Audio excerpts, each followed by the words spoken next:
Chapter 1441 Bump. Such people are treasures no matter where they are. But no one can protect them when they go out.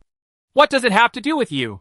Gia raised her eyebrows coldly, not really wanting everyone to know that she understood the artistic conception of life and death. After all, this conception of life and death ranks first. Once the news spreads, she is likely to become a thorn in some people's side. And now that she is still young, she doesn't want to live a life where people are looking for trouble wherever she goes. Everyone else was stunned for a moment after hearing that Ji Yao had understood the artistic conception of life and death. Everyone looked at Ji Yu in disbelief. Can anyone really understand this legendary artistic conception of life and death? Among them, Yu Mingbai's reaction was even greater. Thinking of his attitude towards junior sister Yi a few days ago, his face burned. Are people who can comprehend the artistic conception of life and death considered ordinary geniuses? He actually looks down on her. He thought of the way his master tried to open the back door for junior sister Yi despite all objections. And he snorted in his heart. Could it be that master already knew this but hid it from him? Deliberately making him look embarrassed? After returning home, he had to ask his master for an explanation. These thoughts and exchanges did not affect the fight between them. There were traces of fighting everywhere in the cave. And rocks began to fall from above. The phantom stood in front of the light screen with its hands on its hips. This guy could only see that the little girl had understood the artistic conception of life and death. But he did not know that this artistic conception of life and death could completely end his life. After all, no one had understood the artistic conception of life and death before. So it was normal for Shura not to know about it. Even he had seen it when he checked ancient books. No matter what the secret method of life and death is, it will all be ineffective when encountering the artistic conception of life and death. This guy. Just wait and see. Let's see how arrogant you are then. Shuang then looked at Gio with a smile. This little girl is so cute no matter how cute she looks. This cave is about to collapse. Senior brother, what should we do? The disciples of the Wantian sect began to worry, as they saw more and more falling rocks getting bigger and bigger. I don't know how deep this place is from the ground. If it is buried down here, it may be difficult to get out. The leading disciple of Wantian sect frowned and saw that Gio and the others were fighting seriously. So he quietly took a few steps back. He said something to the disciple just now, asking him to cover himself, and then quietly approached the coffin. He looked inside and saw that it was empty, and there was nothing. He was disappointed. Just as he was about to leave, he suddenly saw a strange bulge on the coffin wall. The leading disciple of Wantian sect's eyes lit up. Could there be some mystery behind this? If you press this bulge, a secret pavilion or secret passage will appear. He glanced back secretly and saw that everyone was paying attention to the battle and had no attention on him at all. And his mind became active. He stretched out his hand, touched the bulge, and then tried to twist it slightly, and found that it could indeed be twisted. His heart was beating violently, and it seemed that he had really discovered something remarkable. After trying hard to calm down, he twisted the bulge hard. Crack! A crisp sound resounded in the cave. Others did not pay attention. But Shura, who was fighting, suddenly stopped. He turned his head to look in the direction of the coffin, and saw the leading disciple of Wantian sect, who looked panicked. Gio and others did not stop and continued to take action against Shura. Chapter 1442 The Destiny Curse. But something unexpected happened this time. All the attacks that hit Shura were blocked by a defensive shield that suddenly appeared on his body. And all of them bounced back. At the same time, the sword move that bounced back carried a powerful force, causing Ji Yao and the others to be knocked away without any resistance. Poof! Gio hit the corner directly, and spit out a large mouthful of blood. She touched her abdomen, which started to hurt, gritted her teeth, and struggled to stand up. Almost most of the attack just now was directed towards Gio, which caused her to be seriously injured at this time. She looked up at the figure who didn't pay attention to them at all, and finally realized that Shura was just teasing them. Master, there is something on him to protect him. Shushu didn't expect this to happen, and he felt guilty when he saw Ji being injured. What's there? Gio wiped the blood from the corner of her mouth.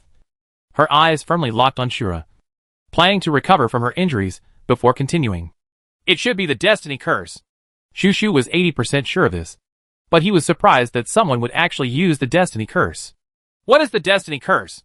Gia frowned, wondering why she had never heard of this thing. The destiny curse is an innate magical skill possessed by members of a mysterious race called the Celestial Clan. Once upon a time, all members of the Celestial Clan were born as gods and did not need to practice at all. Anything they said would be protected by the law of heaven, which is the so-called law of what they say. And this destiny curse can only be used once in a lifetime by every celestial clan member, because it was a curse that was exchanged for their lives. Shushu sighed as he remembered the pitiful experiences of the celestial clan people. The people of the celestial clan are simple in nature, but in the end, they were exterminated overnight. Since then, this race has disappeared in the torrent of history. I just don't know how this guy got the destiny curse. Could it be that the celestial clan has not been completely extinct? Shushu suddenly became quite excited when he thought of this possibility. Its previous owner also had friends from the Sky Clan, and they were all really good people. While Jia saw that Shura had strangled the neck of the leading disciple of Wantian sect. While listening to Shushu's explanation, she also became extremely interested in this heavenly clan. Then what is the function of this destiny curse? Jia is more concerned about this point, because it is related to how they deal with this Shura. The destiny curse is a law that the celestial clan people use their endless lives to obtain from heaven to protect the person they want to protect forever. Shushu didn't expect that anyone would really be willing to give up his life to seek eternal life for others. Then you mean, this Shura will never die? Jia was shocked. If this is the case, what should the Shura do? It stands to reason, but this guy is unlucky enough to meet you. Shushu said this with some gloating. I'm afraid the guy doesn't know yet, and is dreaming of his own eternal dream. All the secrets of life and death are useless in the face of the artistic conception of life and death. So, Master, you can kill him with your own hands. Only you can. Shushu was very proud when he said this. The artistic conception of life and death is really too rare. After it has lived for such a long time, only two people can understand it. The first one is its first owner, Pangu. The second one is the Master. Chapter 1443 The Trident reappears. After listening to Shushu's explanation, Jia felt filled with energy, as if she was carrying some sacred mission. She began to think about how she was going to deal with Shura. On the other side, Shura had already picked up the leading disciple of Wantian sect by his neck. The other disciples of Wantian sect took action one after another, but they were all thrown away by the destiny curse and fell to the ground. The leading disciple's face was already red at this moment, and he was about to hold his breath. He tried hard to fight back, but the other party completely restricted his spiritual power. Now he was like a lamb waiting to be slaughtered, and could only be slaughtered. You know, touching other people's things casually may cause big trouble. Huh? Shura smiled with a dangerous look in his eyes, which contained countless anger. Everything was destroyed just because of this person. Just like that. He would have to wait a long time again before he could truly be resurrected. The leading disciple kept grabbing Shura's hand with his hands and staring at Shura. Even though death was approaching, he never thought of begging for mercy. He also had his own pride. Jia's injuries were almost healed at this time, and she planned to take the opportunity to sneak attack Shura. Just when she was about to take action, a golden light suddenly flashed and fell into the cave from the outside. Boom! As soon as the golden light disappeared, a figure fell into the cave. Everyone was shocked and almost took action, but found that the person was actually a junior disciple of the nascent soul stage. Why are you here in the nascent soul stage? It's actually the nascent soul stage? How can it be? Did something happen to this secret realm? Everyone's pointing made the nascent soul stage monk a little flustered. He didn't know why he suddenly arrived here, but Jia's attention was entirely focused on the trident in the hands of the Yuaning monk. This was the same fairy weapon that Ronli had originally. She raised her head to look at Shura, and sure enough she saw him throwing the leading disciple of Wantian sect directly out. Cough! Cough! Cough! The leading disciple got a chance to breathe and lay in the corner breathing hard. Long time no see, old friend. Shura came to the Yuaning monk and grabbed the trident with one hand. He caressed the trident tenderly. It had suffered over the years. The Yuaning monk saw that the magic weapon had been robbed, but he dared not speak out in anger. His face turned red, but he did not dare to act rashly. Uh-huh. Shura chuckled twice and waved the trident twice, and he really felt the joyful feeling coming from it. He looked at the trident, and the nostalgia and tenderness in his eyes were clearly visible, making people almost mistake him for a gentle-tempered person. Shura stroked the trident. It was once a treasure, but in order to protect him, it became an immortal weapon. Someone once entered this secret realm, and he handed it over. The true owner of the trident has always been him, but that person has never truly recognized the owner, and that person's character will be affected by this, becoming more and more like him. And he is the master of a big world, so the heavenly Tao of these medium and small worlds will give trident some face. so that that person has good luck and his cultivation speed will be extremely fast. When that person absorbs enough luck to replace others and become a son of heaven, then he will be able to be resurrected better in the future and have the opportunity to become the master of the world again. But now everything is messed up. Chapter 1444 Battle. Xiao's eyes also fell on the trident. Although she didn't know the specific situation, she could imagine that this thing was very important to Shura. Otherwise, he would not have released his own magic weapon. Since things are already like this, I won't force it anymore. Shura curled his lips, looked up at Xiao, and raised his fingers towards her. Pooh! Xiao cursed secretly in her heart. Did this person think of herself as a domineering and cool male protagonist? This pretense was quite successful. Her expression was as cold as ever, and she struck directly with the sword, reincarnation. Seeing that Xiao has always been ignorant, Shura finally lost his patience. His face darkened, a storm brewed in his eyes, and he swung his trident and slashed in the direction of Xiao. Boom! In Shura's hands, the trident exerted surprising power, and the entire cave was blown apart in an instant and fell apart. Puff! Boom! This explosion directly blew all these monks out of the ground, and they all lay on the ground and were seriously injured. Everyone looked at Shura, who flew up leisurely from the ground in fear. They didn't expect that his strength was so strong.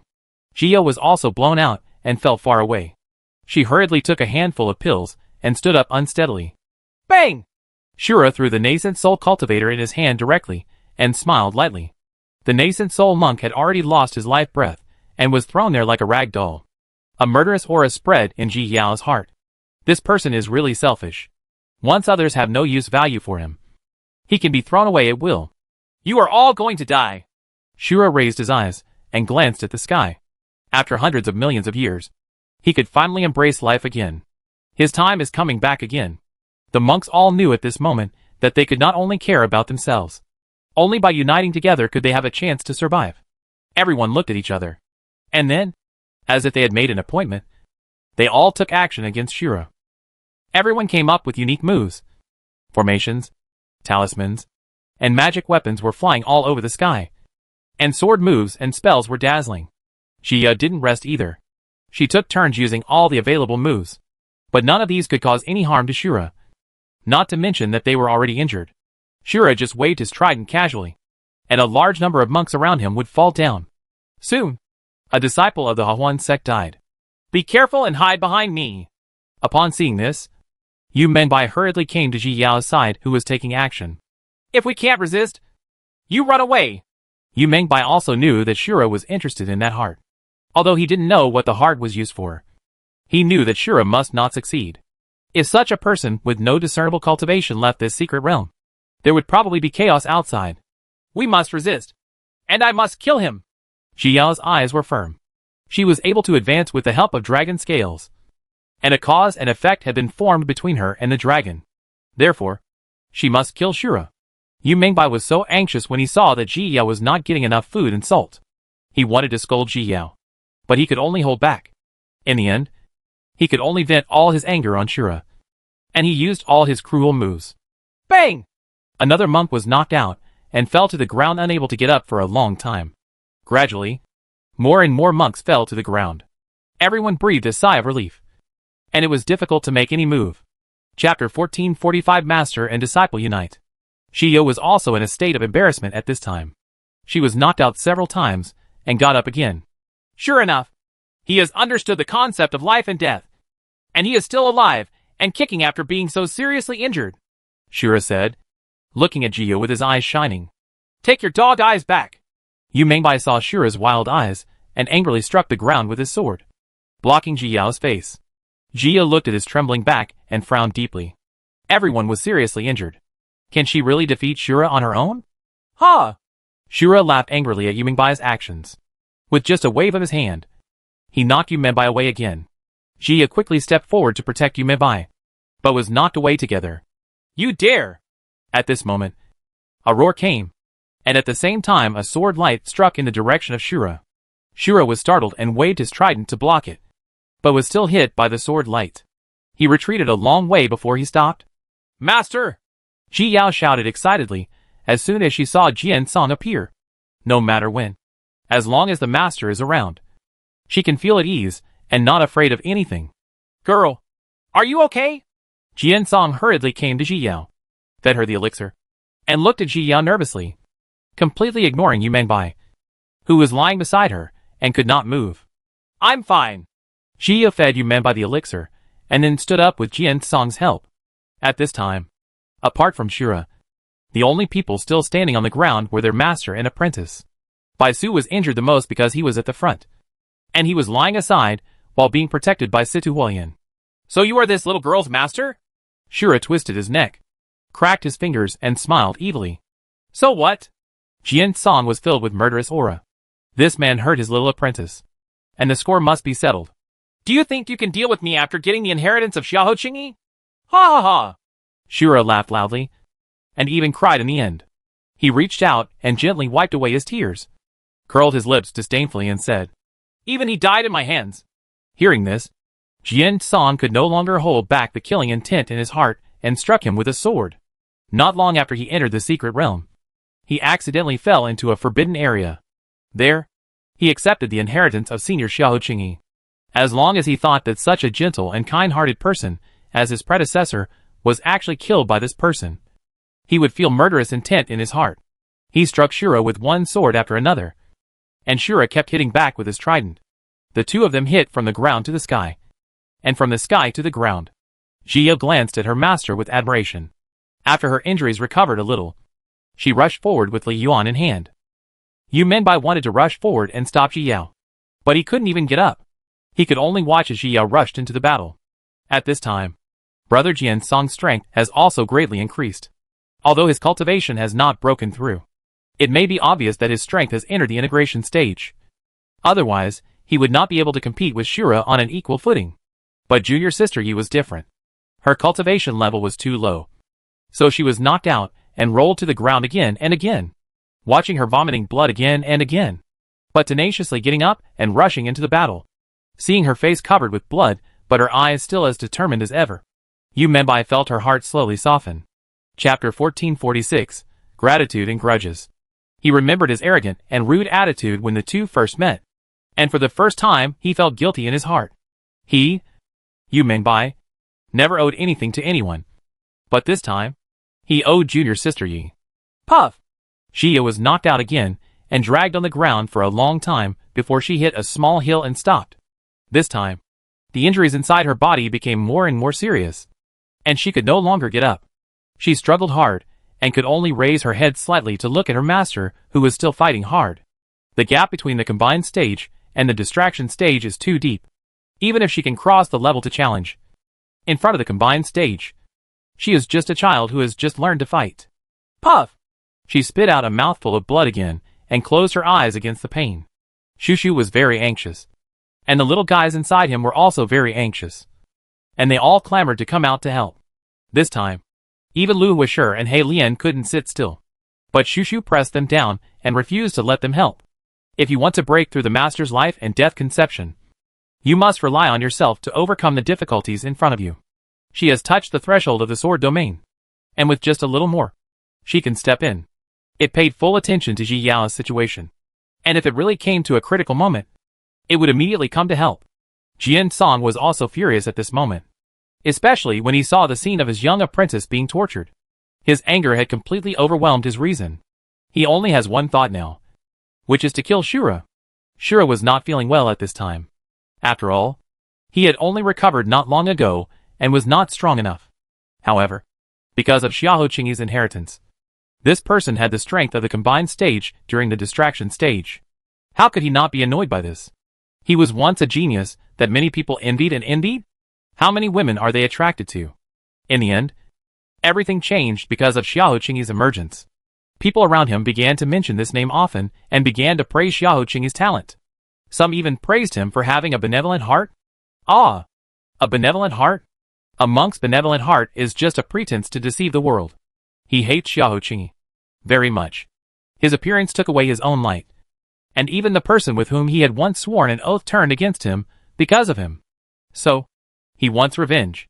But in the end, in order to protect Xiahou Qingyi, the man used his own life to cast a curse. As long as he doesn't kill Xiahou Qingyi, he can get eternal life. Haha. How ironic is this? Even though he had countless confidants in his life, there was only one person he truly loved. But what did you get in the end? He got nothing. Therefore, he went around lobbying the world leaders, using the rich supplies of the Shike world as bait, to launch a war. Although he took action against Xiaoqingyi, Xiaoqingyi died in the hands of others in the end. So people from the Celestial clan are really naive. The thoughts of the past overwhelmed Shura, and his attacks became more and more severe, because he could never allow Xiaoqingyi to have his own successor. Jiao finally stood up successfully at this time. She supported her body with Li Yuan and looked in Shura's direction and smiled. But gradually, there was no master or Shura in front of her, but the man with a gentle smile on his face. Little guy, you want to follow me? Master, I will definitely practice well in the future and protect my master. You just need to grow up happily, and I can protect you well. Chapter 1447 The Way of Protection. Are you afraid? Don't be afraid. The memories in the dragon scales kept reappearing, making Zia think for a moment that this was her past. She looked at the last man who lost his life, and finally raised the sword in his hand. Her sword will be used to protect her throughout her life. Protect your relatives and friends. Protect your home. And protect your beliefs. Her way is the way of protection. Boom! Jia felt a roar coming from her body. The black and white gas was spitting crazily, and a force that was familiar yet unfamiliar to her grew from her body, allowing all her injuries to recover instantly. Powerful power filled her, and she slashed forward with a sword. Suddenly, a black and white bagua pattern appeared, which made Shura's brows jump. Feeling the danger, he didn't even care about Jian Song at the moment, and hurriedly dodged and left the place. Black and white bagua missed the target and hit a tall mountain peak in the distance. All the monks stretched their necks hard to look over. What surprised them happened. The majestic mountain was destroyed so quietly, turned into countless powders, and was finally completely absorbed by the black and white bagua. In other words, nothing was left on that mountain peak. It was completely gone. Everyone was dumbfounded by this operation. The power of this sword move was too terrifying, and it could destroy corpses silently. Yu Mangbai was also dumbfounded. Junior sister Yi, have you now understood the sword domain? And it's the legendary sword domain of life and death? Shiyu also regained her composure at this time, and her eyes gradually returned to clarity. She raised her eyes to look at Shura, who was afraid of her, and imitated his smile. You must die! After she said that, she slashed at him with another reincarnation. Wasn't it just showing off during the fight? She will too. Jian Song saw that his little apprentice's strength had greatly increased, and he actually understood the sword realm. He suddenly felt refreshed, and his eyes were no longer red. Girl, let him see the power of our master and apprentice. Ha ha ha! Jian Song laughed while helping Jia stop Shura to prevent him from hiding. Don't be so arrogant. Shura was so angry that he was half dead by the arrogance of these two people. These two people were really arrogant. He waved his trident, and suddenly a large amount of snowflakes with hidden murderous intent fell down one after another. But in the end, he was sucked in by all the black and white gossip. Shura's heart sank when he saw this. How could this conception of life and death be so powerful? But so what if it's awesome? He was protected by the destiny spell, and was destined to live forever. So they couldn't kill him at all. Ha ha ha! You can't kill me! If you have the ability, do it! Shura burst into laughter thinking of this. No one in this world can kill him. Nobody. Xiao's eyes were solemn, and she slashed out with several reincarnations. Jian Song also kept drawing out his sword, and all his moves fell on Shura. How could this happen? Shura was stunned when he looked at the wound on his body. At this time, there were several holes in his body that were leaking out of his life, making him feel inexplicably panicked. You? What did you do? He raised his head and glared at Ji Yao fiercely. This woman must have used some trick. No matter how injured his body is, the vitality in his body will be well locked and will not be lost at all. But now, something unexpected happened. Ji Yao tilted her head, raised her lips slightly, and smiled at Shura. You said no one can kill you, but unfortunately, I can. Chapter 1448 Fighting. What a shame! Let me see how you kill me next! Shura was already panicking in his heart, but his face was still fierce, trying to cover up his inner panic. As he spoke, he moved his mouth slightly and recited a spell. Ji Yao and Jian Song quickly took action to interrupt Shura. Although I don't know what this spell is used for, it is definitely not a good thing. Who? Shura frowned and kept chanting. but he waved the trident in his hand. The sword move collided with the trident attack, knocking all three of them back a few steps. At this moment, the sky in the secret realm suddenly became covered with dark clouds, and countless wind and snow suddenly appeared. The strong wind was blowing. Snowflakes were falling, and a refreshing coldness swept over everyone. Gio's heart sank. This coldness could actually break through the monk's spiritual defense, making her shiver. Watching the snowflakes fall, Gio instinctively avoided them, and finally let the snowflakes fall to the ground. Ah! Suddenly, a monk cried out in pain, instantly attracting everyone's attention. The snowflakes fell on the monk's body and turned into ice knives, piercing deeply into his flesh. Everyone was startled and ran away from the falling snowflakes, while some monks sacrificed their own defensive weapons. Gio just glanced at it, and then withdrew her gaze. She also activated the defensive hairpin, and then struck it with a reincarnation sword again. Shura was also starting to get tired at this time. He had just woken up, and the long period of fighting had already drained his energy. But he didn't dare to relax at all. The person in front of him might really kill him. The three of them continued to fight together, but the snow became heavier and heavier, soon covering the entire secret realm. Boom! Reincarnation and the trident collided again, erupting with extremely powerful power, once again knocking the two away. Jian Song took advantage of this opportunity, suddenly ducked behind Shura, and stabbed him with a sword. Shura dodged for a moment, but was also injured by Jian Song, leaving a big wound. Shura sneered. No matter how serious these injuries were, they did not pose any threat to him. Therefore, he no longer cared about Jian Song's attack and decided to attack Shi Yao with all his heart. As long as she is dead, it doesn't matter how seriously injured he is. Just like that, he began to attack Shi Yao with all his strength, forcing her to retreat repeatedly. Shi Yao's brows furrowed more and more tightly. Now Shura had concentrated his firepower on her, making it difficult for her to resist. Without Master's control, she became passive now. She wanted to dance with the phoenix for 9 days, but was stopped by Shu Shu. Master, except for the mood of life and death, everything else is useless. I can't kill him at all.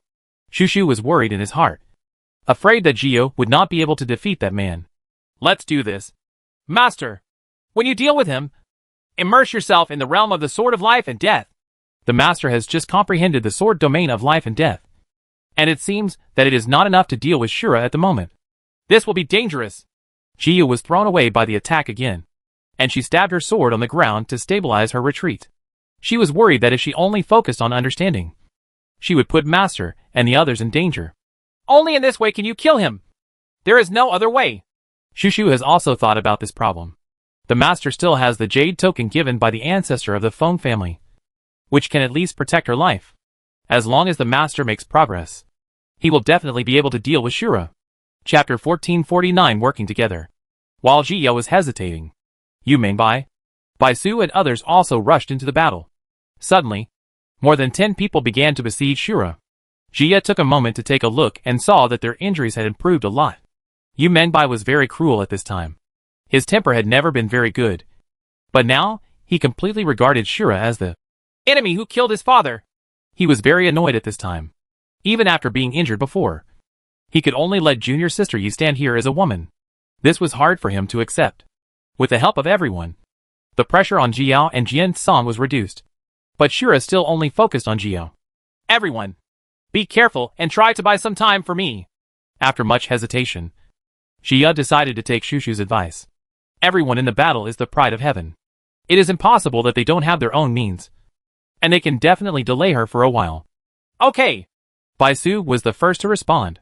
As he spoke, he moved closer to Ji Yao, intending to cover her. The other monks from the sect who were not familiar with Ji Yao only hesitated for a second before choosing to believe Ji Yao. In the current situation, we can only win by cooperating with each other. Seeing everyone's agreement, Ji Yao gained confidence in her heart and began to take action while recalling the life and death moments she had experienced, as well as the shock when those people sacrificed their lives for the world. Gradually, she forgot where she was. Seeing this, everyone tried their best to intercept Shura, just to prevent his attack from getting close to Ji Yao. Bang! Bang! These monks were constantly knocked away by Shura, and then flew back to intercept, all silently supporting Ji Yao. The other monks couldn't stand it anymore. and those whose injuries were slightly better rushed into the battle. One after another, more and more monks rushed into the battle. Everyone knew that if this person was not dealt with, they would all die. At this moment, even the monks from the Hahuan sect who had disliked Ji Yao stood up, and everyone only had Shura as their target. Shura wanted to get rid of Ji Yao. Seeing these people making trouble one after another, he was so angry that his heart ached. But now that his strength is limited, he can only repel them first. Shura snorted coldly. If it had been in the past, he would have solved them all with just one finger.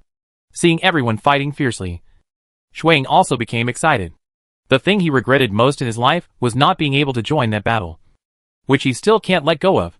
He stood there and thought for a while, and finally rushed out of the cave and flew towards the center of the battle.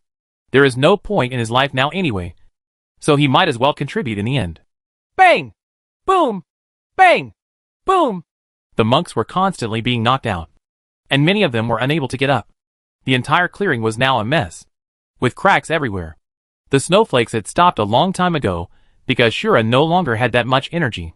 The energy he gained after his resurrection was all brought to him by the trident. If it had experienced a few more owners, it would not be like this. Ultimately, it's all this group's fault. So, they all deserve to die.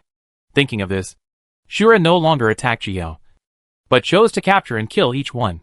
Soon, some monks died. Brother! Junior brother! When everyone saw the monk's death, their eyes turned red, and the looks they looked at Shura became even more terrifying. Jian Song slashed at Shura with his sword, his heart filled with anger, and he wanted to kill him. Chapter 1450 The Dusty Past. Ha!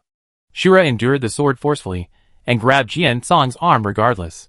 Jian Song was startled, and was about to break away immediately, but found that the other party's hand was like a piece of hard iron, grabbing him tightly, and making it impossible to break free. He had no choice but to use his other hand to swing his sword at Shura. Shura smiled evilly. Wasn't that woman his disciple? I don't know if she would feel sad if she killed her master. A dangerous light flashed in Shura's eyes. He didn't care about the attack at all, and directly changed his gestures to grab Jian Song's neck. At this time, his fingernails had grown longer, and they were still shining with silver light. Jian Song stabbed into Shura's chest again, but it did not cause any damage. Instead, he got a smile from Shura. He was horrified, seeing the claws approaching, but he couldn't avoid them at all. Just when the claws were about to scratch Jian Song's neck, the shadow suddenly appeared between the two of them, punching Shura so hard that he retreated repeatedly, and had no choice but to let go of Jian Song. Shura licked the blood at the corner of his mouth with his tongue and tilted his head to look at the shadow. You are finally willing to give up. Shura saw the shadow finally appeared and mocked coldly. It was this fish that slipped through the net in the first place, and sealed him while he was seriously injured. Otherwise, he wouldn't be so miserable. Shura, have you ever regretted it for a moment until now?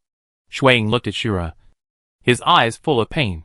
Wasn't he and his disciple Xiahou Qingyi friends back then? Why did he finally take action against his former friends? Repent? What do I regret? Shura sneered when he heard this and looked at the shadow with a puzzled expression. He does not need to repent. Nor can he repent, because he has nothing to repent of.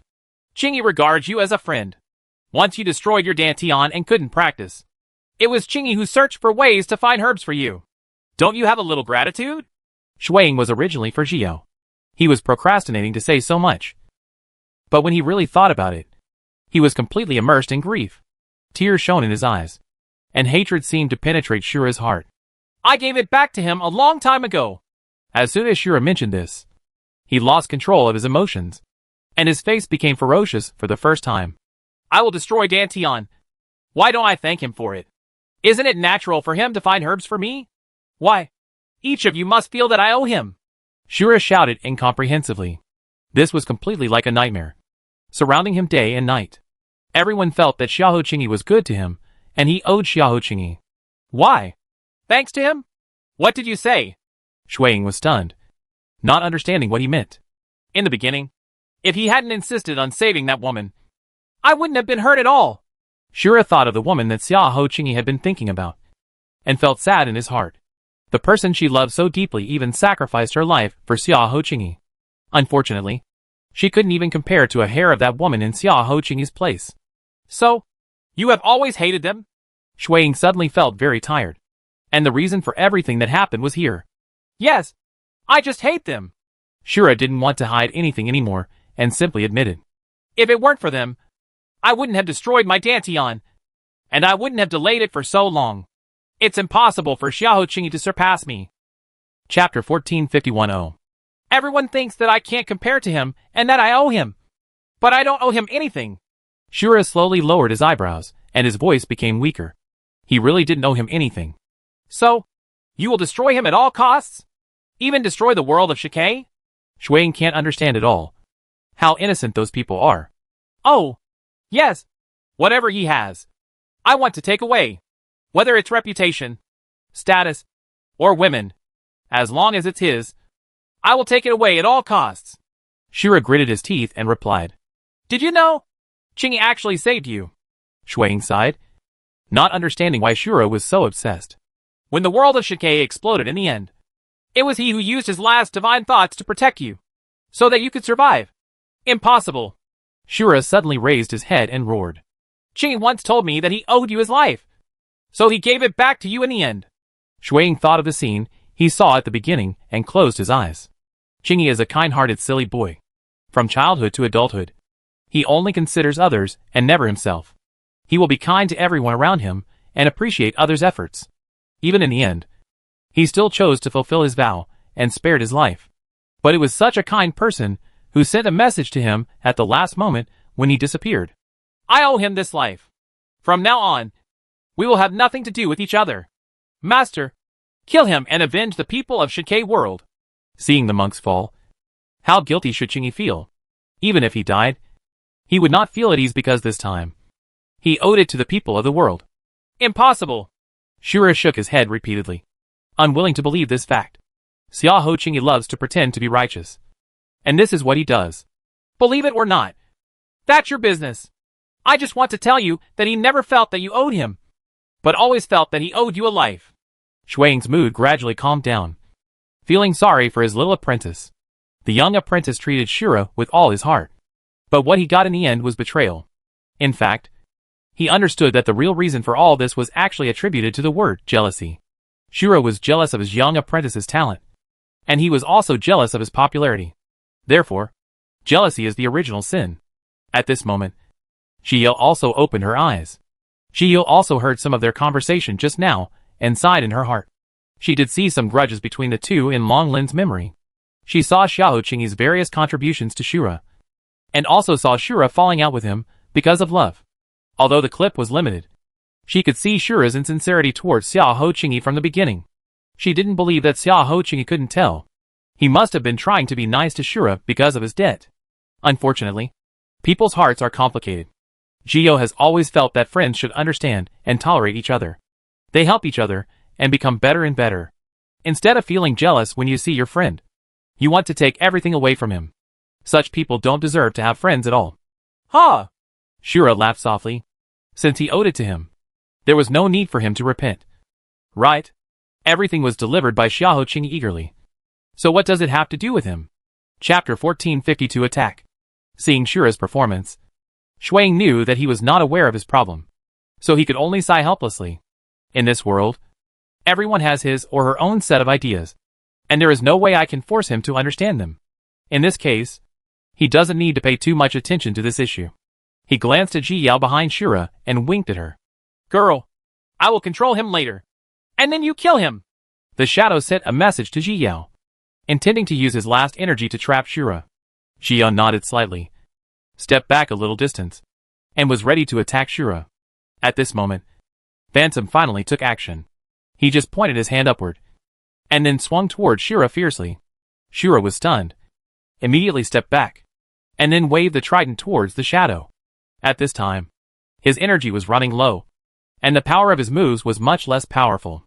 Snort! Shuang slapped the trident directly with his palm, not afraid of death at all.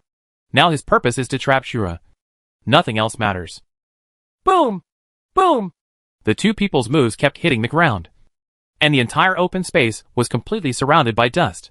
Divine consciousness cannot be used here, and Jia can only try hard to find Shura's figure with her eyes wide open. Bang! Shura was hit by the shadow and flew backwards in the direction of Ji Yao. The opportunity has come. Jia's eyes lit up when she saw this. The secret of life emerged in her heart, and she slowly struck out with the sword. As soon as the sword was released, the black and white bagua burst out with a golden light that shot straight into the sky. Shura sensed an approaching danger and quickly braked to stabilize his body. But at this time, black and white gossip had already approached him. Shuiying saw Shura trying to run away, so he rushed over desperately and hugged Shura tightly. Puff! Reincarnation stabbed Shura in the back and penetrated hard. Suddenly, blood continued to flow out, and Shura truly felt the loss of life. Hurry! Shuiying suddenly shouted loudly towards Jiao. He could not hold on for a while. Seeing that the shadow was about to completely dissipate, Jiao's heart sank, and she struck with several reincarnations in succession. One black and white gossip appeared one after another, giving Jiao a hint of mystery. The monks felt the dangerous aura in Bagua, and their eyes began to change when they looked at Xia. Who would have thought that such a dangerous move came from a distracted monk in the middle stage? Shura was really panicking at this time. He noticed that his vitality was constantly passing away, and he knew that he must not let these gossips hit him again. Ah! He released all the power contained in his body just to bounce the phantom away. Shuiying gritted his teeth and also exploded all his power, just to trap Shura. All this happened in the blink of an eye, and reincarnation has already arrived. Puff! Puff! One scar after another appeared on Shura's body, and the last one was on his head. Jia's hand holding Li Yuan trembled slightly. With this last sword blow, she approached Shura directly and inserted the sword into his head. Only in this way can she quickly deal with Shura. Ha! Shura smiled coldly. He knew that he was going to die soon, but this sword finally destroyed him. He wanted to look back at Jiao, but he couldn't turn around. Shura thought of his life at this moment, and he was really unwilling to do so. Chapter 1453 spread. Since everyone is going to die, let's go to H.L. together. Shura raised the corner of his mouth and smiled, and suddenly exploded with a boom. Jiao never expected that Shura, a person who cherished life, would self-destruct. Nor did she expect that his self-destruction speed would be so fast. She was unable to escape and was affected by the explosion, because Jian Song knew that he was useless to Shura. He did not intervene in the battle, but he has been paying attention to Jiu's condition, planning to step forward to protect her if something goes wrong. This sudden self-destruction made his heart almost beat out of his chest, and he immediately rushed into the whirlpool of self-destruction regardless. This is the self-destruction of the gods. How can they resist it? This explosion affected all the monks. A huge mushroom cloud rose up, and the entire secret realm shook violently. What's wrong? Something happened inside? Several leading monks, who were waiting outside, were alerted by the movement and gathered around the secret realm. What happened? Everyone felt a little uneasy, but there was no way to break through. They could only act anxiously. Qin Jian was quite worried, wondering how those little guys were doing now. After a while, the secret realm finally calmed down and stopped shaking. The leading monks also returned to their positions and waited patiently, but they were more worried in their hearts. And inside the secret realm, it was completely in chaos at this time, especially near where Shura self-destructed. All the mountains and trees were turned into powder, and a radius of 10 miles was completely razed to the ground. At the last moment, Shuiying sacrificed his last energy to protect Jiao and others. However, the power of the self-destruction was still too great, and the monks were hit everywhere. Everyone fell into a coma.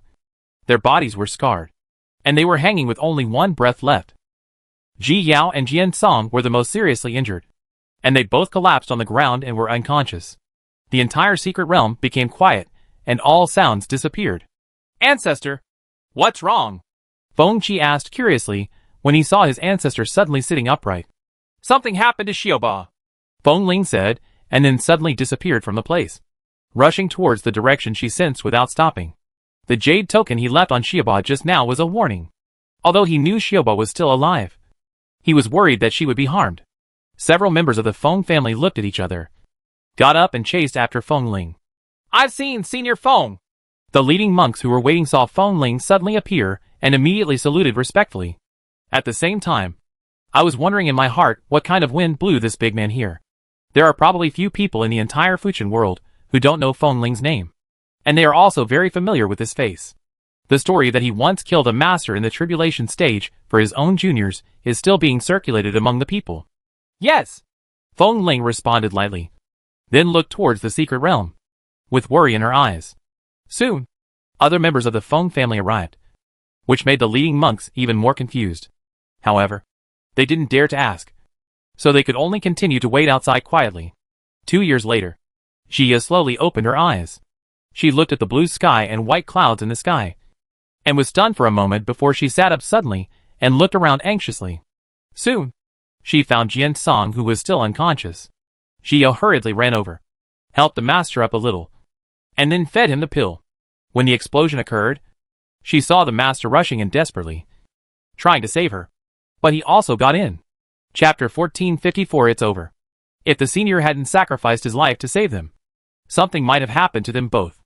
At the last moment, she only had time to send him to reincarnation. She didn't know whether she succeeded in the chaos. After she took the elixir for Jian Song, she came to the disciples of Jian Song one by one and took the elixir for them one by one. Finally, she also took the elixir for the disciples of other sects. After finishing everything, she picked up the trident that fell on the ground and put it into the storage ring. This thing is not very good. It is best not to leak it out. You have to find a way to destroy it yourself. After putting the trident away, she began to protect the others and waited for them to slowly wake up. Gradually, someone among the monks finally woke up, and everyone smiled friendly towards Jia. At this time, no one questioned why Jia could come to the secret realm, because she had the qualifications. Are you okay? As soon as Yu Menbai woke up, he stood up with a sudden jerk, ran to Ji Yao's side in a few steps, and nervously pulled her and looked back and forth. I'm fine. Better than you. Jia spread her hands. She was the first to wake up. Huh? Yu Menbai glared at Jia fiercely, but he breathed a sigh of relief in his heart when he saw Shura's self-destructing. He wanted to save others, but was knocked unconscious by the impact instead, which was embarrassing to say the least. Bai Su also ran over at this time, observed Jia carefully, and smiled relaxedly when he saw that she was fine. Ahem. Girl. When Jian Song woke up, he saw Bai Su smiling at Ji Yao, and he quickly coughed to attract Ji Yao's attention. He looked at Bai Su and Yu Menbai and snorted in his heart. No one was worthy of his little apprentice. Master, are you awake? Are you okay? But what else feels wrong? When Jia saw that Jian Song finally woke up, she happily ran to him and checked him out. Okay. It's okay for me. Master. Jian Song felt very relieved when he saw his little apprentice nervous about him, but he had an impatient look on his face. As long as everything is fine. Ji Yao looked at Jian Song with a smile. It was the greatest luck that nothing happened to everyone. They are all waiting for the other disciples to wake up. After everyone wakes up, they can leave separately. After Situ Hualyan woke up, she ran to Ji Yao's side and followed eagerly behind her, wrapping her around like a little tail. In the previous battle, Ji Yao's powerful appearance was engraved in her mind and became a role model for her to learn from. Now that she still has time, she just wants to be with her role model. Ji Yao was so embarrassed by Situ Hualyan's crooked eyes that she wanted to cover up Situ Hualyan's eyes if she could. A month later, the monks all woke up one after another. Although some monks were still seriously injured, they could only recover slowly. Everyone said goodbye to each other and left in twos and threes. Situ Hualyan still wanted to follow Ji Yao, but was pulled away by the leading disciple of Wantian sect. Ahem. Where are you going? Yu Menbai glanced at Ji Yao and asked slightly stiffly. Walking around by yourself. Shi Yu didn't notice Yu Mengbai's awkwardness and glanced around casually. There wasn't much time left in the secret realm, and she still had to look around. Of course, the most important thing is the heart of the world. Since Shura's self-destruction, it has completely quieted down, and it has not shown any reaction until now. Chapter 1455. Help. She plans to find a place to deal with the matters in the heart of the world. If there is really a place where she can help, she will not refuse. Be careful yourself. Jian Song patted Ji Yao on the shoulder and warned him worriedly. Master, you too, and 2 senior brothers. Please be careful. We'll see you at the exit. Jia replied with a smile, and then left in a random direction. When Jian Song saw Ji Yao leaving, he also left, leaving Yu Menbai and Bai Su behind. Junior brother Yu. Junior sister Yi is a good person. Bai Su looked at Ji Yao's back with a gentle face and said to Yu Menbai beside him. Humph. Who knows if she is a good person or not? Yu Menbai still expressed his words harshly, snorted coldly and left. Bai Su looked at Yu Menbai's back, which seemed to be running away, and shook his head helplessly. As expected, junior brother Yu is still the same duplicity. He glanced at the ruins around him, arranged his clothes slowly, and then chose a direction to leave. A month later, Jia finally found a relatively safe valley. She carefully observed her surroundings before taking out the array disc and putting it away. She came to one of the caves and sat down, taking out the jade box from her arms. Little guy, is there anything else I can do to help you now? Jia opened the jade box and saw the beating heart of the world. Hearing Ji Yao's words, the heart of the world beat even more intensely. It jumped out of the jade box and jumped into Ji Yao's hand. But it couldn't speak, and couldn't communicate with Ji Yao. It could only jump anxiously in the palm of its hand. Jia frowned. She didn't understand what the heart of the world meant. Shoo shoo! Look at it! Can you understand its meaning? Ji Yao had no choice but to ask Shu Shu for help. Shu Shu hesitated. How could it understand this? After all, they were not the same kind. But from the looks of it, there must be something the owner can do to help it. The artistic conception of life and death makes it more vital now. But it cannot help it more. Then it definitely needs something else. Now that Shura has been solved, what the heart of the world needs most is definitely something that can help it slowly recover. Master, do you have something that can restore it? Shu Shu reminded uncertainly. Really? Jia frowned and saw that it kept beating in her hand. Could it be that the thing was in the storage ring? Little guy, I'll put all the things out, and you can find what you want. Jia could only come up with this solution. After all, she had a lot of things and couldn't think of anything at all. Just like that, she threw everything out of the storage ring. Suddenly, the entire cave was filled with all kinds of things. Jia looked at these things and couldn't help but sigh in her heart. It turned out that she still had a lot of things, but she was still a little short of the level of a rich woman. At this time, the heart of the world finally jumped out of Jia's hand and jumped into the pile of supplies. Soon, it stopped next to the portable medicine garden donated by senior brother Nangong. Do you need this? Jia took the medicine garden into her hands and suddenly remembered that there was soil she put in it. Could it be that this is what it needs? At this time, the heart of the world jumped onto a jade box again, and then stopped moving. Jia was stunned. The jade box contained a meeting gift given to her by the ancestor of the Feng family. Chapter 1456 Chaos begins. Jia gently picked up the jade box and placed it in front of her along with the heart of the world. Little guy, are you sure that's all? Jia asked. The heart of the world jumped on the jade box to express its agreement. Upon seeing this, Jia put all the other things into the storage ring, leaving only the jade box and the medicine garden. She opened the jade box given by her ancestor, and there was a medicinal herb inside. This medicinal herb is called vitality grass. It can be used to refine the tribulation elixir pill to help monks overcome calamity and bring them a new lease of life. Now this medicinal herb is tens of thousands of years old and is lying quietly in the jade box. Jia didn't understand what use this herb could have, but she still took it out. Then she took out the soil from her medicine garden and put them together in front of the heart of the world. Although the soil is precious, she can only grow some medicinal herbs here, which is a waste. If it could contribute to the recovery of a big world, Shirong would be extremely honored. As long as it succeeds, it will become the true mother of the earth, and its level will continue to rise. But Jia didn't know what to do next. She sat aside and looked quietly at the heart of the world. Suddenly, the heart of the world moved. Boom! Boom! The heart beat faster and faster, making the whole cave echo with the sound of heartbeat. Slowly, the breath began to move, surging up and down together with the frequency of the heartbeat. Next, the soil spontaneously approached the heart of the world and enveloped the entire heart. Jia watched the breathing soil slowly penetrate into the heart of the world, and subconsciously inserted the vitality grass into her heart. Boom! Suddenly, a loud noise was heard, and Jia suddenly felt the world spinning and disappeared in an instant. At this time, the entire secret realm began to tremble again, startling all the monks. A thought popped up in everyone's mind. Could there be some big boss buried in this? The Feng family suddenly became more anxious when they saw that there was another big movement in the secret realm. Xiuba is still inside, but nothing happens. However, the tremor did not last long and subsided again. Senior Feng, are you here to find someone? The leader of the Wantian sect wanted to take the opportunity to get closer and asked respectfully. Yeah. Feng Ling nodded and ignored him at all. The fact that the Feng family has a new member has spread in the central region, and it is normal for the northern region not to know about it. The disciples of Wantian sect smiled awkwardly when they saw this. But they did not dare to feel dissatisfied, and could only stand aside honestly again.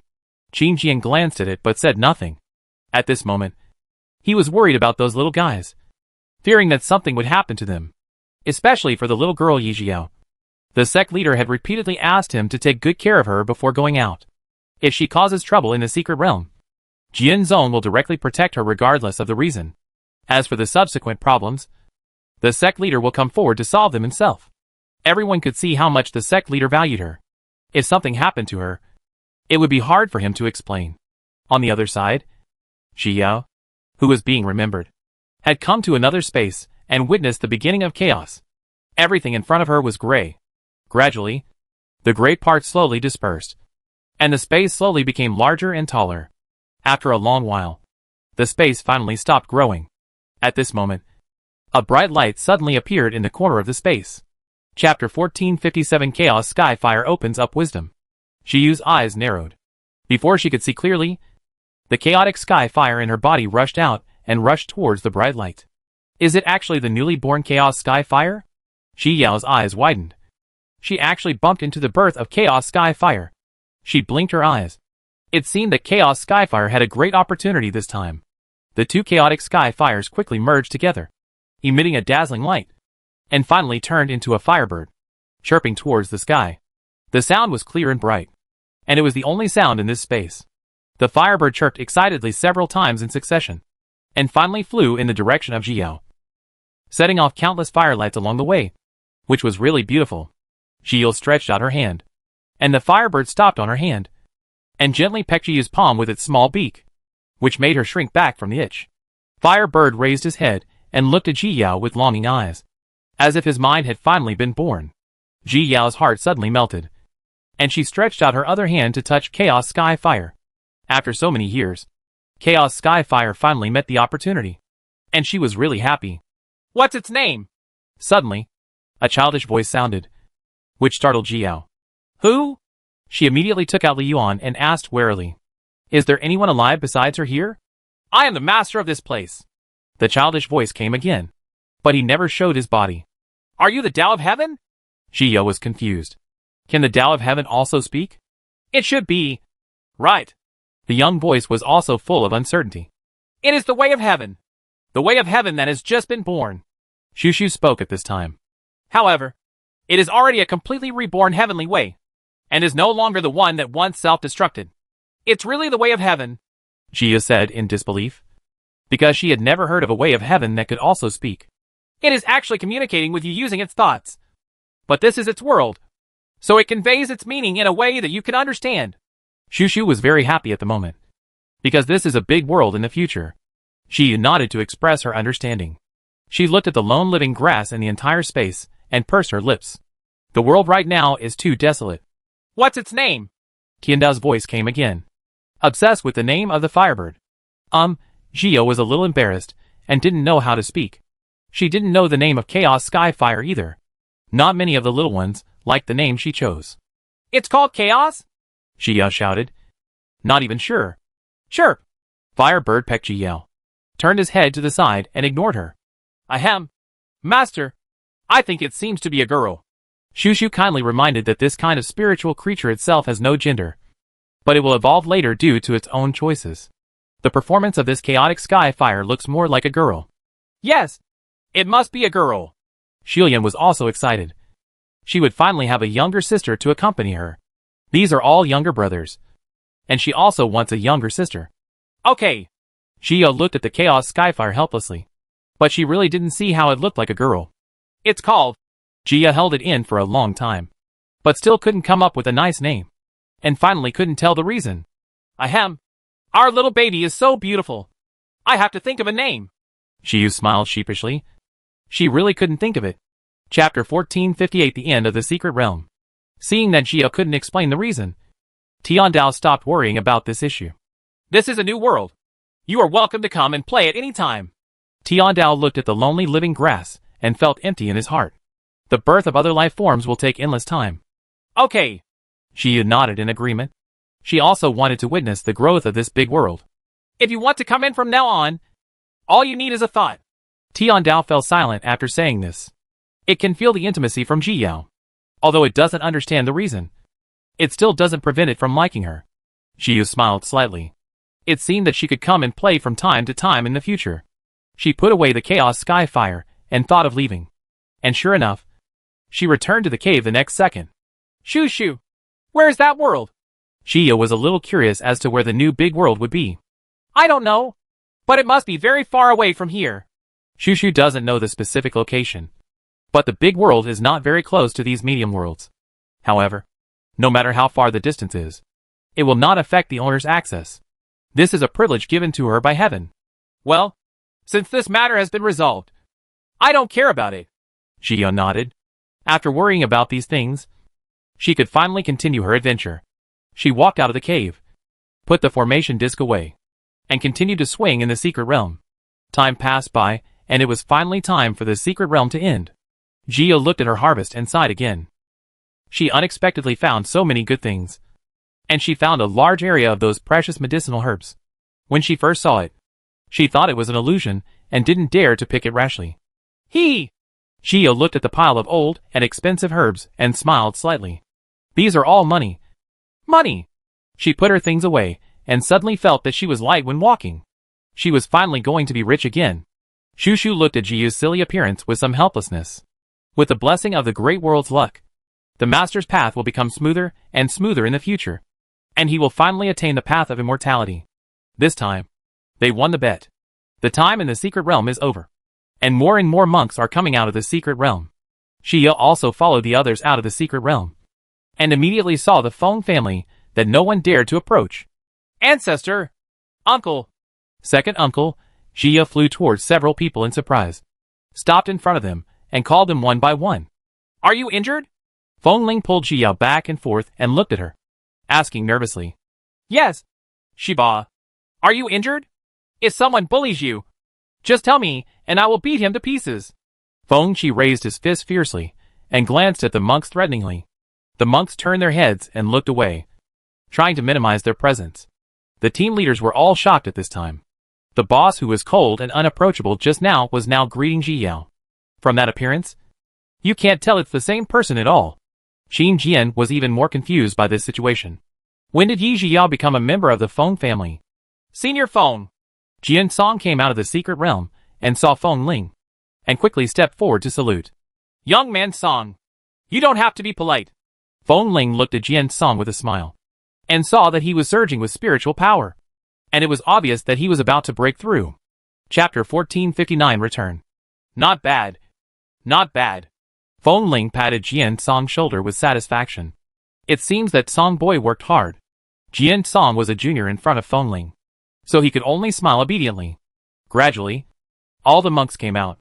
Several team leaders also planned to take their disciples away.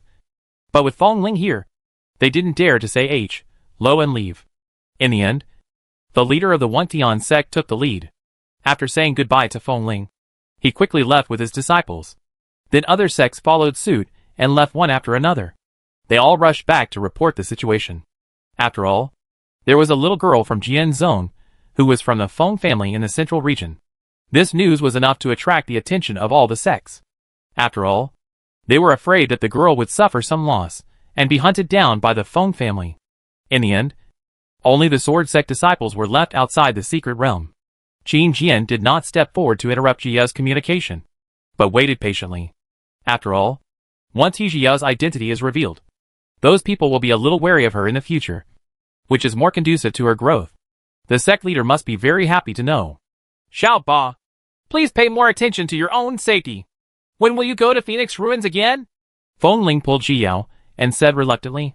If he hadn't known that this little girl was stubborn, he would have wanted to take her back to Phoenix Ruins. Don't worry, Ancestor. I will definitely go back when I have time.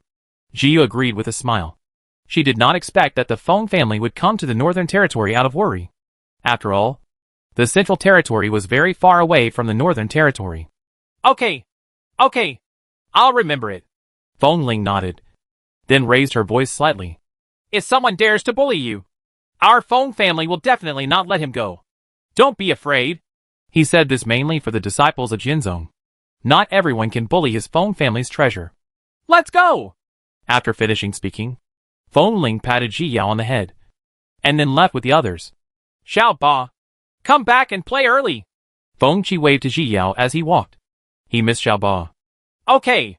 Ji Yao smiled and waved her hand. She didn't return to the team with Jian Song until they all tore apart the space and left. Qin Jian didn't ask any questions and directly started the spirit boat's return journey. Master, you are about to break through. What should you do? Ji Yao was a little worried about Jian Song's spiritual power fluctuations that he could not suppress at all. It doesn't matter.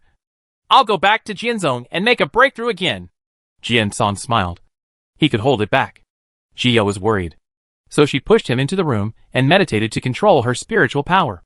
While she stood on the deck and watched the scenery, Yu Meibai looked around and saw that no one was paying attention to him. So he wanted to pretend to be casual and go to Ji Yao's side. Just as he approached her to speak, he saw junior sister Yi suddenly receiving a communication talisman. I'll wait for you outside Sword Sect.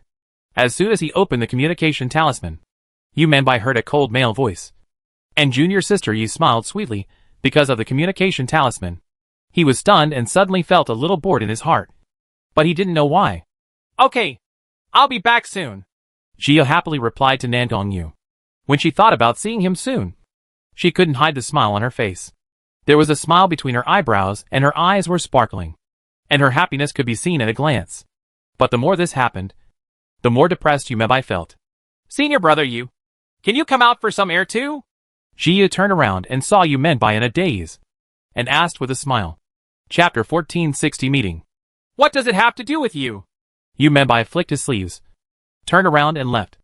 Jia stood on the deck with a confused look on her face, looking at Yu Meibai's angrily leaving, and rolled her eyes speechlessly. Is there something wrong with Mingbai's brain this month? Otherwise, why would it be violent for a while? But this had nothing to do with her. Jia couldn't figure it out. So she stopped thinking about it. She shrugged and looked at the scenery again, the smile slowly returning to her face. Senior brother Nandong is waiting for her. 2 months later, Jiao and others finally arrived at Jinzhong. Senior brother Nandong. Before getting off the boat, Jia saw Nandong Yu waiting outside the gate of Jinzhong and waved happily. Nandong Yu raised his eyes and saw the little girl he missed. He raised the corners of his mouth slightly and quickly hid it again. Yu Meibai looked over immediately. The moment he saw Nandong Yu, he suddenly felt even more depressed. The man in front of him had excellent appearance and excellent talent. He was not much older than him, but he had already advanced to the integration stage. People had to admit his excellence. The disciples of Jianzhong also looked at Nandong Yu, and were shocked by his talent and appearance, and then began to speculate on his relationship with Ji Yao. When Bai Su saw Nandong Yu, he felt disappointed for a moment. But soon returned to normal. Perhaps excellent people should be with excellent people. The spirit boat slowly landed, and the disciples of the sword sect looked at Nandong Yu curiously, and then entered the sect. Qin Jian just looked at Nandong Yu and went back to report the situation. Uncle Song. When Nandong Yu saw Jian Song, he took the initiative to say Lo. I'll leave the girl to you. You have to protect her. Jian Song had already heard from Ji Yao that she would go to practice with Nandong Yu. So Jian Song was not surprised at all by Nandong Yu's appearance. Now that he is busy advancing, and with Yu taking care of his young apprentice, he feels more at ease. Yes. Nandong Yu nodded in agreement. As long as he was around, he would definitely protect junior sister Yi. Then be careful. I'm going back first. Jian Song patted Nandong Yu on the shoulder, and then hurried back to the sect to prepare for advancement. Brother Nandong, let's go. I'll take you in and take a look. Ji Yu walked to Nandong Yu with a smile and looked up at him. Okay. Nandong Yu didn't object and followed Ji Yu silently. He accompanied her into the sword sect, went to the mission hall to hand over some herbs, and completed decades of mission points at once. Then she took Nandong Yu around Jianzhong and gave him a brief introduction to Jianzhong. Nandong Yu listened quietly to Ji Yao's careful introduction, and when he saw her happy look, a feeling of joy emerged in his heart. He seemed to always be able to feel junior sister Yi's emotions. After returning to Sword St. Peak, Jiao and Nandong Yu had a meal and arranged a room for him to stay. Then she fell asleep beautifully, smiling in her dreams because she dreamed of the scene of practicing with Nandong Yu. Early the next morning, Jiao woke up. She stretched out a lot and got up from the bed with satisfaction. She hadn't slept for a long time in 10 years. She opened the door and was about to call Nandongyu when she found that he had already woken up. He was busy with something in the kitchen at this time. Jiyu's eyes widened, and she thought she was dazzled for a while. She slowly approached Nandongyu, wanting to see what he was doing. Chapter 1461 Spirit Porridge. Are you awake? Nandongyu noticed the movement and looked back. Well, I'm awake. Jiyu approached Nandongyu and asked curiously, Brother Nangong, what are you doing? Nandongyu glanced at her and didn't answer. Instead, he opened the lid of the pot. Jiyu smelled a scent, and her eyes suddenly lit up. She looked into the pot and saw that there was spiritual porridge inside. This? Jiyu looked at Nandongyu unexpectedly. She really felt that this picture did not match the unworldly senior Nangong. Nandongyu took out 2 bowls, presented the spiritual porridge respectively, and brought them to the stone table outside the house. Jiyu came out and sat down. When she saw the spiritual porridge placed in front of her, she still couldn't come to her senses. Eat it. Nandongyu put the spoon into Jiyu's bowl and said softly, Oh! Jiyu finally came to her senses and started eating the bowl of porridge. When Nandongyu saw Jiyu eating happily, he lowered his head with a smile on his face and took a bite of the spiritual porridge. In fact, he rarely ate spiritual food, and almost always ate big pills. He slowly started to eat these things after he met junior sister Yi. He doesn't know how to cook anything other than barbecue. This was something the sisters from the Nandong family taught him some time ago. Because junior sister Yi likes to eat spiritual food, he studied it very seriously. Now it seems that his efforts were not wasted. Jiyu, who was eating the spiritual porridge, was secretly looking up at Nandongyu with a bright smile on her face. She even thought it was the most delicious thing she had ever eaten. The two finished breakfast in this beautiful atmosphere, and Jiyu volunteered to wash the dishes. You can use magic, Nandongyu reminded aloud, not understanding why she wanted to wash the dishes. You don't understand. Jiyu glanced at Nandongyu and happily went to wash the dishes. She hummed while washing, and for the first time, she felt that washing dishes was a happy thing. Nandongyu came to the kitchen to accompany her.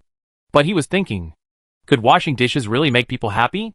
Maybe he could try it sometime. Okay, it's done. Jiyu washed the bowls and pots and put them aside. Then let's go. Nandongyu nodded lightly and suggested. Okay. Jiyu said Jian sought a communication talisman and left with Nandongyu. Yu Mengbai was communicating with friends and happened to bump into Jiyu and Nandongyu. Junior sister Yi. Yu Mengbai couldn't hold back and shouted, Senior brother Yu. Is there something wrong? Jiyu turned around and looked at him in confusion. But Yu Mengbai looked at Nandongyu at this time, with sparks in his eyes. Nandongyu just glanced at him lightly, and then withdrew his gaze. It's okay, Yu Mengbai responded dryly, but felt very uncomfortable in his heart. Then I'm leaving. Upon seeing this, Jiyu turned around and continued to leave with Nandongyu. Yu Mengbai looked at the backs of the 2 people as they left. His heart was very blocked, but he could only watch the 2 people leave. Stay away from him in the future, Nandongyu said calmly. However, his heart was far from being so peaceful. He didn't like that person very much and didn't like the way he looked at junior sister Yi. Oh! Jiyu nodded obediently. Since senior brother Nandong asked him to stay away, he might have something wrong. Otherwise, why would it suddenly change?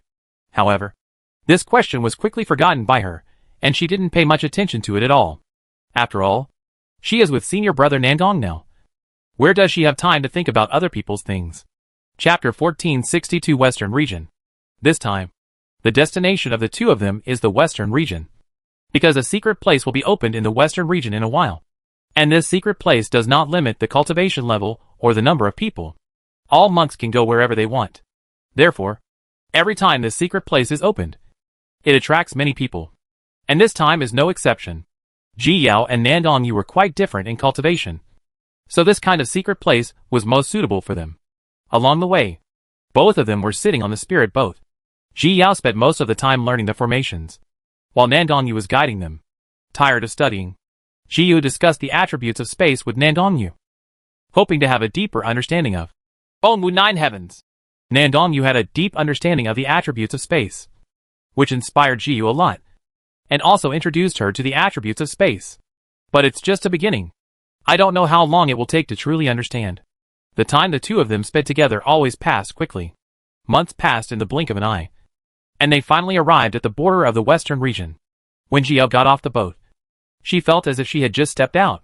The western region has stricter jurisdiction over monks than the northern region, especially foreign monks. Of course, this only applies to ordinary monks, not those big guys. As soon as the two of them arrived at the boundary of the western region, they were signaled by the guarding monks in front to lower the spirit boat. At this moment, there were people in front of them queuing up to register and paying domain fees. Gia watched the monks hand over the spiritual stones in large quantities, and felt a pain in her heart. She hadn't sold the medicinal herbs yet, and now she was about to bleed heavily. This world of floating dust is really dark. The arrival of the two people also attracted everyone's attention, mainly because these two people with outstanding temperaments are not uncommon in the world of Fuchin. So it is inevitable for people to take a second look. Soon, it was finally Jiao's turn. 10,000 top-grade spiritual stones per person. The guarding monk stretched out his hand expressionlessly, not moved by Ji Yao's appearance at all. Grass. Jia couldn't help but curse in her heart. The price was really scary. After all, it was just a mere entry fee. She was heartbroken and was about to take out the spirit stone from the storage ring when she saw a hand reaching out from behind. Okay, let's go in. The guard took the storage bag handed over by Nan Gongyu.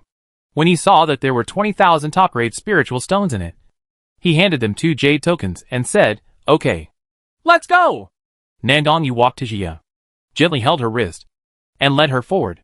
Jia was a little embarrassed, asking senior brother Nangong to pay every time, which was not good.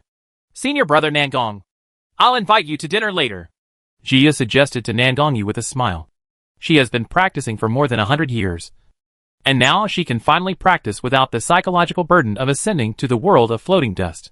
She doesn't have to worry about dying at any time, and she doesn't have to worry about something happening to her homeland. Now she could finally relax. But of course, she still couldn't relax in her cultivation. Okay. Nan Gongyu looked sideways at her. It seemed that junior sister Yi really loved eating spiritual food, and he could prepare any good things for her in the future. The two of them rushed towards the nearest city in a happy mood, and Jia also forgot about the spirit stones she had just spent. "Those two people look quite wealthy," a female cultivator said, while twirling her hair with her hands and looking at the backs of Ji Yao and the others as they left. "Are you doing this old habit again? You look like you are not an ordinary person." "Don't make random decisions." The man next to him frowned and said helplessly. Chapter 1463. You are so beautiful. "I'm just talking. Look at how nervous you are." The female cultivator raised her orchid finger and lightly patted the male cultivator's chest angrily. "I don't know you yet. We agreed to wash our hands in the golden basin. You are not allowed to make random decisions for me. If something happens, don't blame me for leaving you alone." The male cultivator pushed the female cultivator away and gave a warning look. With one glance, she also rushed in the direction of Jio and the others. The female cultivator's eyes instantly became dangerous, and her body was full of hostility. But it disappeared completely in an instant, and she returned to her previous appearance. "Hey, wait for me. I'm wrong," the female cultivator said and chased after her. A few hours later, Jia and Nan Gongyu finally arrived at the nearest city, Starry Sky City. Before dark, Jia smiled the moment she saw the name of this city. Could it be that you can watch the starry sky in this city? So you chose such a name? But her smile couldn't stop when she saw the monk collecting the city fee at the city gate. She had just paid the money, and now he was here again. "Senior brother Nangong, you can't compete with me this time." Jiyu immediately made an agreement with Nan Gongyu and planned to pay for the entry fee for the two of them this time. Nan Gongyu saw Jiyao looking serious and nodded. But he was thinking about taking Jiyao shopping later. "It's been a long time since I took junior sister Yi shopping last time. She must be very happy." "Right. As long as it makes junior sister Yi happy, he is willing to do it and learn it." Jio had no idea of Nan Gongyu's plan. She came to the city gate distressed, already planning to sell the herbs. Otherwise her money would not be enough for her to spend decades. She handed over their jade tokens, and then handed over the spirit stones. The monk guarding the city marked the jade plaque to record that she had been here and paid the money.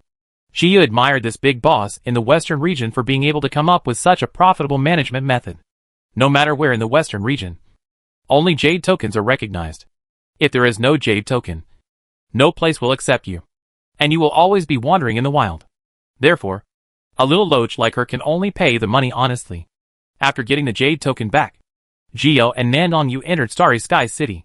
The whole city is very lively, covering a huge area.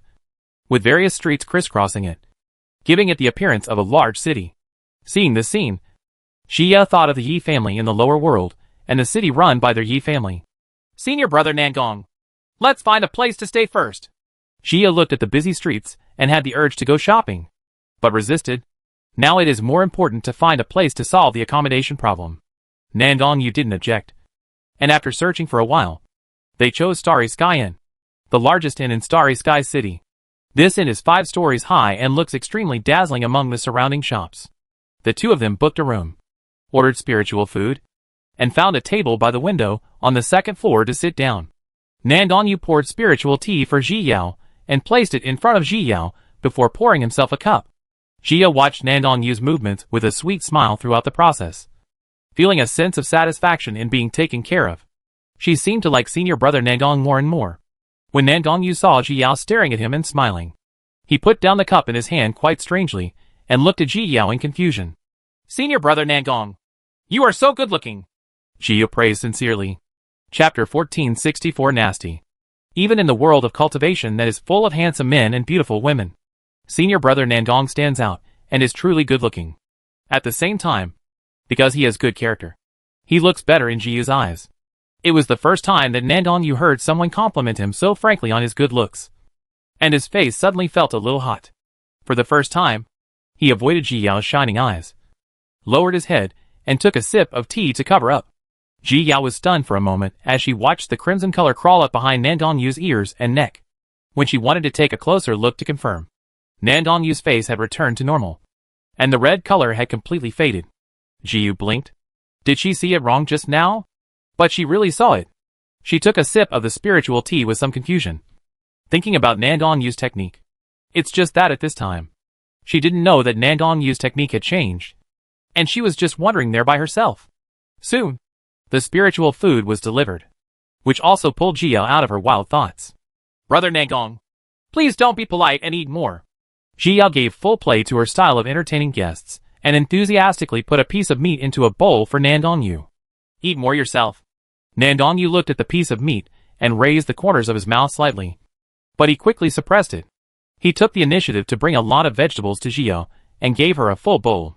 Seeing this, Ji Yu also gave Nangong Yu a bowl full of vegetables, and then started eating with a smile. Nangong Yu slowly ate the food in the bowl, feeling for the first time that these spiritual foods tasted pretty good. TSK. That's really disgusting. A man in white at the next table rubbed his arms and looked at Ji Yao and the others with disgust and complained. You're stupid. The girl in pink who was sitting opposite kicked the man in white from under the table, biting her chopsticks angrily. She glanced at Ji Yao and Nangong Yu at the next table with envy, then turned back to look at the man in white in front of her, who only cared about her own food. She was so angry that she kicked him again. Why do you keep kicking me? The man in white swallowed a piece of meat in his mouth and rolled his eyes. Just eat it. I'll eat you to death. The girl in pink clothes was so angry that she put her chopsticks on the table, stood up, and ran towards the stairs. Hey, you? The man in white didn't realize what was going on, and looked at the girl in pink running away in confusion. Sorry. Are you okay? At this moment, the girl in pink apologized, causing the man in white to stand up. He hurriedly walked towards the stairs. Before he could get closer, he saw the girl in pink retreating again. Behind her, a man in black was walking up to the second floor. Behind the man in black, there were a group of guards. The man in white frowned. It seemed that this man was a disciple of a big family. He glanced at the girl in pink clothes worriedly, walked to her side in a few steps, and stood in front of her. He originally thought that the man in black would cause trouble, but he didn't expect that he would pass by without even looking at them and find a table to sit down at. Are you okay? He quickly turned around and asked the girl in pink, fearing that she would be wronged. I'm fine. When the girl in pink saw that the man in white cared so much about her, she finally couldn't help laughing and forgot all the previous unpleasantness. She also noticed the man in black when he appeared. After all, it was hard for people to ignore such a big show. Chapter 1465 Yihani. However, she just glanced at it and withdrew her gaze, not paying much attention to it. After finishing her meal, she and Nangong Yu left the second floor and returned to her room. Pay attention to safety, and call me if anything happens. Nangong Yu activated the formation disc he made and protected Ji Yao, but still warned him uneasily. Okay. Jia smiled and nodded. Yeah. After Nan Gongyu said that, he left Jia's room and returned to his room next door. But Jia did not sleep after Nan Gongyu left. Instead, she took out the Luyan brocade from the storage ring. This was something she got when she was in the lower realm. This Luyan brocade, which is completely white with a hint of light, suits senior brother Nan Gong very well. She took out the equipment for making robes and planned to sew a robe for Nan Gongyu. She always accepted Nan Gongyu's kindness, but she couldn't find anyone to repay him. This robe contained her full love. Jia concentrated on making it carefully. She only needed to cut and sew the Luyan brocade, and finally forge it with weapon refining methods. These robes can automatically change size, so she doesn't have to worry about the wrong size. This was not her first time making cassocks, so she was considered experienced. She completed the preliminary work in one night. Early on the next morning, Jia looked at the forged robe in front of her and smiled with satisfaction. This time, the robe was made quite well, better than the one in the lower realm. When she was in the lower world, she accidentally returned to Ye's house and found that her mother was sewing a robe for her father. She followed her with great interest and made a robe for her father. Her father was very happy at that time, holding the clothes and happily saying that his daughter felt sorry for him. As a result, Jia saw him wearing it once, and she happily put on the clothes made by her mother. At that time, Jia understood what the saying, "Parents are true love. Children are accidents," meant. "Are you up?" Nan Dongyu's knock came from the door, interrupting Jia's memories. "Get up." Jia quickly put away her clothes, opened the door, and walked out. The two of them went to the second floor together and ordered a bowl of spiritual porridge, and sat down where they were yesterday to eat. "Let's go out for a walk later and buy some things you like." Nan Gongyu put down the chopsticks in his hand and looked at Ji Yao and said. Ji Yao's eyes lit up when she heard this. This was exactly what she wanted. "Okay." Ji Yu agreed with a smile, finished the porridge in the bowl in 3 strokes, 5 divided by 2, and went downstairs to go shopping with Nan Gongyu. "Master, Yi Hani has entered the city." A guard came to the man in black's room to report. Yi Hani, the man in black, gently twirled his fingers and smiled with an unpredictable expression. "I've been waiting for you. How do you sell this?" Ji Yao asked as she picked up a finely crafted spiritual mirror on the stall. 100 high-grade spiritual stones. The stall owner smiled and raised an index finger to Ji Yao. "Can it be cheaper?" Ji Yao nodded with satisfaction after hearing this. It seems that the boss did not raise the price randomly, but still subconsciously wanted to bargain. "This is a must." The stall owner shook his head. His spiritual mirror was worth the price. "Okay, then I want this." Ji Yao nodded happily. Anyway, she didn't really want to take advantage of the other party. It's just a kind of psychological comfort. Chapter 1466 Lively. Just when Ji Yao wanted to give money, Nan Gongyu paid the spirit stone from the side. "Whatever you want to buy, I'll buy it for you." Nan Gongyu took the spiritual mirror from the boss's hand and handed it to Ji Yao. Ji Yao looked up at Nan Gongyu and saw that he was serious about spending money for her. So she took the spiritual mirror. "Then I'm welcome." Ji Yao couldn't stop the smile on her face, and she felt as if a flower had bloomed in her heart. "Well, let's go." Nan Gongyu stretched out his hand and took her wrist, leading her to stroll through the market. Ji Yao lowered her head and looked at Nan Gongyu's hand. Senior brother Nan Gong did treat her differently. She could feel it. Maybe she can really win over senior brother Nan Gong? She stretched out her other hand and took the initiative to hold Nan Gongyu's arm, as if her whole body was hanging on Nan Gongyu. However, Ji Yao did not dare to look at Nan Gongyu. She could only tilt her head and look away, with a sweet smile on her face. Anyone who looked at him could see her emotions. Nan Gongyu looked down at Ji Yao, who was almost hanging on him, and smiled slightly, but then disappeared in the blink of an eye.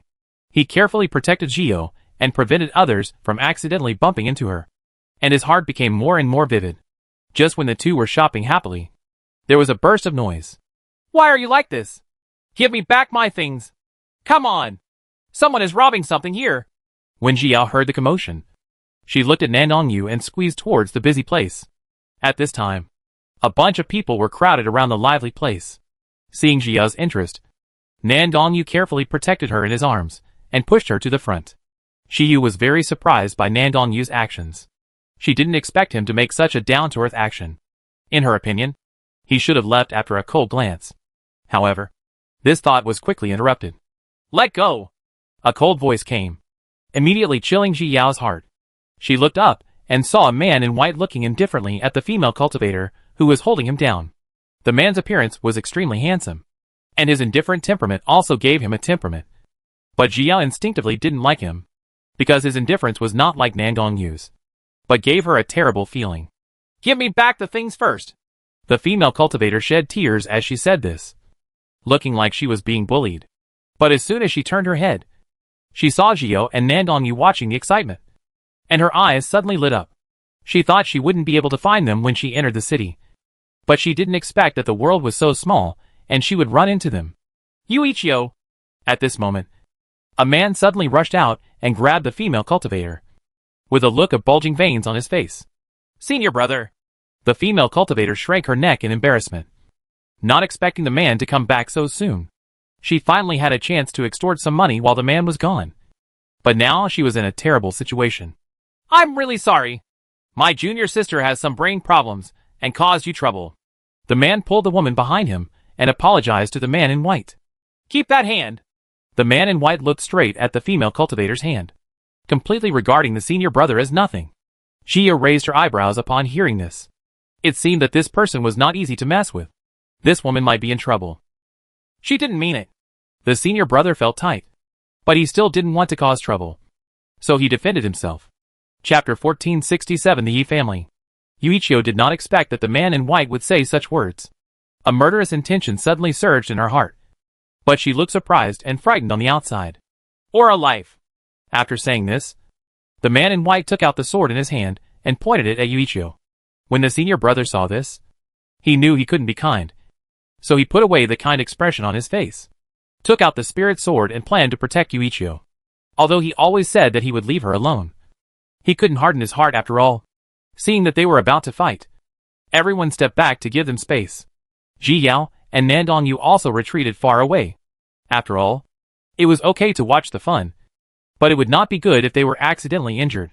But fighting is prohibited in the city, so these two are not afraid of being taken away by the city guards? Senior brother, Yuichio didn't expect that her senior brother would help her, so she shouted in surprise.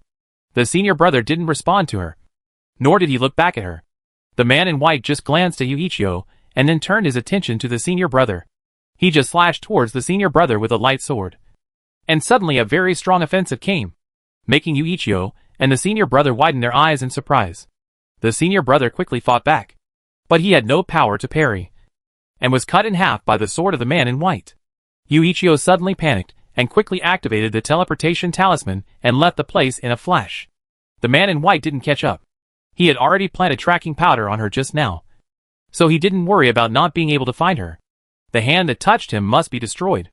None of the onlookers expected that the battle would end so quickly, and everyone was stunned for a moment. Ji Yao also frowned. This person actually hit his cultivation. It was clear that the offensive just now was in the integration stage, but the result was that he showed his cultivation in the initial stage of distraction. If he showed his true cultivation from the beginning, I'm afraid that woman wouldn't dare to provoke him. Ji Yao shook her head inwardly. That woman was obviously bullying and timid. She probably saw that the man in white had low cultivation, but looked very wealthy, so she wanted to extort some money, but she didn't expect that she ran into a fight. It's just a pity that her senior brother died like this without any reason. Get out of the way! Who dares to kill people in the city? A group of city guards finally rushed over at this moment and asked fiercely. The onlookers gave way to a path one after another, and did not dare to say anything. You just don't take the rules of our Starry Sky City seriously? The leading guard walked up to the man in white with a bad look on his face, and was about to catch him as he spoke. Without any panic, the man in white took out a jade plaque and held it up in front of the leading guard. Ji Yao saw a huge word, Knight, on the jade plaque at a glance and blinked. It turns out it's young Master Yi. I'm disrespectful. The guard immediately changed his expression and quickly bowed respectfully. The man in white didn't say a word, put away the jade token, and turned around and left. The leading guard straightened up in embarrassment, but did not dare to say anything and left with his men. He had to go back quickly and tell the city lord that people from the Yi family had come to Starry Sky City. Who is this? The guards don't even care about him? Hey, didn't you hear it was Yejia? Yes. Apart from the Yi family, which other Yi family dares to be so arrogant? Shoo! Don't say what you shouldn't say.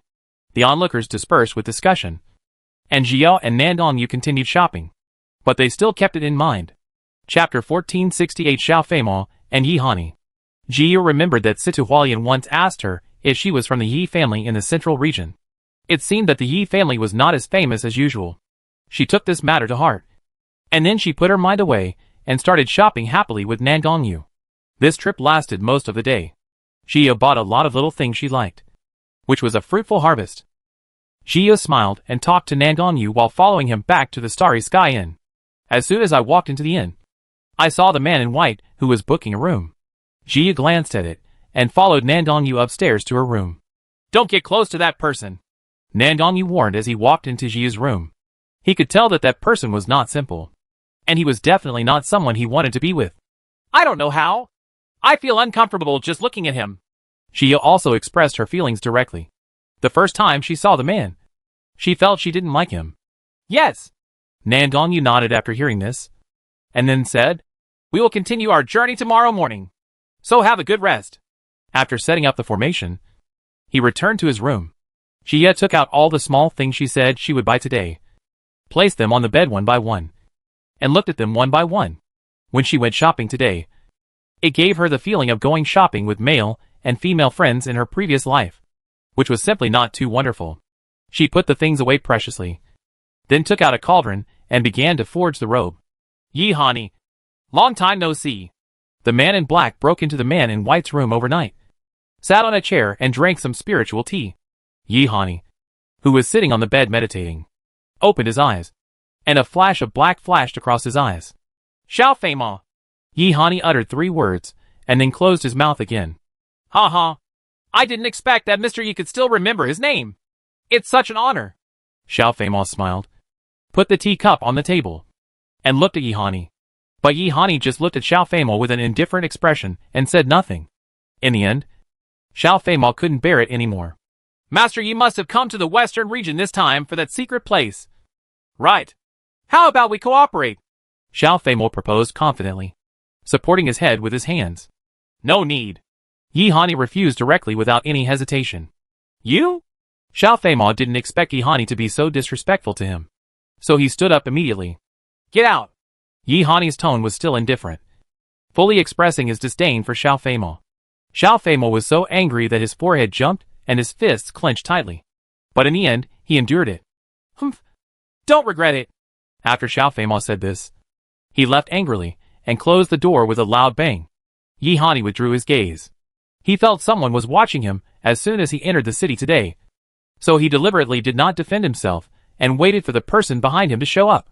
Unexpectedly, it was Xiao Feimao. There was a flash of complicated emotions in his eyes, and finally he became calm again. At this moment, the scene of today's day appeared in his mind, and he thought of the man in white who was watching from the side. He actually sensed a dangerous aura on him. Yi Hani smiled coldly. Yi Hani, has never been afraid of anyone in his life, and this person is no different. However, he did hope to confront him and completely strangle him in the cradle, not wanting him to become a threat to him in the future. Chapter 1469 Gift of Robes. Early in the morning, Jiao had forged the robe. She also specially added the formation that Nandong Yu had taught her a few days ago, which was regarded as her homework. She waited in the room for Nandong Yu to call her so that she could give him the robe. Are you up? Soon. Nandong Yu's voice sounded at the door. Jiao quickly opened the door and pulled Nandong Yu into the room. Brother Nandong, I have a gift for you. I don't know if you like it or not. Jiao hid the robe behind her back, feeling a little nervous. This was her first time giving a gift to the boy she liked, so she felt a little nervous. Nandong Yu was stunned, obviously not expecting this to happen. I made this robe myself. Jiao mustered up the courage to stuff the robe into Nandong Yu's arms, then lowered her head and looked at her spinning toes. Her ears were red, and although she buried her head, she always wanted to glance up to see Nandong Yu's expression. Nandong Yu looked blankly at the cassock in his arms, and was a little stunned for a moment. He looked at Jiao, who had her head buried, and then at the cassock in her hand, and suddenly there was an unspeakable feeling in his heart. Boom! Boom! His heart beat faster, and a rush of heat rushed to his head, successfully making him blush. He unfolded the cassock slightly stiffly, and at a glance he saw the 2 words. You and Yao. embroidered on the inside of the collar. He didn't recognize the symbol in the middle. But that didn't matter. What mattered was that he was very happy. And for the first time, he truly felt happy. This time, he was not happy because junior sister Yi was happy. But he felt happy from the bottom of his heart. Jia took the opportunity to raise her head and glance at Nan Gongyu, and saw him holding up his cassock in a daze. She felt depressed, thinking that Nan Gongyu didn't like it. She pursed her lips, and her mood suddenly dropped. But Nan Gongyu suddenly erected a magic wall between the two of them to separate them. And then the precious one put on the magic robe. After the magic wall disappeared, Jia saw Nan Gongyu, who had already changed his clothes. He walked up to Ji Yao, gently held Ji Yao in his arms, and rested his chin on Ji Yao's head.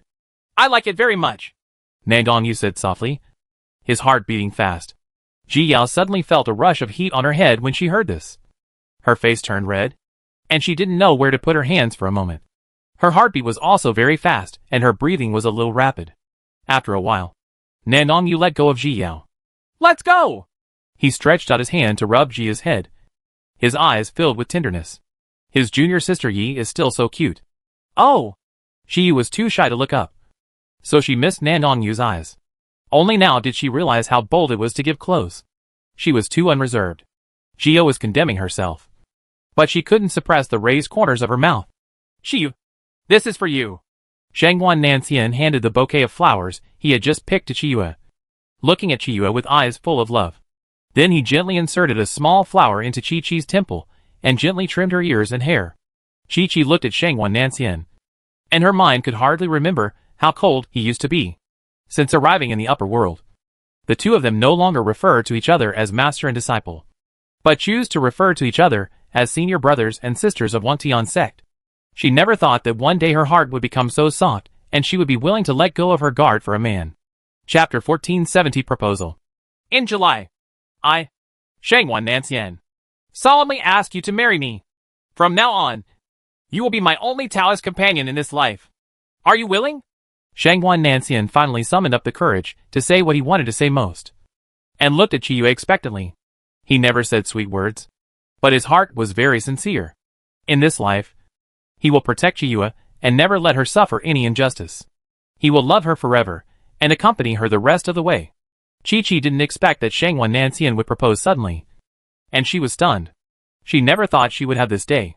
She looked at Shangwan Nanxian with a sincere face, and her eyes suddenly turned red, making her a little overwhelmed.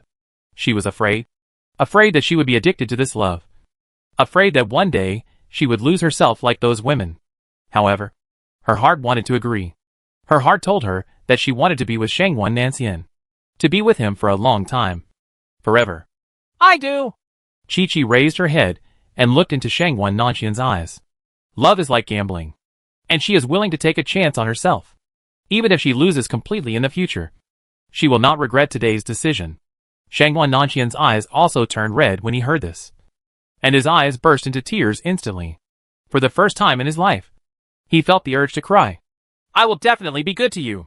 Shangwan Nanxian was clumsy and didn't know what to say to express his feelings, so he stupidly held Qiyue in his arms. Yeah. Qiyue leaned in Shangwan Nanxian's arms and curled her lips when she heard his rapid heartbeat. Qiyue. Shangwan Nanxian gently pushed Qiyue away from his arms, and then grabbed Qiyue's shoulders with both hands. He looked into Qiyue's eyes, slowly lowered his head, and pressed his lips to those tempting ones. Jia on the other side still doesn't know that the CP she is chasing has successfully proposed.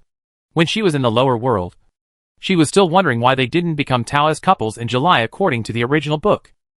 Every time she went to see Qiyue, she would see Shangwan Nanxian's resentful eyes, as if she had robbed his wife. Senior brother Nangong, there seems to be someone behind us. Jia's consciousness captured a spirit boat following their spirit boat.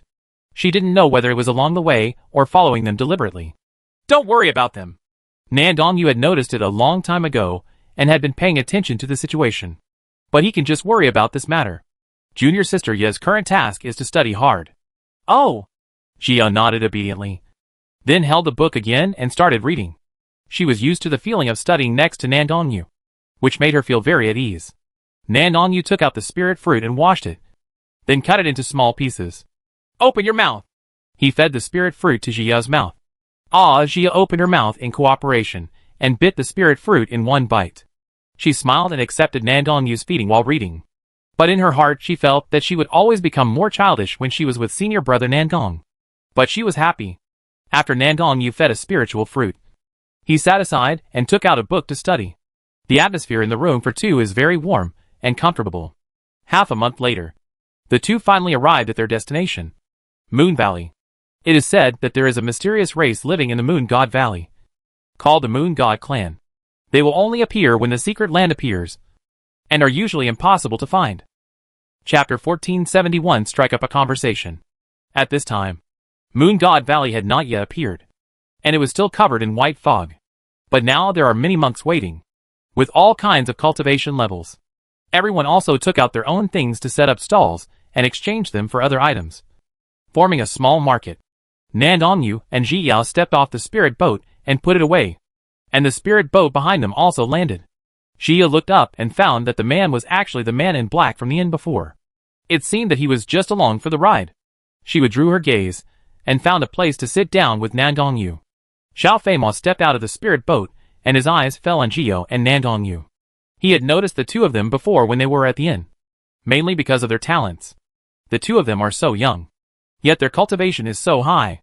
From a glance, they must be famous genius disciples. But he searched all the famous geniuses and couldn't find one. He asked the guards to check, but they could only find out that he was a monk from the outside world. But he could not find out the specific identity. Xiao Feimao wanted to get close to each other, get to know the two of them, and then cooperate in a secret place to compete with Yi Hani's guy. But if he rushes over like this, the other party will definitely think that he has bad intentions. So it is better to find an opportunity to talk about it later. He withdrew his gaze and took his men to find a place to sit down. Gradually, there were more and more people, almost surrounding the entire Moon God Valley. At night, the monks set up tents and lit bonfires. Jia took out the hut given by her senior brother and threw it on the ground, which immediately attracted the attention of others. Everyone is a tent, but Jia's house really stands out. Most monks spend the night in the wild or set up a tent when traveling. It is still rare for them to bring their own houses. Senior brother Nangong, we will stay here tonight. Jia looked at her cabin with satisfaction. The treasure given by her senior brother was a good one. She just received a messenger from her senior brother a few days ago, saying that she had just come out of a secret realm and was now on her way back to Sword Sect. Okay. Nandongyu nodded, and just as he was about to follow him into the house, someone stopped them from behind. Two Taoist friends. I'm Xiao Feimao. I'm not used to this wilderness. I wonder if I can stay here for a night. As soon as Xiao Feimao saw Ji Yao taking out the house, he knew that the opportunity to strike up a conversation had come. So he hurriedly asked come over. Jia frowned when she heard this. This person was not related to them. So how could he make such a request? This is the accommodation fee. Xiao Feimao smiled and handed the storage bag to Ji Yao, looking harmless. Anyway, he just wanted to find a chance to get to know them, and he didn't want to do anything to them. But he was very open-minded. Jia looked at Nandongyu and saw Nandongyu nodded towards her. He was not sure whether this person was an enemy or a friend, but it was more reassuring to have him under his nose than to hide in the dark. Okay. Jia reached out and took the storage bag, glanced inside casually, and was suddenly shocked. Darling, this Xiao Feimao is really a rich man. He even gave him 1,000 top-quality spiritual stones for one night. Why did she suddenly want him to stay a few more nights? Ha ha. Fellow Taoist, please come in. Jia put the storage bag away and welcomed Xiao Feimao in. Then she took Xiao Feimao to a guest room farthest from them. You can stay here tonight. Thank you. But I haven't asked the names of these two fellow Taoists yet. Xiao Feimao turned his head and looked at Ji Yao. Chapter 1472 Moon God Valley appears. Yi Shichi. That's my senior brother. Nandong. Jia pursed her lips and did not give a specific name. After all, it was unclear whether this person was an enemy or a friend. Xiao Feimao's pupils dilated instantly when he heard the words, Night 17, and soon returned to normal. It turns out to be fellow Taoist Yi. Fellow Taoist Nandong. Xiao Feimao smiled and clasped his fists in salute. But in his mind, he was trying to figure out the relationship between Jia and the Yi family. If she was also a disciple of the Yi family, then she might side with Yi Hani. Well, I won't bother you anymore. Jia nodded lightly, turned around and came to Nandongyu, and took him to the room. Brother Nangong, You can live here. She pointed to the room next to her room and said to Nan Gongyu with a smile. She was completely different from before. Xiao Feimao glanced at the two of them and clearly saw the adultery between them. He shook his head and pushed open the door. This kind of show of affection, as if no one was around, was better left out of sight. Okay. Pay attention to safety. Nan Gongyu warned as usual. It wasn't until he saw Zio entering the door that he opened his own door and walked in. The night passed very peacefully. There were many monks here, but no one dared to act rashly. The next day, the sun rose in the sky early. Zio put the house away after the three people came out, and planned to go to Xiaofeng City to have a look. She had already sold all those herbs when she was shopping, which successfully made her pocket a little bigger. Ahem. Fellow Taoist Xiao, are you still staying tonight? Zio came to Xiao Feimao and asked in a low voice. She is still thinking about his spiritual stone. After all, this kind of deal is so cost-effective that anyone who doesn't do it is a fool. Anyway, there are a lot of people now. So even if this person is careful, he doesn't dare to act rashly. Stay. You must stay. It will be some time before the secret land is opened. And during this time, fellow Taoists, you will be disturbed. Xiao Feimao replied politely, and at the same time presented the storage bag. Zhiyu took the storage bag and finally gave Xiao Feimao a smile. Everywhere. We are all friends. Zhiyu waved her hands with an air of grandeur and put the storage bag into the storage ring in a blink of an eye. After the matter was settled, she dragged Nan Gongyu aside and walked towards Fanshe. Xiao Feimao looked at Ji Yao's back and narrowed his eyes. Such a lovely beauty. But unfortunately, she already has an owner. He smiled slightly, took out a folding fan and shook it gracefully, then walked towards the group of monks gathering to inquire about the news. And his guards have been watching him from a distance to prevent danger and take action in time. 5 days later, the entire Moon God Valley was surrounded by monks, and everyone was looking forward to the Moon God Valley appearing soon. Zhiyu is also looking forward to it. She is very interested in the legendary Moon God clan. However, it is still unknown whether it can be encountered. Just when everyone was looking forward to it, the white fog finally began to slowly dissipate. The crowd suddenly became restless and wanted to rush in immediately. However, it took time for the white mist to dissipate. After a full hour, the Moon God Valley finally revealed its original appearance. Zhiyu looked towards the legendary Moon God Valley, only to find that the surrounding area was almost entirely covered with forests. She couldn't see what the inner circumference looked like. Let's go! A monk shouted loudly, and was the first to rush into the Moon Valley. After taking the lead, other monks followed and flew in one after another. Chapter 1473 Luck Bonus. Follow me, and don't run around. Nan Gongyu stood in front of Zhiyu and whispered before flying into the Moon God Valley. Zhiyu followed Nan Gongyu obediently, observing the mysterious appearance of Moon God Valley along the way. There are many trees in the Moon God Valley that she has never seen before, and Zhiyu can't even name them. But this environment reminded her of a place she had visited a long time ago, called the World of Plants and Trees. There are some plants that have turned into spirits and transformed into human forms. I don't know if it will be like this here.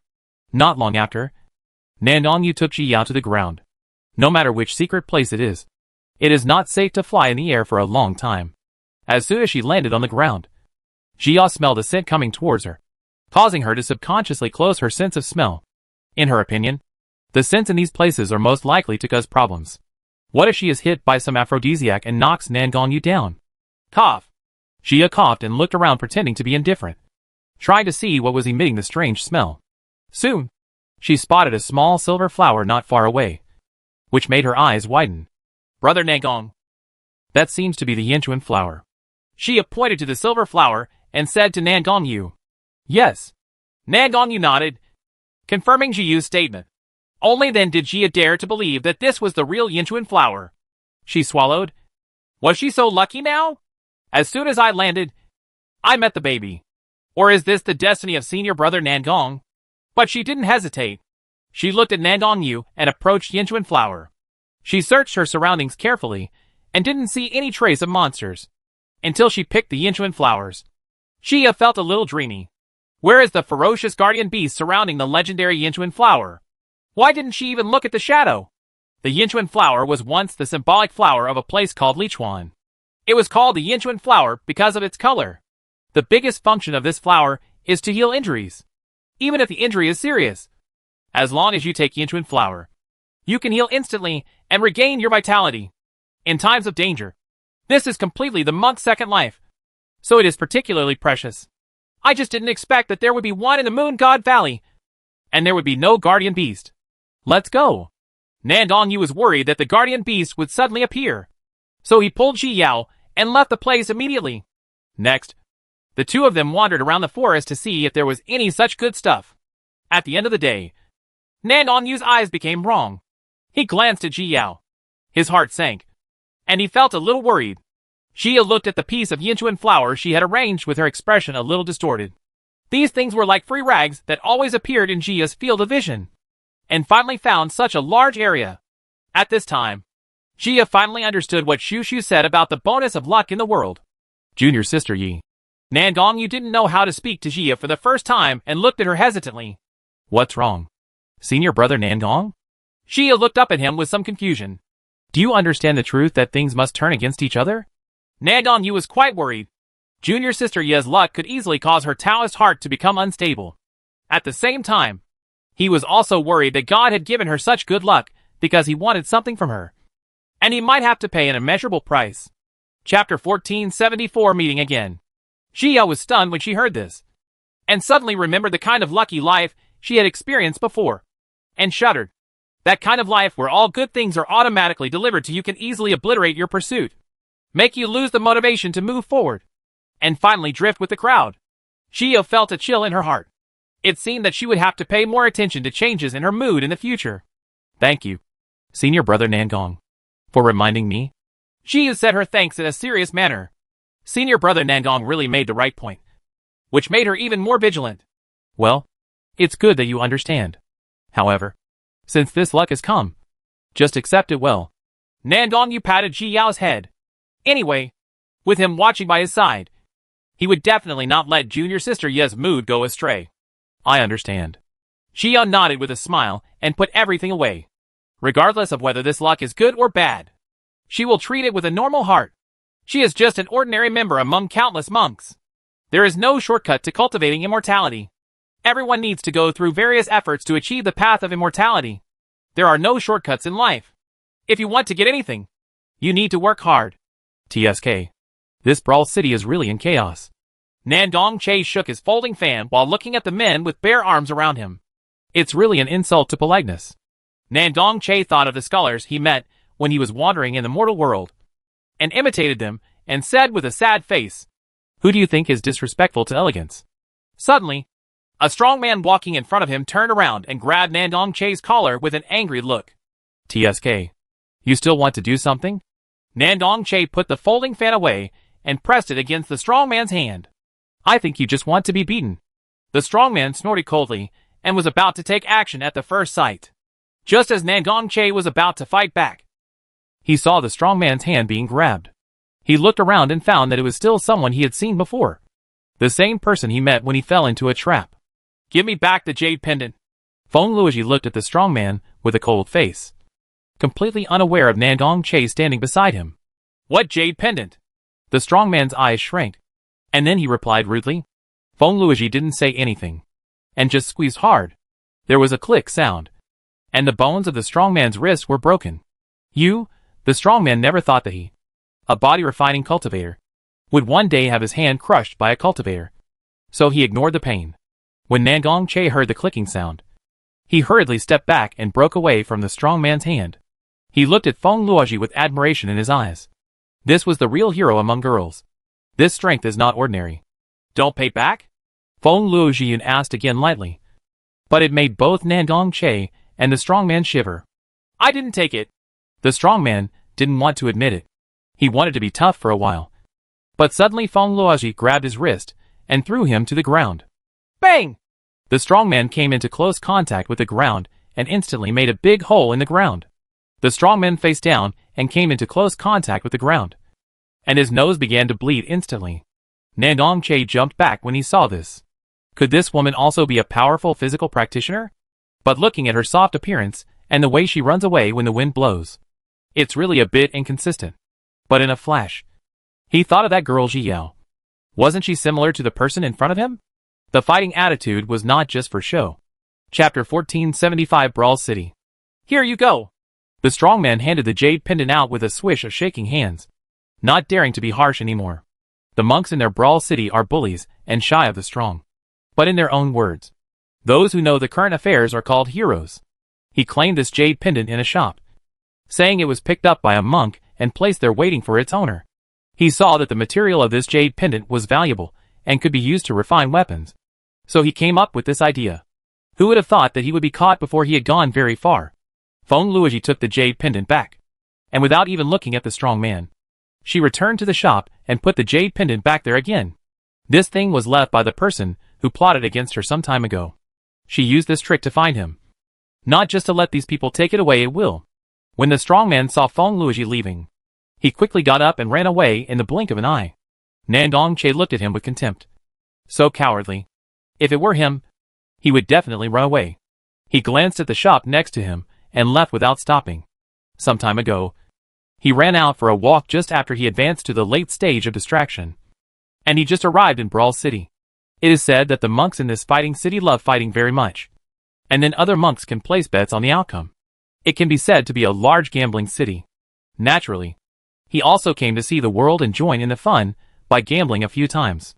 Soon, Nandong Che found an inn to stay and went to the fighting arena early the next morning. As soon as he arrived at the door, he saw the violent beauty from yesterday also lining up in front. With her outstanding temperament, she was extremely conspicuous in the crowd, and the men around her were looking at her secretly. Nandong Che curled his lips. A group of men who had never seen the world. It's not that he said that this woman is not as good looking as him. However, he just cursed in his heart and honestly stepped forward to line up to place his bets. He took a look at today's competition. It was a competition between a Dharma cultivator and a physical cultivator. He remembered yesterday's scene and directly used the spirit stone to buy Fa Xiaoying.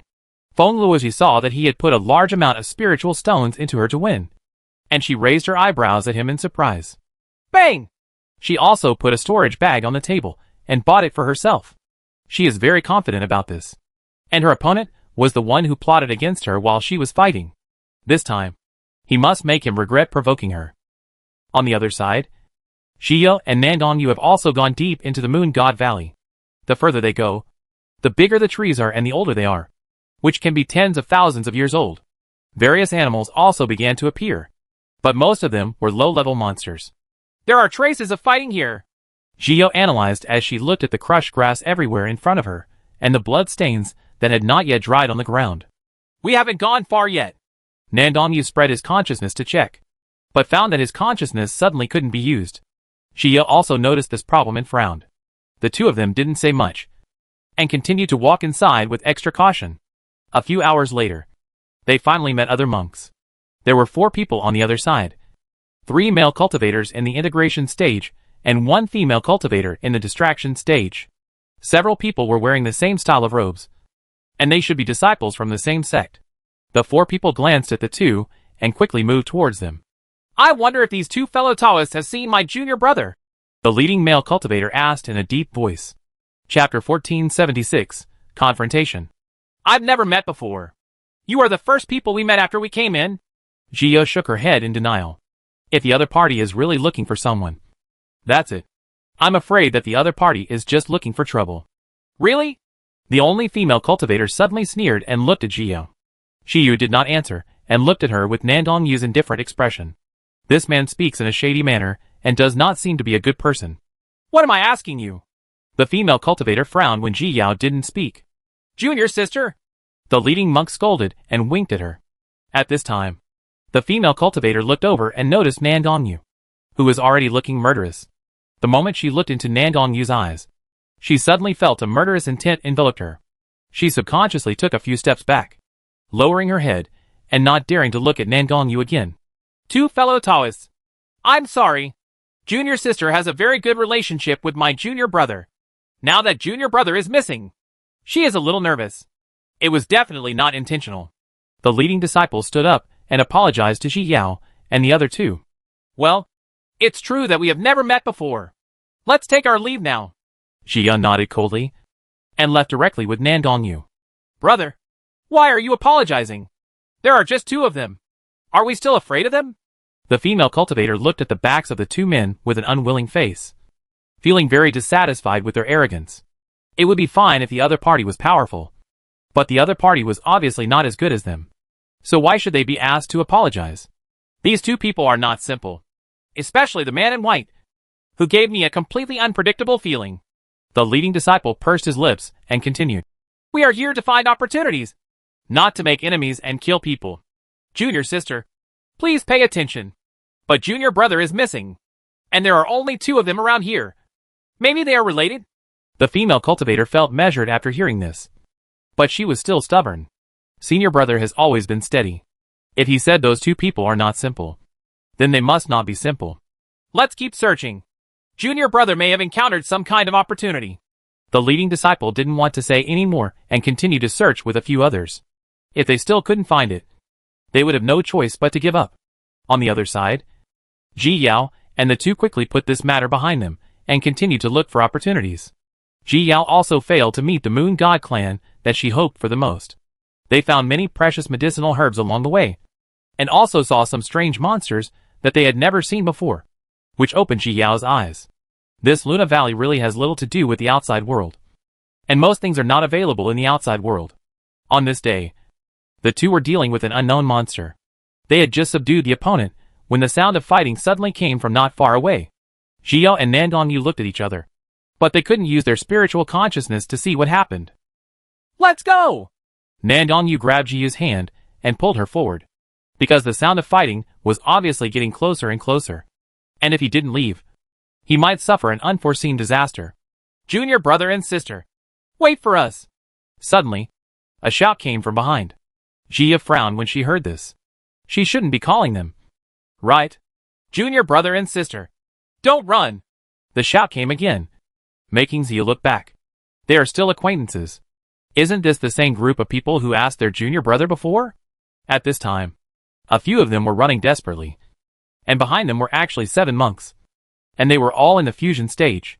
Chapter 1477 Temptation.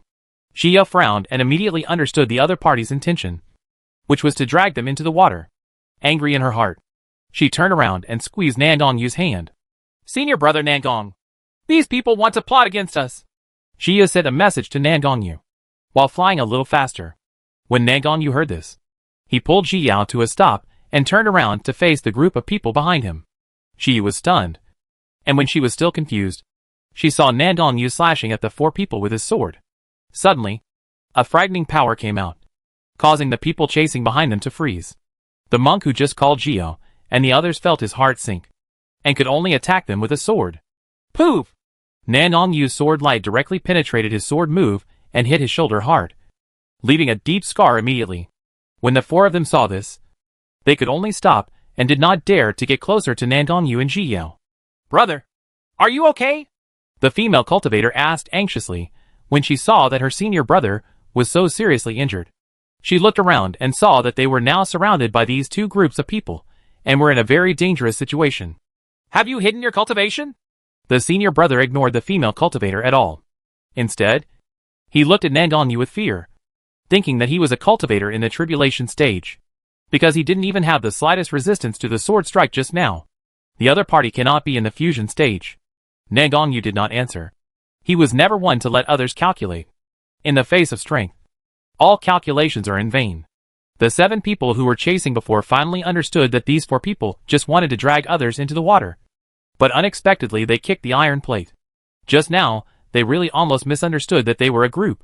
These 4 people were really vicious. Hurry up and hand over your things! Wu Jinghong shouted to the 4 people with a murderous look on his face. A group of them saw a precious medicinal herb before, and while fighting the guardian monster, the 4 of them secretly picked the medicinal herb away. How could they allow them to stop him halfway? Brother! The female cultivator nervously held the magic weapon, feeling very nervous. With so many people, they might not be able to escape. We didn't get anything at all. Don't spit on us with your blood, the senior brother said angrily, as if Wu Jinghong had wronged him. 2 fellow Taoists. We did not take anything. But them. Just now, we saw that they picked several Yinchuan flowers. The senior brother turned to look at Nandongyu and Ji Yao, trying to tempt them to take action. How about we work together and divide Yinchuan Hua 50-50? He confidently waited for the answer. After all, the temptation of Yinchuan flower was so great that even a monk in the tribulation stage would not miss it easily. Xiao blinked at the other party's confident look, and didn't know what the other party's expression would be if they saw the Yinchuan flower they got. But using this thing to seduce them is really a miscalculation. We're not interested. Xiao refused directly. The senior brother didn't expect that the other party would refuse without hesitation, and his heart sank. It seemed that they were in danger. Ha! You see? They are not interested. So you shamelessly snatched them away. Wu Jinghong laughed twice. He knew from the look of the two people's temperaments that they came from a big family. How could they be like this? People cooperate. I really don't know if this person is really stupid or just pretending to be stupid. Chapter 1478 Killing God. Brothers, let's go up and let them see the consequences of plotting against us. Wu Jinghong sneered, waved his hand, and the 7 of them attacked the 4. Nan Dongyu stood guarding Ji Yao and watched coldly from a distance, not intending to intervene. There was really no suspense in this battle. The 7 combined stages were completely crushing against these 4 people. But within a few quarters of an hour, they ended the battle. After Wu Jinghong accepted the storage ring, he burned the bodies of all 4 people. Humph! You are overestimating your own abilities, he snorted coldly. Not everyone could offend them. Thank you two fellow Taoists for not interfering in this matter. Wu Jinghong clasped his fists and said politely to Ji Yao and Nan Dongyu, Senior, you are very polite. I would like to thank you for solving them. Ji Yao was also polite and responded with a fist pump. These people seemed to be reasonable and did not treat them as enemies regardless. Then let's say goodbye first.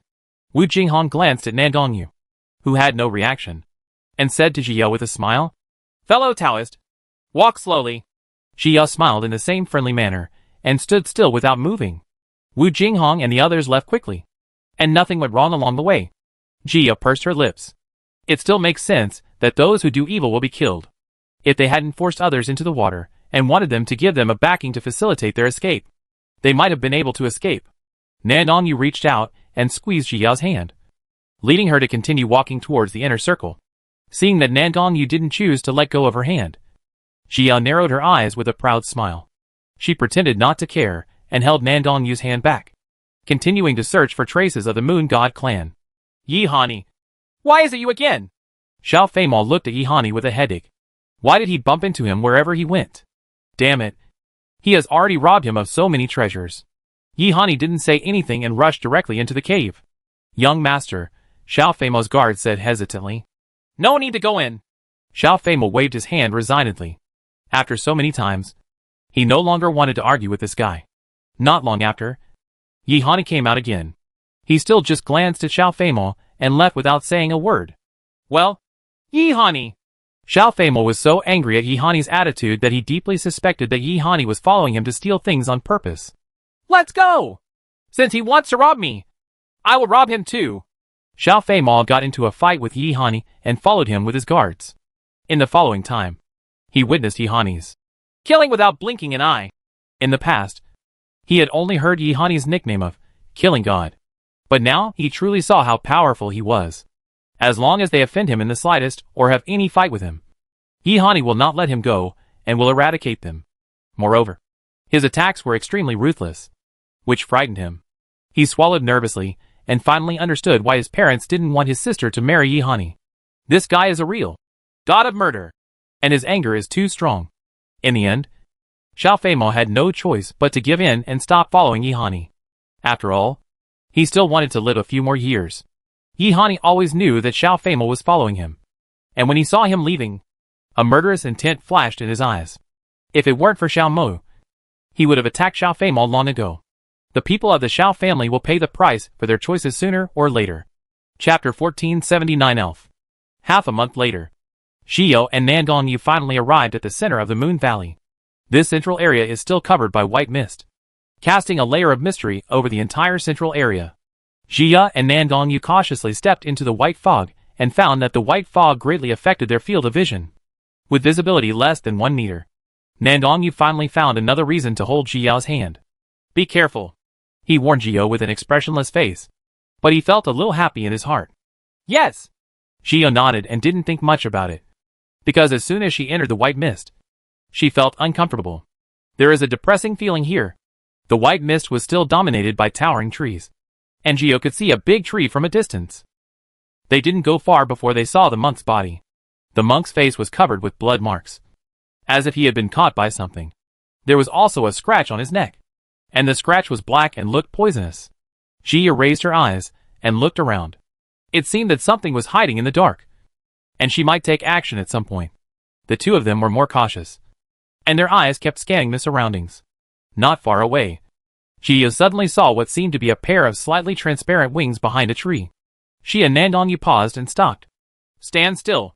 Nandongyu let go of Ji Yao's hand and told her to stand where she was while he went forward to check on the strange thing.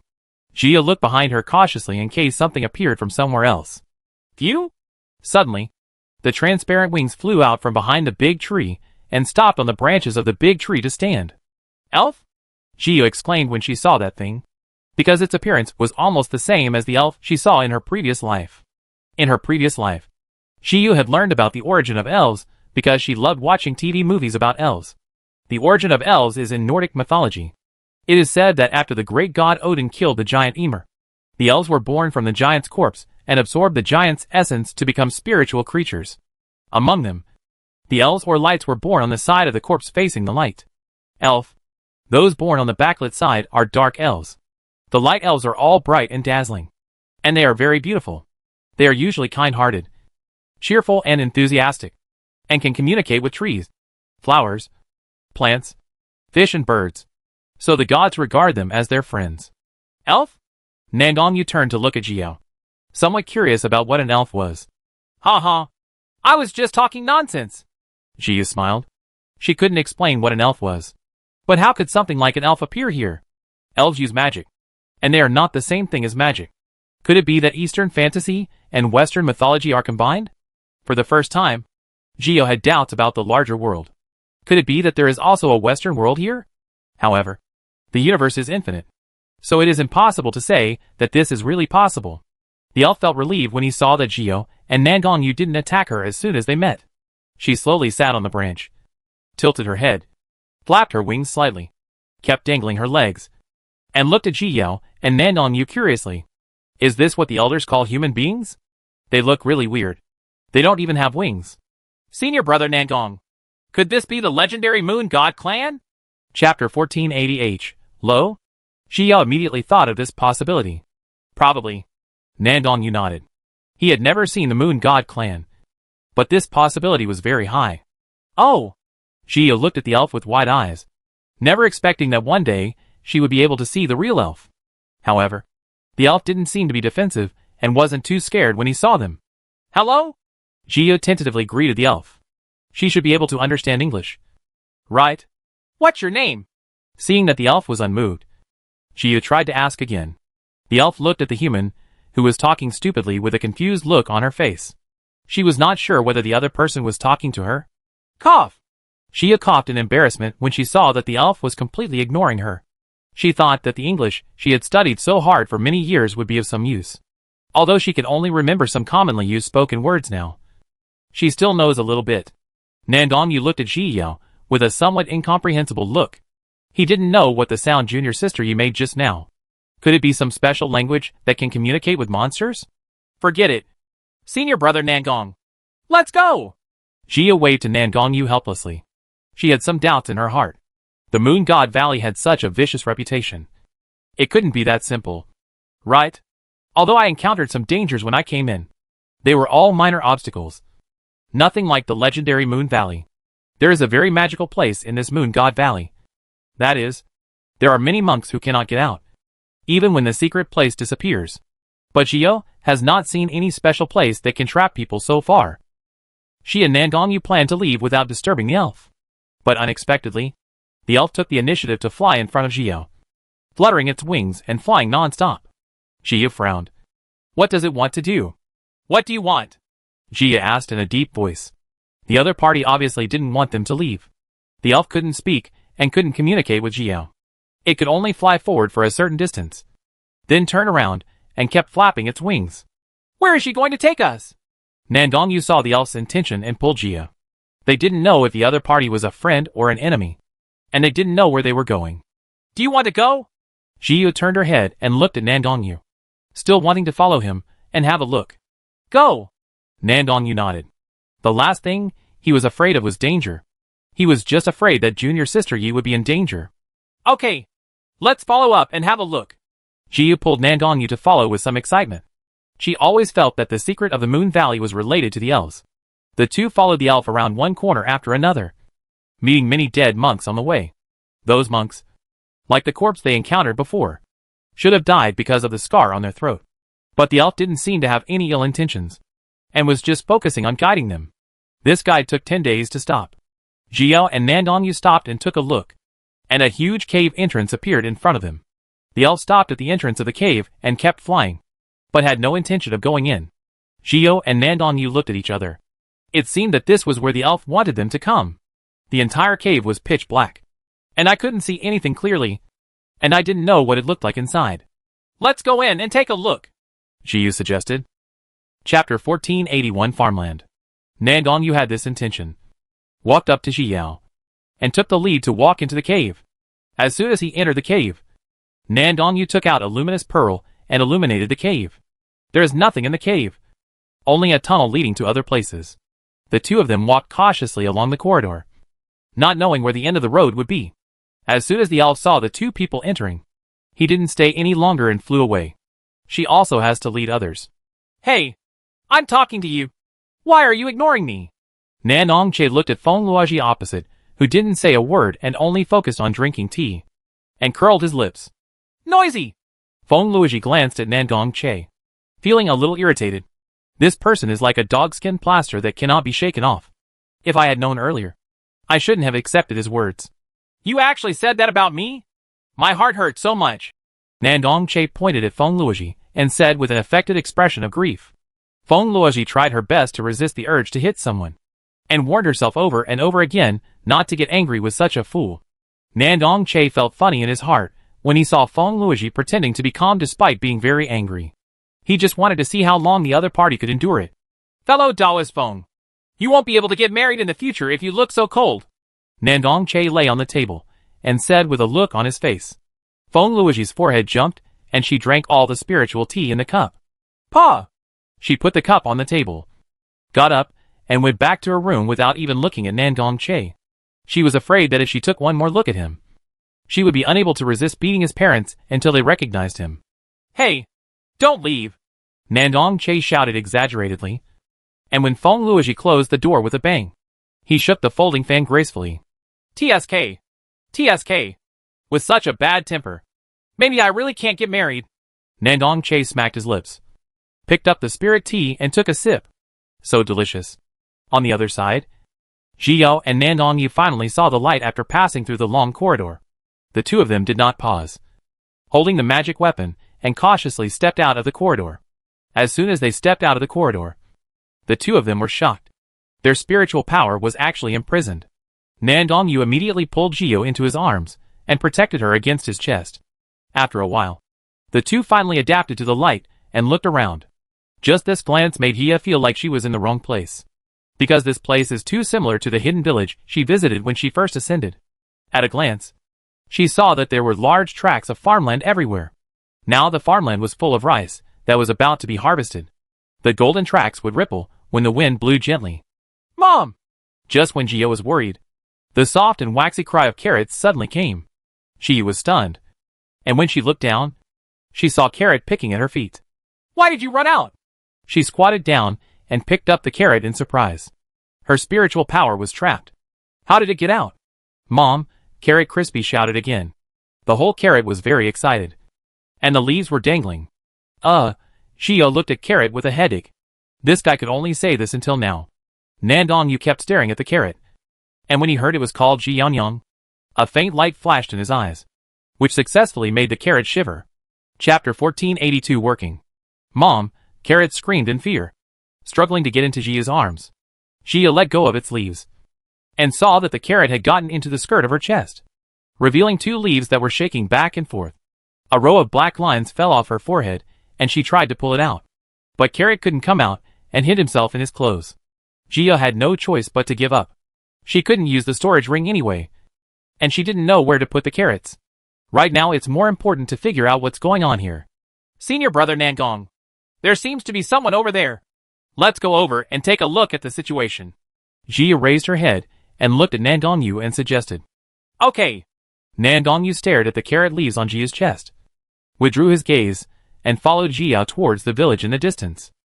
Without spiritual power, the two of them walked much slower, and it took a long time before they arrived at the entrance of the village. Jia adjusted her smile and was about to go in and ask about the situation. I saw a man carrying water. Excuse me. She just asked 2 words, and swallowed the rest when she saw the man's face. Fellow Taoist Xiao? Jia shouted in surprise. Fellow Taoist Yi. Xiao Feimao almost cried when he saw Jia. Fellow Taoist Yi. Can you use spiritual power? As if he saw a savior, he threw down the pole and ran to Jiyao. Nandongyu walked up to Jiyao, isolated Xiao Feimao, and looked at him with an unkind expression. Fellow Taoist Nandong. Xiao Feimao smiled awkwardly and turned his head to look at Jiyao. He knew that fellow Taoist Nandong didn't like to talk, so he could only look at Jia eagerly. No. Jia shook her head with regret. Xiao Feimao's shoulders suddenly slumped when he heard this. He turned around, grabbed the pole, and went to fetch water. He never thought that he, a dignified young master of the Xiao family, would one day be in such a miserable state. Jia looked at Xiao Feimao's lifeless back, feeling a little heavy in her heart. She began to hesitate whether to go in, as if nothing good would happen if she went in. Hey! Those two outside! Come in quickly! Are you trying to be lazy again? Suddenly, an ant came to the village gate. She frowned and scolded loudly. Jia took a few steps back, but she hadn't entered yet. Come in quickly! The ant came to the door carrying a washing basin with a fierce look on her face. No, ma'am. We were just passing by. Jia quickly denied it. Looking at Xiao Feimao's behavior just now, she knew that something bad would happen if she went in. What are you passing by? Huh? The lady snorted coldly and looked at the two of them up and down. All outsiders who come to our Luna Valley must work here for 5 years. Otherwise, they will not be able to get out at all. If you don't believe it, try it. After finishing speaking, the ant shook her hair proudly and held the laundry in her arms. The basin went to the river. This, Jia already believed most of it after hearing this. But she still went back to the cave entrance with Nangongyu to look at it. Sure enough, the entrance to the cave was clearly there, but they couldn't get in. In the end, they had no choice but to return to the entrance of the village, where they met the ant who had finished washing her clothes and came back. I didn't lie to you, did I? Follow me in. The ant snorted coldly and went in holding the basin. Jia and Nangongyu followed their ant into the village, and soon saw many monks working.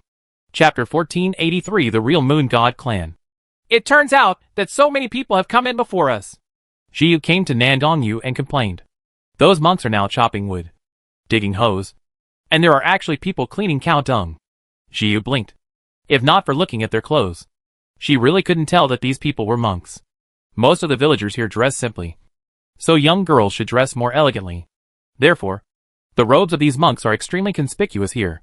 The cassock Jia was wearing at this time was a white cassock that Nandongyu bought for her while shopping. There were many clothes, but Jia only chose a cassock of the same color to show off her thoughtfulness. At this time, she and Nandongyu just walked through the village and attracted the attention of a large number of young boys and girls. We're here. This is the village chief's house. Go in by yourselves. The ant glanced at the two of them angrily, then twisted her waist and left. Jia blinked. This lady has a very bad temper. Come in. The village chief walked out of the house after hearing the noise, and then saw Jia and Nandongyu.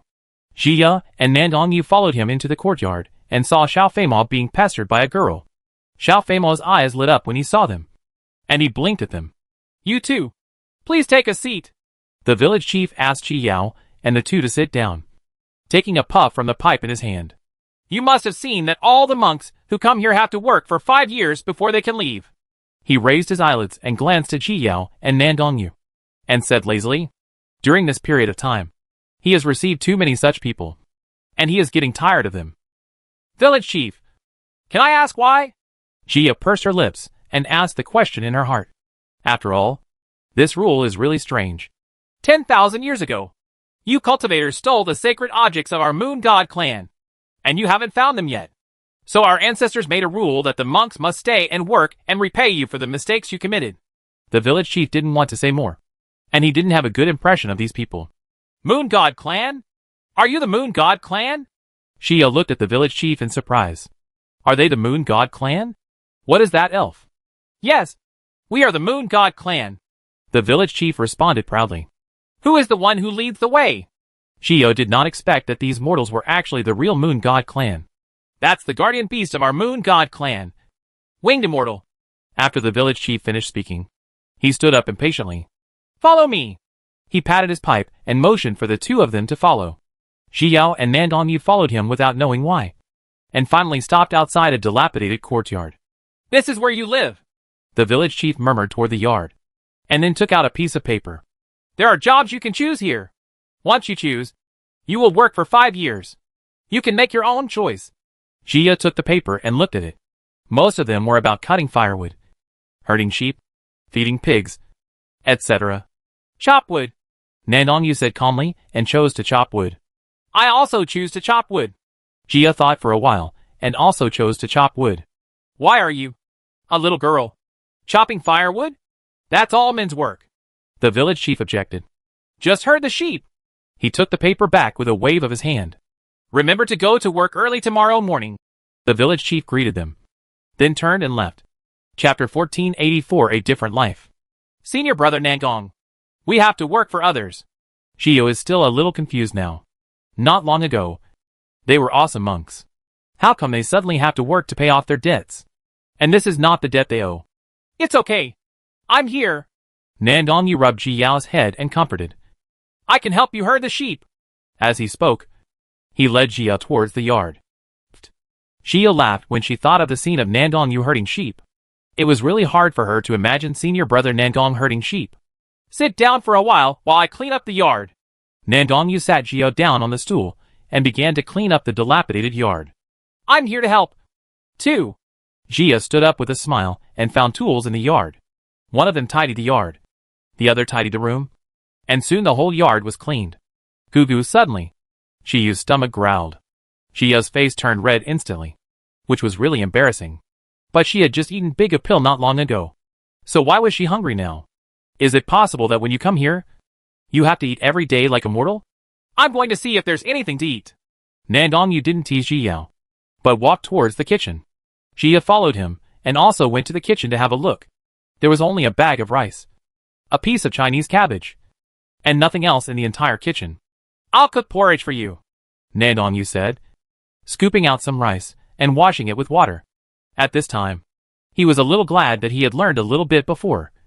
Otherwise, he would have left junior sister Yi hungry now. Xia watched in surprise as Nandong washed the rice and then took it out of the pot. It felt like it didn't seem real. Junior sister Yi. Just when Xia was in a daze, Nandong suddenly called her. What's wrong? She approached Nandong and asked. Can you light a fire? Nandong pursed his lips and asked in confusion. He used to use magic to light fires. But now, he was really confused when faced with this situation. Xia was stunned and couldn't help but raise the corners of her mouth when she saw Nandong's confused look. Senior brother Nandong is so cute. I'll give it a try. Xia came to the earth stove and saw the flint aside at a glance. She felt a pain in her heart. How could this still be a fire caused by flint? If there is a fire excerpt, let her blow it. Xia gathered a handful of flammable thatch and placed it on the stove, and then began to think about using flint to make a fire. She used the fire sickle to keep colliding with the flint. After a long time of collision, she only saw a few sparks. It was not like the sparks in the TV series. Seeing that Xia didn't know how to do it, Nandong also came to her side and studied how to start a fire with her. After a few quarters of an hour, the two finally worked out and successfully lit the thatch. Xia immediately added firewood to the stove, fearing that it would burn out. When the fire calmed down, Xia breathed a sigh of relief. Senior brother Nandong.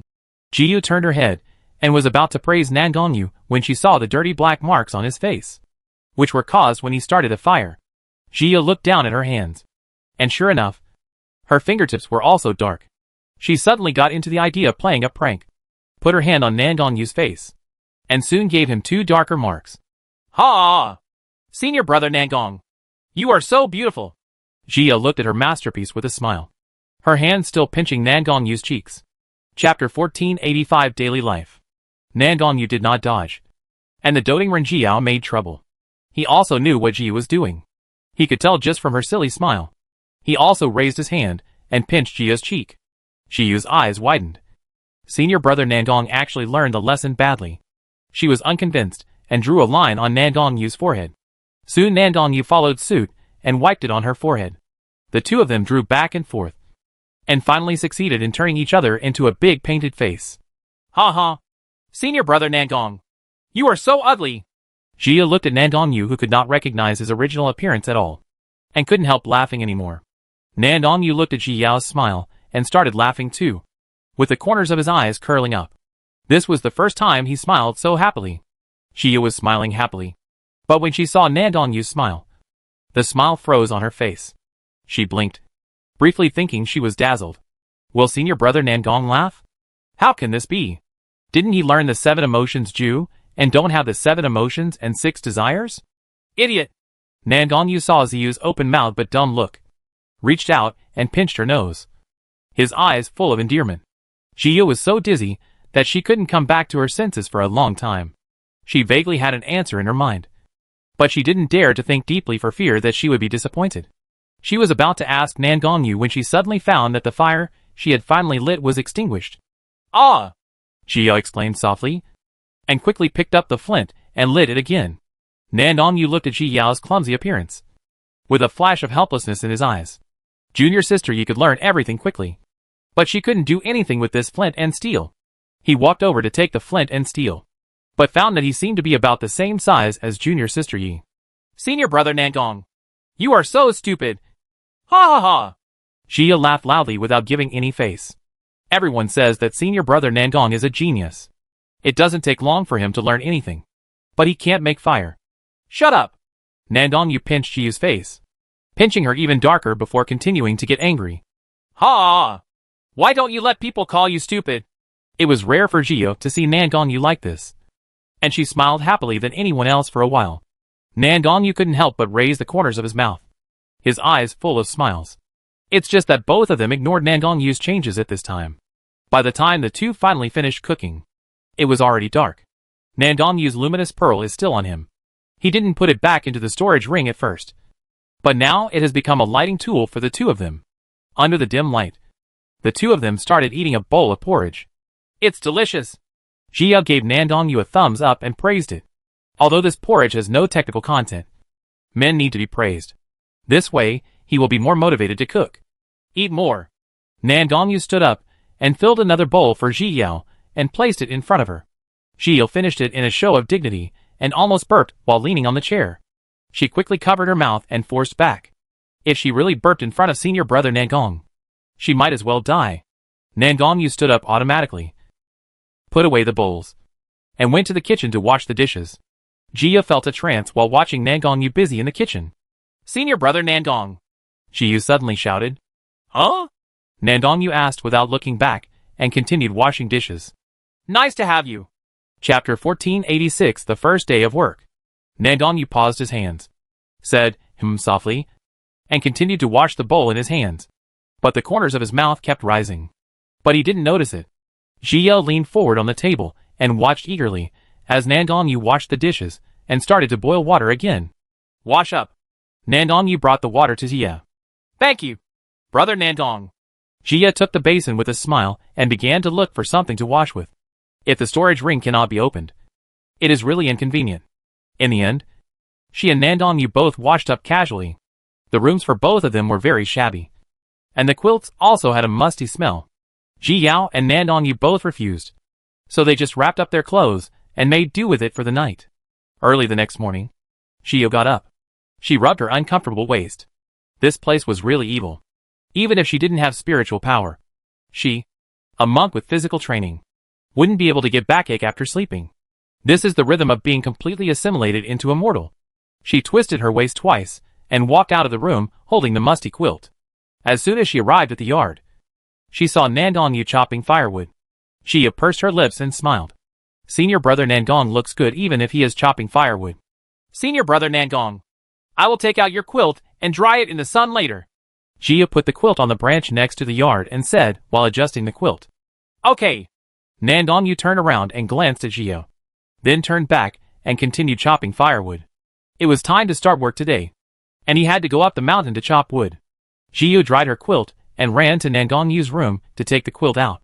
While she was undressing the quilt, she suddenly heard the sound of the door opening in the yard next door. She glanced around and met a pair of deep eyes. It turned out to be the Yi family member. Jiyu withdrew her gaze and continued to arrange the quilt as if she hadn't seen it. This person was difficult to get along with at first glance, and she didn't want to deal with him. Yi Hani looked at Jiyu and Nangong-yu. A chill flashed in his eyes. Then he looked back and left with a hoe. Jiyu and Nangong-yu packed up their homes and went to the village chief's house. The village chief explained the work requirements to the two of them in detail. They could come to him to receive daily necessities after finishing work every day. If they failed to meet the requirements, they would have to go hungry that day. Then Nangong-yu and Jiyu separated. He worriedly told Jiyu to pay attention to safety, and then went up the mountain with an axe and rope. Jiyu went to the sheepfold, where there were more than 10 sheep, which will be Jiyu's task in the future. You can take them to graze on the grassland over the river beach. The village chief touched the cute lamb lovingly. Okay. Jiyu nodded, waved her stick and started to drive the sheep out of the pen. She thought it would be simple, but the sheep started running around after they came out. Jiyu was rushing here and there, and she was sweating all over early in the morning. She wiped the sweat from her forehead, which was worse than chopping firewood. She finally drove the lamb to the river beach. This journey took her half an hour. However, after arriving at the river beach, the lamb became more honest, grazing there by itself and not running around. Jiyu watched the lambs eating grass, and felt a sense of accomplishment in her heart. She just sat aside, guarding the lamb and looking at the scenery, which was quite comfortable. Not long after, she saw female nuns coming. One female nun was leading a cow towards the river, while another female nun was holding a basin of clothes. Chapter 1487 Life. When the two female cultivators saw Jiyu, they smiled friendly at her, and then went about their own business. Jiyu also smiled. The monks who were usually wary were much more harmonious here. After all, everyone here is an ordinary mortal, and there is no need to worry about being killed by someone else's sword if you don't pay attention. Time passed slowly, and the day was almost over, and Jiyu also began to drive the lamb back. Lambs! Let's go home! Jiyu patiently surrounded them, and finally drove the lambs back to the sheepfold. She then went to the village chief's house to hand in the task, and successfully exchanged it for a handful of vegetables. Jiyu took the vegetables and went home. It really felt like doing a game mission, but the reward was too low. As soon as she approached the yard, Jiyu found that there was smoke from the kitchen. It was obvious that senior brother Nangong had returned home. Senior brother Nangong, I'm back. Jiyu happily took the vegetables and went home. Sit down and rest for a while. Nangong-yu looked at Jiyu, and was relieved when he found that there was nothing wrong with her. Today when he went up the mountain to cut firewood, he encountered two monks fighting over the issue of cutting firewood. Jiyu didn't sit down. She took the green vegetables and washed them, then simply cut them with a kitchen knife. In her last life, she was a novice in the kitchen. She either ate in the school cafeteria or ordered takeout. These life skills were really not that good, but as long as you can eat it. She asked Nangong-yu to light another stove, and then tried to fry a vegetable. What Nangong-yu brought back was also green vegetables. Jiyu did not finish frying them, but left half of them out, mainly because she was afraid that she would ruin the food. Senior brother Nangong, would you like to try it? Jiyu gave Nangong-yu a piece of green vegetables and looked at him expectantly. Nangong-yu put the green vegetables into his mouth despite Jiyu's concerned gaze. He chewed for a moment, and then finished the piece of green vegetables with a calm expression. It should be good, right? Jiyu felt relieved when she saw that Nangong-yu didn't have any strange expression. She also tried to put a piece of green vegetables into her mouth, took a bite and spit it out. Why is it so unpalatable? Jiyu's expression was a little distorted. The green vegetables she fried made them salty and bitter. It was really a dark dish. She looked at Nangong-yu with admiration, and she didn't know how senior brother Nangong managed to eat the green vegetables with an expressionless face. Jiyu sighed. It seemed that she really didn't have the talent for cooking. Nangong-yu saw Jiyu's shocked look and stretched his chopsticks towards the vegetables again. He originally planned to comfort junior sister Yi in this way, but after eating 2 pieces, he really didn't dare to stretch out his chopsticks, and could only hold the porridge and drink it. Jiyu couldn't help laughing when she saw Nangong-yu trying his best. The retreat of senior brother Nangong, who can make Mount Tai collapse without changing his expression. is enough to show how unpalatable her food is. After the meal, it was Brother Nandong who still washed the dishes, and then boiled a large pot of hot water. Both of them were sweating today, and had lost their monk-related abilities. They also had to take a shower. Nandong searched the house, and finally found the wooden bucket for bathing. He moved the bucket into Jia's room, and poured hot water for her. He tested the water temperature with his hand, and made sure it was suitable before leaving the room and closing the door for Jia. Jia felt a little embarrassed. After making sure Nandong returned to her room, she took off her clothes and sat in the tub. Chapter 1488 Holy Object. She soaked in the hot water and leaned against the wall of the barrel with her eyes closed, thinking about her life during the day. There is nothing to worry about in this life, which is quite comfortable. But she still prefers the life in the world of cultivation. She never knows what she will encounter the next day. There are always new things waiting for her to explore. That kind of life is more interesting. However, this comfortable life will only last for 5 years. She can cherish it and live well with senior brother Nandong. 1 year later, Jia and Nandong have adapted to their current lives. They are already able to light fires skillfully. And senior brother Nandong has also learned to make some home-cooked dishes. Let me tell you, I heard that a monk had a fight with Raguzi today, Xiao Feimo said mysteriously while eating. He often comes to Jia's house to eat, and occasionally brings dishes. After such a long time, the three of them have become very familiar with each other. As for his group of guards, they are now even worse off than him, eating meals similar to poison every day. Why are you fighting again? Jia answered nonchalantly while eating her food. Over the past year, there have been frequent fights between monks and villagers, and she has become accustomed to it. The village chief doesn't care, as long as no lives are lost. Hey, it's like this. It said that the monk came back from digging wild vegetables from the mountain, and then he was bumped into by Raguzi. Erguzifai said that thing cannot be eaten. It is the same brother of their moon god clan's sacred object. Xiao Feimo wanted to laugh when he said this. He is also the same brother of the sacred object. Isn't it just a carrot? What kind of wild vegetables? Jia raised her eyebrows when she heard this. She always thought that the stolen holy object was some tall thing. But it turned out that they were brothers from the same root as wild vegetables? A carrot, Xiao Feimo said with a smile. Cough, cough, cough.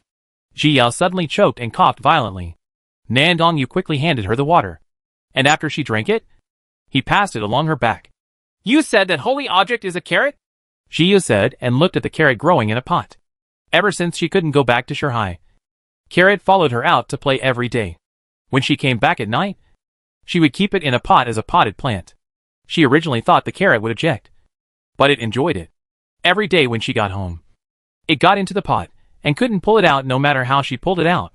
Looking at the two energetic leaves of the carrot, she suddenly had a bad premonition. Nandong obviously thought about it and looked at the carrots in the basin. Carrot noticed the two people's gaze and shook its leaves happily. Yeah, I heard it's just a carrot. Xiao Feimo shook his head, smacked his lips and said, What's so strange about a carrot? They treat it as a sacred object. Xiao Feimo laughed to himself as he said this.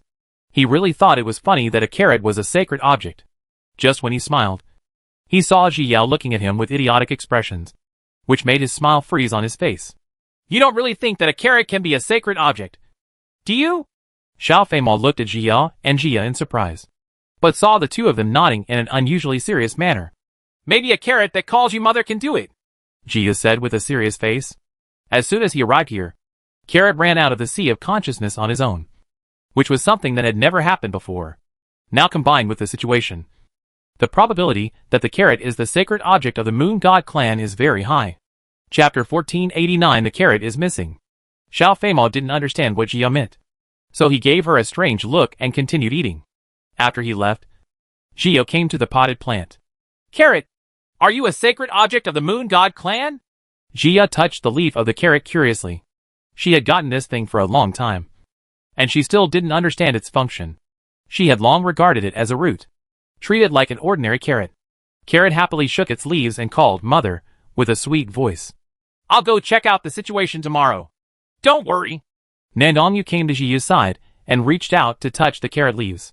Carrot is no longer afraid of Nandong, and even tickled Nandong's palm with leaves to act coquettishly. If the carrot is really a sacred object, then we have to be more careful. Jia was worried that the carrot would be exposed, and then they would be regarded as those who stole the sacred object. Here, they are just ordinary mortals. If the people in the village want to deal with them, it will be very easy. The next day, Shiyu was a little distracted when herding sheep. She didn't dare to take the carrot out and put it at home. Nandongyu, on the other hand, pretended to be casual and asked the village chief about the sacred objects. The village chief did not hide anything and told Nandongyu about the sacred objects. During this year, he also got to know the hundreds of monks in the village. In the years since Nandongyu and Ji Yao came to the village, they had always been peaceful and never caused trouble, which made him very worry-free. So he had a good impression of them. Although our sacred object is a carrot, it is not an ordinary carrot, the village chief said with some pride and melancholy. Anyway, just don't eat carrots, and the villagers won't make things difficult for you. The village chief warned and returned to his yard. After Nandongyu returned home, he related to Ji Yao in detail. It turns out that the carrot was stolen by a monk who came here thousands of years ago, and a fake carrot was replaced and placed there. By the time everyone realized something was wrong, the monk had already run away. It seems that the carrot is really a sacred object. Shia frowned more and more, and it seemed that she had to be more careful next. It's okay. Don't worry. Nandongyu patted Ji Yao and comforted her. Even if she was really exposed, the village chief wouldn't do anything. After all, the things were stolen thousands of years ago. Junior sister Yi was so young that she knew it wasn't her at a glance. Afterwards, the two of them continued to live an ordinary life as before. One night 2 years later, Jia returned home and suddenly found that the carrots in the pot were missing. Brother Nangong, the carrot is gone! Jia shouted and began to search for the carrot everywhere in the house. Upon hearing this, Nandongyu immediately put down the shovel in his hand and walked into the room. Sure enough, he saw that there was no trace of carrots in the basin. He quickly followed suit, but couldn't find it in the room or in the yard. What should I do? The carrot is really gone. Jia looked around anxiously. She couldn't use her soul to sense it here, so she could only use this stupid method to look for it. Nandongyu's heart sank. He turned back to the room and took a look at the flower pot. Junior sister Yi, have you ever touched this basin? I didn't. After hearing this, Jia walked into the room, came to the basin and took a look, and found signs that the basin had been moved. It's just that the mark is too small, and you can't notice it without looking carefully. Chapter 1490 Dispute. Has anyone come to the house? Jia's heart suddenly sank. Someone has actually been here. She and Nandongyu looked at each other, and it was obvious that someone had come and stolen the carrot. Could it be Xiao Feimo? Jia thought of Xiao Feimo immediately. After all, he was the only one who came here often. Probably not. Nandongyu shook his head. After so many years of contact, he had some understanding of Xiao Feimo. Although Xiao Feimo has some shortcomings like those of other young masters, his character is still good, so it shouldn't be him. Just when the two of them were anxious, suddenly the cry of the baby was heard next door. Wow wow! The cry was so loud that it spread throughout the mountain village in an instant. Let's go! Shia immediately grabbed Nandongyu and walked to the yard next door. Yi honey, open the door! Shia came outside the yard next door and patted the door. But there was no response except crying inside. So Jia rushed in forcefully. Get out! Yi honey suddenly came out of the room and looked at Jia and Nandongyu, who rushed in with a gloomy look. His eyes moved around Nandongyu and finally landed on Jia. Did you steal something from our house? Jia didn't want to talk nonsense with him at all, so she pulled Nandongyu and rushed to his room, because the crying sound was like a carrot. Get out! Yi honey stopped in front of the two of them, his expression so serious that he could shed tears. Nandongyu stood directly in front of Ji Yao, looking straight into Yi honey's eyes with a storm in his eyes. Get out of the way! His tone was calm, but with an undeniable momentum. A murderous look flashed in Yi honey's eyes, but his face remained expressionless. Seeing that Yi honey kept refusing to give in, Nandongyu swung his fist and was about to hit Yi honey. What's going on here? Fellow Taoist Yi, what's wrong with you? Xiao Feimo and the village chief saw the three men at war with each other as soon as they arrived. They were frightened and quickly spoke up to stop them. More and more villagers came one after another, and everyone came here for the cry. Village chief, there were cries at Yi honey's house, and we happened to have lost something, so we wanted to come and have a look. Jia didn't hide it, and it was obvious that she couldn't hide it anymore. I'm afraid the carrot is about to be exposed. But if the carrot was really a sacred object of the Moon God clan, she would be willing to give it back. It's just that this must be done with the consent of Carrot. And it can't be stolen by others like this. Her original plan was to wait until 5 years had passed before telling the village chief about the carrots, because she didn't want to cause trouble because of the carrot. And in the end, senior brother Nangong was unable to leave. I didn't expect that I couldn't hide it now. Lost something? Xiao Feimel raised his eyebrows unexpectedly when he heard this. What could be lost in their shabby house? Fellow Taoist Yi, did you make a mistake? Xiao Feimel looked at the sullen Yihani beside him. Although Yihani's character was not very good, he wouldn't steal anything from her house. We'll find out if there's anything wrong. Just ask him to let us in. Jia looked at Yihani with an unkind look on her face. After being neighbors for several years, the two families were living in peace, and her prejudice against Yihani had become much less severe. I didn't expect this to happen now. Open the door! The village chief spoke at this time. Compared to Yihani, he obviously liked Jio and Nandong Yu more. So of course, he had to stand on their side. Hearing this, Yihani suddenly raised his head and looked at the village chief, which made the village chief's heart skip a beat. Chapter 1491 The Holy Object Reappears. Open the door! The village chief was a little panicked, but his face remained calm. He nuzzled to Xiao Feimel and asked him to help open the door. Xiao Feimel's expression turned bitter when he heard this. After all, he was also the eldest son of the Xiao family. Why was he always being bossed around now? He faced Yihani's unfathomable eyes and came to Nangong Yu's side. Yihani took a deep look at Xiao Feimel and finally stepped aside. Nangong Yu pushed the door open directly and entered. But a murderous intention flashed through his heart. As soon as he opened the door, he saw Carrot, who was crying loudly. Over the past few years, he has long regarded Carrot as one of his own, and he never looked like he had been wronged. Dad. As soon as Carrot saw Nangong Yu appear, he immediately jumped into Nangong Yu's arms aggrievedly, and the two leaves kept shaking. Just as Jio was about to step into the room, she heard Carrot shout and paused with a guilty conscience. When she was bored at night, she would tease Carrot and let him call Nangong Yu Dad from now on. She swore that the reason she taught her this way was because Carrot couldn't do anything except call Mother. It has not been able to speak other words for decades. So Jio never thought that it would really call it that. When Nangong Yu heard Carrot calling Dad, he was startled for a moment.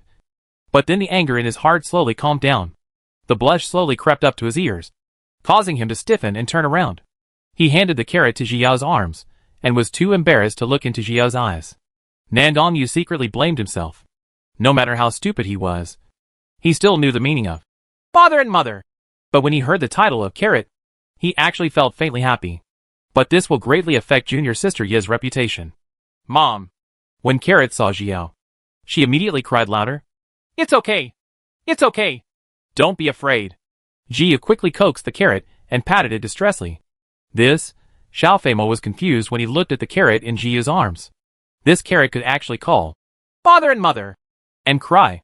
At this time, the village chief and the villagers also saw clearly that what Jia was holding was a carrot. Boom! Boom! All the villagers immediately knelt down and put their hands on the ground. The monks who came here were startled by this action, and everyone looked at everything in confusion. Jia looked at the kneeling villagers and sighed. It's okay. Nangong Yu gently touched the back of Ji Yao's head and comforted her. No matter what happened later, he would be there to carry her. Yihani didn't speak from the beginning to the end. He narrowed his eyes at the carrot Jio held in her arms. Carrot trembled when he saw it, and moved into Jiu's arms in fear. Village chief! Jio came to the village chief holding the carrot. The village chief raised his head tremblingly. His eyes filled with tears of excitement. Holy, he just said one word, and tears fell out.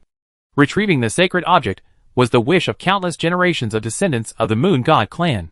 Tens of thousands of years had passed, and he had long given up his expectations. But he did not expect that the sacred object would appear in front of him. You all get up quickly. Jia looked at the village chief apologetically and said. The village chief wiped away his tears and slowly stood up, followed by other villagers. Let's go to the ancestral hall. He looked at the carrot that Jia didn't want to come out of, and said with a complicated expression. A group of people followed the village chief to the ancestral hall. Yihani hesitated and followed. Chapter 1492 Moon God Clan. He looked at the backs of Jiyao and Nandong Yu in front of him, and felt that it was very annoying. Some people felt that something was wrong from the beginning, and this was the feeling given by these two people. Originally, he had never known that their family had any sacred objects. But he accidentally heard Xiao Feimao spill the beans and said that their potted plants looked similar to carrots. The speaker was unintentional, but the listener was intentional. So he silently remembered it in his heart and planned to find an opportunity to take a look. Today, while they were both away from home, he sneaked into their house. And sure enough, he saw the carrot. It was just when he wanted to figure out what was so magical about this thing. The carrot suddenly started crying, catching him off guard. Yi Hani sneered in his heart. They could be proud for a while now. But when they got out, he would definitely make them pay the price. No one can ever stand on the head of their Yi family and act wild. After a while, everyone finally arrived at the ancestral hall. The village chief walked into the ancestral hall, lit incense respectfully, and bowed to those in the rows. The Moon God clan continues to this day, but its rankings are not particularly high. Because although the Moon God clan cannot practice cultivation, they have a very long lifespan. Everyone can live to 2,000 years old without any disease or disaster. And the rate of aging is also very slow. The village chief looked at Jiyu seriously. He needed an explanation. I'm sorry, village chief. I should have told you about this earlier. Jiyu admitted her mistake first. Although she was afraid that the villagers would threaten her and senior brother Nangong's safety, it was indeed her fault to hide it like this. The village chief didn't speak, just shook his head. How did you come across the sacred object? The village chief sighed and looked at the carrot, still feeling unreal. It was in a secret realm where Carrot was going through the catastrophe. Then I helped it, and it followed me. Ji Yao said it without concealing it. The village chief glanced at Ji Yao and believed her statement. The sacred object of their Moon God clan is very sensitive to people's good intentions and ill intentions. If this little girl hadn't helped it, it wouldn't have stayed by her side or been so close to her. Just by the way the holy object clung to her, he knew that this little girl knew it well. You all go back. I have something to tell her. The village chief suddenly turned back to the villagers and said. The villagers were very excited at the moment, but they also knew that they could only reluctantly leave after listening to the village chief's words. But with the sacred object back, their village can return to its past. The monks were very curious. After all, this was a sacred object, and it must be a treasure no matter what. However, the villagers did not allow them to stay, and in the end, they had no choice but to leave. But everyone kept an eye on it and took this matter to heart. Sit down. Seeing that everyone had left, the village chief took Xia and Nandongyu to sit on the stone bench outside the ancestral hall. Xia and Nandongyu sat down in response and did not speak. A long time ago, our Moon God clan was a race in the God realm. The village chief took a puff of cigarette and said sadly. Ji Yao was shocked when she heard this. She was actually a race from the God realm? The Moon God clan mainly relies on the moonlight at night to practice, which is different from the ordinary God clan. We, the Moon God clan, have always been peace-loving and never liked fighting with other God clan. But in the end, we suffered a disaster. The village chief felt uncomfortable when he thought of the records in the classics. Who would have thought that the kind-hearted Moon God clan would suffer such a bad luck? Chapter 1493 Spirit Pool. In the end, our ancestors of the Moon God clan sent the Moon God clan to this isolated place in order to preserve their bloodline. There is no moon in this place all year round, so the Moon God clan cannot practice, and the enemies of the God realm cannot find our traces. The village chief sighed. Their ancestors also thought about leaving here, but in the end they gave up for the sake of their tribe. As a race of gods, they have a lifespan of 2,000 years from birth, which is enough for them. As long as the Moon God clan can pass it on from generation to generation, his mission will be completed. Then this is a holy object. Xia held the carrot in front of the village chief, wondering what use the carrot had for the Moon God clan. This sacred object was left to us by our ancestors. It is said that it can slow down aging and extend the life of the tribe. The village chief only learned about it from the classics. After all, he had never come into contact with sacred objects before. But at the first sight of the holy object, he was sure that this must be the holy object they were looking for. Xia looked at the carrot after hearing this. Could it be that it can prolong life? Monks would come to our place from time to time in the past. We treated them warmly every time, but we didn't expect that someone would try to steal the sacred object. From that time on, our members of the Moon God clan could only live to be 2,000 years old before dying. The village chief sighed. If not for this, there would not be only so many people left in the Moon God clan. Jiyu also understood the importance of carrots to the Moon God clan. She could understand the feeling of death and their desire to extend their lifespan. Isn't the purpose of her cultivation to live longer, protect her family and friends, and see a bigger world? Gia put the carrot into the village chief's hand and looked at the carrot reluctantly. After so many years, she had developed feelings for the carrot, so she felt a little sad that it was returned to its original owner. Nandongyu reached out and held Jiao's hand, squeezing it comfortingly. Carrot, you're home. Jia smiled softly and touched the carrot with her other hand. Carrot originally felt that the village chief's hand made it feel very friendly, but when it was about to feel it, it felt tight when it heard Jia's words. Mom! It shouted in panic, and then jumped into Jiao's hand again. It kept rubbing against Jia's palm, fearing to be abandoned by her. Jia couldn't bear it when she saw Carrot's behavior, but she didn't say anything. The village chief sighed when he saw Carrot's movements, and his suspicion was confirmed. He had already guessed this outcome when he first saw the holy object sticking to her. He also saw Jia's attitude. After hearing that the holy objects could prolong life, he did not want to keep them for himself. Instead, he wanted to return them to them. He accepted this feeling. Originally, if it weren't for her, the holy object wouldn't have been able to come back. We have a spiritual pool here, which can separate part of the sacred object and form a new sacred object. This way, there is no need to embarrass the sacred object. The village chief also knew that as long as the sacred object was not willing to stay, they could not force it. This method is currently the most appropriate. Really? Jia's eyes lit up when she heard this. If she could do this, she wouldn't have to worry. Well, come with me. The village chief nodded, stood up and glanced at Carrot. Jia looked at Nandongyu happily and followed the village chief towards the spiritual pond. Chapter 1494 Night. After a while, the three of them came to a small hill in the back mountain. There really isn't anything special here other than weeds or weeds. The village chief came to the hill and was writing and drawing something there. Crack! Suddenly, the hill made a crisp sound and gradually opened to both sides. Come in! The village chief took the lead and walked into the hill. Jia frowned. This small hill looked like a tomb, which made people feel weird.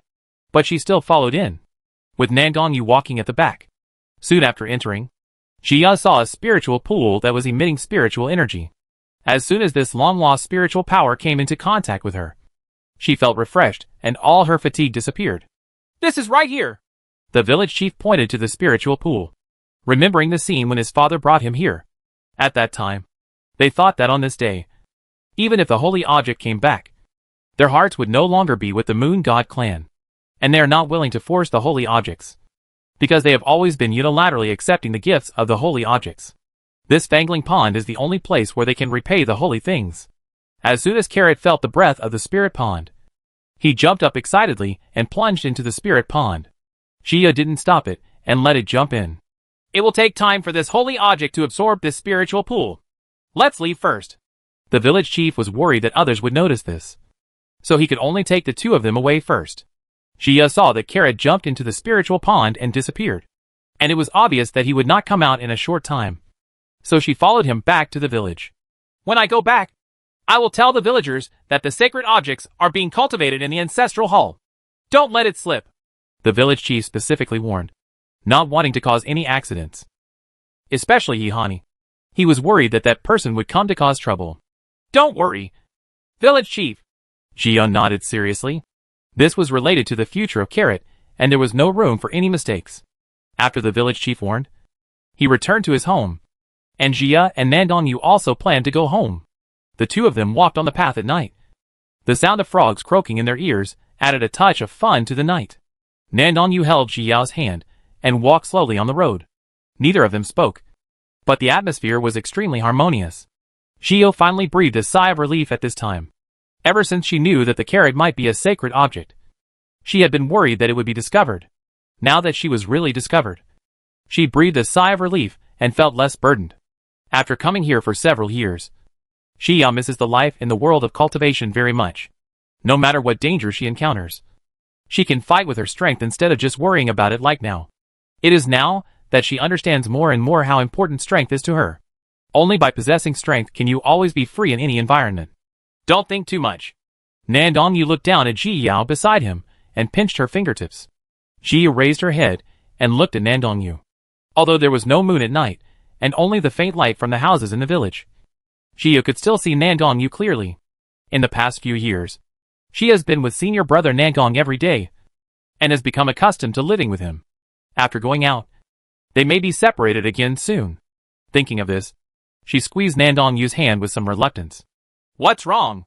Nandong Yu stopped and stood in front of Jiao, thinking that she was unhappy at this time. He stretched out his hand to tuck the hair behind her ears and looked gently into Jia's eyes. Chapter 1495 The Worries of My Daughter's Family. Brother Nangong, why are you so nice to me? Jia looked at Nandong Yu steadily. The quiet atmosphere at this time emboldened her to ask the questions in her heart. In fact, she had wanted to ask this question for a long time. But she was worried that senior brother Nangong would notice something about her estrangement.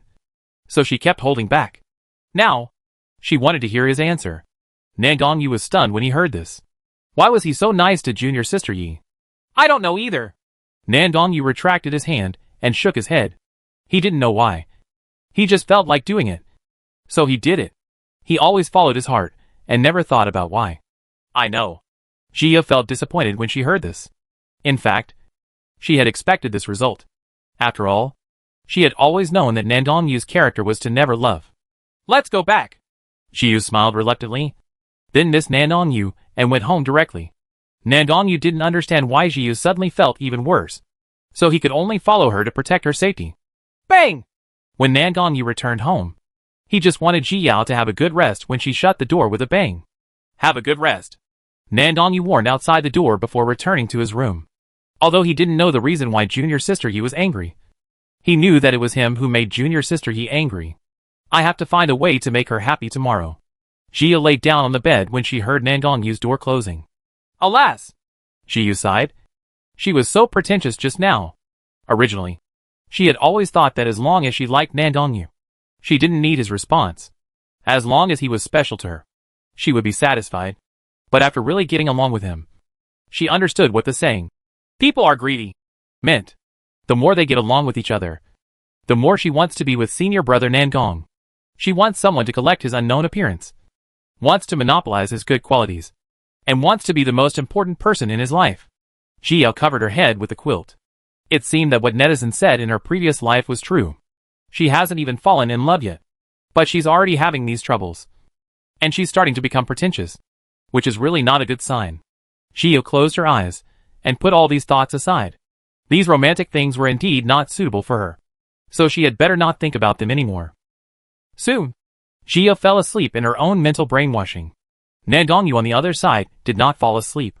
He was seriously weaving dragonflies with weeds. He learned this from Erguzi during the day, saying that all girls like this. Although later he watched Erguzi give the dragonfly to a girl in the village, and the girl didn't like it at all. He still studied it seriously. He likes to learn new things for junior sister Yi, and he also hopes that she can have what other girls have. On the second day, Jia opened the door and saw Nandong Yu chopping firewood in the courtyard. At this time, Jia's mood has long passed, and she has forgotten the unpleasantness last night. Senior brother Nandong. Jia greeted with a smile and went to wash up. Nandong Yu stopped what he was doing, washed his hands, and took out the dragonfly he had knitted last night from his arms. Here you go. He came to Jia, put it aside for her while she was still washing, and then turned around to chop wood. After Jia washed her face, she looked up and saw the vivid dragonfly, and a smile instantly ran into her eyes. Chapter 1496 Threat. Jia took the dragonfly into her hand, pursed her lips and smiled. In life, it is enough to be simple and happy. There is no need to look for trouble. She put the dragonfly on the pillow in her room and went to herd the sheep again happily. Nandong Yu looked at Ji Yao's cheerful back and raised the corners of his mouth. Yi Hani, who was next door, watched Ji Yao leave, with a cold light flashing in his eyes, and walked out with a hoe. While herding sheep, Jia picked a few small wild flowers and planned to make a wreath. At this moment, she suddenly heard movement behind her, which immediately stopped her steps. She turned around suddenly and saw Yi Hani with a gloomy expression. Jia was startled and looked at him warily. Hand over the things. Yi Hani's tone was gloomy. So many people looked at him for being embarrassed yesterday because of the woman in front of him. A person who came from nowhere is worthy of the surname Yi. Are you sick? Jia laughed angrily at Yi Hani's matter-of-fact expression, and looked at Yi Hani inexplicably. Yi Hani approached Jia fiercely, and tried to grab her neck with one hand. Jia hurriedly dodged to the side, avoiding Yi Hani's hand. What are you doing? Jiyu was furious. Could this man still want to kill her? Hand over the things. Yihani just looked at Jiyu with gloomy eyes, insisting that she hand over the carrots. The carrot is not in my hand, Jiyu replied, but her eyes were looking for any tools around to fight back. The designers here also took great pains in order to make the monks not a threat to the Moon God clan. Even the role of physical training was restrained. Otherwise she would not be so passive. Do you think I'm stupid? Yihani frowned, not believing Ji Yao's words at all. The thing is not in my hands. Besides, the carrot is mine. Why should I give it to you? Just because you are a disciple of the Yi family? Is there really something wrong with you? Jiyu was beaten by Yihani. His attitude is so angry that his heart aches. This kind of person who grabs things so confidently is simply incomprehensible. Xiao Feimo is also a disciple from a big family, but his nature is simple. But this cold night shows all the shortcomings of those rich children. Do you really think that the whole world owes him?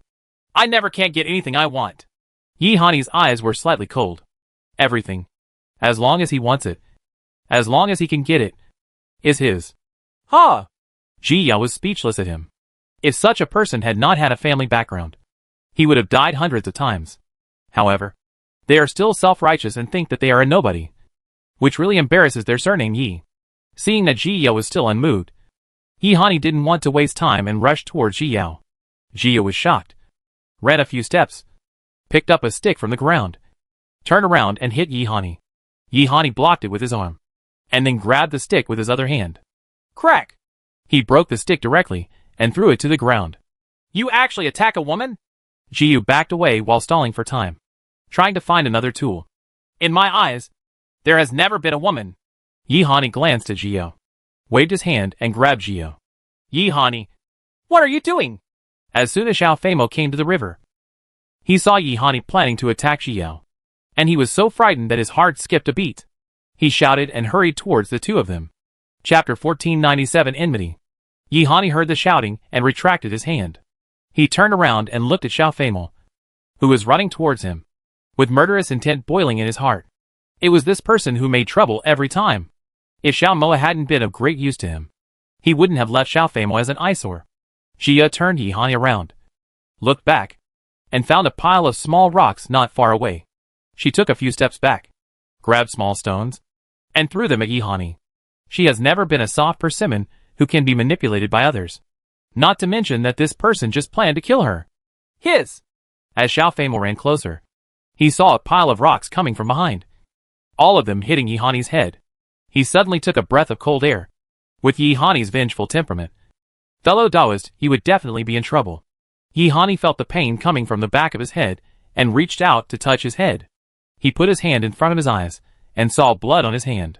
He turned around slowly, the overwhelming anger in his heart making his expression extraordinarily calm. That, Xiao Feimo rushed to Jiao and separated her from Yihani. Fellow Taoist Yi, the village chief asked you to go back. I'll help you herd the sheep. Go back quickly. Xiao Feimo said nonsense seriously. He was worried that he wouldn't be able to stop Yihani if he went crazy.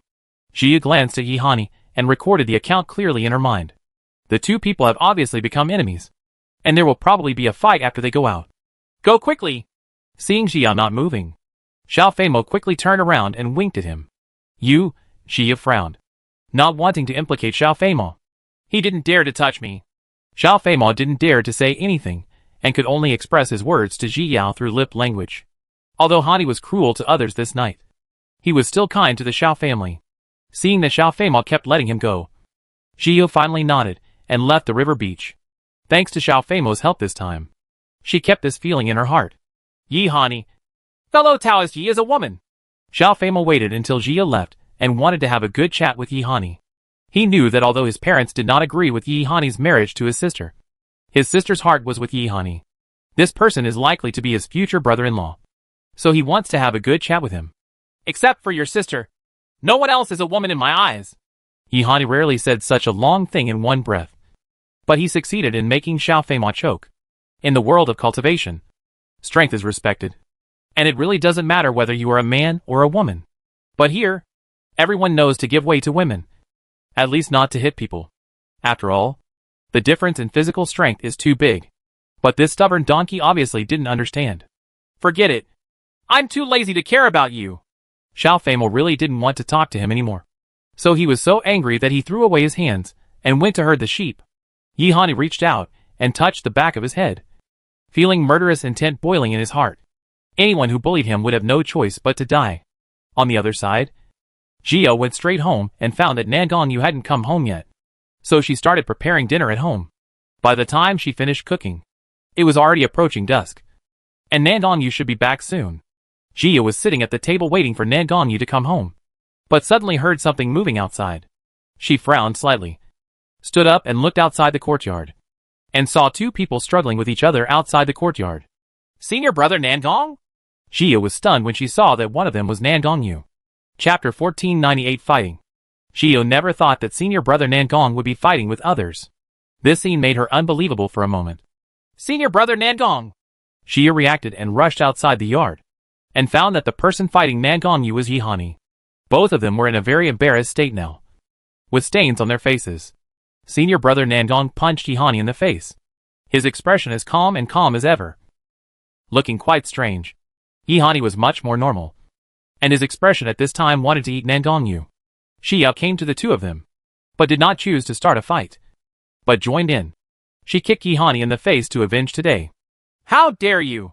Yi Hani's eyes were filled with murderous intent, and he wanted to kill Ji Yao. Nan Gongyu saw this and punched him in the face again, knocking out one of his teeth.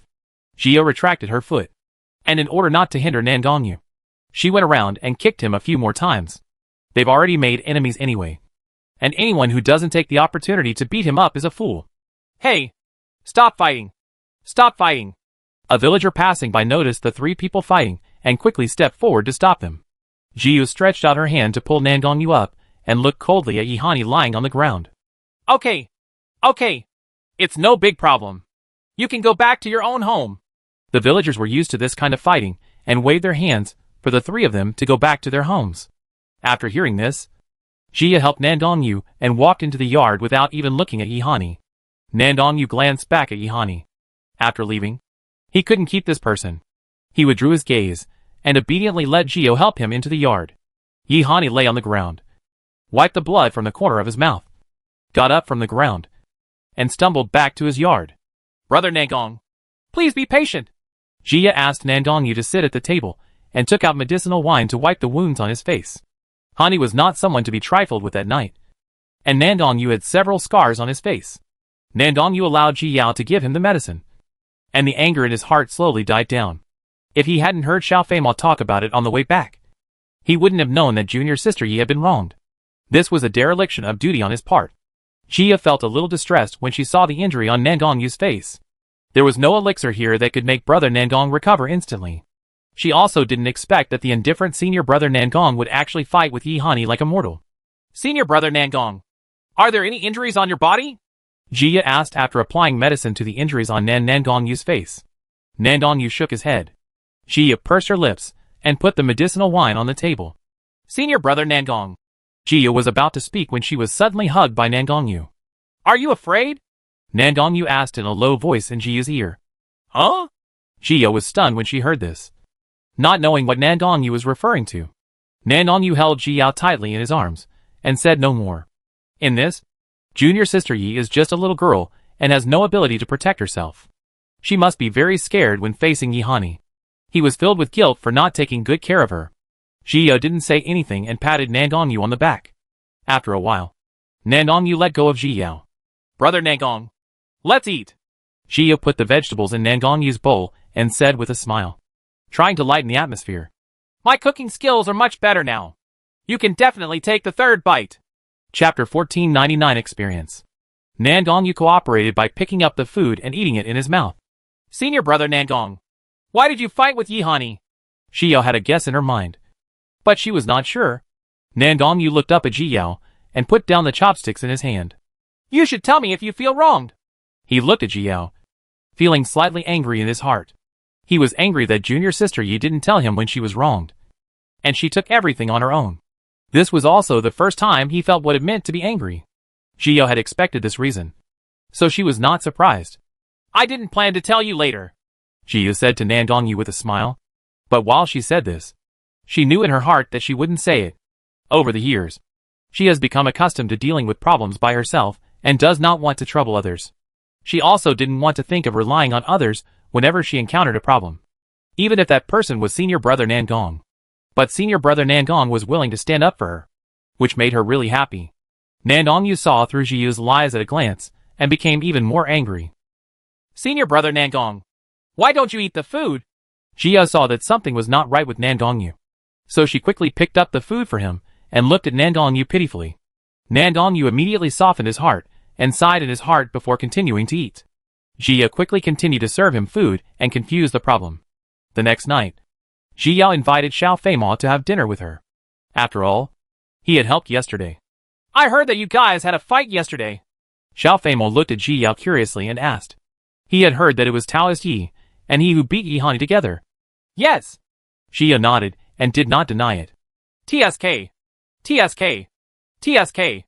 Let me tell you. After leaving here, you must be careful about Yi Hani. Xiao Feima looked at Jiya with admiration after hearing this. Yesterday, he could see that Yi Daoyu was no ordinary woman. And now it seems that she is indeed that's right. We know. Jiya nodded while eating her food. You guys don't understand Yi Hani. Seeing that Jiya didn't seem to realize the seriousness of the problem, Xiao Feima shook his head and started telling about Yi Hani. Yi Hani is the illegitimate son of the head of the Yi family. He was brought back by his mother when he was 5 years old when his spiritual roots were tested. And the Taoist companion of the head of the Yi family is a direct disciple of the Feng family. How can he bear this slap in the face? He directly gave the head of the Yi family two choices. Either let Yi Hani's mother die, or the two of them get separated. Later, the outcome is obvious. Yi Hani's mother was executed, leaving him to survive alone in the Yi family. Everyone rejected his existence, so he was bullied since he was a child. It wasn't until his cultivation became higher and higher that this kind of thing gradually decreased. It is also for this reason that Yi Hani is cruel and ruthless. Everyone who bullied him will eventually be killed by him. So he got the title of a killer. Xiao Feima shook his head when he remembered how Yi Hani had killed people without blinking an eye. It was because of his unstable temper that his parents did not allow his sister to marry him. Jiya suddenly realized after hearing this. No wonder this person is so extreme. It turned out to be due to the environment in which he grew up. She couldn't accuse anyone from the moral high ground. But since the other party had become an enemy, there was nothing to say, no matter how tragic his experience. It does not excuse his reckless behavior. Chapter 1500 New Holy Object. In the following time, Jiya and Yi Hani did not have any contact with each other. On the surface, they were in peace with each other.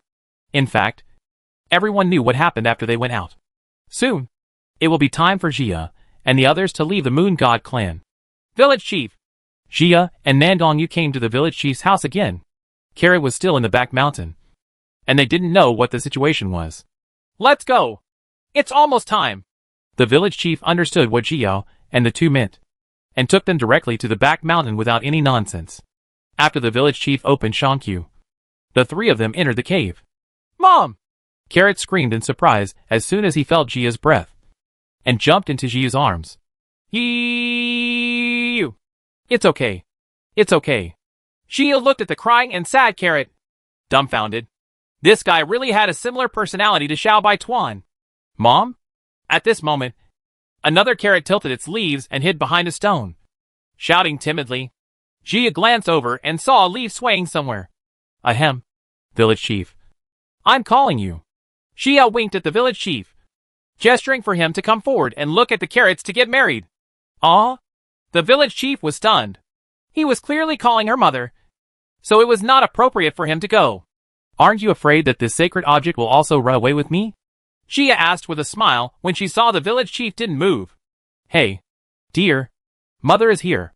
The village chief reacted immediately and hurried forward with a smile to coax the newborn carrot.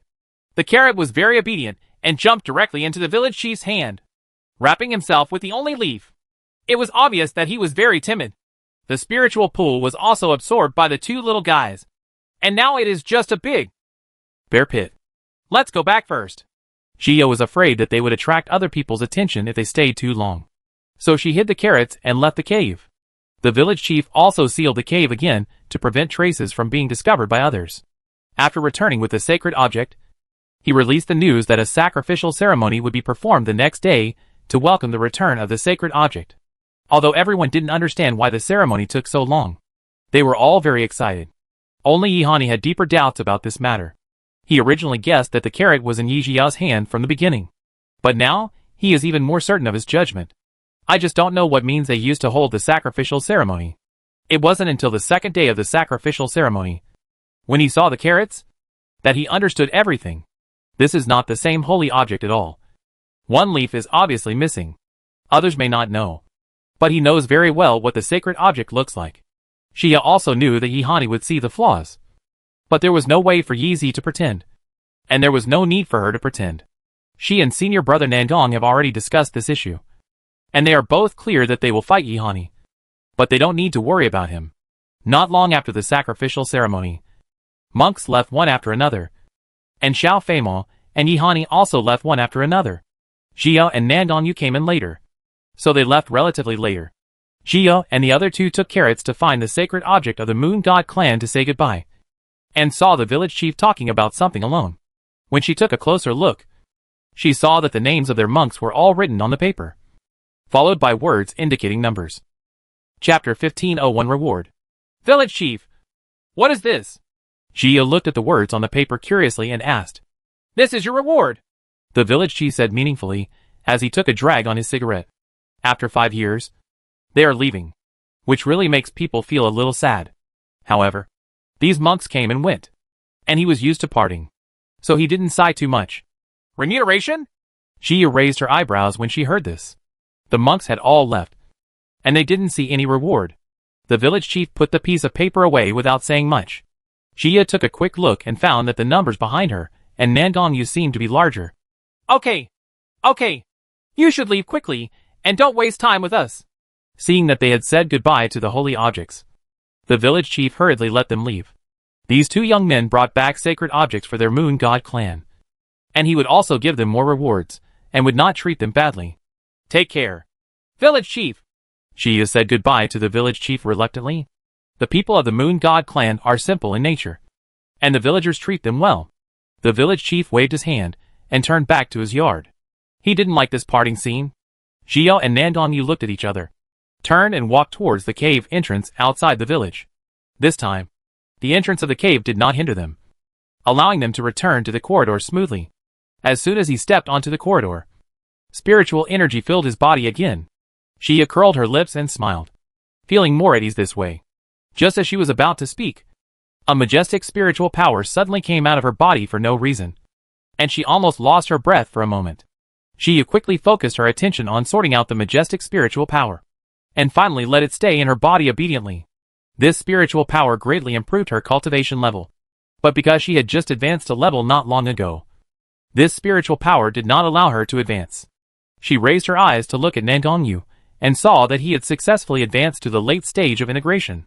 Before entering the Moon God clan, senior brother Nangong was already in the middle stage of integration, and he was almost ready to advance. So this advancement was reasonable. Brother Nangong, this must be the reward the village chief said. Xia smiled brightly, remembering the way the village chief said fiercely that he would let them work for 5 years. What a kind group of people.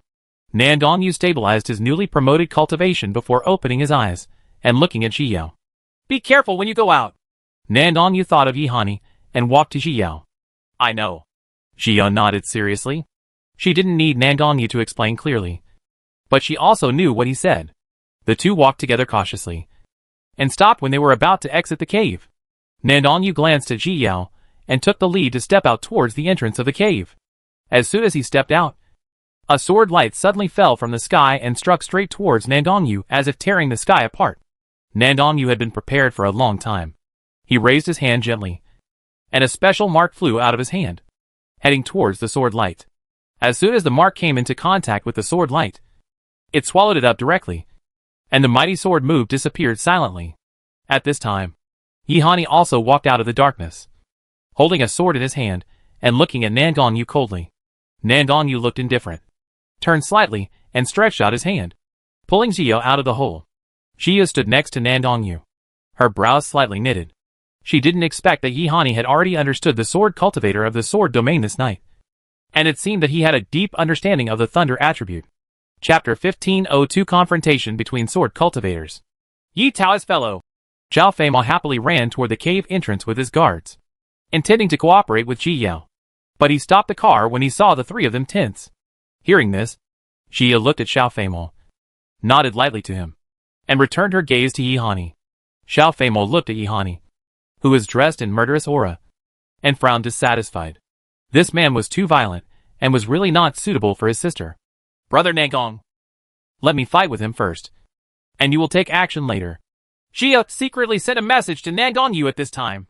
Hani was a swordsman this night, so she could practice the sword field of life and death. However, the difference in cultivation between the two was too big, and Yi Hani was not that kind of idiot, so she would definitely lose. But she believed that senior brother Nangong would definitely win, and would never lose to Yi Hani. Well, be careful. Nangong Yu agreed to Ji Yu's request, and was supportive. But he was a little worried. He slowly stepped aside, leaving some space. Yi Hani understood Nangong Yu's meaning, and immediately became more murderous. If looks could kill, the two of them would have said goodbye by now. He looked at Ji Yao, who had taken out Li Yuan, with a flash of laughter in his eyes. A monk in the distraction stage is a little too confident in himself. Xiao Feimou was stunned when he saw Ji Yao's posture. He knew how cruel Yi Hani was. Isn't fellow Taoist Yi crazy? Fellow Taoist Yi, what are you doing? Are you crazy? Xiao Feimou suddenly became anxious and couldn't help shouting. As he said that, he wanted to rush over with his guards and let Ji Yao leave. These 5 years of friendship are not just for fun. Ji Yao looked at Xiao Feimou and shook her head silently at him. She was completely passive inside before, and had no choice but to hide away now that she had recovered. Whatever you want. Just come and get it yourself. Ji Yao looked at Yi Hani coldly, holding Li Yuan and pointing at Yi Hani. A cold light flashed in Yi Hani's eyes. Since the other party was so arrogant, he would help her recognize the reality. Without saying a word, he suddenly rose into the air, gathered his spiritual power, and slashed at Ji Yao with his sword. There was a loud noise in the sky, and a sword light tore the sky apart, striking straight at Ji Yao's head. Ji Yao raised her head fiercely, the secret of life and death flowing in her heart. And then a reincarnation greeted her. As soon as the black and white gossip appeared, Yi Hani noticed an aura that made him uncomfortable. He frowned and looked at the black and white gossip. Was it the artistic conception of life and death? Suddenly, the murderous intention in his heart became stronger. This person was more dangerous than he thought. They had become enemies, and she must be strangled in the cradle. Thinking of this, he struck down with his sword again. Ji Yao's heart tightened, and she flew into the air, slashing out with a fusion sword field of reincarnation and years. The level of the sword domain of life and death was high, but Ji Yao's cultivation level was still too low, and the black and white bagua was destroyed when it encountered the light of the sword. The remaining sword light struck Ji Yao, and she could only teleport away. Humph. Yi Hani snorted coldly, and kept attacking Ziyu quickly, cutting off her possibility of hiding around. There was no other way. Ji Yao could only bite the bullet and push forward. Poof! She was hit by the sword light and fell from the air. But she quickly got up and flew into the air again to take action. For a time, sword light was flying all over the sky. The surrounding big trees were destroyed one after another, and the movement became louder and louder. Chapter 1503 Battle. Nangong Yu saw that Ji Yao was always at a disadvantage and pinched his fingers. He watched everything coldly, waiting for Ji Yao to take action with just one word. He will pay back all the harm he did to junior sister Yi, no matter what. Xiao Feimou watched from the side, but was very anxious. He wanted to rush forward to help, but he remembered that fellow Taoist he had not allowed him to help before. He looked at Nangong Yu and saw his calm face, which made him feel even more depressed. However, he couldn't forcefully intervene, so he could only sigh and continue to work anxiously. Boom! Ji Yao was thrown out again, and the sword light followed, directly blowing a hole in the ground. Ji Yao spit out a mouthful of blood, struggled to stand up, and jumped out of the pit. She curled her lips and smiled. Her sword skills were gradually improving, and these injuries were completely worth it. Thinking of this, she became even more excited, and excitedly rushed forward again with her sword in hand, as if she was not going to be beaten, but to receive a prize. Xiao Feimou saw a black line in his head. At this time, fellow Taoist he was obviously injured, but he was smiling all over his face. Could it be that his brain was damaged? However, he could also see that fellow Taoist Hi's strength had been improving, and his sword moves were now becoming more and more powerful. However, it was still not enough to see Yihani. The most he could do was ensure that she would not be killed.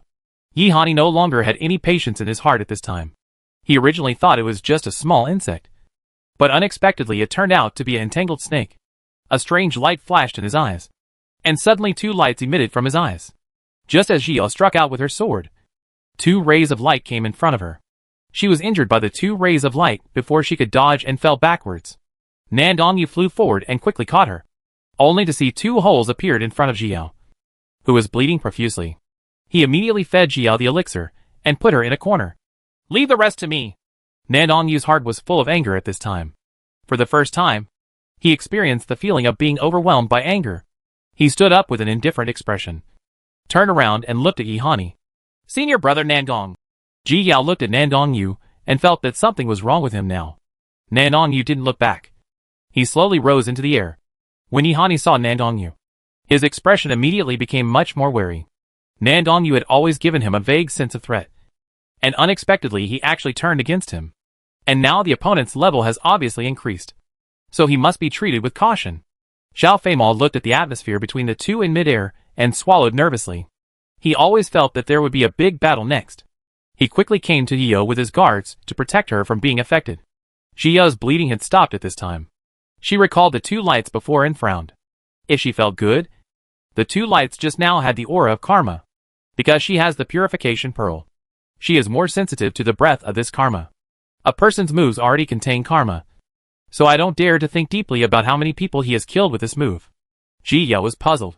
After causing so many crimes and causing so many karma, was Yihani really not afraid that he would not be able to survive the catastrophe? Boom! Yihani's sword light met Nandongyu's mark. And there was a loud noise. And then it all dissipated. Yihani narrowed his eyes slightly and made another sword move. At the same time, his eyes emitted 2 lights again. Nandongyu waved his hand gently at the sky, and a crack in space suddenly appeared. He drew in the direction of Yihani, and the space crack swept towards Yihani. Chapter 1504 Space Control. Yihani was startled and glanced at Nandongyu in surprise. Then quickly left the place, and at the same time turned around and struck a sword at the crack in the space. The sword light was swallowed directly when it encountered a space crack, without causing any waves. Yihani frowned and quickly changed his position. He looked at the space rift that was chasing behind him. His expression extremely ugly. One of these 2 people has understood the attributes of space, and the other has understood the artistic conception of life and death. No wonder they are so arrogant. That woman hasn't become a serious problem yet. But this man is different. Now that I can control space at will, I would never dare to think about it in the future. A cold light flashed in his eyes, and he suddenly took out a lamp from the storage ring. He took the lamp and blew it gently, and suddenly a dark figure emerged from the lamp, which turned out to be a ghost cultivator. In the world of cultivation, some ghost cultivators can easily be contracted by monks and become the appendages of others when their cultivation level is still low. This is also the reason why most of the ghost cultivators in Shifeng realm stay in Jiuyo. After Yihani's ghost cultivator came out of the lamp, he slowly revealed his original appearance, which was that of a pale young man. The young man approached the crack in space without hesitation, and at the same time transformed into black smoke again, wrapping the crack. The cracks temporarily stopped, but the black smoke gradually faded. Yihani didn't care about this at all. The ghost cultivator only needed to help him hold back the space cracks. He turned around and struck Nandongyu with his sword, with a cold smile on his lips. Without the obstruction of the space crack, he is not that easy to deal with. When Nandongyu saw that the space crack was blocked, his expression did not change at all. When the sword light struck, he directly struck out with his sword. Not all swordsmen have the most powerful swords. When the 2 attacks met, they exploded violently. Wave after wave of shock waves spread out from the center, and countless large trees were cut directly in half. Jiao frowned as she watched the ghost cultivator's figure grow fainter.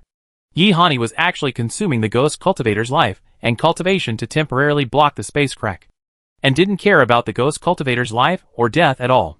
However, there are indeed many monks who contract monsters and other accessories just for themselves and do not take their lives seriously. Yihani and Nandongyu retreated due to the shock wave, looking at each other from a distance. Yihani also didn't expect that Nandongyu was so strong. He could have jumped up to challenge, but now he was tied with Nandongyu. Nandongyu didn't want to waste time at this time. Originally, he wanted to see what other hidden methods Yihani had, But now it seemed that it was unnecessary. He waved his hand towards the sky with a special gesture. And suddenly several space cracks appeared at the same time, sweeping towards Yihani. Yihani was startled. And the dangerous aura approached, letting him know that nothing would happen today. He planned to leave first and settle the score with them later. But when he tried to tear apart the space and escape, he found that there was no movement in the space, and was actually imprisoned. Yihani instantly understood that Nandong Yue controlled the nearby space, and did not give him a chance to escape. He struck at the cracks in space with several swords in succession, turned around and chose a direction to fly away, intending to leave in this way.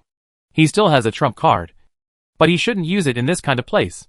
Shio had already seen his intention, and teleported towards that place as soon as he made a move, and then struck Yihani, who was rushing towards him, with the sword.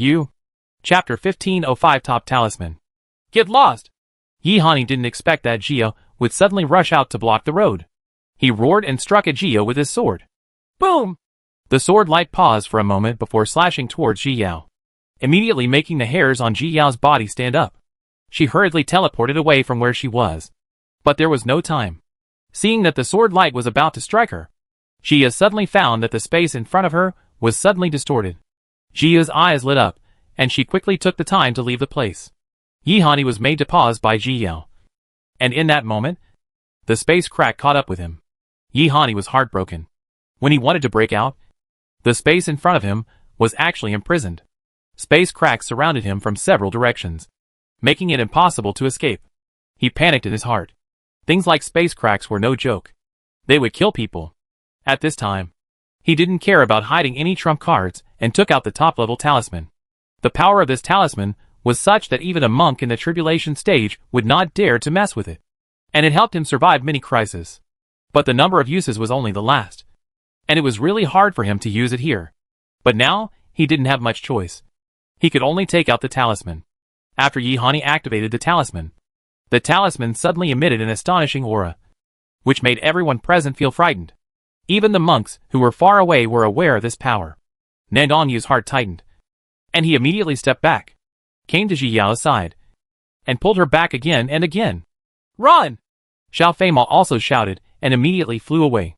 His guards followed him, not daring to stay any longer. Boom! The talisman made a huge noise and exploded immediately. A mushroom cloud rose into the sky, and the peaks within a 10-mile radius were instantly flattened. The trees turned into ashes, and the surrounding area was in chaos. Yihani was also affected by a little talisman, and blood surged in his body. But he didn't dare to delay now. Taking advantage of the talisman's power, he took out the magic talisman and fled the scene quickly. Jia was protected by Nandong Yu as she moved through the space. She had already hit aside, but she was not injured. It's just that this talisman is too powerful. Even now, they don't dare to get close to the center, and can only stand far away. Xiao Feima and his guards were not so lucky. Although they escaped quickly, they were still affected by the explosion and were blown away. Ji Yao and Nandong Yu immediately stepped forward to check the situation and fed them pills. Bah! Who said that Yihani is not favored in the Yi family? He has already obtained such a treasure, Xiao Feima complained, rubbing his aching chest. Sir, are you okay? The guards all surrounded Xiao Feima worriedly, fearing that something might happen to him. I'm okay. Are you okay? Xiao Feima shook his head. It was thanks to these guards who blocked him just now. Otherwise, he would have been injured more seriously. Fellow Taoist Yi, are you okay? Xiao Feima stood up from the ground and asked with concern. It's okay. It's just that Yihani ran away. Jia frowned. Yihani was extremely vindictive and not weak in strength. If he ran away like this, there would be trouble in the future. Xiao Feima also frowned when he heard this. He knew Yihani better than fellow Taoist Yi, so he might really be in trouble in the future. But if he really let Yihani die like this, he was afraid that his sister would be sad. Alas! Xiao Feima sighed. He didn't understand what his elder sister liked about Yihani. Chapter 1506 ran away. The previous ghost cultivator, Yihani, didn't care about him at all until the end, allowing him to be directly killed by the talisman.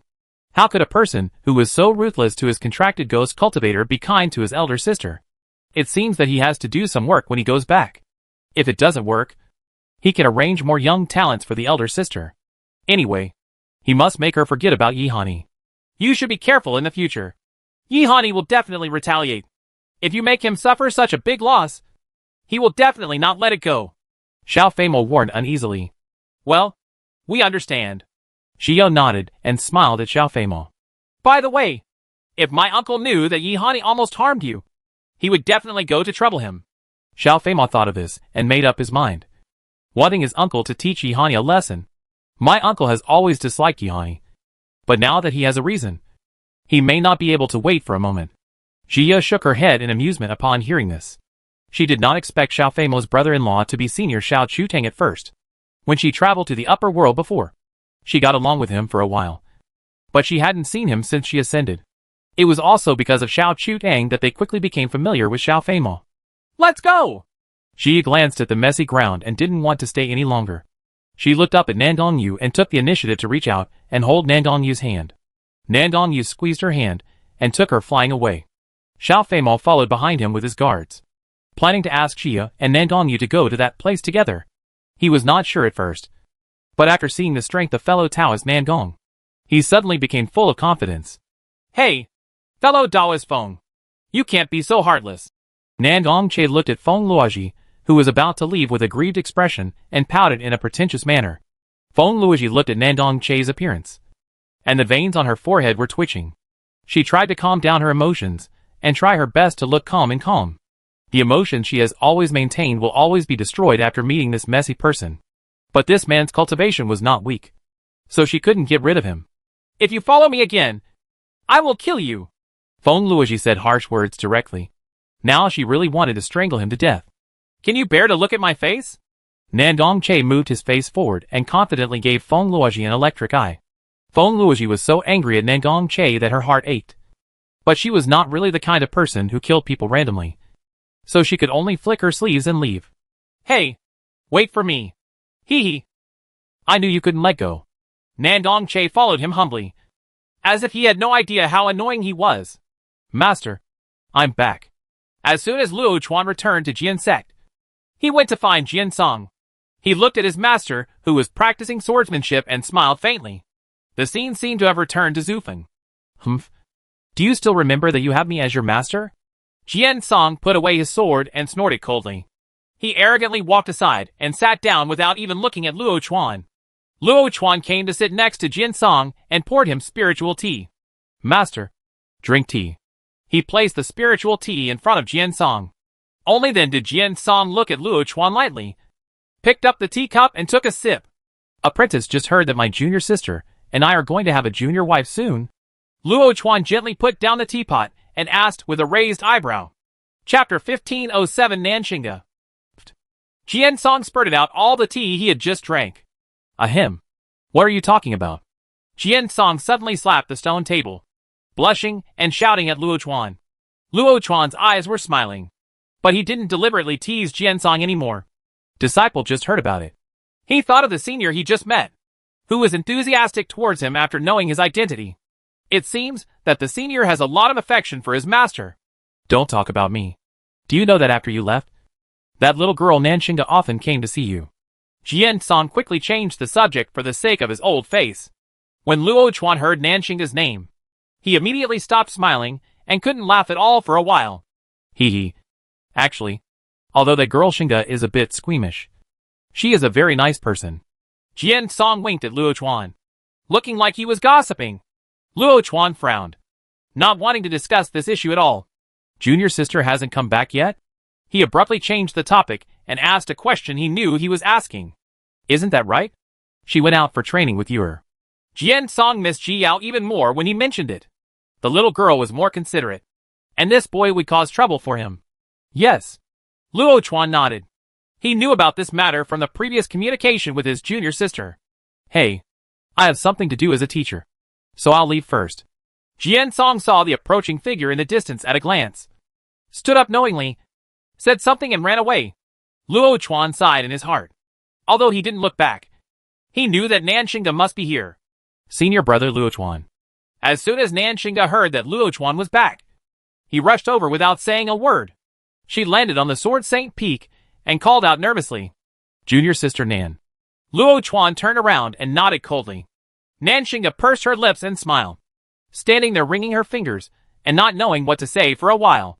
She obviously had a lot to say, but she forgot all about it as soon as she saw senior brother Luo's cold face. I'm going back first. Luo Chuan didn't want to have any contact with her, so he turned around and left. Senior brother Luo. Nanxinga called hurriedly. She had finally waited for him to come back. How could she just let him go? Is something wrong? Luo Chuan paused, his expression unchanged. A big part of the reason why he didn't return to Jinzone for so long was because of Nanxinga. He understood her intentions, and he didn't want to give her any wrong impression. So he tried his best not to have contact with her. I just want to see you. Nanxinga's voice became smaller and smaller as she spoke. She also knew that senior brother Luo didn't like her. But as she grew up, it was rare for her to like someone and just give up. She was unwilling to do so. She still remembers the way he fell from the sky when she first saw him. That scene has been etched in her mind, unwilling to dissipate for a long time. Luo Chuan's heart sank when he heard this. He didn't know how to answer this. Junior sister Nan. I only want to practice cultivation, and I don't want to think about other things. Luo Chuan tried his best to speak tactfully. After all, the little girl was thin-skinned, and he didn't want to embarrass her. Nanxinga felt bitter when he heard this, but forced a smile on his face. Take care. Luo Chuan didn't want to say more and walked away, leaving Nanxinga standing alone. Nanxinga pursed her lips as she watched him leave. She would not give up so easily. Chapter 1508 Breaking the Formation Cone. Huh? Yi Hani opened his eyes. His eyes were cold. After a period of healing, his injury finally recovered. Thinking of Nandongyu, Yi Hani felt angry. It could be said that he had suffered a great loss this time. Not only was he injured and wasted so long, but he also wasted all his trump cards. This trump card could have been used when he encountered the tribulation stage, but now it was wasted on a fusion stage. How could he be willing to do so? Thinking of Nandongyu's mastery of space attributes, Yi Hani frowned. Now he is no match for Nandongyu at all, and he will not be so stupid to rush in to find trouble. But the hatred has been forged, and he will not let it go just like that. Wait a little longer, and when his plan succeeds, neither Nandongyu nor the people in his Yi family will dare to discriminate against him again. Didn't that woman dare to kill his mother just because of her family's power? He will definitely make the Feng family disappear completely from this world. Yi Hani swore a poisonous oath in his heart, stood up suddenly, and continued to look for opportunities in the Moon God Valley. On the other side, Ji Yao and the two also came to a strange place together according to Xiao Feima's news. The trees and stones here are distributed in a disorderly manner, which is different from the entire Luna Valley. It looks extremely weird here. Shio looked at the place in front of her. At first glance, it looked like there was a formation, but upon closer inspection, she found no trace of the formation at all. Is this the cave of the Mahayana senior mentioned in the records? Jia pursed her lips and looked sideways at Xiao Feima and asked. Yes, this is what is recorded on the map. It can't be wrong. Xiao Feima nodded seriously. The journey ahead is exactly the same as the map, so there is definitely nothing wrong here. But the map only recorded these, and nothing else was written. How to get in now seems to be a problem. Several people walked around this place to observe carefully, trying to find out the key, but after looking at it for a long time, no one found any problems. Senior brother Nangong, I always feel that there should be a formation here, but why can't I see it? Jiyu frowned and asked in confusion. Nandongyu didn't speak. He and junior sister Yi had the same view, but he couldn't find any traces of the formation. Xiao Feima was also confused. He took out a formation-breaking cone from his storage ring and planned to give it a try. Ji Yao raised her eyebrows when she saw this. She hadn't seen this broken all for a long time. She had seen her use it when she first met Chi-Chi. However, the level of the formation-breaking cone was not high. I learned the formation in July, so I never used it again. The array-breaking cone in Xiao Feima's hand was obviously of a higher grade, and it was unknown which master made it. This was refined by an uncle of our Xiao family, Xiao Feima said proudly when he saw Ji Yao's eyes. The Xiao family is full of talented people of all types. Awesome, Ji Yao said with admiration. To refine such a high-grade formation-breaking cone, one must not only be proficient in refining the weapon, but also must know the formation very well. This is like compiling those formations in advance, so that when you encounter the formations, you can naturally unlock them directly. Xiao Feima coughed a little, and was a little embarrassed to be praised by Ji Yao. His parents often tell him to keep a low profile, but it seems that he is showing off again. Let me give it a try. Xiao Feima came to that place with the formation breaking all. Walked around and started trying to break the formation. Chapter 1509 The cave appears. The broken formation cone didn't react wherever it went, and no trace of the formation was found. After trying several times without success, Xiao Feima sighed and put away the array-breaking cone. Now Baoshan is right in front, but they can't get in at all. Ji Yao started thinking at this time and began to think about the novel routines she had read before. What kind of secrets would usually be set up in this kind of boss cave? Wait! Xiao Feima! Take out the map! Ji Yu suddenly thought of a way and hurriedly shouted to Xiao Feima. Xiao Feima took out the map without knowing why and handed it to Ji Yao. If you don't give it to me, you put a drop of blood on it first. Xia told him without taking the map. It's useless. I already recognized the master with my blood when I got the map. Xiao Feima shook his head. Now that he recognized the master, he could only guide him and not let him in. If you are told to bleed, you will bleed. Try it quickly. Ji Yao pretended to glare at Xiao Feima angrily, asking him to cooperate. Xiao Feima had no choice but to cooperate and put a drop of blood on it. Ji Yao and Nan Gongyu approached the map and carefully watched the changes in the map. The formation is on the map. Nan Gongyu finally saw the mystery at this time. As soon as the blood dripped on it, the formation on the map had already appeared. Xiao Feima's eyes lit up. He didn't expect that the bloody map here would change like this. He carefully studied the formations on it. Although he was not particularly proficient in formations, he still had some knowledge of them. Ji Yao and Nan Gongyu were not idle either. They had never encountered the formations on this map, and they should be formations from ancient times. However, they were already involved in the ancient formation, so this was not a problem for them. The two discussed together, and Nan Gongyu took this opportunity to instill some new knowledge into Ji Yao. It didn't take long for the two to work out a solution. They guided Xiao Feima step by step, and finally he unlocked the formation himself. The moment the formation was released, the strange place suddenly changed its appearance, and a cave was revealed. Several people were delighted. It seemed that there really was a cave here. The guards of the Xiao family looked at Nan Gongyu and Ji Yao differently now, and their attitudes were a little more respectful. The two of them are not only extremely talented, but they also have such a strong understanding of battle tactics. They will definitely not be unknown people in the future. Let's go in and have a look. Xiao Feima was a little excited. This is a cave in the Mahayana period. There are not many Mahayana periods in the entire world of dust now. Be careful, Ji Yao warned and walked towards the cave. Hiss! As soon as they entered the cave, several people felt a penetrating yin qi invade their bodies. Ji Yao's heart sank. There was so much yin qi here. Could that senior be a ghost cultivator? Everyone was more cautious and slowly moved towards the cave. Crack! At this moment, there was a sudden click from Xiao Feima's feet. He was shocked, and before he could speak, he disappeared from the place in an instant. Young master? The guards were all panicked, looking around to find any trace of Xiao Feima. They were worried that something would happen to the young master without their protection. Ji Yao and Nan Gongyu looked at each other, and it seemed that Xiao Feima had his own opportunity. Xiao Feima must have met his chance. Seniors don't have to worry too much. Ji Yao looked at the anxious group of bodyguards and comforted them. Chapter 1510 Fine stone and jade blocked the road. With so many fusion stage monks as guards, one can imagine Xiao Feima's status in the Xiao family. So it's no wonder they are so nervous. The guards were anxious, but they didn't say much and began to search around the cave for suspicious places. Ji Yao also began to explore the cave wall, wanting to see if there was any mechanism.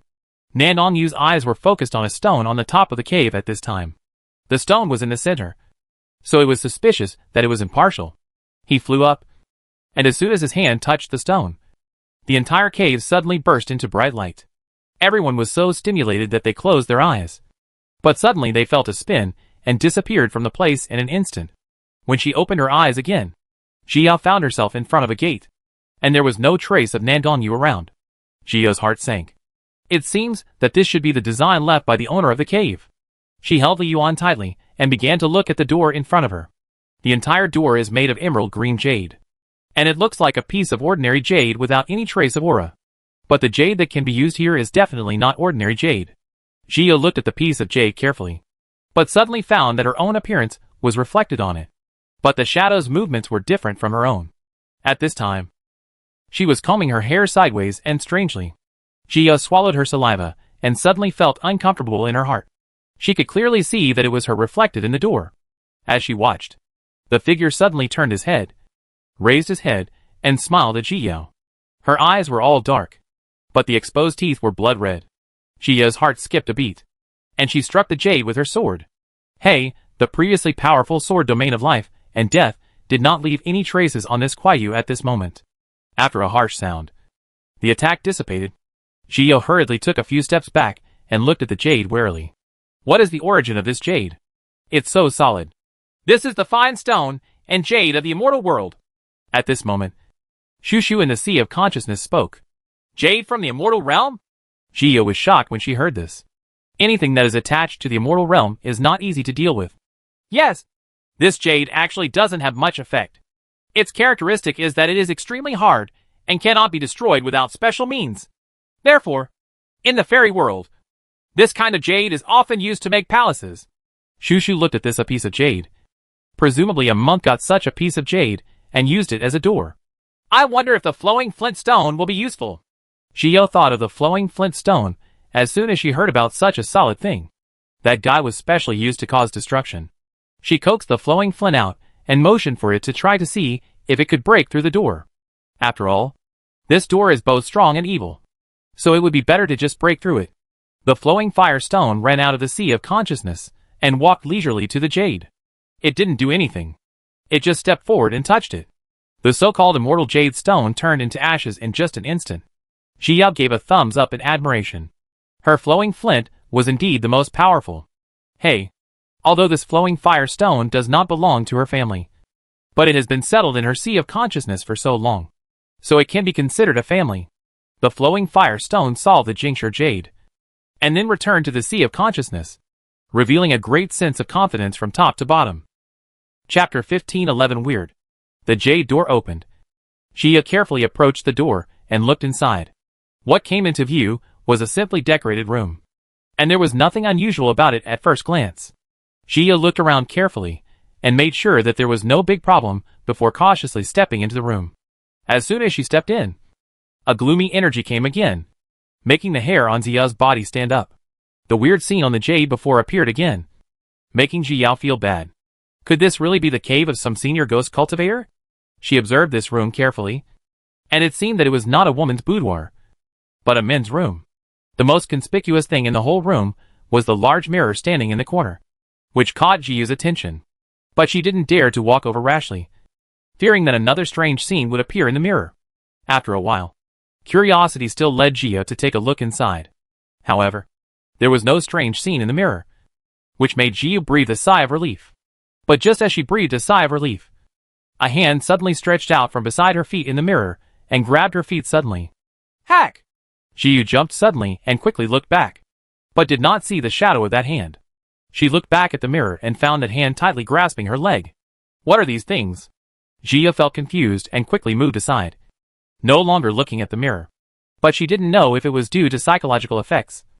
But she always felt like there was a hand holding her on her leg. Jiyo stared at her legs, and after confirming again and again that there were no hands, she didn't want to stay there any longer. She came to another door and wanted to open it and go out, but found that the door was locked from the outside, and she could not get out at all. Don't worry. Come and play with me. At this moment, a permeating voice suddenly sounded in the room, making Jiyo suddenly excited. She turned around suddenly, but she didn't see anything suspicious at all. Jiyo tried her best to calm down. The world of cultivation is full of ghost cultivators. Don't be afraid of ghost cultivators. But she was still afraid that a ghost would suddenly show up, which would test her psychological quality. Jiyo took out the flowing fire stone again and let it destroy the door directly. If she can't afford to offend her, why can't she hide from her? Another door was quickly opened by the flowing fire stone. Jiyo quickly left that house and came to a new one. There were some thatches piled around the room, and a rusty medicine cauldron was placed in the middle. There were several cabinets in the room. The cabinets were full of various bottles and cans, and they were all covered with spider webs. Jiyo was very surprised. This was the first time she saw such a monk's cave with spider webs, and it looked a bit dilapidated. She came to those cabinets, randomly selected a bottle and opened it, but there was nothing inside. She opened a few more bottles, but there was still nothing inside. All empty bottles. Putting down the bottle, Gio came to the medicine cauldron. This medicine cauldron is also rusty at this moment. And it really doesn't look like the medicine cauldron in the world of cultivation. Because even the lowest grade medicine cauldron will not rust. Everything here was weird. Which made Gio feel uncomfortable. At this moment, Gio felt the yin energy again.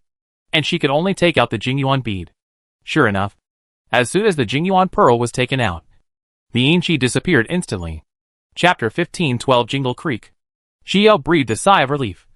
As long as the yin energy did not affect her. After checking the room, Gio still couldn't find anything. She could only take out the flowing flint, and simply use it as a key to open the door to this room. What appeared in front of her, this time was an ancestral hall. Just like the one in the village of Luna Valley. There are rows and rows of tablets in the ancestral hall. The top tablet is very different. It is gold instead of black. Gio stepped forward and bowed respectfully. She looked up and found that although the names of these tablets were different, their surnames were the same. The people here all have the surname Jing. And the name on the top tablet is Jing Lexi. Gio saw that there were incense candles next to them. So she picked up 3 incense sticks, lit them and inserted them into the altar below. And then worshipped again. This cave has such a strong yin energy. It should be better to pay my respects. After Gio finished her worship, she looked around. The room was empty. And the only thing was the altar where the rankings were placed. She walked around to the back of the altar to see if there was anything unusual. But suddenly, she saw a dark wooden plaque behind the golden tablet. Gio frowned. She didn't know if there would be any problem with putting this thing here. But the only abnormality in this room was here. Gio still activated her defensive hairpin, and cautiously stretched out her hand towards the wooden sign. The moment she touched the wooden sign, her fingers suddenly hurt. Gio's eyes blurred. And she came to another place in a trance. This is a paradise. Surrounded by beautiful scenery and leisurely animals. Gio took a few steps forward, and saw what seemed to be a bent figure on the other side of the river. She pursed her lips, and crossed the bridge over the river to the other side. Directly in front of her, was a woman bending over with her back to her, handling herbs. "Senior?" Gio called softly. The woman in front of him slowly straightened up after hearing this.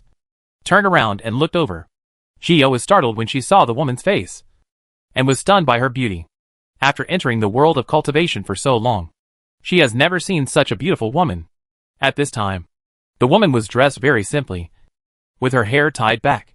There was no decoration on her body, but it overshadowed the surrounding scenery. "Are you the successor selected by the Qingchuan order?" The woman looked at Gio and smiled slightly, and asked softly, "Qingchuan order? Is this it?" Gio brought the wooden sign in her hand to her eyes. There was indeed the word, Qing, engraved on it. "Yes." The woman took the Qingchuan order and looked at the token that had been with her all her life with emotion. "Come in and sit down." The woman invited Gio to sit in the courtyard. And then she had time to look at Gio carefully. The little girl in front of her has clear eyes and an upright attitude. Her talent is good even for her time. Qingchuan Ling is good at choosing people. "First of all, let me introduce you. My name is Jing Lexi, and I am the previous owner of Qingchuan Order." Jing Lexi introduced himself to Gio with a smile. "I have met Senior Yijia, Junior Yijia." Gio immediately stood up and respectfully saluted as Junior. When she met Qingchuan Ling before, Qingchuan Ling pricked her finger on his own and had already recognized his master. "There's no need to be so polite. You can sit down." Jing Lexi looked at Gio with satisfaction. She was also very satisfied with this air. Gio sat down obediently after hearing this. Judging from her senior's appearance, she probably had something to explain. Chapter 15:13 Qingchuan Order. "You must have seen my tablet." "Right." Jing Lexi stretched out his hand to rub the Qingchuan Ling in his hand, and said with a sense of sadness, "Yes." Gio nodded. She did see it. Presumably, this senior only had a trace of his soul left. "Yes. I have been dead for tens of thousands of years." Jing Lexi smiled slightly when he heard this. Time flies really fast. "Now I only have this last thought left. Sealed in the Qingchuan Order. Just to wait for the next owner of the Qingchuan Order," Jing Lexi said, as he placed the Qingchuan Order in Yu's hands. "The Qingchuan Order is the order of the entire Qingchuan Prefecture in the central region." Gio was shocked when she heard this, and looked up at Jingle Creek in surprise. She originally thought this was some kind of inheritance. But it turned out to be some kind of state order. "Senior." This, Gio looked at the Qingchuan Ling in her hand, and suddenly felt that this thing was a little hot. "Don't be afraid." Seeing that Gio was frightened, Jing Lexi comforted her gently. This token was buried in the Valley of the Moon after my death. The current man in Qingchuan Prefecture is just the acting head of the prefecture with an unjust reputation. Jing Lexi smiled sarcastically when he thought of that man. Laughed. I blame myself for being so naive that I didn't see the man's ambition. I thought the two were friends. But in the end, I fell into his trap and even lost my life. Jia pursed her lips when she heard this. She was not very familiar with the distribution of forces in the Fuchin realm now. So she only knew some general distributions and some famous families. Girl, since the Qingchuan Order recognizes you as its lord, then you are the legitimate head of Qingchuan Prefecture and the ruler of Qingchuan Prefecture. Jing Lexi looked at Jiu expectantly. With her talent, she will definitely grow up very quickly. Jiu was not excited when she heard this. State leader? With her current strength, it is simply unrealistic. I'm afraid anyone from Qingchuan Prefecture would be more powerful than her. But she was really moved. She didn't care about being the head of the state. But the Yi family needed a place to settle down. Her father should be ascending soon. And so will the rest of the Yi family. The Yi family has no foundation in the Fuchin realm. After ascending, the disciples can only spread out and join the sect without even a family base. But now, Qingchuan Prefecture is just the opportunity to come up. At least the disciples of the Yi family can have a place to stay when they come up in the future. Although your cultivation level is low now, with your talent, it is not difficult to control the entire Qingchuan Prefecture. Jing Lexi could see Jia's movements and said, Qingchuan Prefecture fell into the hands of that person, which really made her uneasy and unwilling. Jia pursed her lips, already making a decision in her heart. She couldn't give up such a good opportunity. Even if there are many difficulties, she will still make a way for the Yi family. In addition to being a status symbol, this Qingchuan Order is also a storage space, which contains the things I left for you. Jing Lexi was a little sad. And soon, she would really dissipate. The future of Qingchuan Prefecture can only depend on this little girl. Senior, I will definitely live up to your expectations. I will do my best to protect Qingchuan Prefecture and will not let your hard work be ruined. Ji Yao promised Jing Lexi with a solemn expression. Although Senior Jing Lexi didn't say it clearly, she knew that Senior actually wanted someone to protect Qingchuan Prefecture. I'm afraid that the person from Qingchuan Prefecture doesn't make her feel at ease now. Chapter 1514 Luna Valley is closed. Jing Lexi was stunned when she heard this. And then she smiled. Sincerely? Okay. She looked at Gio with a smile. Others may think of noble status and great power when they hear about becoming a state leader. But what this little girl thinks about is to protect Qingchuan Prefecture and become Qingchuan Prefecture support. It seems that Qingchuan Ling is really good at choosing a master. And she can lead with peace of mind. No matter what the final result is, everything is about yourself. Jing Lexi truly developed a love for talents. Even if she failed to take back Qingchuan Prefecture in the end. As long as she was safe. That was enough. She smiled brightly and turned into a point of light in an instant. All of which entered Jia's mind. This was the last thing left to her. Before Jia could say goodbye to Jing Lexi, she turned into a point of light and penetrated into her mind. Jia did not refuse. After receiving the light spot, she discovered that it was filled with Senior Jing Lexi's insights into the way of the sword. She was shocked to find out that Senior Jing Lexi was also a swordsman from Lei Ling Jin. No wonder the Qingchuan Order would choose her as his master. But fortunately Xiao Feimao didn't come with that guy Yihani. Otherwise the Qingchuan Order would probably fall on him. Which would be a big trouble. Senior, don't worry. I will definitely work hard. Jia secretly swore that she would work hard to practice and help Senior take back Qingchuan Prefecture. She squeezed the Qingchuan Order in her hand, and her heart was filled with fighting spirit. At this moment, Qingchuan Ling emits a white light, and Jia disappears from the place in an instant. When she opened her eyes again, she found that she was back outside the cave, and the cave had disappeared. Are you okay? As soon as Nandong Yu saw Ji Yao's figure, he rushed to her side and checked whether she was injured. Hey, fellow Taoist Yi. Fellow Taoist Nandong.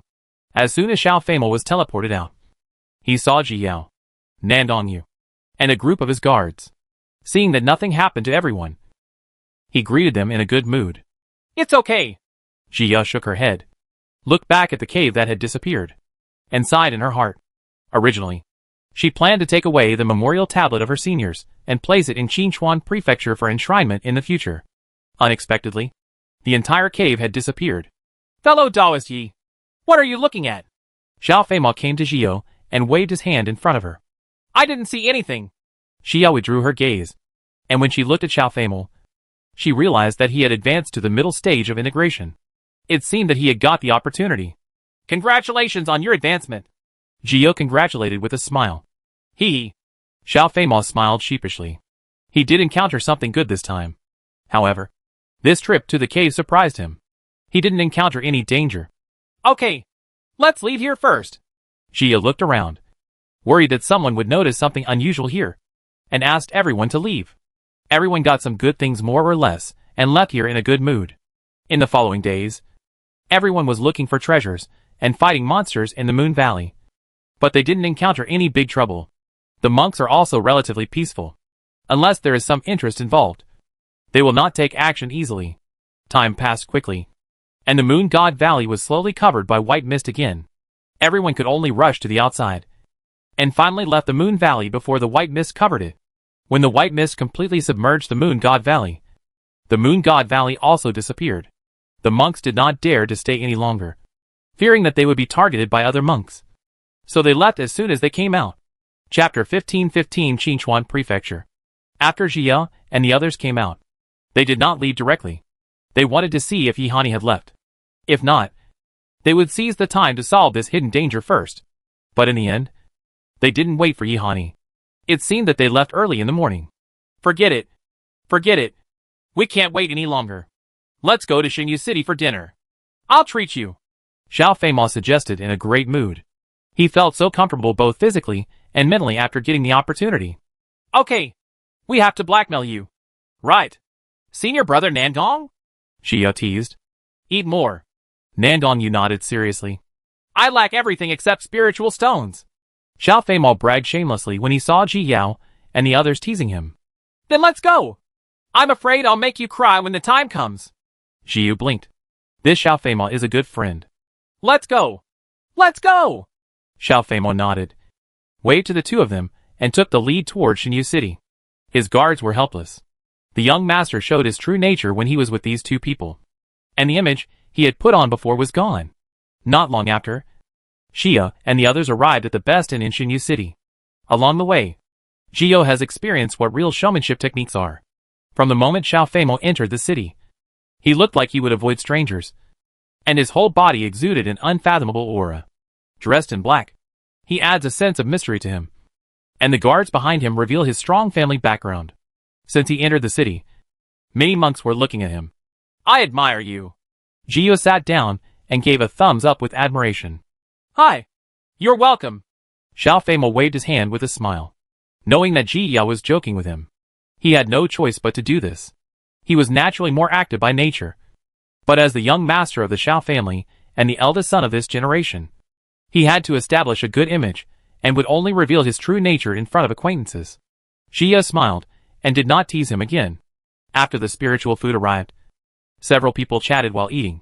Xiao Feimao, do you know Qinchuan Prefecture in the central region? Jia asked Xiao Feimao about the current situation of Qinchuan Prefecture while eating.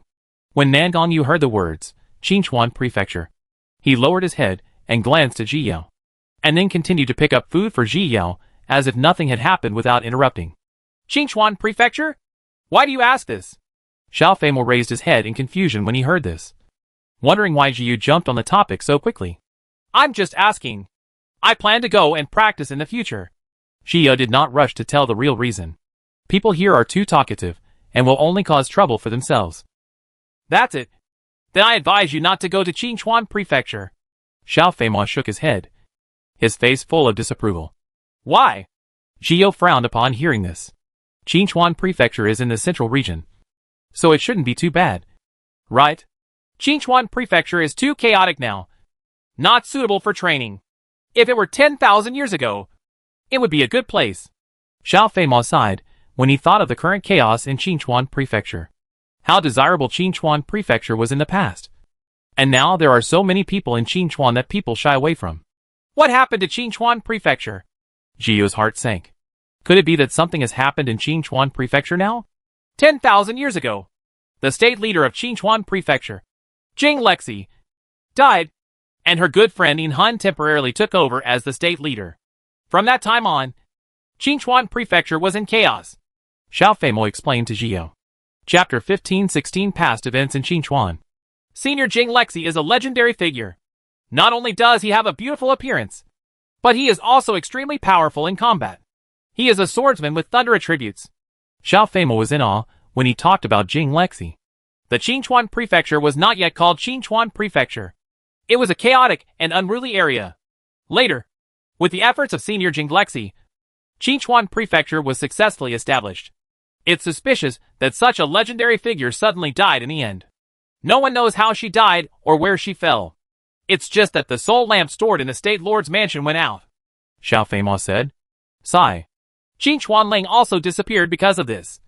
So her friend Gintama can only serve as the temporary acting governor in an unjustified manner. Since that time, Qingchuan Prefecture has been in chaos. Except for the main city, which recognizes Yinhun as the state leader. The other cities do not recognize it at all. Now it has completely separated and returned to a state of no one to govern. Xiao Feimo drank. After taking a sip of spiritual tea, he stopped. Why do those cities reject Gintama so much? Zhiyao frowned. From the information left by Jing Lexi, she knew that Gintama harmed her in the first place. But others didn't know. Then why did they reject Gintama so much? Ahem. What about this?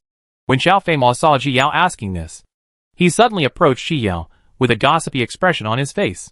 It is said that the 12 city lords in Qingchuan Prefecture are all admirers of Senior Jing Lexi.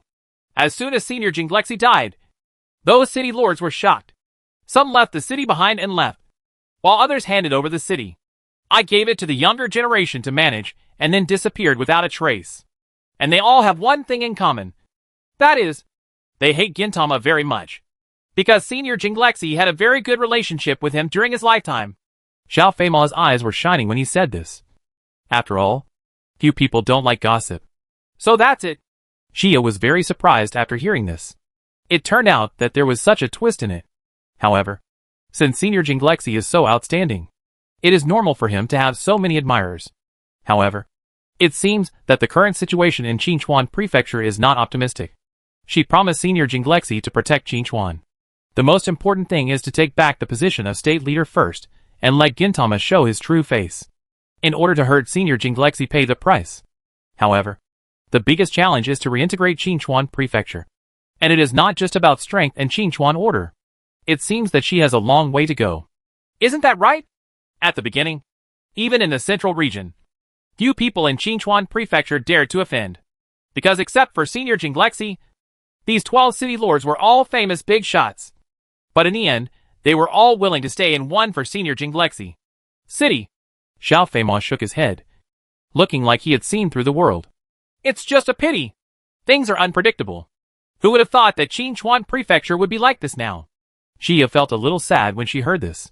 It was a pity that such a legendary figure ended up being betrayed by his friends. Where are you going to go next? Why don't you go to our Zhao's house to have fun? Xiao Feimo enthusiastically wanted to invite Zhiyao and the two to play. After getting along with each other for this period of time, he had already regarded the two as good friends. Friend. We are going back to the Northern Territory. I have friends waiting for me. Zhiyao smiled and refused. Zhiyao and her senior brother were waiting for her in the Northern Territory. She wanted to go back to see them. Chapter 1517 Yin Yang Chain. Ah! I can only come again when I have the opportunity in the future.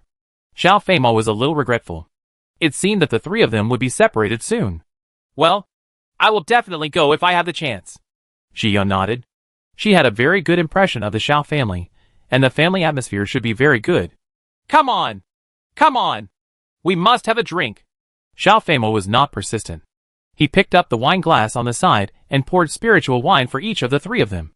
And the three of them drank it down in one gulp. Soon, the meal was finished.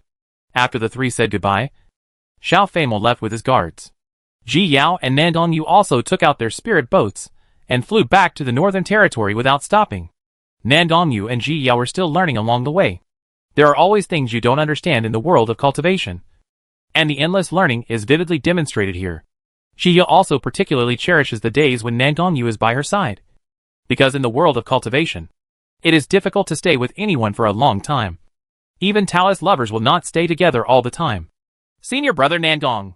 Jia stood on the deck and watched the spirit boat fly into the Northern Territory. This is for you. Nan Dongyu came to Jia and handed a jade box to Jia. What is this? Jia raised her eyebrows in surprise and looked at Nan Dongyu questioningly. I got this in the cave. And it's related to Qingchuan. Nan Dongyu put the jade box into Jia's hands. He knew that junior sister Yi would never suddenly mention Qingchuan Prefecture. And she must have gotten something related to Qingchuan Prefecture. Jia was stunned when she heard this and opened the jade box. Inside was a yin chain of yin and yang chains. The yin-yang chain is a positioning instrument, divided into one yin and one yang, which allows people to go to the other end in a very short time. And the word, Qingzhou, is engraved on this yin and yang chain. Senior brother Nangong, this is what you got. You don't have to give it to me. Jia handed the jade box to Nan Dongyu again.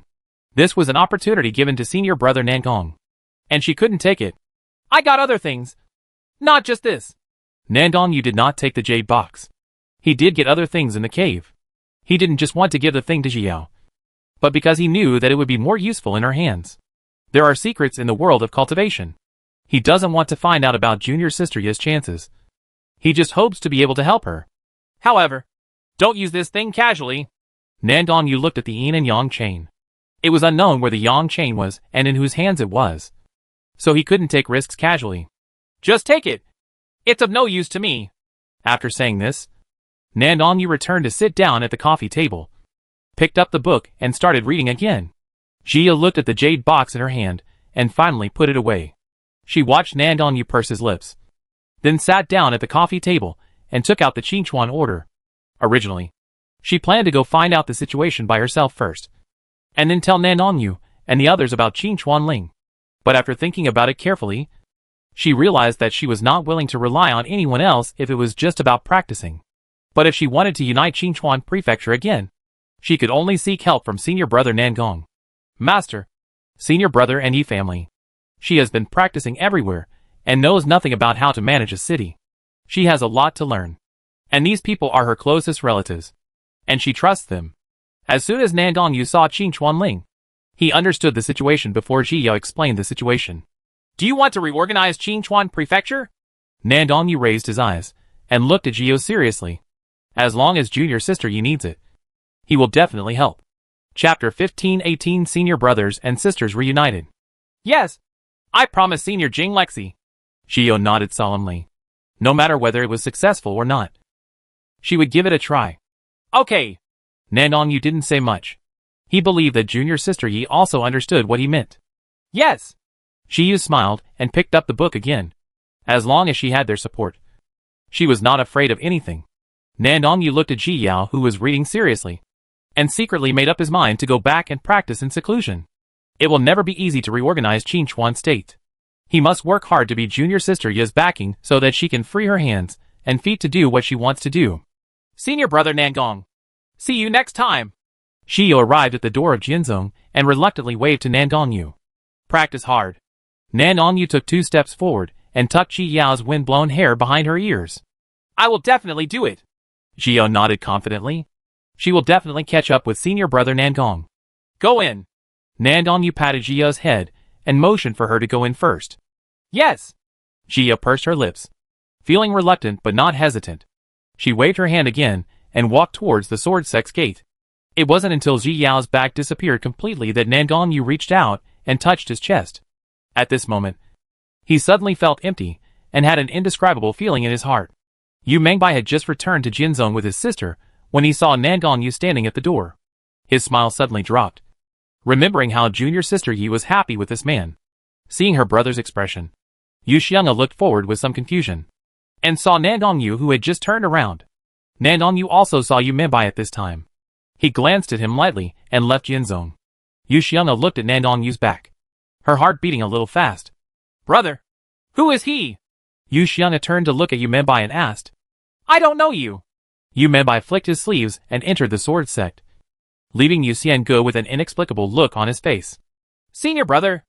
As soon as Jia returned to Sword Saint Peak, she saw Luo Chuan standing there and rushed to Luo Chuan in surprise. Senior brother, I miss you so much. Jia looked at Luo Chuan with bright eyes. She had not seen her senior brother for a long time.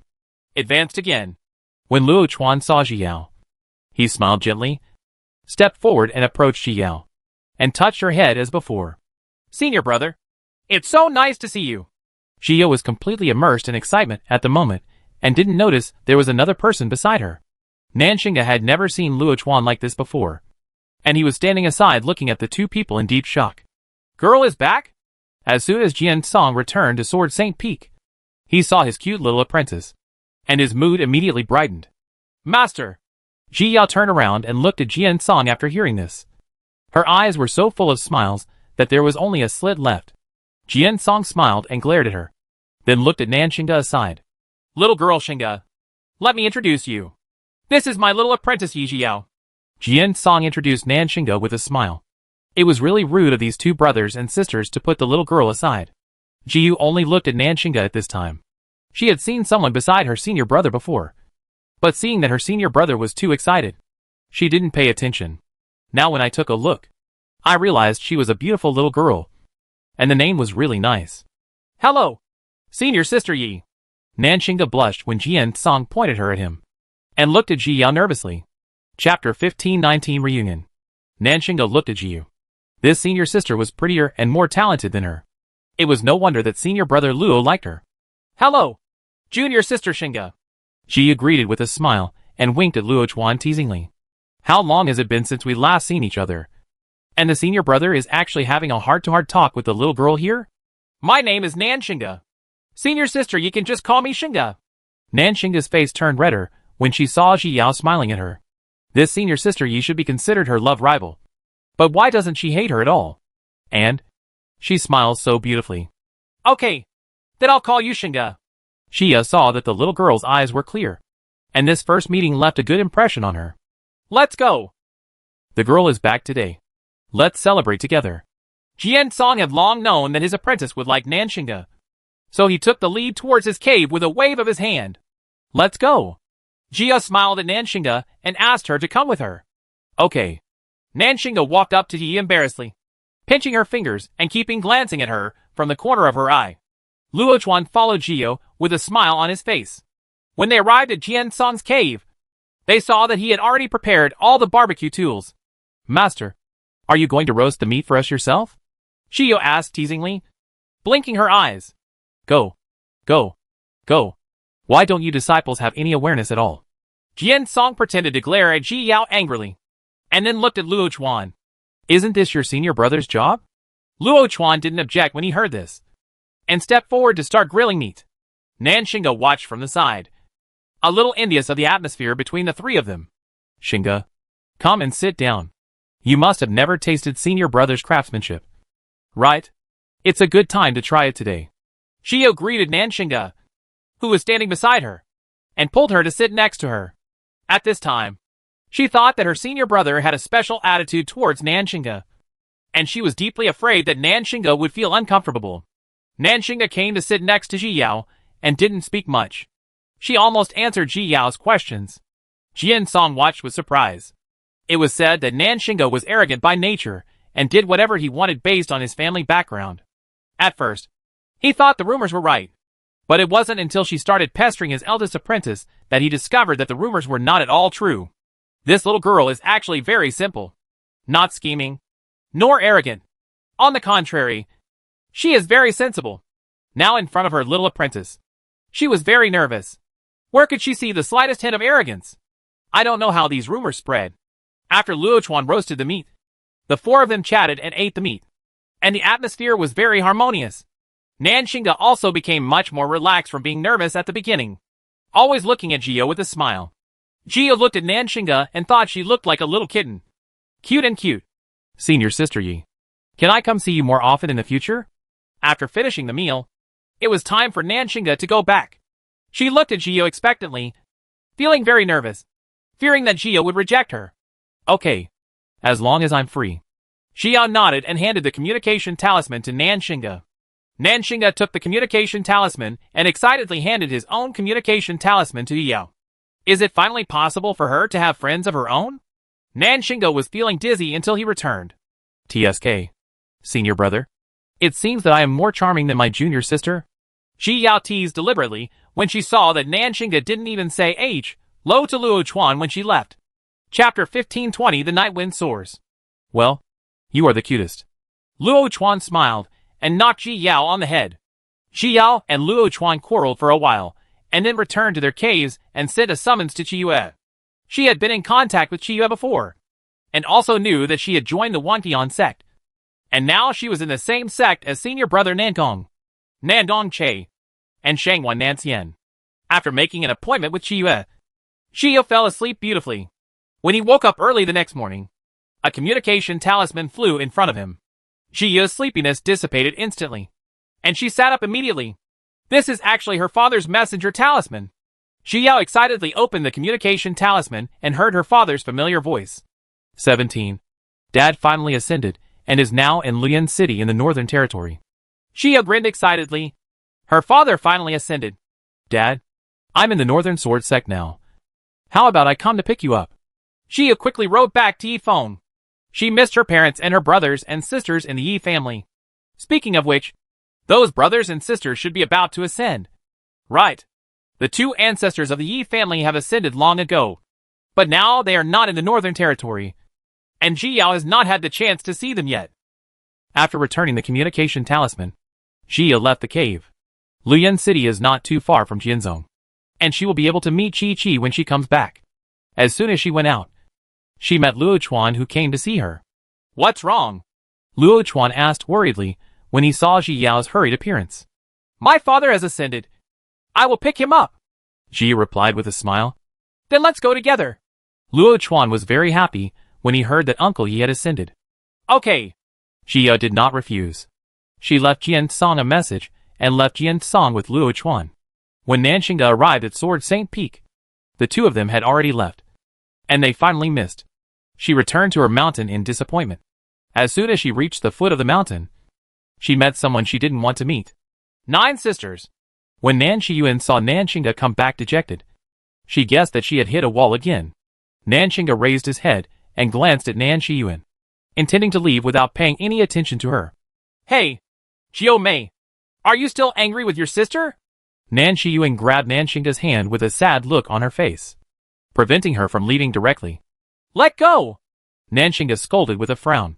She hated this person when she saw him. Xiao Mei, it's all my sister's fault. If you are angry, just bet it on me. Nan Shiyuan deliberately raised her voice very high, and sure enough, she immediately attracted the attention of the surrounding disciples. As soon as those disciples saw Nanxingda and Nan Shiyuan, they immediately knew that Nanxingda was causing trouble for Nan Shiyuan again. This Nanxingda is arrogant and indulgent by nature, and he truly deserves his reputation. Get out of the way! Nanxingda became angry when he saw Nan Shiyuan's pretentious look and slammed Nan Shiyuan's hand away. Nan Shiyuan fell to the side with all her strength, and finally pretended to stand up with great difficulty.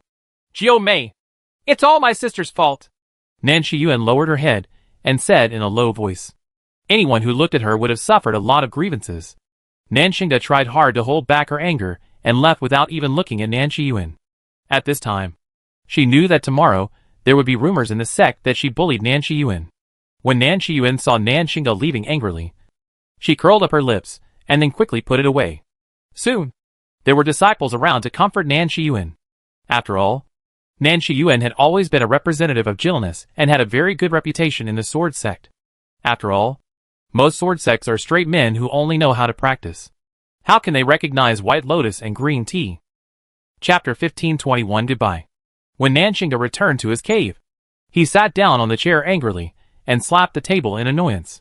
Ever since she was little, Nan Shiyuan has always been like this, always giving her various obstacles. It was obvious that she was bullying her and deliberately provoking herself. But in the end, she always pretended to be pitiful, as if she had bullied her, even though she apologized to herself.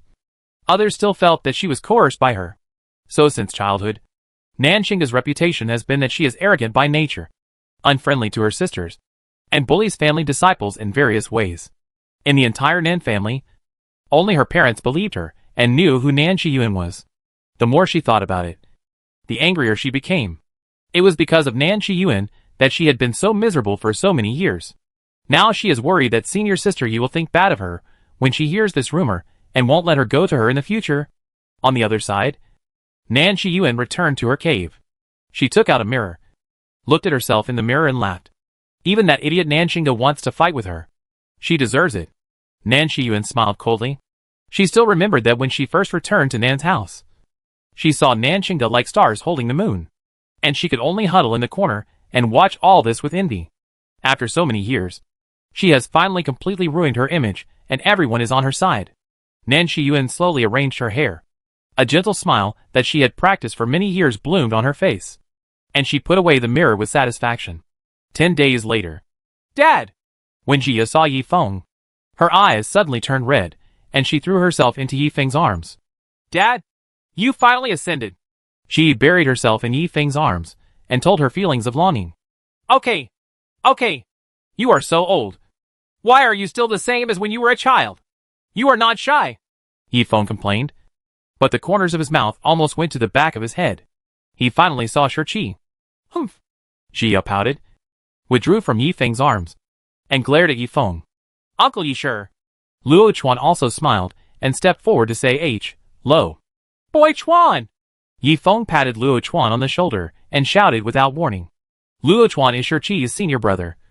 That is, their half-son. Let's go! Dad, you come back to Jianzhong with us first. Jia didn't know where Dad should go yet, and planned to take him back to find his master for advice.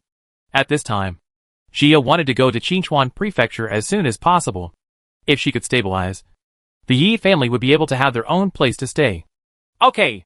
Yi Feng did not refuse, and got on Ji Yao's spirit boat. Along the way, he introduced Ji Yao to the situation in the lower realm. Your mother is in the late stage of divine transformation now, but it may take a lot of time to ascend. Yi Feng had only left Zhao Qianyu for a few days, and he began to miss her. I really hope to see my mother soon. Jia laid her head on the coffee table, and said with great nostalgia. Your mother misses you very much too. Yi Feng rubbed Ji Yao's head. Shurqi's mother often nagged about flying up to see Qi as soon as possible. Your eldest brother, and the others should be ascending one after another in a short time. Yes. Jia nodded, looking forward to the day when all her relatives and friends would ascend and see each other again. Chunfeng continent now. Yi Feng and Ji Yao talked about the situation in the mainland in detail, occasionally mixing in some interesting things that happened in the mainland. The laughter and laughter of the three people came from the spirit boat, which was enough to show how good the mood of the three people was. Chapter 1522 Meeting. After returning to Jianzhong, Ji Yao took Yi Feng back to Jiansheng Peak to find Jian Song. Jian Song was also very happy to see Yi Feng, and he also wanted to see more of his acquaintances ascend. When he heard Ji Yao asking Yi Feng where it would be better to go, Jian Song frowned and thought for a while. Brother Yi is a Dharma cultivator, so the sword sect is naturally not suitable. At present, it seems that only the Wangtian sect and the Xingyue sect are more suitable. Jian Song was a little worried that Yi Feng would not be used to the gap between the upper and lower realms. In the lower realm, Yi Feng is also considered a very talented monk, and he is also the head of a large family. But in this upper realm, even if he joins the sect, he will not get the sect's attention. Jia didn't know much about Wangtian sect or Xingyue sect, but she preferred Wangtian sect in her heart. After all, Qiyue and the others were there. You can think about where you plan to go specifically. Jian San only provided reference, and did not help make a decision. Where do you want to go? Jia looked at Yi Feng.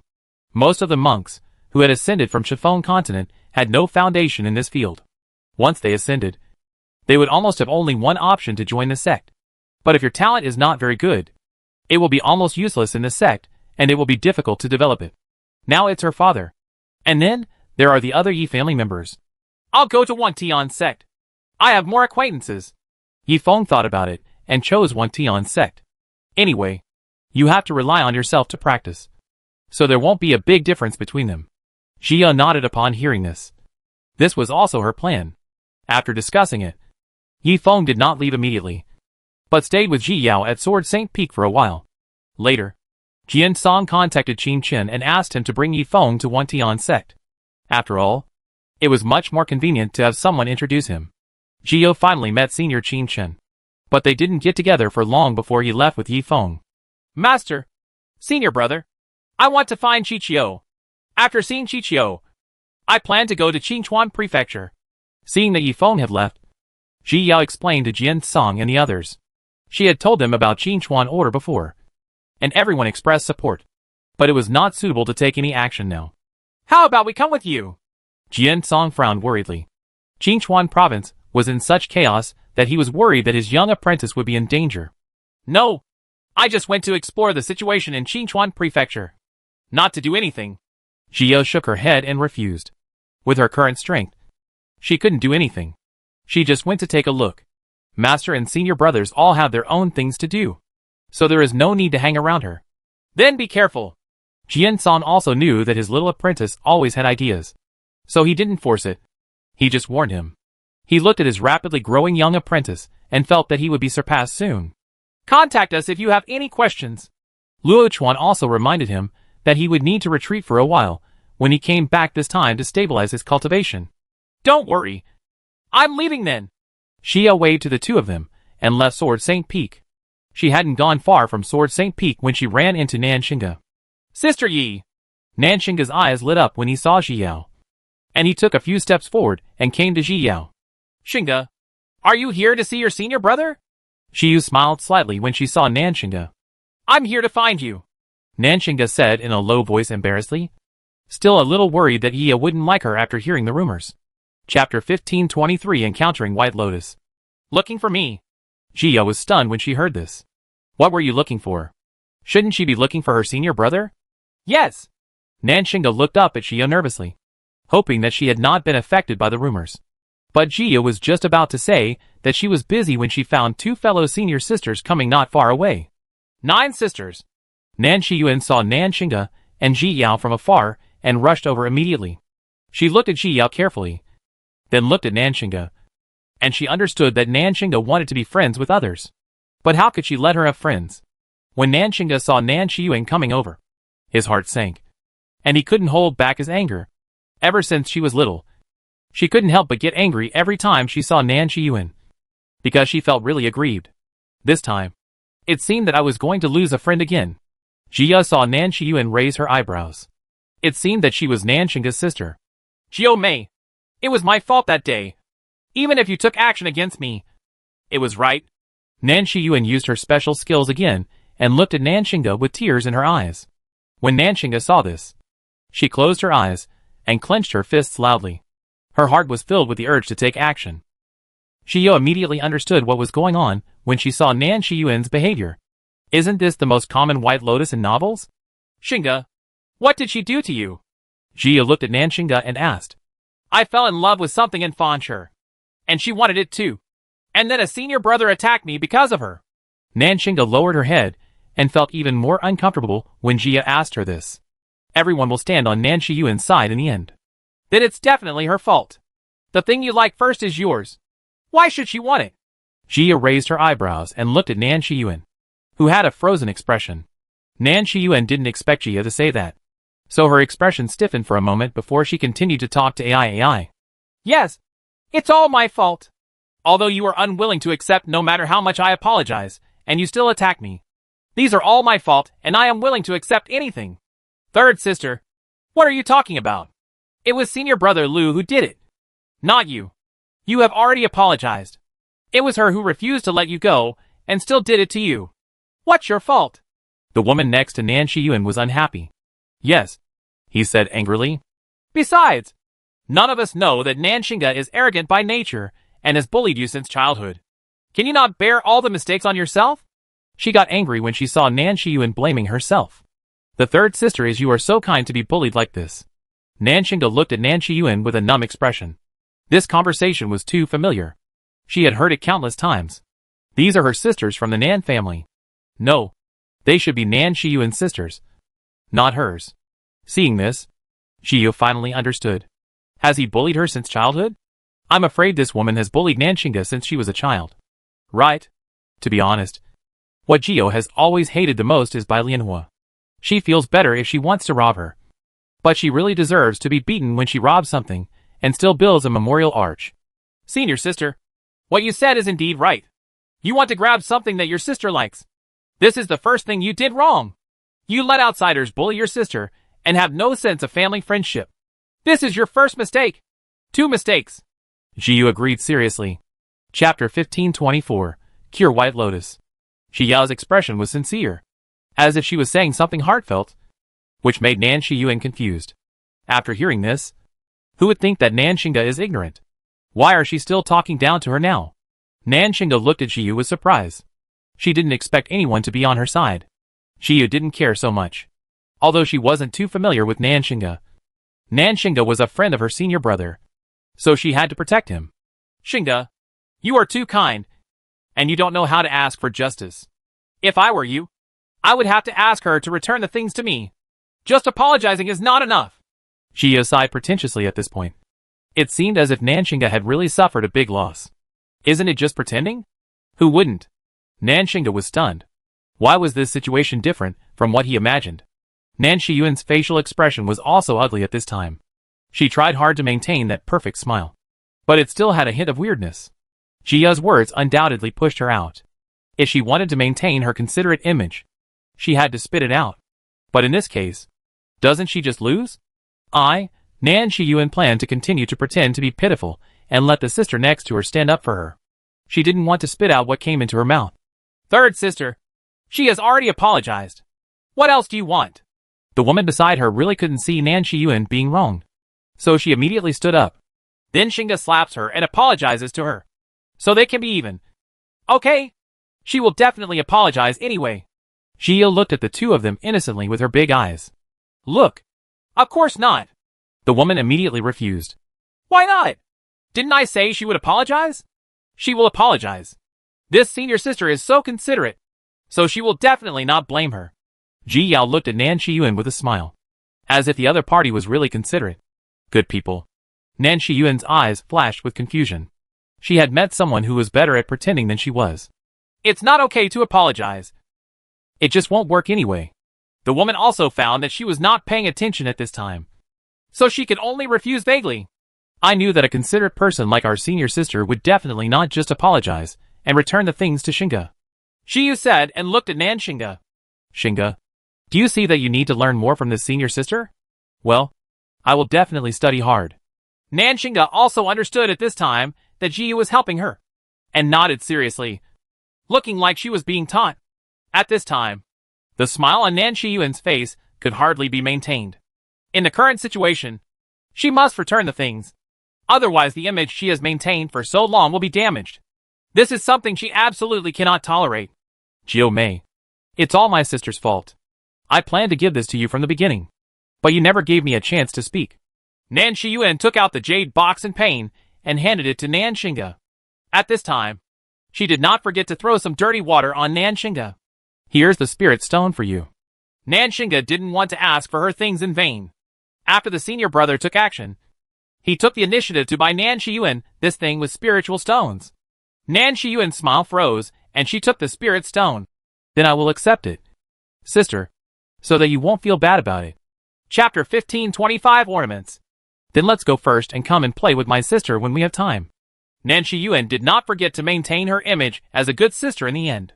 She nodded gently to Jiao and left with her sister. Third sister, do you still ask her to play with this kind of person? The woman complained as she walked away. We are all sisters. Nan Shiyuan shook her head in disapproval, and the two gradually walked away. Jiao controlled the urge to roll her eyes. How could this show be so bad and fool people? Shinga, your sister, shouldn't you have been like this since you were a child? Xia asked in surprise. If you have been like this since childhood, it is indeed easy to win people's trust. Yes, it has been like this since childhood. It was obviously her who did something wrong. But in the end, it was always me who was ignorant. Nan Shinga replied aggrievedly, looking at the jade box in his hand and feeling panicked. Shinga, stay away from her in the future. You are no match for her. Xia warned with a serious expression. Maintaining this false face for 100 or 200 years, it can be seen that this woman is patient and scheming. And she is definitely not something that a novice like Nan Shinga can deal with. If one day the other party loses patience, I'm afraid something will happen to Nan Shinga. I know. Nan Shinga nodded obediently. She looked at Jiao gratefully. Finally, someone was willing to believe her. When she thought of Nan Shiyuan holding back the things and returning them to her, she finally felt a little more comfortable. Sister Yi, thank you. Nan Shinga pursed her lips and thanked her sincerely. Although this is just a small thing for senior sister Yi, it is really important to her. Don't talk about that. Jia smiled and rubbed Nan Shinga's head. This little girl is really cute. This is for you.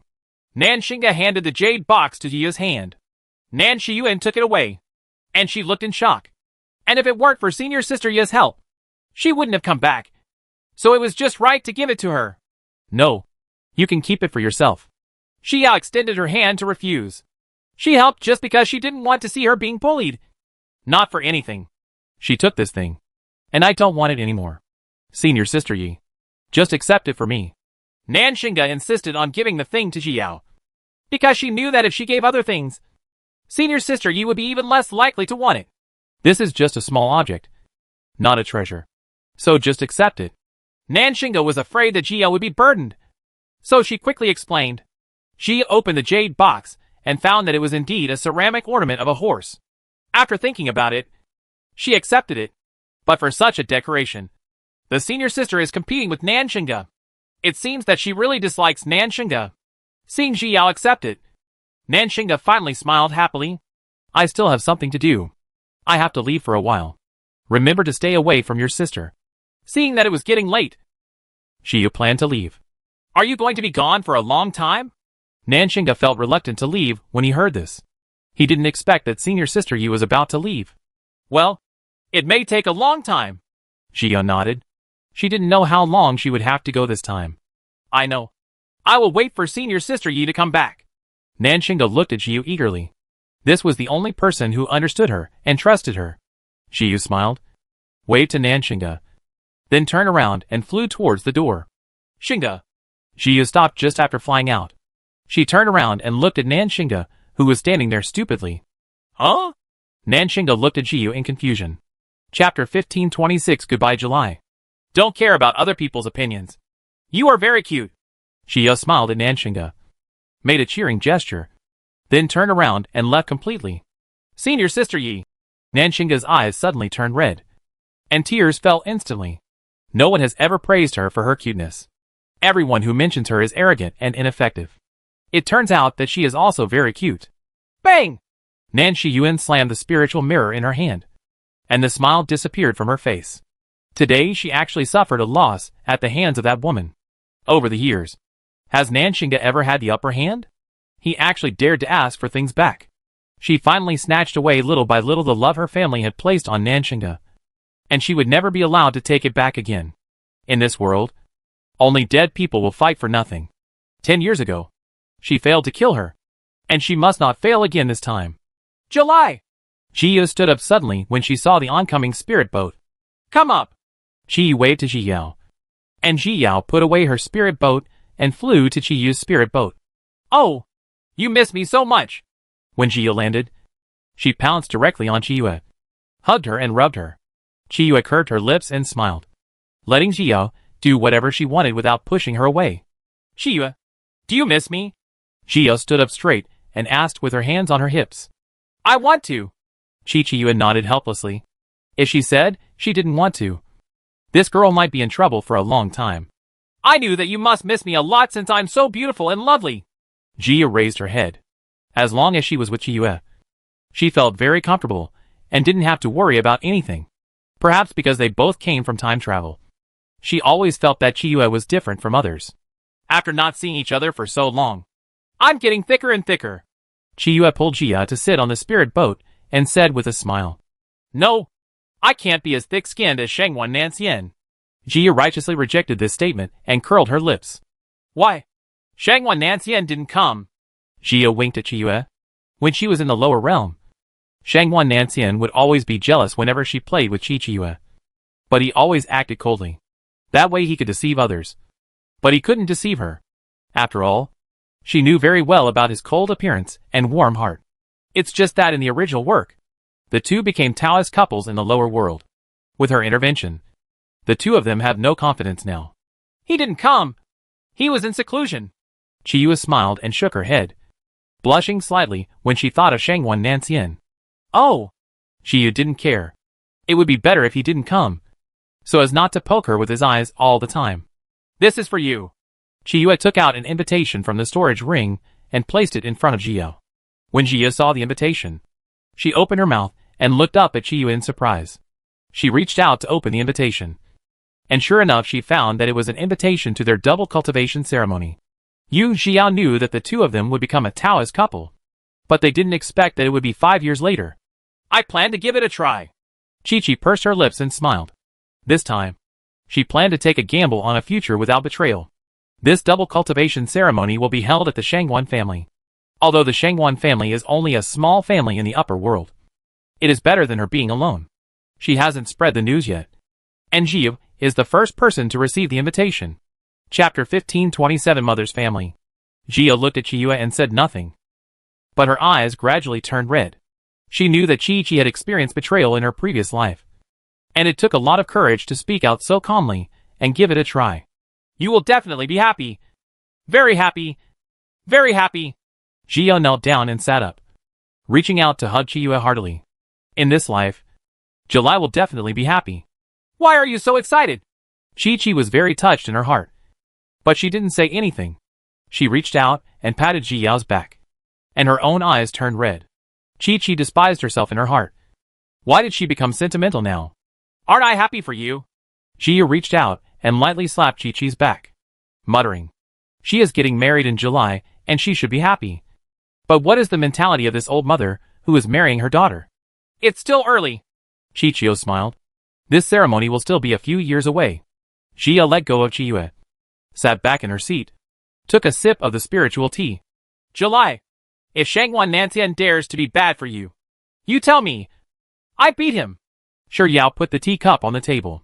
That guy Shangwan Nantian. Okay. You will be my mother-in-law from now on. Chiyue looked at Jiao and smiled brightly. Jiao was her sister and her mother-in-law. Oh, don't say such touching words.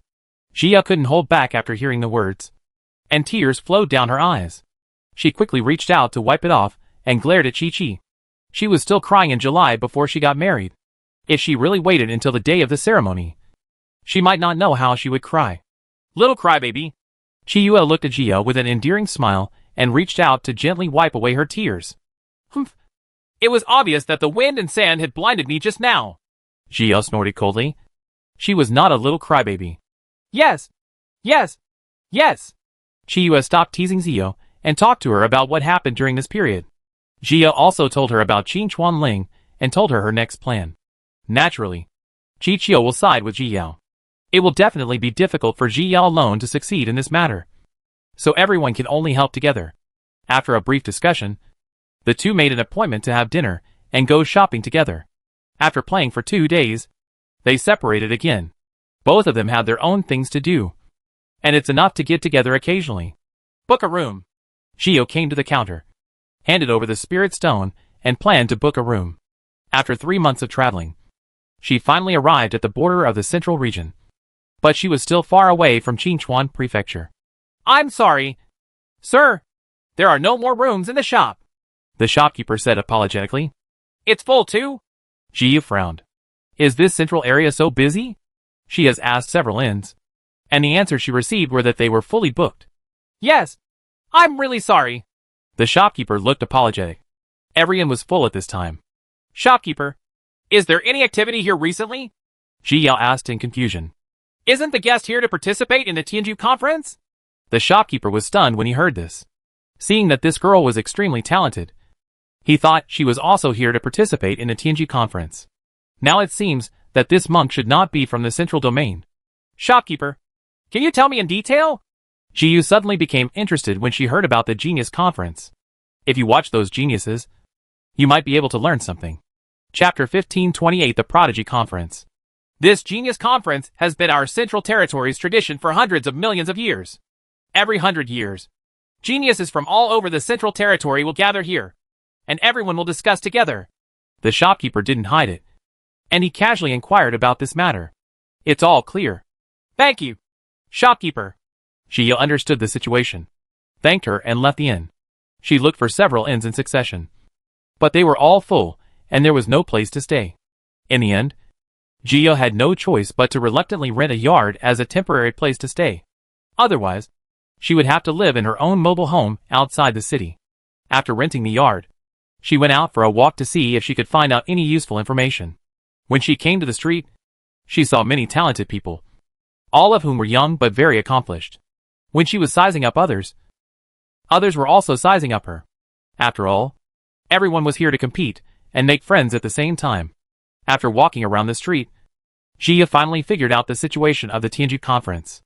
This genius conference will be held in the competition platform in the center of the city in 9 days. And the city lord will also come in person. After figuring out the situation, Jia returned to her yard. It was really those people's looks that made her feel uncomfortable. She is not here to participate in the genius conference, so there is no need to treat her as an opponent. In the next few days, Jia meditated in her yard, and she didn't go out until the 9th day. Tomorrow is the genius conference, and there are more and more people on the street. I don't know how lively it will be tomorrow. Jia randomly chose an inn to have a meal, then returned to the courtyard again, waiting for the genius conference on the next day. Have you found it? Feng Changzhou looked at Ji Yao's leading figure and turned the finger in his hand. No. She doesn't seem to be from the Central Territory. The city lord's mansion did not receive her invitation. The guard shook his head. No one knew this person's information. He probably just came here by chance. People from other regions? Feng Changzhou sneered. This little girl's talent is not considered superior, and she came here at this time. She is obviously from the central region. She has not sent greetings all this time, probably just to confuse people's attention and make them unprepared for her, and finally emerge as a dark horse. After all, there are people who do this every time at the Genius Conference, and it will be no less this time. The guards didn't answer, and they couldn't find anything out of their investigation. At this time, not only Feng Changzhou, but also many forces were eyeing Ji Yao, but they could not find anything. This Genius Conference is their opportunity to make a name for themselves, so naturally they need to get to know the others clearly. The next day, Jia rushed towards the competition stage early in the morning. Although she left very early, it was still crowded with people when she arrived. Jia could only stand behind the crowd, planning to follow and watch the excitement. This genius conference will last for about 3 days. These geniuses can defend the ring by themselves and wait for others to attack the ring. At the same time, you can also take the initiative to invite battles and challenge those you want to challenge. Of course, those who are invited can also choose to refuse. But the geniuses all have their own arrogance, and they will not give in like this. And it will not sound good if it is spread out. Therefore, the invited geniuses must play, which also makes the genius conference more exciting.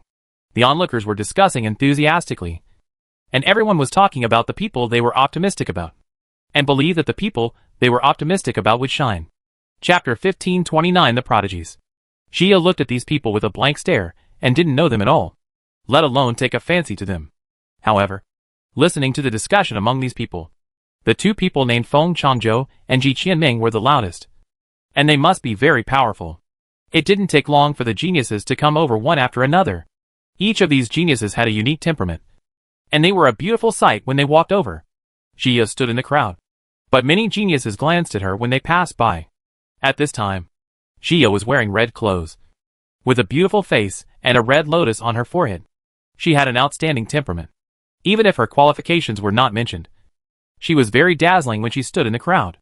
It's just that Jia has never been aware of her appearance and doesn't care at all. But as those geniuses always looked at her, the people around her also noticed something was wrong. Looking at this posture, this girl is also a genius in the competition. Little girl, come in quickly, and we'll make way for you. The crowd of onlookers spontaneously made way for Ji Yao and led her onto the competition stage. Yes, yes, fellow Taoist, please go in quickly. It's because our discussion was so intense that we blocked you out. Yes, come in quickly. The monk said with embarrassment that these geniuses usually appear slowly. Unexpectedly, one of them came so early this time and got mixed up with them. No, I'm not participating. Jia quickly shook her head and refused. She wasn't participating. So what was she going to do? Fellow Taoist, don't be afraid. Even if you can't win, it's good to be able to compete. The onlookers thought that Ji Yao was scared when they saw other geniuses, so they all offered words of comfort. Ji Yao's head almost exploded when she heard the words of comfort from those around her. Quickly! Get in quickly! A group of monks pushed her forward, preventing her from standing behind the crowd. She kept explaining that she was not a contestant, but the crowd was too enthusiastic and pushed her to the front. Fortunately, they just pushed her to the side of the competition stage and did not push her onto the stage. Jia simply stayed under the competition stage. After all, the view here was better and more suitable for watching the battle. Who is that girl?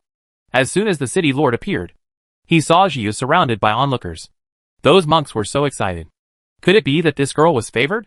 I don't know. She was not among the monks who sent invitations to participate in the competition. The elder thought about it carefully and did not think of Jiu. So he answered truthfully. Oh. The city lord raised his eyebrows upon hearing this. It would be a pity not to participate in the competition with such a good talent. The commotion of the crowd also attracted the attention of the geniuses. And everyone was wondering who Jiu was. Jiu was unaware and was still observing the newly arrived monks. These geniuses are really powerful. Jiu actually found 100-year-old in the early stage of distraction. And the Central Territory is indeed worthy of its reputation.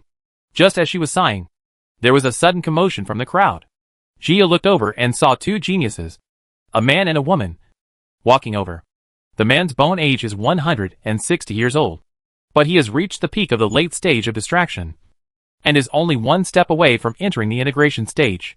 And the woman's bone age is 150 years old, and now she also has the late cultivation level of distraction.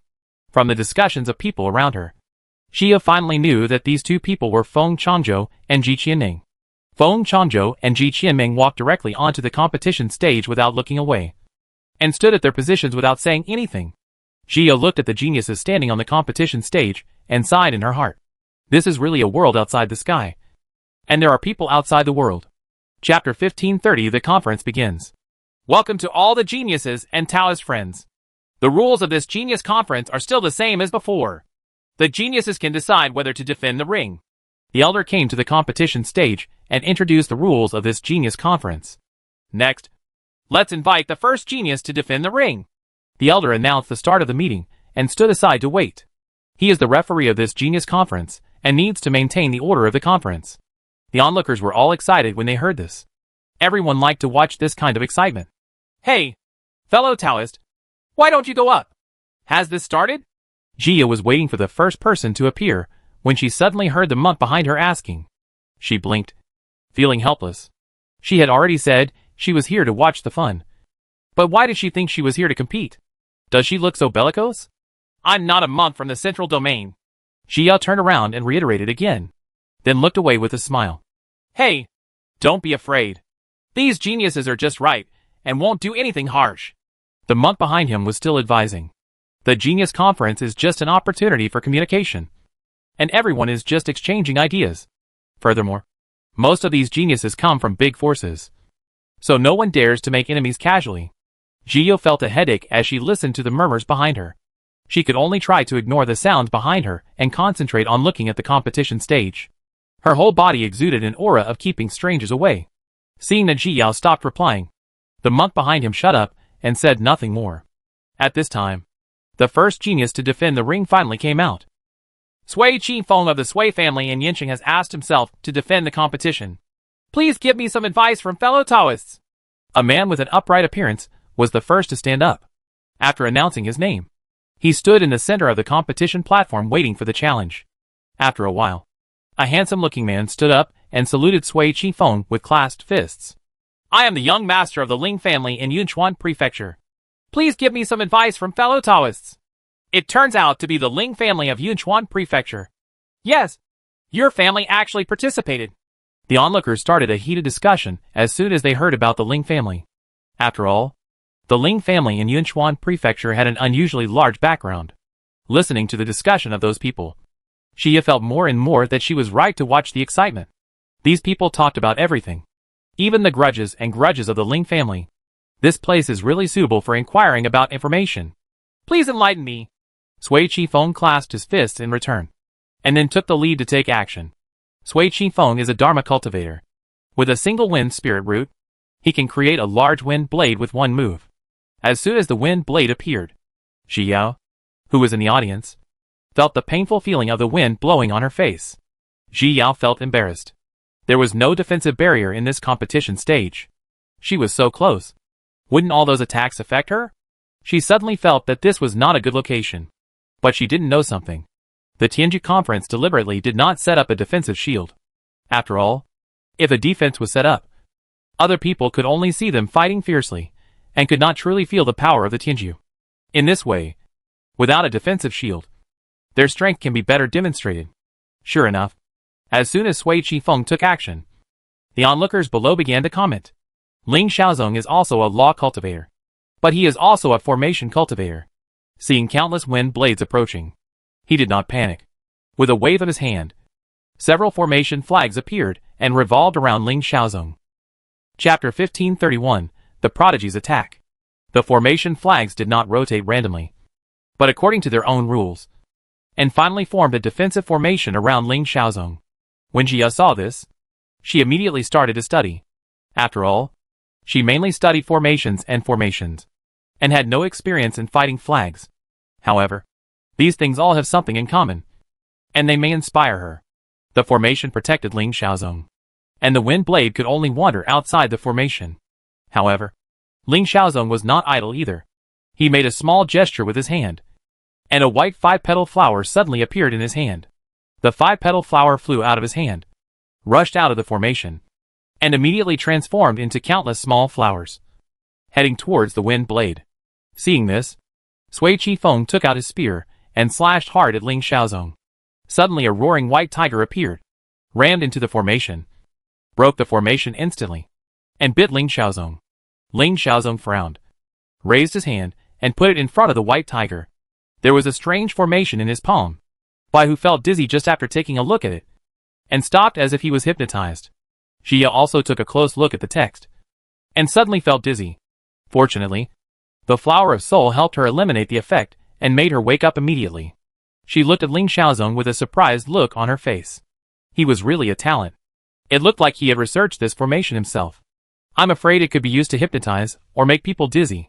Sui Qifeng saw that the white tiger had stopped and immediately used his spiritual thoughts to drive the white tiger, but found that it was still motionless. He had no choice but to let the white tiger dissipate, waving his spear and planning to fight directly. But Ling Xiaozong didn't seem to like using magic weapons, and was still keen on making secrets. Only this time, instead of a white 5-petal flower, a black 5-petal flower appeared. As soon as the black 5-petaled flower appeared, the light in the entire competition arena instantly dimmed, as if dark clouds had covered the sky. At the same time, the black 5-petaled flower also made a hissing sound. Just by looking at it, you knew it was not a simple thing. The monks who were watching became even more excited. They all excitedly pointed at the black 5-petal flower, guessing what attack method it was. When Sui Qifeng saw the black 5-petal flower, his heart skipped a beat, and he waved the spear in his hand according to his special technique. A white light was waved out, and soon a huge hole appeared in the air. There was a sound of strong wind blowing in this big hole, and at the same time, a suction force came from the big hole. Jia raised her eyebrows as she looked at the big hole. This big hole looked particularly like the wormhole in the science fiction movies of the previous life. She didn't know if she would reach another time and space after entering. Ling Xiaozong worked hard to maintain his body shape. Originally, he could choose to use body skills to avoid it at this time. But in the arena, if he just avoided it, it would be meaningless. In contrast, he prefers to be upright. He brought his 2 hands together, and the black 5-petal flowers came together to form a larger black 5-petal flower. Ling Xiaozong gently pushed the black 5-petal flower forward, and it ran straight towards the big hole. Jia's forehead jumped for no reason. She quickly rose into the air and retreated quickly. The monks who responded quickly also hurriedly retreated like Xiyao, while those who were still commenting with gusto. Boom! The black 5-petal flower and the big hole finally collided together, and exploded directly. The huge impact force spread out to the outside of the competition stage, and immediately knocked away the discussing monks. Chapter 1532 Table Sharing. The geniuses on the competition stage had already sensed something was wrong and avoided it from the beginning, and no one was injured. After the storm passed, everyone returned to the competition stage. Many people saw Xiao, who was the first to react, and looked at her many times. Xiao felt relieved when she saw the onlookers' monks falling everywhere. Fortunately, she reacted quickly, otherwise she would really have been injured. However, those monks were all slightly injured, and they slowly took the elixir and moved towards the competition stage again. They were all still very enthusiastic, because most monks knew this was going to happen. It is precisely because of various emergencies that this conference is more interesting. Jia approached the crowd, intending to take a look from behind, but those people spontaneously made way for her, as if the position had been fixed. She could only walk back to the competition stage calmly. But she was complaining silently in her heart. She could see clearly from behind, so there was no need to be so close. I lost. Sui Qifeng clasped his fists and admitted defeat to Ling Xiaozong. Although it exploded before, his wind tunnel disappeared.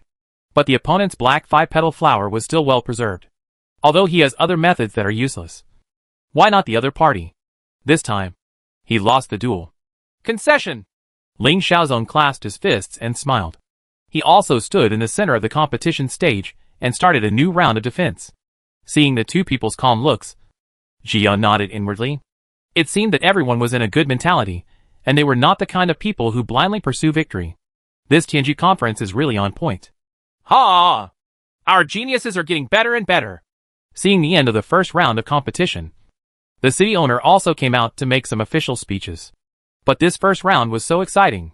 And the next one is even more exciting. The onlookers also became excited and began to guess who might fight next. Zhio has been standing in the audience, observing the monks who will compete later, learning their moves and coping methods. And she has really learned a lot. The more she watched the competition between these geniuses, the more Zhio realized her own shortcomings. She still had a lot of room for improvement. The day passed quickly, and today's Tianju conference stopped and continued on the next day. Zhio left the competition stage without feeling satisfied, chose a nearby inn, ordered some spiritual food, and sat down by the window. Just as she was about to start, a man suddenly sat directly at Zhio's table. Zhio took a look and saw that this person was a certain prodigy who was standing on the competition stage today and had never competed before. Fellow Taoist, what do you mean by this? Zhio frowned. This man came uninvited. Let's share a table together. Qin Shangyu took out a few top-quality spiritual stones and placed them in front of Zhiyao. Then looked away and stopped looking at her. Zhiyao looked at the inn. At this time, the monks and geniuses who had been watching were everywhere, and there were no extra seats. This person doesn't look like a messy person, so let's fight for the table. Zhiyao accepted the spiritual stone with a calm expression, and when the spiritual food was served, she ate it happily without caring about the person opposite her. Qin Shangyu saw Zhiyao eating well alone out of the corner of his eye, and felt a little depressed. He is such an old man here, and the other party really doesn't care about him at all? After a while, his spiritual food was also delivered, and he could only immerse himself in eating. Chapter 1533 Gossip. Let's share a table. Just as the two were enjoying their meal, a female cultivator with a cold expression came over. Zhiyao raised her head and saw that the female cultivator had already sat down. I have seen this female cultivator Zhiyao, and she is also one of the geniuses. What left the deepest impression on Zhiyao was the jade flute on her waist. She seemed to be a music cultivator. Please sit down. Xia nodded friendly towards the female cultivator. The female cultivator returned the favor politely, and then stopped talking. Seeing that Ji Yao's attitude towards the female cultivator was completely different from before, Qin Yu muttered something in his heart, but did not show it on his face. However, he also knows that in fact, many geniuses do not show the character of staying away from strangers, but just to maintain their image. In fact, many geniuses seem to have lost their minds privately, especially his nemesis, who is pretending to be something else now. The three of them sat at the same table, but didn't speak. This atmosphere made Zhiyao not used to it. She speeded up her meal and planned to leave after eating. But before she finished eating, someone came to her door. Hey, isn't this our eldest son, Mr. Yu Qing? A voice full of sarcasm came, and Qin Shangyu immediately put down the chopsticks in his hands. He didn't even need to look back to know that his nemesis was here again. Everyone in the inn was excited when they heard the noise, and they wanted to have a fight right away. Ji Yao also raised her head after hearing this, and saw a male revisionist in red looking at the genius, who was sharing the table opposite with a mocking look on his face. TSK. What a coincidence. Fellow Taoist Lu is here. At this time, the man in red also noticed the female cultivator at Ji Yao's table, and said Lo. Fellow Taoist Qi. The female cultivator nodded lightly, obviously not familiar with the man. The man in red didn't care. He wasn't here for her anyway. But who is the other woman at the table? Qin Shangyu. Who is this woman? The man in red frowned and looked at Zhiyao, who was only focused on eating. What does it have to do with you? Qin Shangyu replied without turning his head. He got angry just looking at this sworn enemy. The man in red was about to joke a few more words, but his face immediately sank when he heard these words. Seeing that the flames of war were about to burn her body, Jiu stopped eating and stood up to leave. Fellow Taoists, why are you leaving in such a hurry? Just as Ji Yao passed by, the man in red reached out and grabbed Ji Yao's arm and said in a bad tone. Ji Yao looked at the man in red's hand, and just as she was about to warn him to let go, she heard the man at the table angrily yelling, "Open! You just let her go! Do you care about her so much? Is there some ulterior relationship between you two?" The man in red smiled coldly and spoke sarcastically. Ji Yao originally wanted to get angry, but her ears immediately pricked up when she heard this. Why do these words and this tone sound so sour? Could it be? Thinking of this, Ji Yao's Bagua soul burned instantly, and she was not in a hurry to leave. "I have nothing to do with her. Please let her go." Qin Shangyu turned around helplessly and made a direct request to the man. "What if I don't let you go?" The man in red's face became worse and worse after hearing this, and he asked threateningly, "Then don't blame me for being rude." Qin Shangyu stood up. An intimidating aura came from him, and he was obviously angry. In his opinion, the grudge between the two of them should not involve anyone else at all. Not to mention this is a complete stranger. Chapter 1534 Imaginary Enemy. "You actually want to fight me for her?" The man in red looked at Qin Shangyu with an unbelievable expression. No matter how noisy they have been for so many years, their feelings are still there. And now you want to fight him for a woman? He and I really don't know each other. Seeing that the man in red was agitated, Ji Yao could only defend herself. If a lover is disturbed by her like this, that is absolutely unacceptable. "Shut up!" The man in red was very excited. Not only did he not believe it, he even felt that Ji Yao might be showing off. "I asked you to let her go. Come at me if you have any questions." Qin Shangyu saw that the man in red was getting more and more aggressive, and his expression became more and more serious. He looked at Jiu a little apologetically for letting her suffer such an unreasonable disaster. "Okay, you actually want to fight me for a woman." The man in red was stimulated and suddenly let go of Ji Yao's arm. He smiled coldly and looked at the two of them. "Remember it carefully." He glared at Qin Shangyu, then turned around and strode out the door. Ji looked at the back of the man in red inexplicably. This guy was more jealous than a woman. Even she was ashamed of herself. "This fellow Taoist, I'm really sorry. That's just the way he is. He actually has a good heart." Qin Shangyu quickly apologized to Ji Yao, feeling very sorry. "It's okay. It's okay." Ji smiled carelessly. Of course she knew that he would think that the man in red was not bad. Isn't this just because the other half got jealous and ran away, and then he stayed to deal with the aftermath? "Today, fellow Taoist's spiritual stone will be paid here. I hope fellow Taoist will not take it to heart." Qin Shangyu apologized with fists in his hands, hoping that Ji Yao would not take it to heart. "Thank you very much." Ji Yao did not refuse. It was indeed because of him that he suffered a terrible disaster. So a meal was still acceptable. Once the matter was over, Ji Yao didn't take it seriously and left the inn. The female cultivator, who watched the entire table-sharing process, shook her head. "I am afraid that this Taoist friend will be in some trouble." She knew the temperament of fellow Taoist Qi so well that she completely ignored Qin Shangyu. On the second day, Ji Yao came to the competition stage as scheduled and still stood at the same position as yesterday. The onlookers were relatively harmonious, and after a day, everyone became more familiar with each other. As soon as Ji Yao arrived, there were people talking to her and discussing the talents she was optimistic about. At the same time, they were all regretting that Ji Yao did not go on stage to compete. After all, Ji Yao was more familiar with them, so they would definitely support her more. Ji Yao could only smile and reject their kindness. She saw it yesterday that the relationship between these geniuses was complicated, and it was better for her not to get involved. Not long after, the geniuses took the stage again, and everyone sat in their seats, looking aloof. Today's process was the same as yesterday's. Soon someone came out to defend the ring.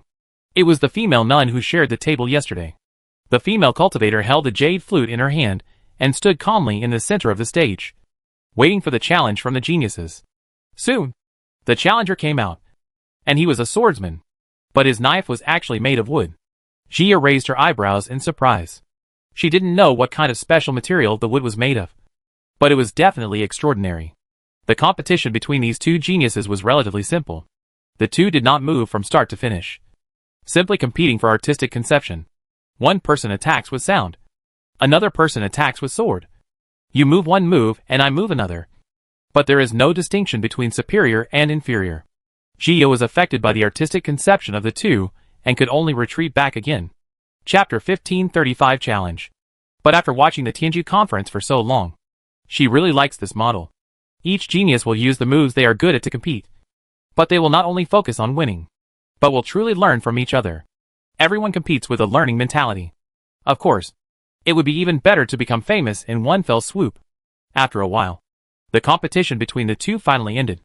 And in the end, the female cultivator was slightly better. The two exchanged friendly compliments. And then the male cultivator withdrew, leaving the female cultivator to continue guarding the ring. Ji Qianming and Feng Changzhou have been sitting steadily, with no intention of ending. Geniuses like them, who are known for their strength and reputation, will naturally have to wait until tomorrow for their final appearance. Time passed as everyone competed. Just when Jia thought that the day's competition was about to end, the man in red suddenly stood on the stage last night and expressed his intention to challenge. The city lord, who originally felt a little bored, suddenly sat up straight. Although these geniuses were powerful at the same level, in his opinion, they were just childish. And he almost fell asleep watching them. Now someone finally wanted to challenge him. And he had fun to watch. Not only the city lord, but also the onlookers were excited. They had been waiting for this moment for a long time. And finally it was here. Jia's heart skipped a beat when she saw the man in red come on the stage. And suddenly felt that the situation was not good. Who do you want to challenge? The elder asked. I want to challenge Qing Shangyu and her, the man in red said, and pointed at Ji Yao in the crowd. Qi Jiqian, don't be ridiculous. Qing Shangyu immediately stood up and looked at the man in red with a headache. He just couldn't understand why this person was always so hostile to the people around him. If you really don't like him, just start a fight. Why bother involving others? I'm going to challenge her. The man in red looked at Ji Yao with burning eyes. He will definitely prove that he is better than this woman. Master Nephew Qi, this girl is not a talented person participating in the competition. The elder refused directly.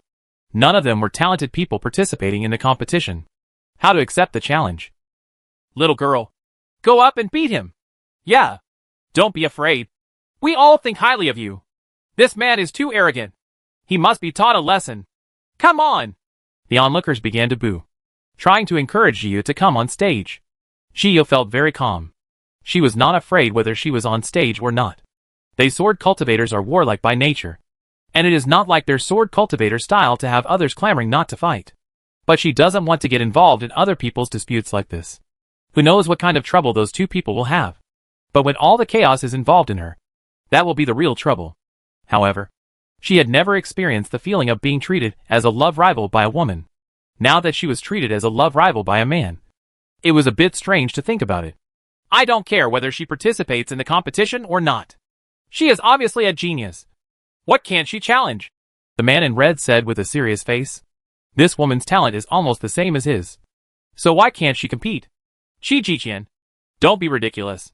Feng Changzhou stood up at this time and looked at the man in red with disapproval. He glanced at Ji Yao and was a little unsure of where she was coming from. But he hoped that Ji Yao would fight, so that he could find out her true identity. After all, these geniuses are related to the future situation of the Central Territory, and it is necessary for him to find out. Chapter 1536 Feng Family Jade Tablet. Brother Feng, please leave me alone. I'm going to challenge her. The man in red insisted on challenging Ji Yao, but no one's words would help. Feng Changzhou looked at Qi Jiqian's appearance and rubbed his forehead helplessly. This junior brother Qi was usually fine, but when he met Qing Shangyu, he seemed to have taken the wrong medicine. He didn't know what happened. Aren't you going to challenge me? Come on! Qing Shangyu also knew that he could not convince Qi Jiqian, so he could only divert his attention through fighting. At the same time, he quickly winked at Jiao and signaled her to leave. Jiao raised her eyebrows, but did not leave. If she really left, it would appear that she had given up. She just didn't want to cause trouble. But she wasn't the kind of person who would run away without even daring to fight. If the other party is really recalcitrant, she will go up to meet her. It just so happens that she wants to compete with his geniuses to improve her actual combat ability.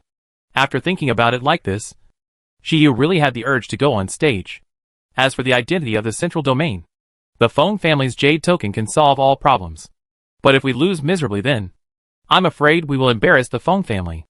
I just want to challenge her now. Qi Jiqian felt very uncomfortable when he saw Ji Yao's calm expression, and she didn't care about him at all. He felt that he was despised by Jiao. She is not from the Central Territory. Ji Qianming saw that the situation was deadlocked and could only stand up. She also asked her subordinates to investigate Jiao. But no information about her was found. She should not be a monk in the central region. Qi Jiqian bit his lip when he heard this and looked at Jiao intently, unwilling to let go, as if it would not end without a fight. Alas! Jiao sighed and jumped directly onto the competition stage. I will fight with you. Jiao looked at Qi Jiqian steadily, her eyes clear and without fear, since the other party insisted on this. There was no need for her to hide. Fellow Taoist, we are in the Central Territory. Ji Qianming frowned in disapproval. Halfway through her words, she saw Jiao taking out a jade tablet, and she immediately swallowed the rest of her words. The city lord originally watched the excitement with great interest, but when he saw Zia's jade token, he rushed to the competition stage. He looked at the jade plaque in Zia's hand in disbelief. Is this actually the jade plaque of the Feng family? Are you the Feng family, Xiaoba?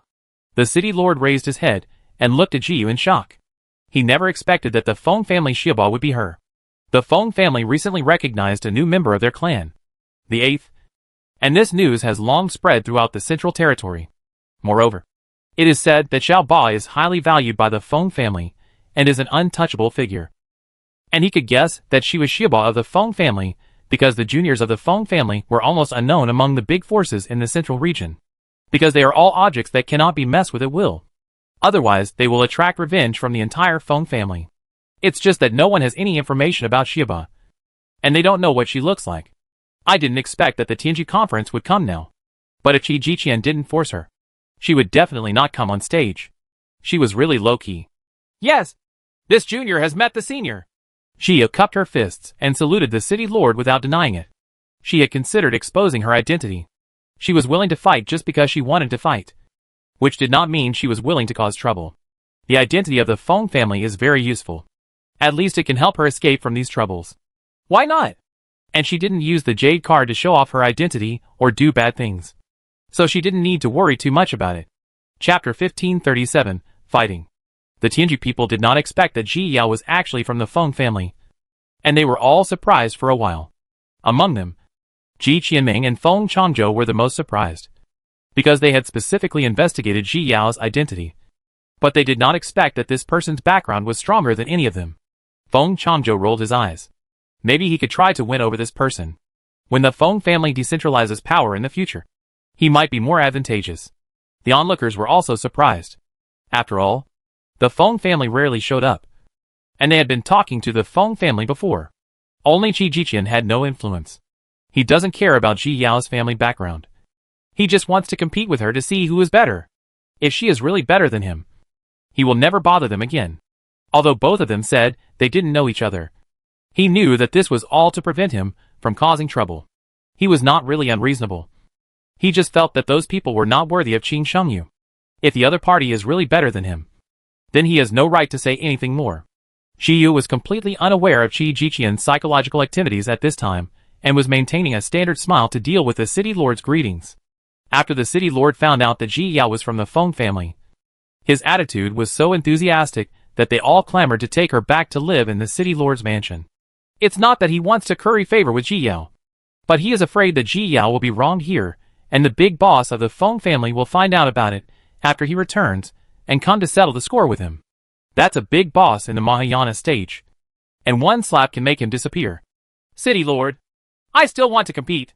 Jia reminded tactfully that the city lord was too enthusiastic and she couldn't bear it. Oh haha, I almost forgot. You compete first. After the competition is over, I will invite you all to have dinner together in the evening.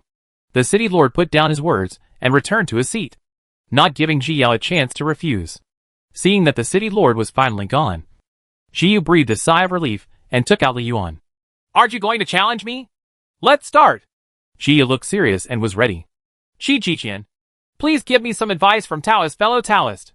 Qi Jiqian did not forget the rules and saluted Ji Yao with clasped fists. My dear Yijia, please give me some advice from my Taoist friend. Ji Yao did not hide her name. Anyway, the Yi family had no foundation in this area, and few people cared about her name.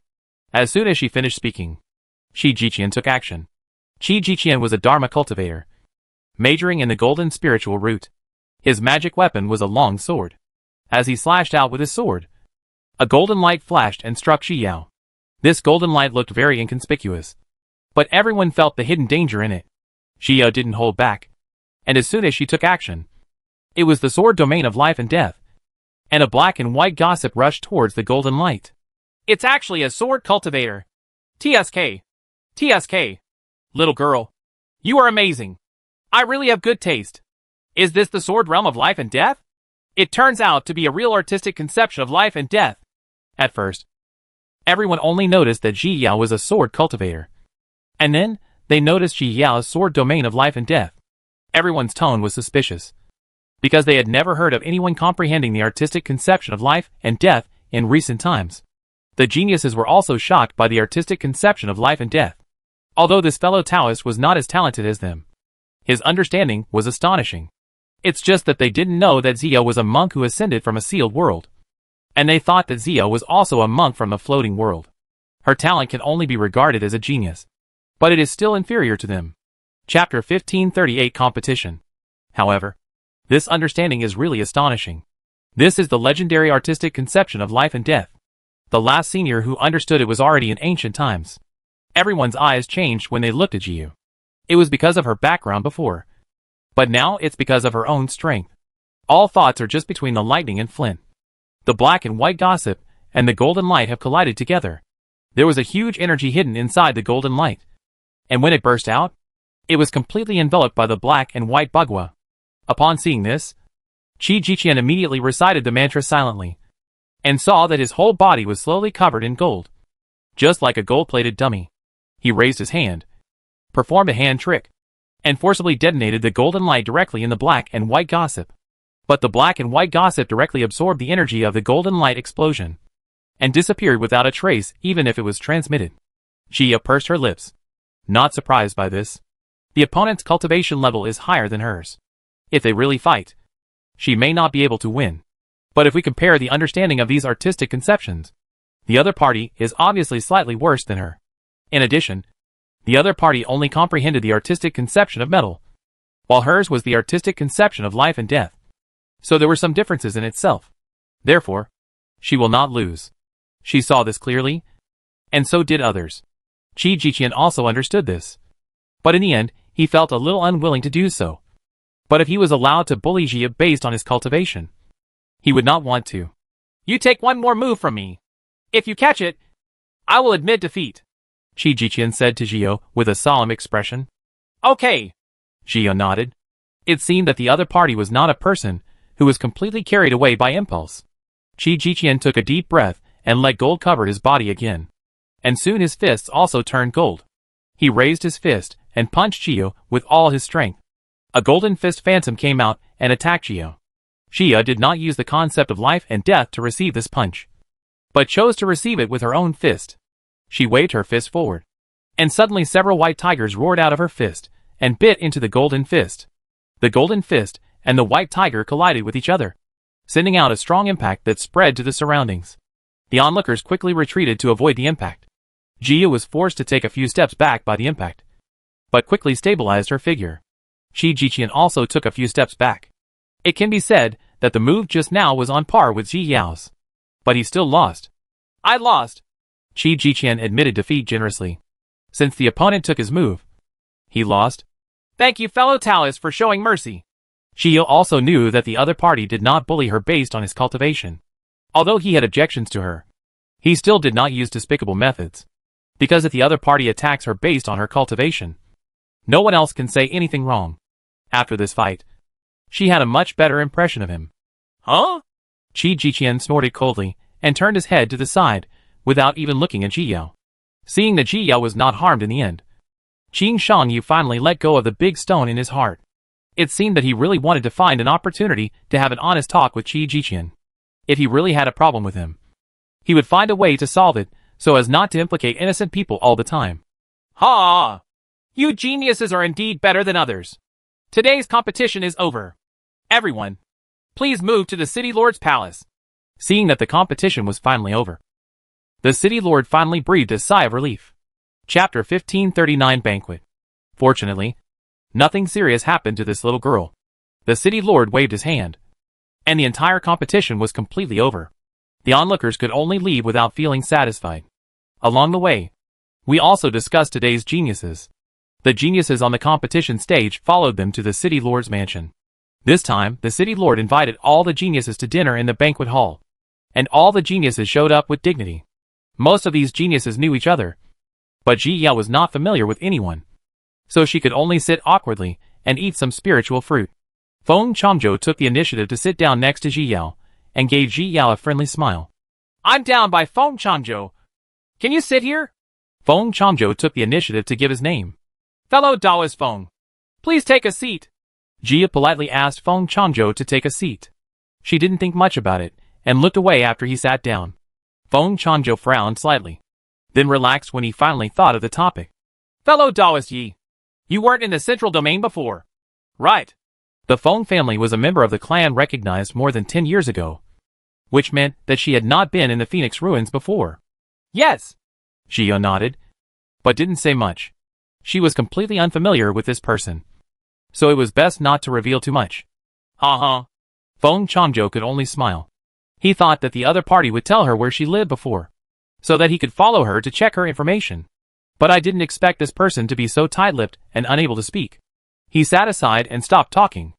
After all, he needed to take his time to win over her, and there was no need to rush. Welcome all the geniuses to come from afar. You are all welcome. Just treat this place as your own home. The city lord held a wine glass, stood up, and said to the geniuses, "Every genius here has a unique background and has an unlimited future. Thank you, city lord, for your hospitality." All the geniuses also stood up one after another, holding up their wine glasses to express their thanks. Do it. The city lord was in a very good mood and drank the wine in the glass with a smile. The geniuses also drank the spirit wine one after another, and Ji Yao was no exception. Everyone, sit down quickly. Let's have fun. Don't be restrained. The city lord quickly asked everyone to sit down. The geniuses sat down one after another and started chatting and drinking. Jia could only stare at the wine glass in front of her in a daze. This party without friends was really too difficult. In contrast, she prefers to be alone and comfortable in the yard. Fellow Taoist Yi, I apologize to you for what happened today. If you need help with anything in the future, just ask. Qing Shangyu hesitated again and came over with the spirit wine. He felt sorry for Jiao, and it was really uncomfortable to feel like he was indebted to others. Fellow Taoist Qing, don't worry about it. I'm very happy to have a fight with him. Jiao smiled and had a drink with Qing Shangyu. She felt really comfortable having a fight on stage today. She plans to play a few games tomorrow. Seeing that Ji Yao was so reasonable, Qing Yu felt even more guilty. Qi Jiqian felt uncomfortable when he saw the two of them drinking opposite, so he could only choose to be out of sight and out of mind, and turned his head to the side. But he couldn't help but look back at the two of them, and finally turned his head away angrily. Jia noticed Qi Jiqian's reaction and felt really funny in her heart. Qi Jiqian is not afraid of breaking his neck, so he doesn't know if he is tired from turning it around? But she was even more sure that Qi Jiqian didn't care about Qing Shangyu in general. It seemed that her intuition was not wrong. Fellow Taoist Qing, why on earth is that Qi Jiqian targeting me? Ji Yao asked with wide eyes, as she wanted to dig out some gossip. Chapter 1540 Party. Ever since I met him, he has always been against me. He can't stand what I do, and he can't stand the people around me. It was true that he misunderstood you and I knew each other before, so he came to you. I'm really sorry for the trouble. Qing Shangyu still felt sorry after saying this and sighed heavily. He can't stand you, Jia said in a long voice. But she was wondering in her heart whether Qi Jiqian always likes to deliberately seek presence in front of Qing Shangyu. She glanced at Qi Jiqian, who was sulking, and smacked her lips in sympathy. She didn't know how this guy would feel if he knew Qing Shangyu's thoughts. Qing Shangyu didn't think about that at all, and thought Qi Jiqian couldn't stand him. So he was looking for trouble. But for him to be so arrogant before, he deserves to endure hardships. After all, few people in this world like others to like them in this way. But all this was her guess. But she felt that it was close to the truth. I think Qi Jiqian seems to care about fellow Taoist Qing very much. Jia took a sip of spiritual wine and mentioned with a smile. Upon hearing this, Qing Shangyu shook his head helplessly. Although Qi Jiqian was not a bad person, he would definitely not believe him if he said he cared about him. Seeing Qing Shangyu's reaction, Gio could only look at Qi Jiqian sympathetically again. It seemed that the misunderstanding between the two was serious. Qi Jiqian turned around and saw Xiao's incomprehensible look, which confused him. What is that woman trying to do with her sympathetic look? He glared at Xiao and turned his head again. Feng Changzhou saw Xiao and Qin Shangyu chatting happily at the side. He lowered his head to look at the wine glass in his hand and smiled. People came to him for a drink one after another, and Feng Changzhou did not refuse and greeted them in a gentle manner. These geniuses have a promising future, and he came here just to make friends with them. These connections will be extremely important in the future, and they will be important weights in his competition with that person. The banquet passed with a group of people eating and drinking, and finally it was time to disperse and go back to their homes. Jia couldn't wait to stand up. She had wanted to leave a long time ago. If Qin Shangyu hadn't occasionally chatted with her, she would have been sick. Fellow Taoist Yi, I wonder which inn you are at. We can go back together. Feng Changzhou walked to Jiyao with a smile and asked knowingly. He had already figured out Jiyao's situation, but he still pretended not to know anything. Thank you Feng Dao for your kindness. I'm not staying at the inn, so I'll leave now. Jiyao refused. She always felt that Feng Changzhou's overtures to her were inexplicable. After all, they had never been in contact. Could it be that he was interested in his Feng family's background? Okay. Feng Changzhou nodded gently without forcing himself. He originally wanted to increase his presence and let Jiyao remember him. Jia didn't say anything more and left the city lord's mansion directly. She went to bed when she returned to the yard. She would have to play a few more games tomorrow. Still not found? Feng Changzhou tapped the table repeatedly and asked the guard on the side. No. Shaotian Pavilion does not have the information about Xiaoba of the Feng family, but Shaotian Pavilion suspects that she is an ascended monk. Although the information of Yi Jia is not registered in those ascending portals, it is impossible for her to suddenly come out. The guards will get it. The information comes one by one. As Shaotian Pavilion is the largest intelligence agency in the world of dust, it is impossible that those information cannot be found.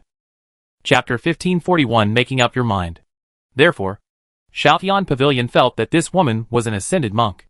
I just don't know why there are no records related to her in those ascension portals.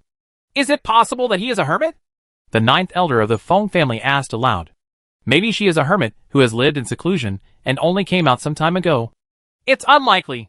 If she was just living in seclusion, the ancestor of the Feng family would have gone to find her a long time ago. It is impossible to wait until this time. Feng Changzhou shook his head. There were only a few members of the Phoenix clan, and every clan member was very demanding. If Yi Jia was really a hermit, the ancestor of the Feng family would have gone to find her long ago. In that case, she is probably really an ascended monk. The ninth elder was a little surprised, because there are few ascended monks with such young bones. After all, the spiritual power of the small thousand realm is very thin and cannot be compared with the floating dust realm. How could the monks who ascended from the lower world compete with the geniuses who were born and raised in the world of floating dust?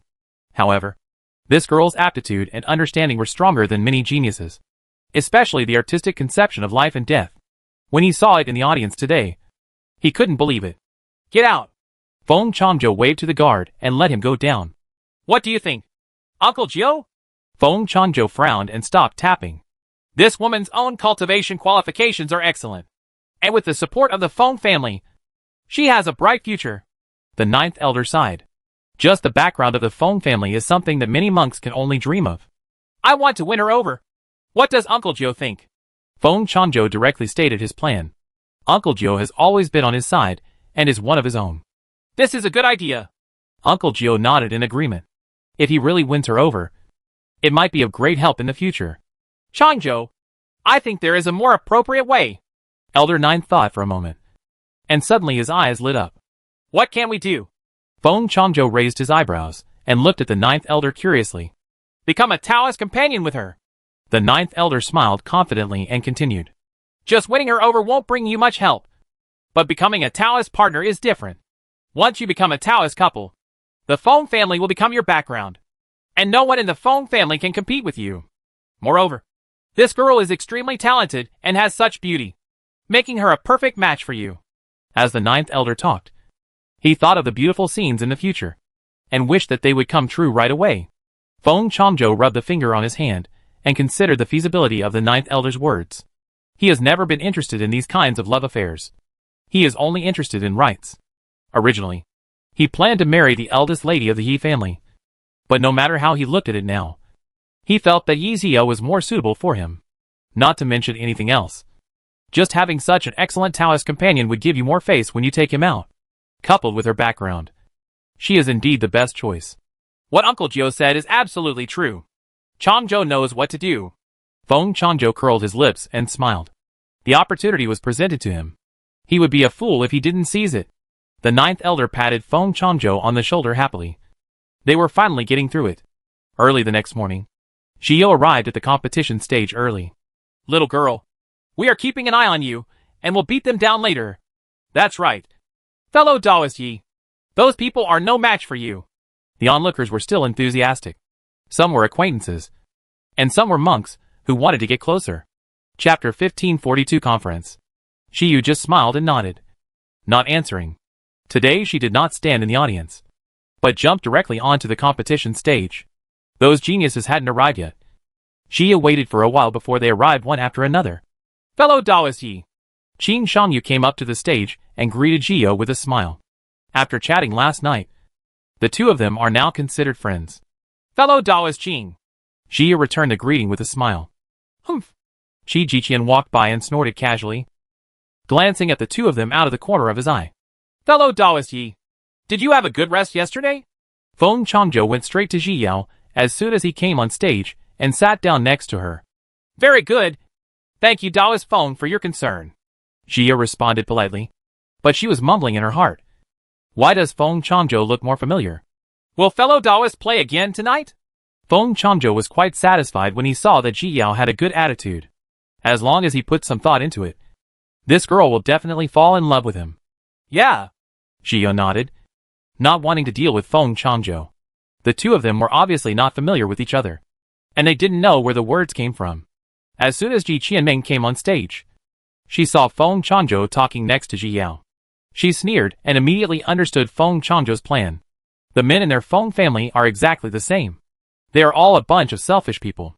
She went straight to the other side of Xiao and sat down, intending to remind Xiao so that she would not be deceived.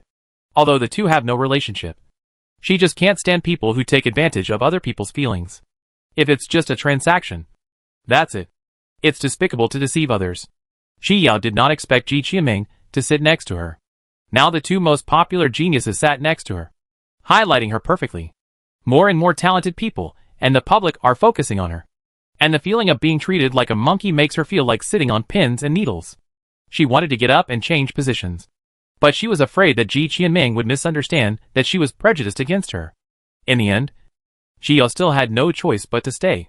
She tried her best to ignore the eyes that fell on her, and also put on a cold aura that kept strangers away. After the city lord and elders arrived, the last day's competition also began. Today, the rest of the geniuses are out.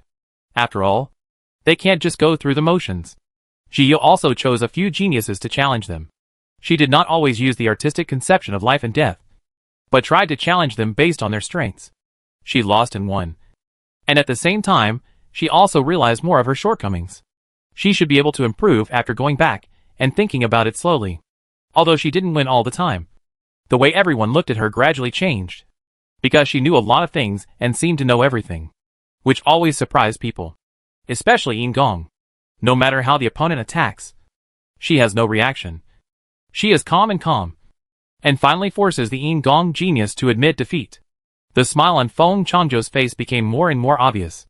Originally, he just wanted to get married, but now he really appreciates Xiao a little more. Perhaps this will be a very correct decision. Xiao ended the competition and sat back down in a good mood with a smile on her face. Fellow Taoist Yi.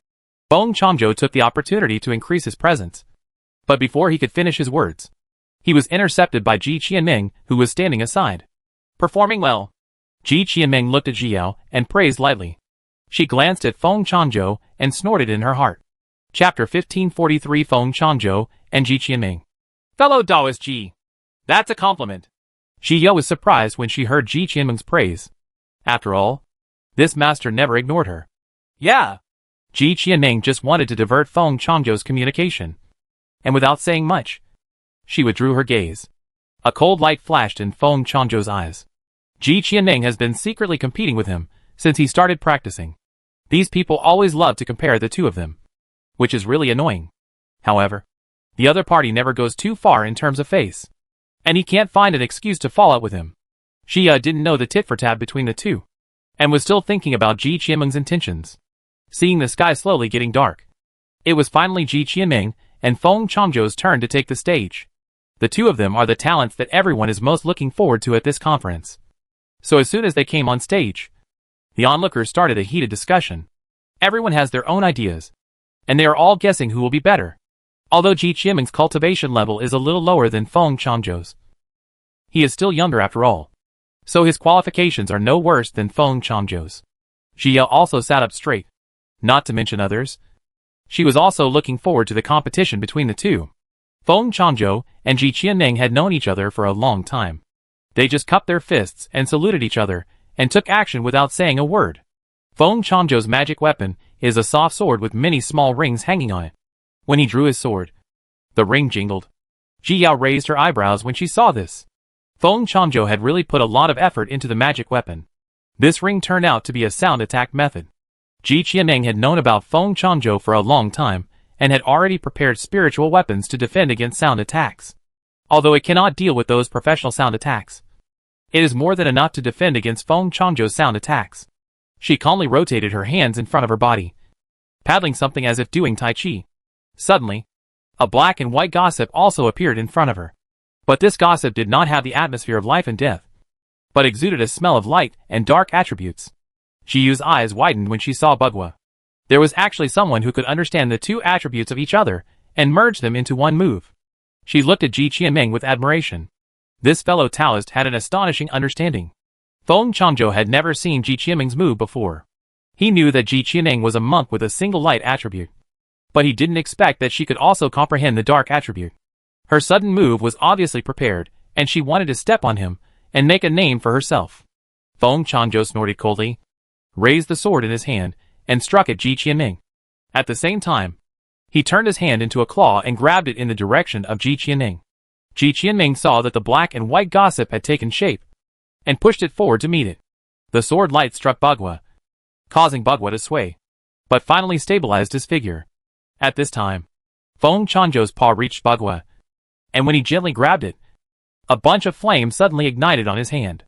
As soon as the flame appeared, Jia on the side felt its heat, and she began to sweat within a few breaths. She looked intently at the cluster of flames and discovered that it was not a strange fire, but the fire attribute artistic conception that Feng Changzhou himself understood. She was very shocked. This was actually similar to sword domain. After understanding the sword realm, things in the sword realm can also transform into entities, and eventually even truly evolve into life. It's just that it requires reaching the great consummation, and she has only scratched the surface. Chapter 1544. The artistic conception takes shape. This Feng Changzhou has been able to transform the artistic conception into form, which is enough to show the depth of his understanding of the fire-attributed artistic conception. These geniuses are really more powerful than the other, and she still has a lot to learn. Shiyu looked at the two of them with sharp eyes. This trip was really worth it. At this moment, Huan Miao and Ba Bagua are also in a stalemate. What they are currently competing against is their own understanding of the artistic conception of attributes. Both of them stopped their hands and looked intently at Huan Miao and Bagua, waiting to decide the winner. Feng Changzhou smiled when he saw Ji Qianming's frown. Others will prepare their trump cards, and so will he. I dare not say anything else, but his understanding of the fire attribute artistic conception is definitely far beyond that of his peers, including these geniuses. He won. Sure enough, in the end, the black and white gossip was gradually swallowed up by the flames, leaving the flames dangling back into Feng Changzhou's body. I lost. Ji Qianming also admitted defeat openly. Although she looked down on Feng Changzhou's character, she did lose in terms of artistic conception. This Feng Changzhou is indeed worthy of being called a genius. I accept. Feng Changzhou clasped his fists and smiled gracefully. The outcome was all within his control. When the onlookers saw that it was over so quickly, they all complained below. They were expecting the two of them to use their own unique moves to fight each other, but it ended in such a mood. Everyone was still satisfied with what they saw and hoped that the two of them would play again. Feng Changzhou just smiled gently at the onlookers. They all had their own purposes for this trip, and they were not here to reveal their trump cards. After all, the more others know about him, the more dangerous his situation becomes. Presumably today's events will soon reach that person's ears. Okay. The city lord stood up and took the lead in applauding, with a look on his face that was touched by the excellence of his juniors. But in his heart, he felt that the conference was finally over. The onlookers and geniuses also applauded enthusiastically along with the city lord. Everyone admired Feng Changzhou's last move. Ji Qianming's facial expression was as cold as ever, and she didn't feel embarrassed at all. Fellow Taoist Ji, you are so awesome. She appraised Ji Qianming sincerely when she saw Ji Qianming walking back to her. She really admired Ji Qianming for being able to comprehend two mutually exclusive attributes at the same time. Ji Qianming thought Ji Yao was going to mock her. But when she saw Ji Yao's sincere admiration, she pursed her lips tightly. Stay away from Feng Changzhou. He is not a good person. Ji Qianming finally expressed her words straightforwardly. Originally, she only planned to give a subtle reminder, because there was no need to tear apart the mask she and Feng Changzhou had maintained for a long time. But just now she changed her mind. Huh? Ji Yao was stunned when she heard this. She didn't expect Ji Qianming to say this suddenly. I remembered it. Thank you for reminding me. After reacting, Ji Yao nodded solemnly. She originally thought that Feng Changzhou was strange, but now Ji Qianming said the same thing. It seemed that there was something wrong with him. Seeing that she had listened, Ji Qianming said no more and returned to her cold demeanor. Fellow Taoist Yi. Feng Changzhou walked back to his seat with a smile and spoke to Ji Yao, hoping to see her admiring eyes. Fellow Taoist Feng. But Ji Yu just said low politely, without any special expression at all. Feng Changzhou's joy at victory slowly faded away, and he didn't know what went wrong. Chapter 1545 Leaving. Thank you again to all the geniuses and fellow Taoists for coming. This ends the Tianju conference. We will see you next time. The city lord stood up and announced the end of the competition, and then came to the competition stage. Nephew Yi, do you want to stay in the city for a while? I can arrange for someone to entertain you. The city lord hoped Ji Yao would leave quickly, but he was still polite. He's not afraid of anything. He's just afraid that if something happens to this girl in his city, the whole city will be demolished. Thank you, city lord, for your kindness. I want to go to other places to see, so I won't stay any longer. Jia rejected the city lord's kindness. She didn't come out just for fun this time. That's really a pity. Then remember to come back and play again next time. The city lord was happy in his heart, but his face was full of regret. Okay. Xia smiled and nodded, but she really didn't see the city lord's little thoughts. Dear geniuses, everyone can have more fun in the city. If there are any places that are not taken care of well, please bear with me. The city lord continued to say polite words with a smile. We're there. Thank you for taking care of me during this time. Senior. The geniuses also talked about the scene one after another, and the atmosphere was quite harmonious. After saying goodbye, the geniuses and the onlookers all left the competition stage and returned to their residences. Xia also paid her rent and planned to leave the next day. Many talented people must have the same plan as her. After returning to the yard, Xia did not sleep. Instead, she meditated and began to recall the battles during the day and began to reflect on her own shortcomings. Early the next morning, Xia packed up her things and left the yard, heading towards the city gate. Fellow Taoist Yi. Feng Changzhou specifically asked his men to pay attention to Ji Yao's movements. When he saw her coming out, he arrived near the city gate in advance to prepare for a chance encounter. Fellow Taoist Feng. Ji Yao's heart suddenly sank when she saw Feng Changzhou. It seemed that this person was really targeting her, but she didn't know what his purpose was. I didn't expect to meet fellow Taoist Yi. It's really fate. Feng Changzhou walked up to Ji Yao with a smile, as if the two of them really met by chance. Unfortunately, Xia didn't fall for the trick at all and just smiled perfunctorily. Fellow Taoist Feng. I'm still busy looking around, so I won't bother you for now. Ji Yao cupped her hands and turned to leave. Where are you going? Fellow Taoist Yi? Maybe we can go together. Feng Changzhou didn't want to let Ji Yao just leave, so he hurriedly stopped him. I'm just walking around, so I won't talk about fellow Taoists now, Feng. After Ji Yao said that, she rubbed the soles of her feet with oil. If she stayed any longer, she was afraid that she wouldn't be able to get rid of that guy. Feng Changzhou's face darkened as he watched Ji Yao leave, but he didn't pursue her hard, fearing that it would be self-defeating. Uncle Joe, do you think she knows something? Feng Changzhou said with a frown. He always felt that this woman was on guard against him. Impossible. You and I know this plan. The ninth elder shook his head. Maybe she's really busy going somewhere. Let's go back to Feng's house. Feng Changzhou didn't understand why, so he could only let it go. There are still people in the Feng family waiting for him. Okay. The ninth elder frowned and nodded. I'm afraid there will be trouble again after returning. Huh? Jia took a deep breath when she saw that Feng Changzhou didn't catch up.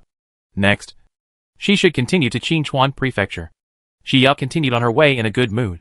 But before she had gone far, she saw Qin Shangyu and Qi Jiqian. Chapter 1546 Lovely Qi Jiqian. At this time, the two were arguing about something on the road not far away. Jiu stopped. It seemed inappropriate to go there at this time. She was very curious about the two of them. But she couldn't use her consciousness to inquire. So she could only stop on the side of the road and plan to go there later. The two argued for a while. And Qin Shangyu turned around and left, leaving Qi Jiqian there, blushing and thick-necked with anger. After a while, Qi Jiqian was about to leave angrily. But when he turned around, he saw Jiao not far away. Suddenly, his face turned redder. But not from anger, but from embarrassment. Ahem. Lo.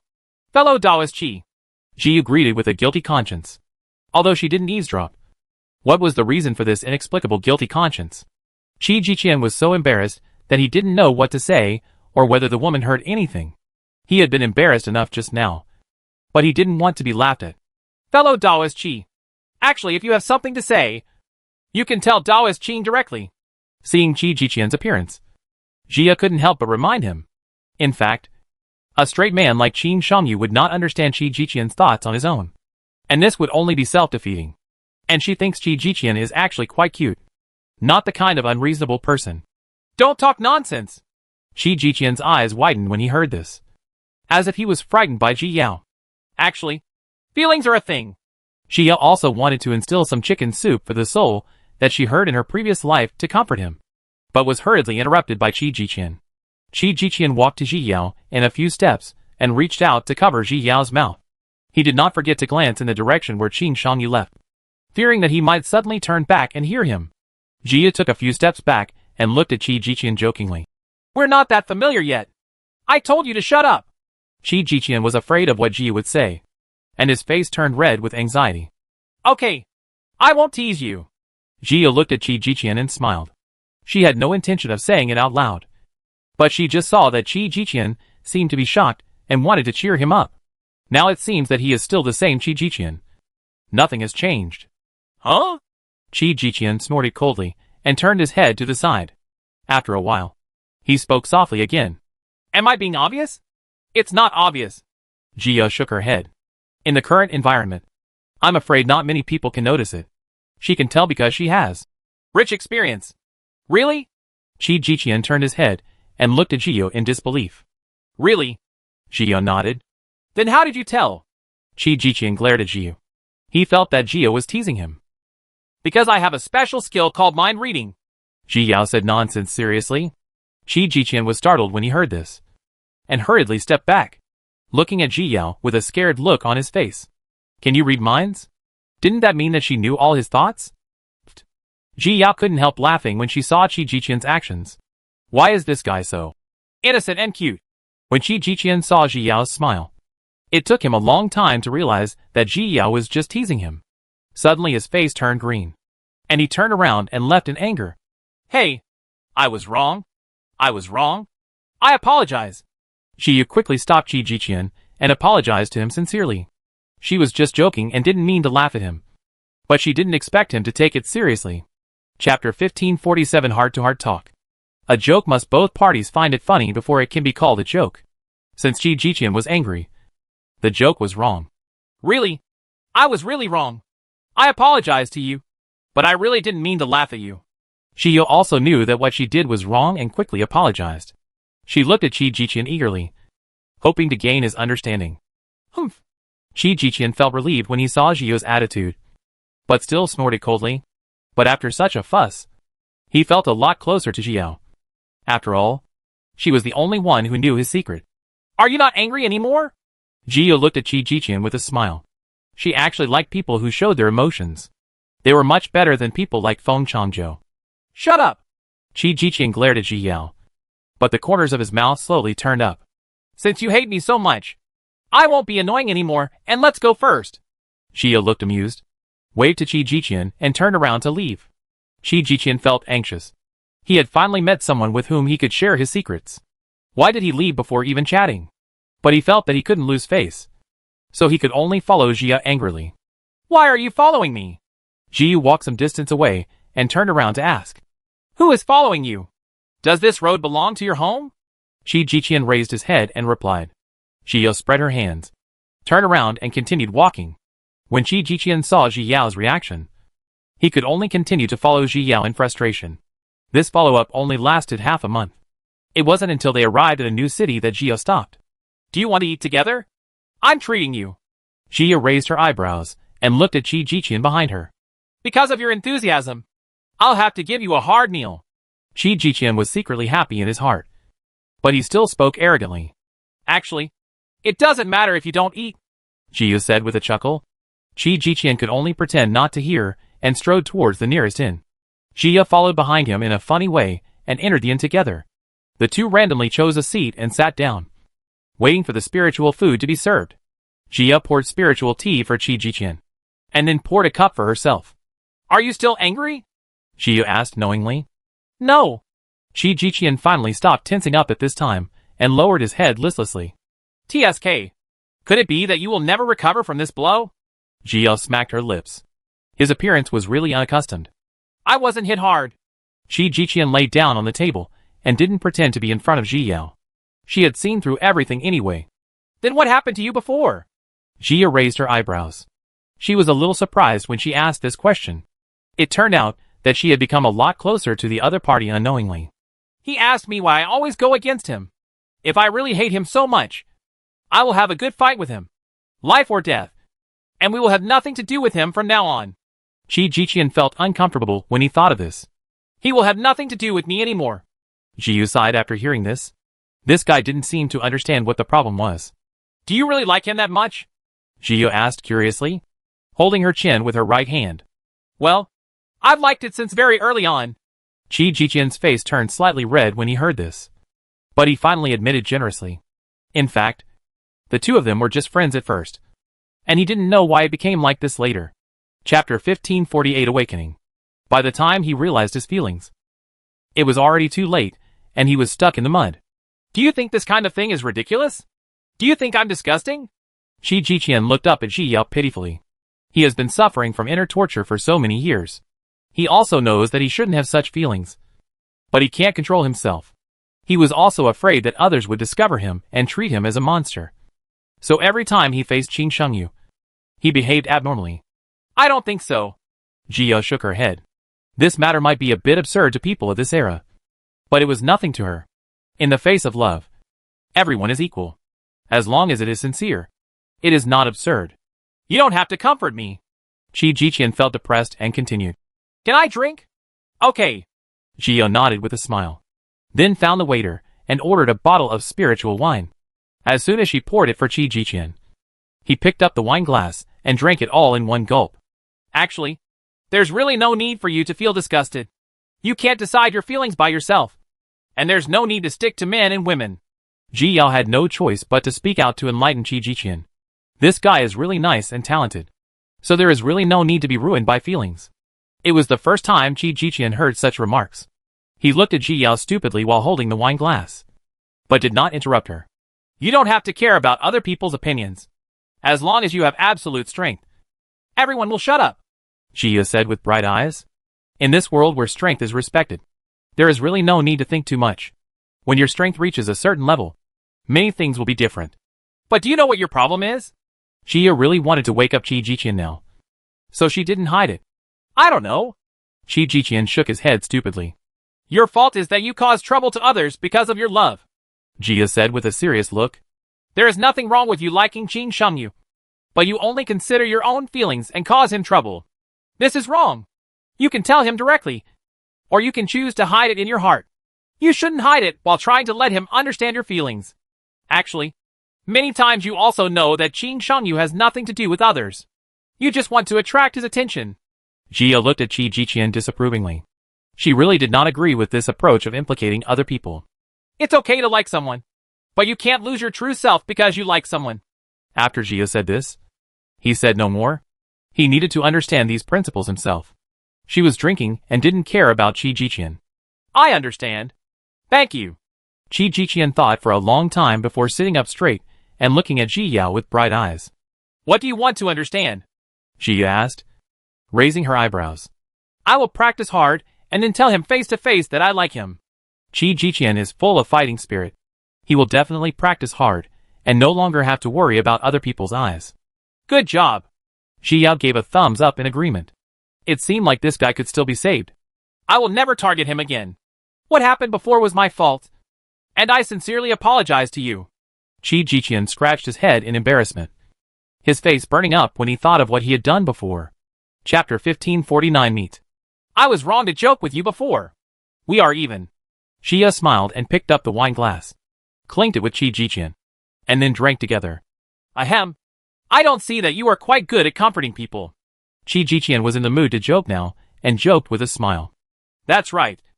After all, drinking so much chicken soup for the soul is not in vain. Jiu curled her lips and said confidently, Chicken soup for the soul? What is that? Qi Jiqian asked curiously. It's just chicken soup that makes you understand the truth of life after drinking it. Jiu said nonchalantly. And this kind of chicken soup? Give me some sometime. Qi Jiqian now regarded Ji Yao as one of his own and said quietly. Didn't you just drink a bowl? Jia found Qi Jiqian more and more cute. This guy was really stupid sometimes. Qi Jiqian frowned, not understanding what Jia meant. Come on. Come on. Eat more meat. Seeing the spiritual food coming, Ji Yao quickly changed the subject and greeted enthusiastically. You eat too. Qi Jiqian said first, giving Ji Yao a piece of meat before eating it himself. Ji Yao looked at Qi Jiqian with satisfaction. It seemed that her bowl of chicken soup was not given to her in vain. This guy still had some conscience. Ji Yao, where are you going next? Qi Jiqian looked up while eating meat in his mouth and asked. You're welcome. Jia said funny when she heard Qi Jiqian call her Jia. We are our own people now. Qi Jiqian smiled flatteringly. Ji Yao was the only one who knew his secret, so she was one of his own people. I want to go to Qinchuan Prefecture to visit. Ji Yao didn't hide anything. No one could guess her purpose anyway. Qinchuan Prefecture? It's a good place there, but it's a bit messy. Qi Jiqian didn't think much about it after hearing this. After all, there are many monks going to Qinchuan Prefecture all the time. Yes. Jia nodded in agreement. It seemed that everyone knew that Qinchuan Prefecture was in chaos. I will go with you when I get home. Let's go together. Qi Jiqian took the initiative to invite. Since you are so enthusiastic, I will reluctantly go with you. Ji returned Qi Jiqian's words and replied arrogantly. It's also good to have someone to go with you. Qi Jiqian smiled and didn't say much, and ate happily. The knot that was bothering him finally opened up, and he hadn't felt so relaxed for a long time. The secret realm is about to be opened. You will stay there for 2 years. Cherish it and practice hard. The master of the sword sect warned the disciples of the sword sect who were about to enter the secret realm. Disciple understands. The disciples responded one after another. Everyone wanted to enter the secret realm quickly. The leader of the sword sect looked at these disciples and nodded with satisfaction, but thought that it was a pity that the little girl missed the secret realm. He just went out for a trip, and when he came back, he heard that the girl had left. Nanshinga stood alone in the corner. This time she also wanted to enter the secret realm. Nan Shiyuan stood with a group of disciples, talking and laughing. But in fact, she was paying attention to Nanshinga. This time the secret realm was the best opportunity. She must let Nanshinga stay in the secret realm forever. The secret realm is open. You go in. Finally, the secret realm opened. With a wave of his hand from the master of the sword sect, the disciples of the sword sect entered the secret realm one after another. Nanshinga also walked in. At this time, she didn't know that Nan Shiyuan had already targeted her. This time, she must improve her strength. Chapter 1550 Yi Family Territory. On the other side, Jia and Qi Jiqian made an appointment to rush to Qinchuan Prefecture together. Although Qi Jiqian could not reach Qinchuan Prefecture in the end, they could still go together for a long time. Okay. You said it many times. Jia couldn't stand Qi Jiqian nagging in her ears every day, so she interrupted Qi Jiqian with a headache. These days, he has been sharing the past events between him and Qin Shangyu with her every day. That's all. Shi Jiqian kept repeating it again and again. And she could memorize it. Shi Jiqian scratched his head in embarrassment. Every time he mentioned Qing Shangyu, he would get excited and forget about it when he got excited. Jia looked at him helplessly and said nothing. The two of them stayed on the spirit boat and had arrived at Minchuan Prefecture. We have arrived at Minchuan Prefecture. Shi Jiqian stood on the deck and said, looking at the city gate in the distance. Speaking of which, your surname is Yi. But are you related to the Yi family? Shi Jiqian had always forgotten to ask Jia this question. Is this the Yi family's territory? Jia raised her eyebrows and asked in surprise. Yes. There are a total of 5 cities in Minchuan Prefecture, all of which belong to the Yi family. Shi Jiqian nodded. The Yi family is one of the largest families in the central region. Of course, it can't be compared with a family like the Feng family and the Long family. I have nothing to do with the Yi family. Jia shook her head. When she heard her name, everyone always liked to associate her with the Yi family. In fact, she really has no relationship with the Yi family. If she really wants to have a relationship, she is an enemy of Yi Hani. Shi Jiqian was not surprised when he heard this. He could actually guess it. Because if Yi Yo was from the Yi family, the news would have spread long ago. After all, a clan member with Phoenix bloodline can improve the status of the family. And there is a Feng family to rely on behind them. Let's go down. Jia put away the spirit boat, and the two of them walked towards the city gate. At this time, there were many monks lining up at the city gate to enter the city. Several of them were wearing colorful clothes and smelled heavily of blood. At first glance, they were people who had been in battles. These people are mercenaries from Minchuan Prefecture, and they often take on dangerous jobs. Shi Jiqian explained to Ji Yao through a message. Jia frowned when she heard this. She had come into contact with mercenaries several times in the lower realm. They were all the kind of organizations that ignored human lives for money and only wanted to rob. She didn't know if the mercenaries in the upper realm would be different. How many mercenaries are there? Jia asked through a message. Yes. Almost most of the mercenaries are in Minchuan Prefecture. So people who issue tasks often come here. Shi Jiqian explained as he walked forward. Jia didn't ask any more questions after hearing this. The two of them paid a large amount of spiritual stones to gain the qualification to enter the city. The entrance fee is really high. This Yi family must be very rich. Jia complained about the city entrance fee in her heart and walked into the first city in Minchuan Prefecture. Snow Night City. Shuei's city was also very lively, with high-level monks coming and going. Jia also saw many demon cultivators and demon cultivators. This was the first time she saw the demon cultivator after her ascension. However, there are really many monks in this city who are full of evil spirits. From the looks of it, they should be those mercenaries. We need to stay away from these mercenaries. They are all people who live on the edge of a knife. They are not afraid of death at all. Shi Jiqian protected Ji Yao as he walked, guarding her against any contact with these mercenaries. Chapter 1551 Yueshi. I know. Jia nodded. She didn't like these mercenaries, and she didn't want to have any contact with them. The first purpose of the two of them was to find an inn to rest for a night, and then shop around to see if they could buy anything. After Jia and Shi Jiqian settled in the inn, they continued back to the street and started shopping. Shi Jiqian didn't fancy anything. Only Ji Yao bought a lot of spiritual herbs and some spiritual liquid. Shall we go to the treasure pavilion to have a look? Jia said, looking at the plaque of the treasure pavilion. She wanted to see if there was anything good that could be used in Shinkei World. Some time ago, she went to the Shinkei World to take a look and found that the vitality grass was blooming, which meant that life could be nurtured in the Shinkei World. But if it conceives on its own, I don't know how long it will take, but it will be different with Zio's help. After these things are put in, they will slowly become things in the Shinkei World, and more herbs will grow later. Jia plans to put some herbs, flowers and trees in first, and then she will put some animals in when there are more and more of these things. She believes that it won't be long before the world of Shinkei will get better and better. Now she still needs to buy some spiritual fluid, so she can go to the treasure pavilion to have a look. Shi Jiqian did not object and walked into the Jinbao pavilion with Ji Yao. As soon as they entered, they were warmly received by the clerk.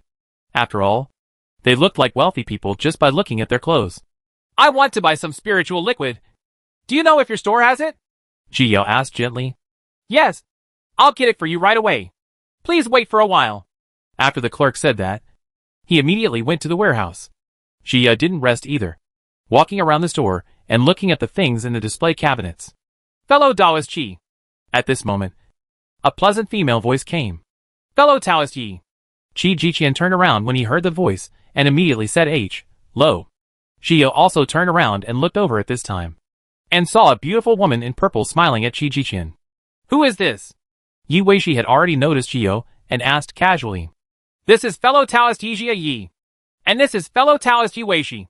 Qi Jiqian immediately introduced the two to each other. When Yi Weishi heard that Jia's surname was also Yi, her heart changed, but she didn't show it on her face. Fellow Taoist Yi. Yi Weishi smiled and nodded to Jiao. Fellow Taoist Yi. Jia returned the greeting, but she thought the title was strange. How many days are you going to stay in Shuya City this time? Fellow Taoist Qi? How about staying at Ye's house for a few days? Yi Weishi invited Qi Jiqian out loud. They were already old acquaintances. No, we can't stay long, so we won't chat. Qi Jiqian rejected Yi Weishi's kindness. In that case, Weishi won't force it. If anything happens, fellow Taoist Qi can come and find me. Yi Weishi didn't force it either. Okay. Qi Jiqian agreed and pursed his lips. Seeing this, Yi Weishi nodded towards the two of them, and then left the treasure pavilion with her entourage. Go check it out. As soon as she walked out of the door, Yi Weishi winked at her entourage. Yes. The attendant obeyed the order, and immediately left to find out the details of Xiao. Yi Xiao. Yi Weishi looked back at Jinbao Pavilion, tasting the name carefully. I don't know if she is related to their Yi family? After a while, the clerk finally came out with the spiritual liquid. Xiao bought all the spiritual liquid she took out, because the world of Shinkei was just a world, and this little spiritual liquid was nothing. Chapter 1552 Yi Family in the Central Region. Xi Yao. Can't you tell? You are still a low-key rich man. Qi Jiqian teased without blinking when he saw Xi Yao buying so much spiritual liquid. Ha. Xia left the Jinbao Pavilion after heeing, her heart aching. After returning to the inn, the two of them found a table and sat down. That Yi Weishi just now is from the Yi family? Jia asked while drinking tea. Yes. She is the eldest lady of the current generation of the Yi family. Qi Jiqian nodded. He did not expect that he would meet her by such a coincidence today. Let me tell you. Senior brother Feng and the genius from the Feng family are both pursuing Yi Weishi. Qi Jiqian whispered to Jiao. Feng Changzhou? Jia raised her eyebrows and asked in surprise. Yes. Senior brother Feng and I are disciples of the same sect. The genius of the Feng family is not, but a disciple of the temple. Qi Jiqian said with envy. Is that the temple that only accepts peerless geniuses? Jia became interested after hearing this. She had heard about the Central Region Temple for a long time, but she had never seen its disciples. Yes, that's the temple.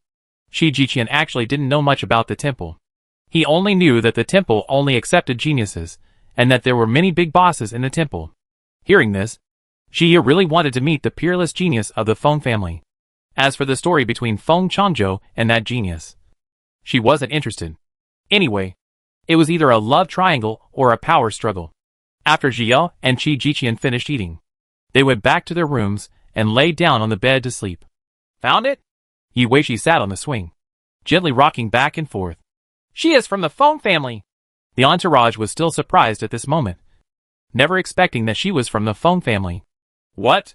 Yi Weishi suddenly stopped on the swing and looked at the follower in surprise. So she is Shiba of the Feng family.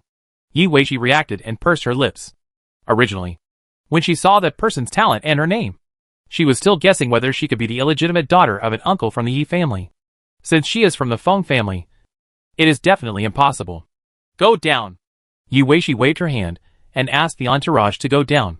She hesitated for a moment, but decided to send the messenger talisman to Yejia. When the Feng family arrived on the Yi family's territory, they, the Yi family, had to take care of it. If something happened, the Yi family would be in serious trouble. Central Domain Night Home. The head of the Yi family is holding a family meeting at this time, and the main members of the Yi family are all present. Suddenly, Yi Weishi's messenger came, causing the head of the Yi family to stop talking. He took the messenger talisman and crushed it directly. Dad, the Feng family Shiba has come to Minchuan Prefecture and is now in Shuya City. Please tell the Yi family to pay attention. I also attached a portrait of her. Yi Weishi's cautious voice came from it, and she succeeded in making the Yi family pay attention. People throughout the hall started talking. The head of the Yi family frowned. Why did this young ancestor of the Feng family come to their Yi family? when Xiao Qi of the Feng family disappeared without any reason. The ancestor of the Feng family almost brought down the entire city. The Yi family could not withstand such a torment. He opened the portrait, and what was painted on it was Ji Yao's appearance. Yi Hani originally had no reaction when he heard the news. But when he saw the portrait, his pupils shrank. That woman is actually from the Feng family? He clenched his hands into fists, and remembered the losses he had suffered in Moon God Valley. He had wanted to take revenge on her for a long time. But now she came to him on her own. Pass the news on. And the disciples of the Yi family must ensure the safety of this girl in Minchuan Prefecture. The head of the Yi family gave an order to the elders of the Yi family. Chapter 1553 being targeted. Yes. The elder Yi Jia immediately gave the order. Let's continue. The head of the Yi family didn't think any more and continued to discuss the previous matters. Yi Hani stood in the corner, thinking about what he should do. Yi Jia obviously wants to protect that woman now. If he takes action at this time, once Yi Jia finds out, it will probably affect him. Now, he could only wait until that woman left Minchuan Prefecture before taking action. The next day, Jia and Qi Jiqian continue to set off to the second city in Minchuan Prefecture. Jia's purpose is still to buy some spiritual liquid and medicinal herbs. Otherwise she would not choose to go to the city at all. After all, the entrance fee requires a lot of money. After several days of traveling, the two finally arrived at the second city. Fengye City? Fengye City? Jia raised her eyebrows in confusion. Are these cities named after weather? This is the city of the wife of the head of the Yi family. Qi Jiqian introduced it to Ji Yao from the side. The wife of the head of the Yi family is a direct disciple of the Feng family. So this city has the word Feng added to it. The Feng family is also a big family, distributed in the central region, not the Feng family in your northern region. Qi Jiqian deliberately explained aloud to prevent Xiao from misunderstanding. There is also a Feng family in the northern territory, but it was established by a monk named Feng who ascended in the past, and has nothing to do with the Feng family in the central territory. But the Feng family in the northern territory is good at alchemy, is extremely rich, and has a certain reputation even in the central territory. Hearing this, Xia remembered that when she traveled to the spiritual world for a month, wasn't it the Feng family in the northern territory who wanted to get married? I don't know if there will be any consequences if the bride runs away with someone else. The two of them went shopping while chatting, but Xia slowly stopped while walking. I always feel that someone is following us. Xia's soul is already relatively powerful, and she also has the flower of soul, so she is very sensitive to other people's gaze. What? Qi Jiqian was startled and immediately searched around with his consciousness, but found nothing unusual. Don't worry about it for now. We bought something and went directly out of the city. Their tails will naturally be exposed. Xiyu was relatively calm. They couldn't do anything in the city, so they could only watch. What if someone comes here who is powerful? Qi Jiqian frowned and asked worriedly. He himself was fine, but Ji Yao's cultivation level was lower, and he was afraid that something would happen to her. Then run. Jia glanced at Qi Jiqian inexplicably. Of course she had to run when she encountered an invincible enemy. She had always prepared the teleportation talisman. It's better to lure people out. If you can't win, you'll have to run away. But following him without being able to come out makes people more worried. Okay, I'll listen to you. Qi Jiqian nodded solemnly and accompanied Ji Yao to make a quick purchase. After completing the purchase, they left the city directly. Aren't you coming out yet? Ji Yao and the two stopped when they left the city and reached a wilderness. She looked back behind her and asked coldly. The little girl is quite vigilant. Soon, two figures came out and looked at Ji Yao and Ji Yao with a teasing expression. Mercenaries? Xia was speechless when she saw the evil aura on the two of them. Does she have a grudge against the mercenaries? TSK. The little girl has good eyesight. The man in gray looked at the two people unscrupulously. One of them was in the middle stage of distraction, and the other was in the peak stage of late stage distraction. Neither of them was their match. Chapter 1554, Buying Life. Are you trying to rob? Qi Jiqian frowned and looked at the two mercenaries with confusion. No. It's just that someone wants to buy her life. Of course we have to take it. The mercenary curled his lips. For such an outstanding little girl, the price is not high. Buy my life? Xia was shocked when she heard this. She never thought that the other party was coming for her. Of course. It's the most common business for our mercenaries. The man in gray didn't hide anything. She was going to die soon anyway. Ha! Qi Jiqian couldn't help but laugh. He looked at the mercenary in disbelief. Do you know who she is? It doesn't matter who she is. Everyone is the same in our eyes. The man in gray said disdainfully. She is from the Feng family in Phoenix Ruins.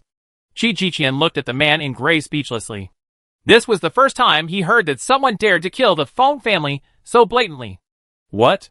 The man in gray and the other mercenary were both shocked and couldn't believe it for a moment. You must be deceiving me. Do you think I will believe you?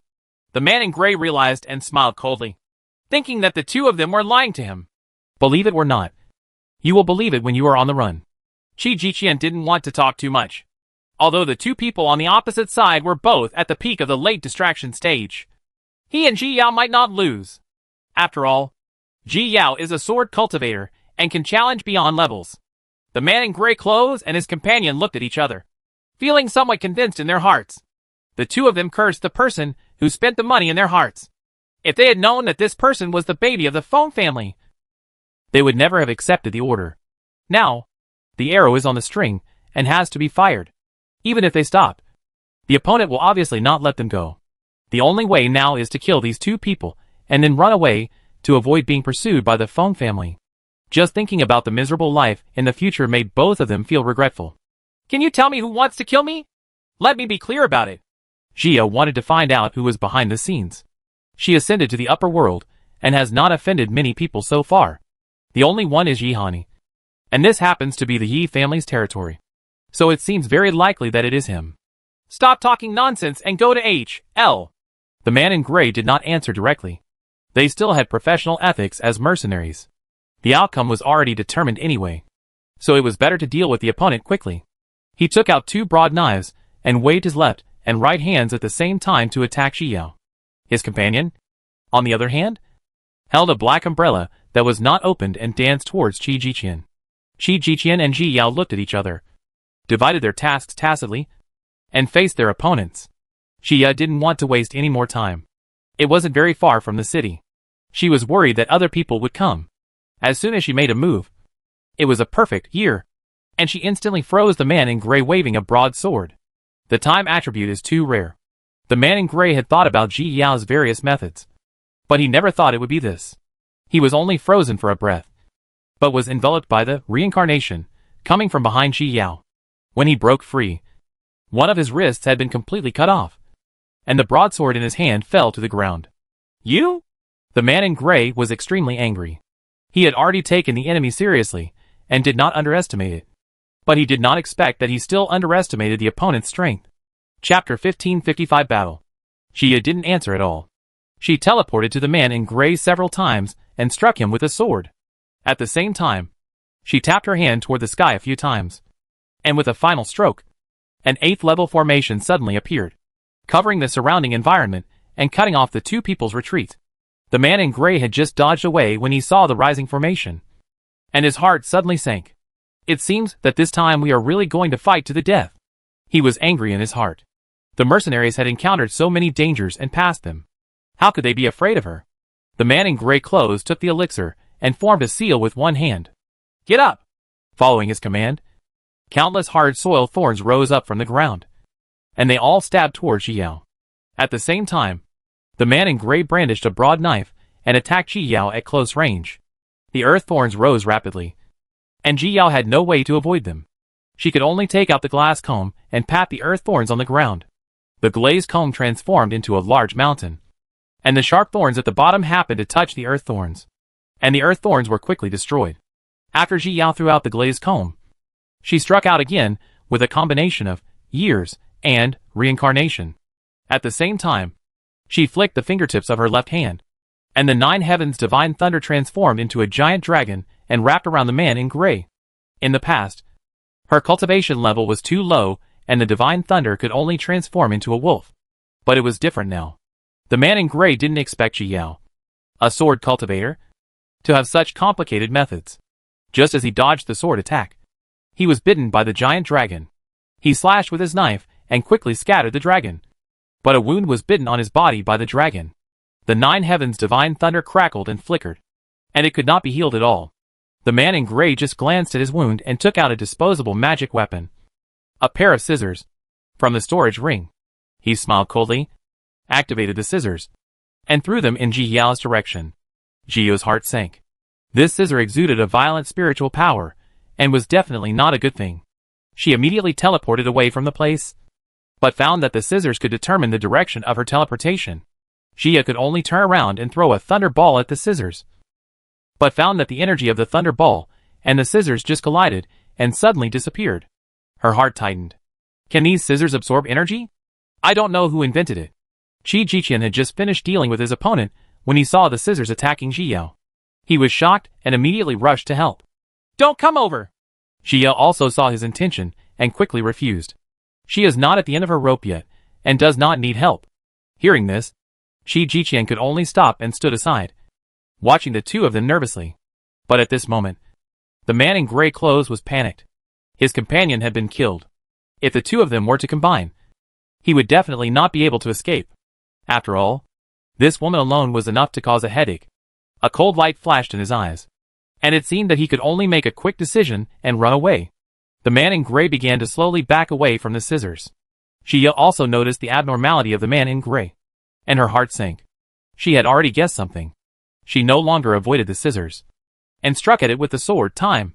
She wants to take a gamble to see if the scissors can absorb the time attribute. The man in gray clothes felt happy when he saw Ji Yao not hiding. It seemed that the opportunity had come. He began to recite the mantra silently, and the scissors began to close slowly. Chapter 1556 Killing. But just when he thought he was about to succeed, the scissors suddenly stopped. No matter how he chanted the formula, it had no effect. He suddenly raised his head and glared at Ji Yao. This was how this woman had injured his hand just now. Ji Yao breathed a sigh of relief at this time. It seemed that the person who made the magic weapon failed to understand the attribute of time, so the scissors could not absorb years. Then she won't be afraid of reincarnation. When Ji Yao thought of this, she slashed at the scissors with her reincarnation sword, hoping to take the opportunity to destroy it. The man in gray clothes saw her intention and became anxious. He ducked to the scissors and slashed at Ji Yao. Ji Yao could only make the samsara turn around and collide with the broad knife. Poof!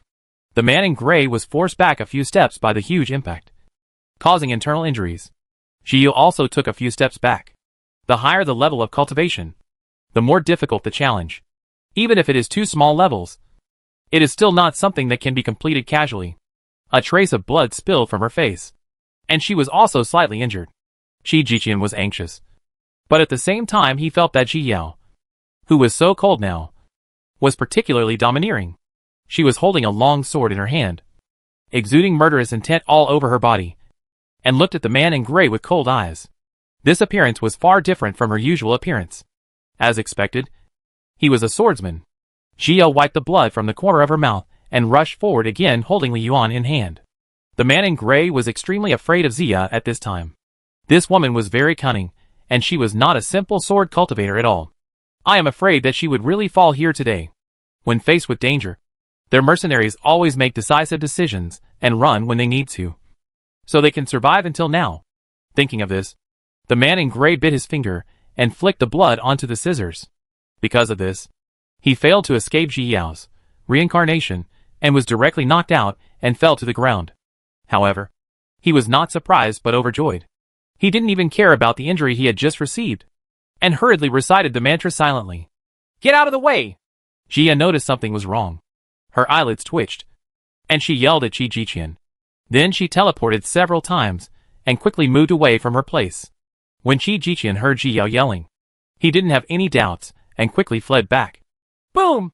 The scissors finally closed completely and exploded instantly, breaking through the formation arranged by Ji Yao. A huge mushroom cloud rose up. The entire ground shook, and everything within a 10-mile radius was flattened. The man in gray had already fled as quickly as the formation was broken. He took the time to look back and smiled sarcastically. How can these treasures from a big family compare to him? They are still a little green if they want to keep him. He stopped watching and turned his head. But as soon as he turned his head, his whole body suddenly stopped. And then his body split into 2 and fell to both sides, leaving nascent soul with no chance to escape. Ji Yao stepped out of the space coldly. She had just used Fengwu Jiotian to directly control the space and kill him. The days she spent in Moon God Valley were not in vain. She asked senior brother Nangong for a lot of space knowledge, and now she can initially control space. She couldn't control it on a large scale, but she could still kill someone by surprise. Qi Jiqian witnessed the whole process from the side and looked at Jio with admiration. Only now did he know that the real genius was here. Over the years, he has never heard of any prodigy who could understand the top 3 attributes on the list at the same time. This can no longer be described as an amazing understanding. Chapter 1557 Silver Soul. Jia glanced at the body that fell to the ground, then took off the storage ring and put it in her bag. She threw the flame talisman, destroying the corpses on the ground. Jia pursed her lips. Although this method of splitting 2 people in half was cruel, it was the most efficient. A monk above the nascent soul stage will still have a nascent soul after his body is destroyed. If the nascent soul is not disposed of, he can find someone to take his body, and he will not truly perish.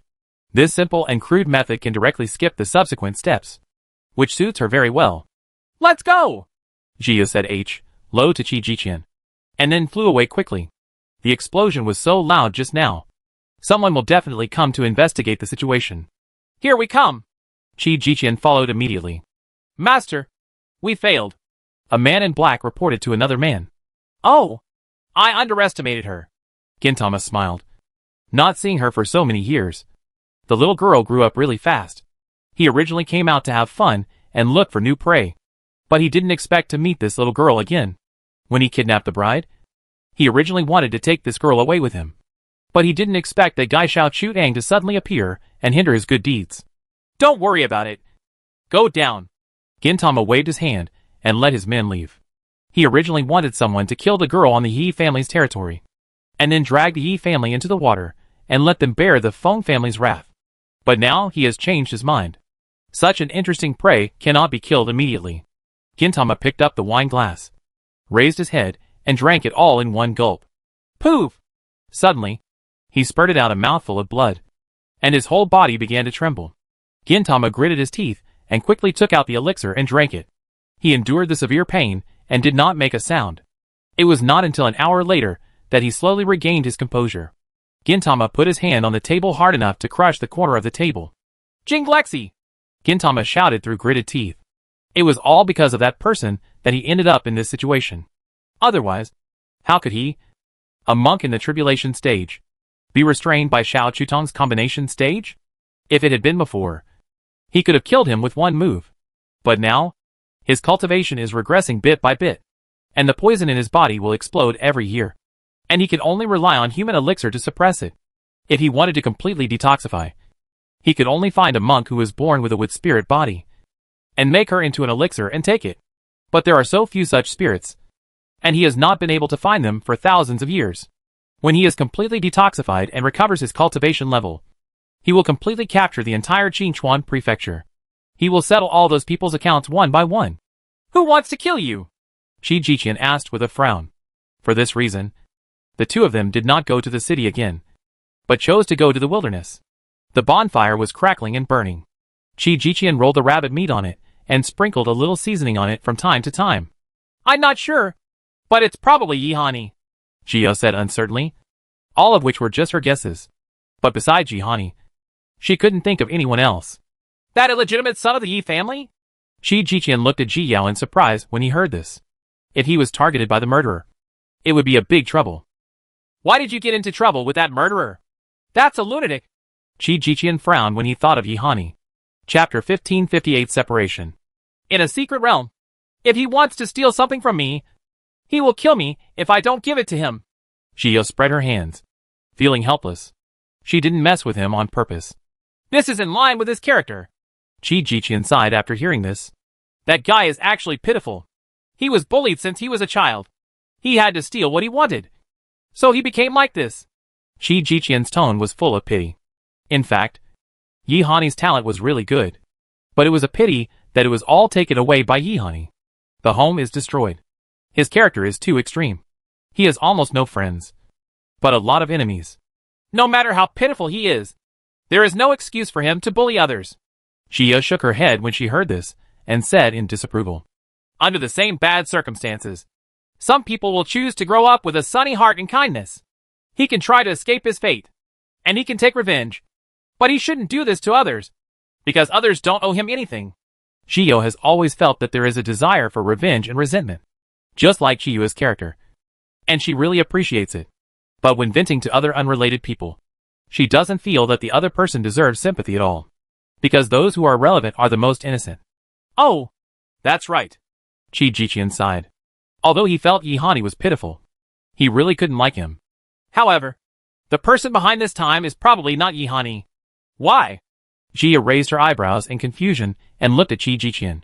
Because although Yihani is unreasonable, he likes to deal with enemies with his own hands and will never pretend to be someone else. Chi Jiqian analyzed it to Ji Yao seriously. And we are still on the territory of the Yi family. The Yi family must have known your identity for a long time. They will definitely not dare to let anything happen to you. And Yihani naturally does not dare to make any small moves at this juncture. Chi Jiqian is still very confident in his analysis. After all, Ji Yao's background is there.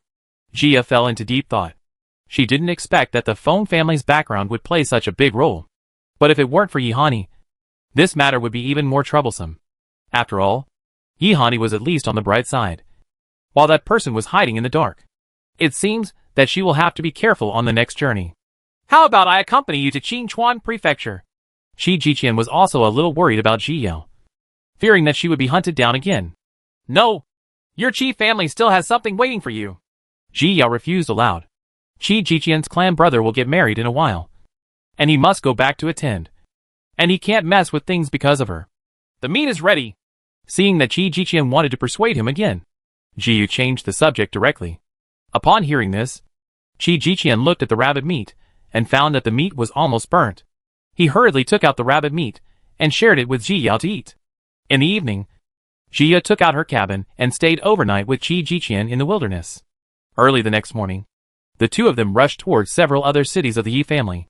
A few days later, the two finally left Minchuan Prefecture and entered the territory of the Qi family. During this period, the two of them had been very vigilant. But no further danger occurred. Jia, you really don't want to go to our house to have fun. It's just in time to watch the ceremony. Chi Jiqian looked at Jia reluctantly and asked.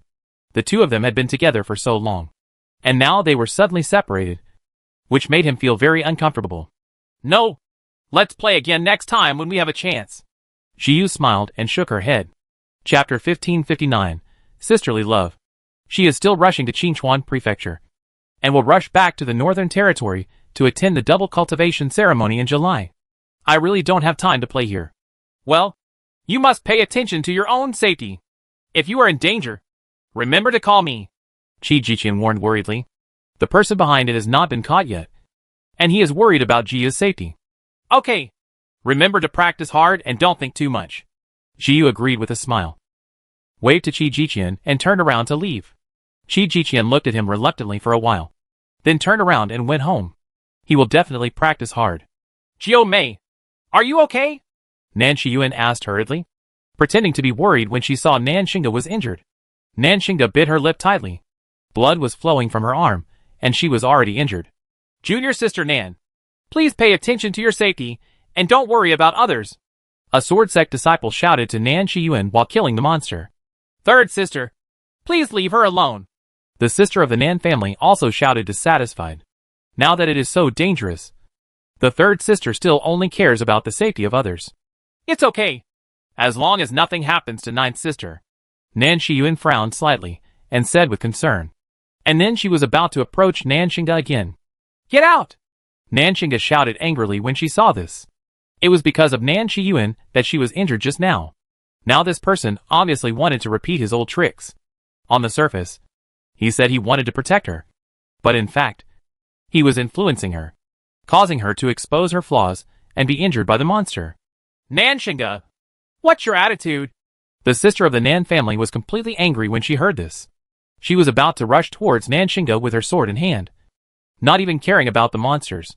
No, Jiu Mei, she didn't mean it. Nan Shiyuan stopped her immediately, with a hurt expression on her face. She smiled reluctantly, looking aggrieved to anyone who looked at her. The Nan family girl was angry, and so were the other Jinzong disciples.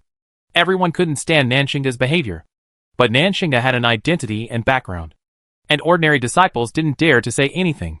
You're still protecting her. The Nan family girl didn't have such concerns, and her face turned red with anger.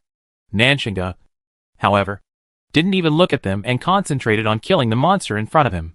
As long as she kills these monsters, she can enter the cave. When Nan Shiyuan saw that Nanshinga was completely ignoring her, the expression on her face froze for a moment before returning to normal. Suddenly, she saw a monster rushing towards Nanshinga. Jiao Mei! Be careful! Nan Shiyuan shouted, and then rushed towards Nanshinga. Nanshinga's heart trembled. She wanted to retreat, but there was a monster pestering her in front of her. The monster beside her rushed toward her. Just as she was about to lower her head and hide away, Nan Shiyuan suddenly rushed over and pushed her hard from an angle that no one could see. Ah! Nanshinga was pushed directly towards the monster by Nan Shiyuan, and she yelled and pretending to be afraid, and then took the sword to deal with the monster. But at this moment, Nanshinga was bitten by the monster on the arm. As long as she moved even slightly, the entire arm would be bitten off. She endured the pain in her arm and used her right hand to slash at the monster with a sword. But at this time, several monsters from before also ran over and bit Nanshinga with their mouths wide open. When Nanshinga saw this, he became cruel and slapped his arm hard, then quickly took a few steps back. But her entire arm was bitten off by the monster and swallowed. Chapter 1560 Planting Grass. Nan Shiyuan's pupil shrank when she saw this. Obviously, she didn't expect Nanshinga to be so cruel to her. Her heart sank. With such a good opportunity, she must get rid of Nanshinga. Jiao Mei! Don't be afraid. Sister is here to save you! Nan Shiyuan shouted loudly, picked up the sword in her hand, and struck hard with her sword. But the sword struck not the monster, but Nanshinga. Nanshinga had just escaped from the monster, but was struck by Nan Shiyuan's sword before he could react. She looked at Nan Shiyuan in disbelief. She always thought that Nan Shiyuan just hated her, but she didn't expect that it had developed to the point where she wanted her to die. Nanshinga curled her lips and smiled, and everything Nan Shiyuan did to her over the years emerged one by one. Although she also hates Nan Shiyuan, she also remembers that they are all from the Nan family. Now it seems that she did something wrong. Nan Shiyuan suddenly felt a little frightened when she saw Nanshinga smiling straight at her, with blood flowing from the corner of his mouth. Just as she was about to say something, she saw Nanshinga throw out a large number of high-level talismans, and most of them were high-level explosive talismans. Nan Shiyuan's eyelids twitched, and she hurriedly stepped back. But it was too late. Boom! Countless high-level talismans were detonated, and the power of the explosion swept away the monks and monsters outside the cave. The ground suddenly trembled. The cave made a rumbling sound, and at the same time a white light flashed away. By the time the explosion subsided, the entire cave was in chaos. Third sister, are you okay? How are you doing? Junior sister Nan? The disciples of the sword sect were injured one after another, but none of them were life-threatening. Everyone took the elixir one after another, and then came to Nan Shiyuan, who was the most seriously injured. 9 sisters. Nan Shiyuan looked forward sadly with tears in her eyes. There was no trace of Nanshinga here. She was seriously injured and was affected by the explosion. She must have been killed. She was secretly happy that she had finally solved the scourge of Nanshinga. What? The Nan family girl's eyes turned red when she heard this, although she usually didn't like Nanshinga. After all, they were sisters who grew up together when they were children. Nanshinga tried to harm a fellow disciple. Junior sister Nan, you don't have to blame yourself. Several sword sect disciples were very angry at this time, and they almost ended up here just because of Nanshinga. It's all my fault. Nan Shiyuan covered her face with her hands to prevent herself from laughing. Stop blaming yourself. Let's go first. With such a big movement here, more monsters will definitely come soon. The disciples of the sword sect comforted Nan Shiyuan one after another, and finally took her away. Shikei, this vitality flower is so beautiful. Jia took the time to come to the world of Shikei and planned to plant all the herbs. Of course. A young and proud voice came from the world of Shikei. I brought you herbs and spiritual liquid. Jia took out the things with a smile, and then called out all the little ones in the sea of consciousness. TSK. I thought that my majestic young master Phantom Fox would be reduced to farming. The white fox transformed into a human form, holding a shovel and herbs. Muttered. The fire dragon flicked its tail contemptuously, holding a herb in its mouth and placing it in the dug pit. Be careful. I will plant you in a hole. Jia smiled sadly, then picked up the shovel and dug a hole in 2 or 3 times. The white fox trembled when he saw this, smiled flatteringly at Jia, and quickly continued planting herbs. Chapter 1561 The branch reaching the sky. Jia shook her head funny. This guy has not changed at all after so many years. Several little guys were helping. But Carrot was holding on to Ji Yao's skirt tightly. Ji didn't care about it, and planted all the herbs collected during this period. Then she took out all the spiritual liquid and poured it on the herbsy. Shinkai, this place will definitely get better and better soon. Ji put her hands on her hips, and nodded with satisfaction, as she looked at the large field of herbs, feeling filled with a sense of accomplishment. Thank you. Tianao of Shikai Great World just said thank you, and then silenced. Ji clapped her hands and was about to call the little guys out. But something suddenly came to her mind. She once got a branch of the Babel tree in a secret realm. But she didn't know if she could plant it and survive. She took out the branches of the Babel tree, dug a hole and planted it, and then poured spiritual liquid on it. After doing all this, she waved to the little guys. Walk. Before she finished speaking, a huge burst of elasticity suddenly came, and she was instantly kicked out of the great world of Shikai. Shio and the little ones returned to the inn room in the next second. They stared at each other, obviously not expecting to be kicked out. Is Shikai upgrading? Jiu blinked, remembering that this kind of situation usually happens when upgrading. It can't be regarded as an upgrade, but it will definitely be different. Shushu's voice came from the sea of consciousness. It didn't expect that its owner would plant the Babel tree. As long as it's a good thing, it's fine. Jiu didn't care too much and put away the carrots. Both the white fox and the fire dragon clamored to stay outside. But Jia didn't force it. The white fox turned into a human form, and Xiao Bai Tuan rested on the back of the fire dragon, together with Ji Yao. He was more conspicuous when he walked out. However, neither fire dragon nor Xiao Bai Tuan could see how powerful it was. And the white fox was just a phantom fox. So most of the monks looked at it, and then looked away. At this time, she has left the Qi family's territory, and will reach the border of Qinchuan Prefecture soon. On this day, Zhio and his party came to a large mountain. As long as they climbed over this mountain, they would see Qinchuan Prefecture in front of them. The white fox was playing with the fire dragon, and Zhio was watching them while paying attention to the surrounding environment. Wait! Suddenly, Zhio stopped. The white fox and the others also stopped when they heard this and looked at Zhio doubtfully. Beautiful girl, what's wrong? Bai Hu looked around nervously, but didn't find anything wrong. Aren't you coming out yet? Zhio did not reply to Bai Hu's words, but looked straight ahead coldly. At this moment, a formation suddenly rose up in the open space in front of him, which was exactly where Zhio and the others were passing. Which bastard is blocking the young master's way? He actually uses such a damaging move. The white fox immediately became angry when he saw this. If the beautiful girl hadn't discovered the formation, they would have definitely fallen into it. It had also learned the formation, but it didn't realize at all that the person behind it was too insidious. As soon as he finished speaking, a black figure stepped out of the space. Yihani! Jia's heart sank when she saw this. It turned out to be Yihani.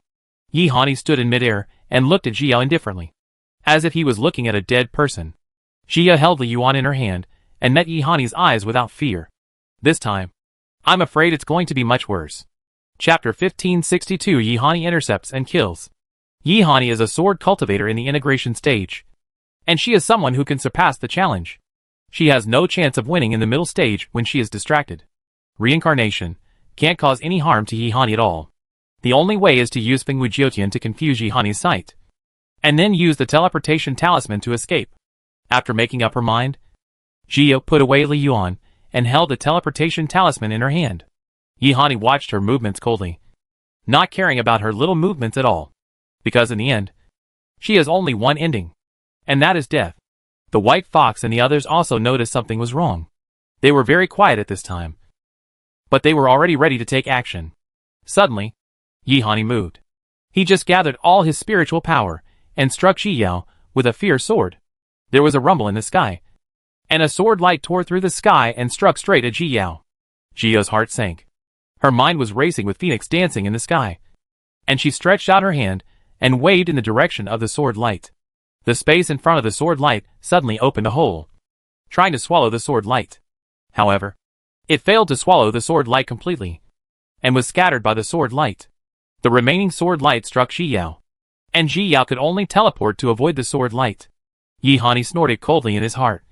He hadn't seen him for a long time, and this person actually had a deeper understanding of space. However, it was still too far to deal with him. He slashed at Ji several times without giving her a chance to breathe.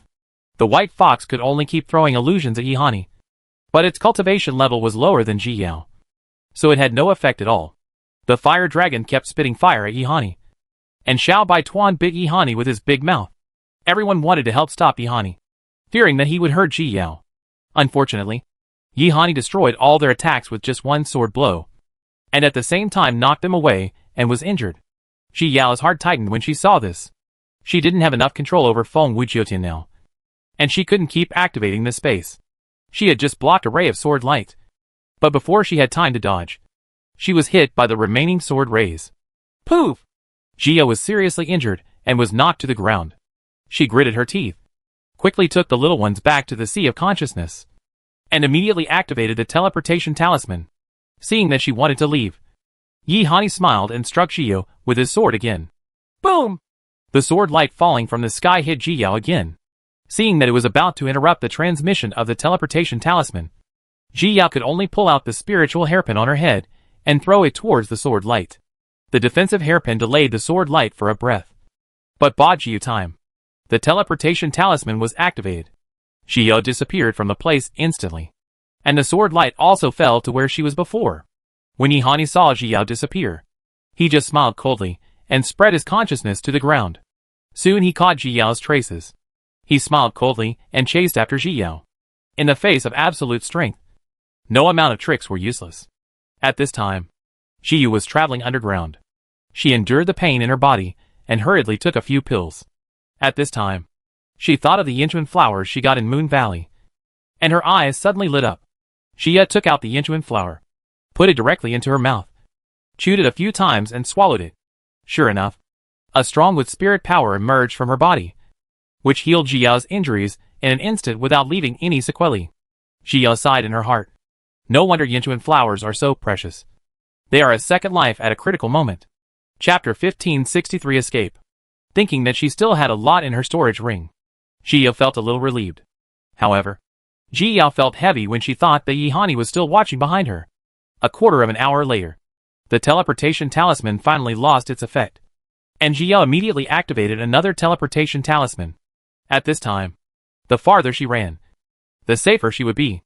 An hour later, all Ji Yao's teleportation talismans were used up, and she could only get out of the ground. She looked up and found that the teleportation talisman had teleported her across the endless mountain, and she was almost entering Qinchuan Prefecture. But before she could be happy, she saw Yihani flying quickly from a distance. Ji Yao's heart sank. She still couldn't get rid of him after using so many teleportation charms. She hurriedly turned around and flew towards Qinchuan Prefecture, not daring to stay at all. When Yihani saw Ji Yao, he speeded up again. He must kill her before she entered the city.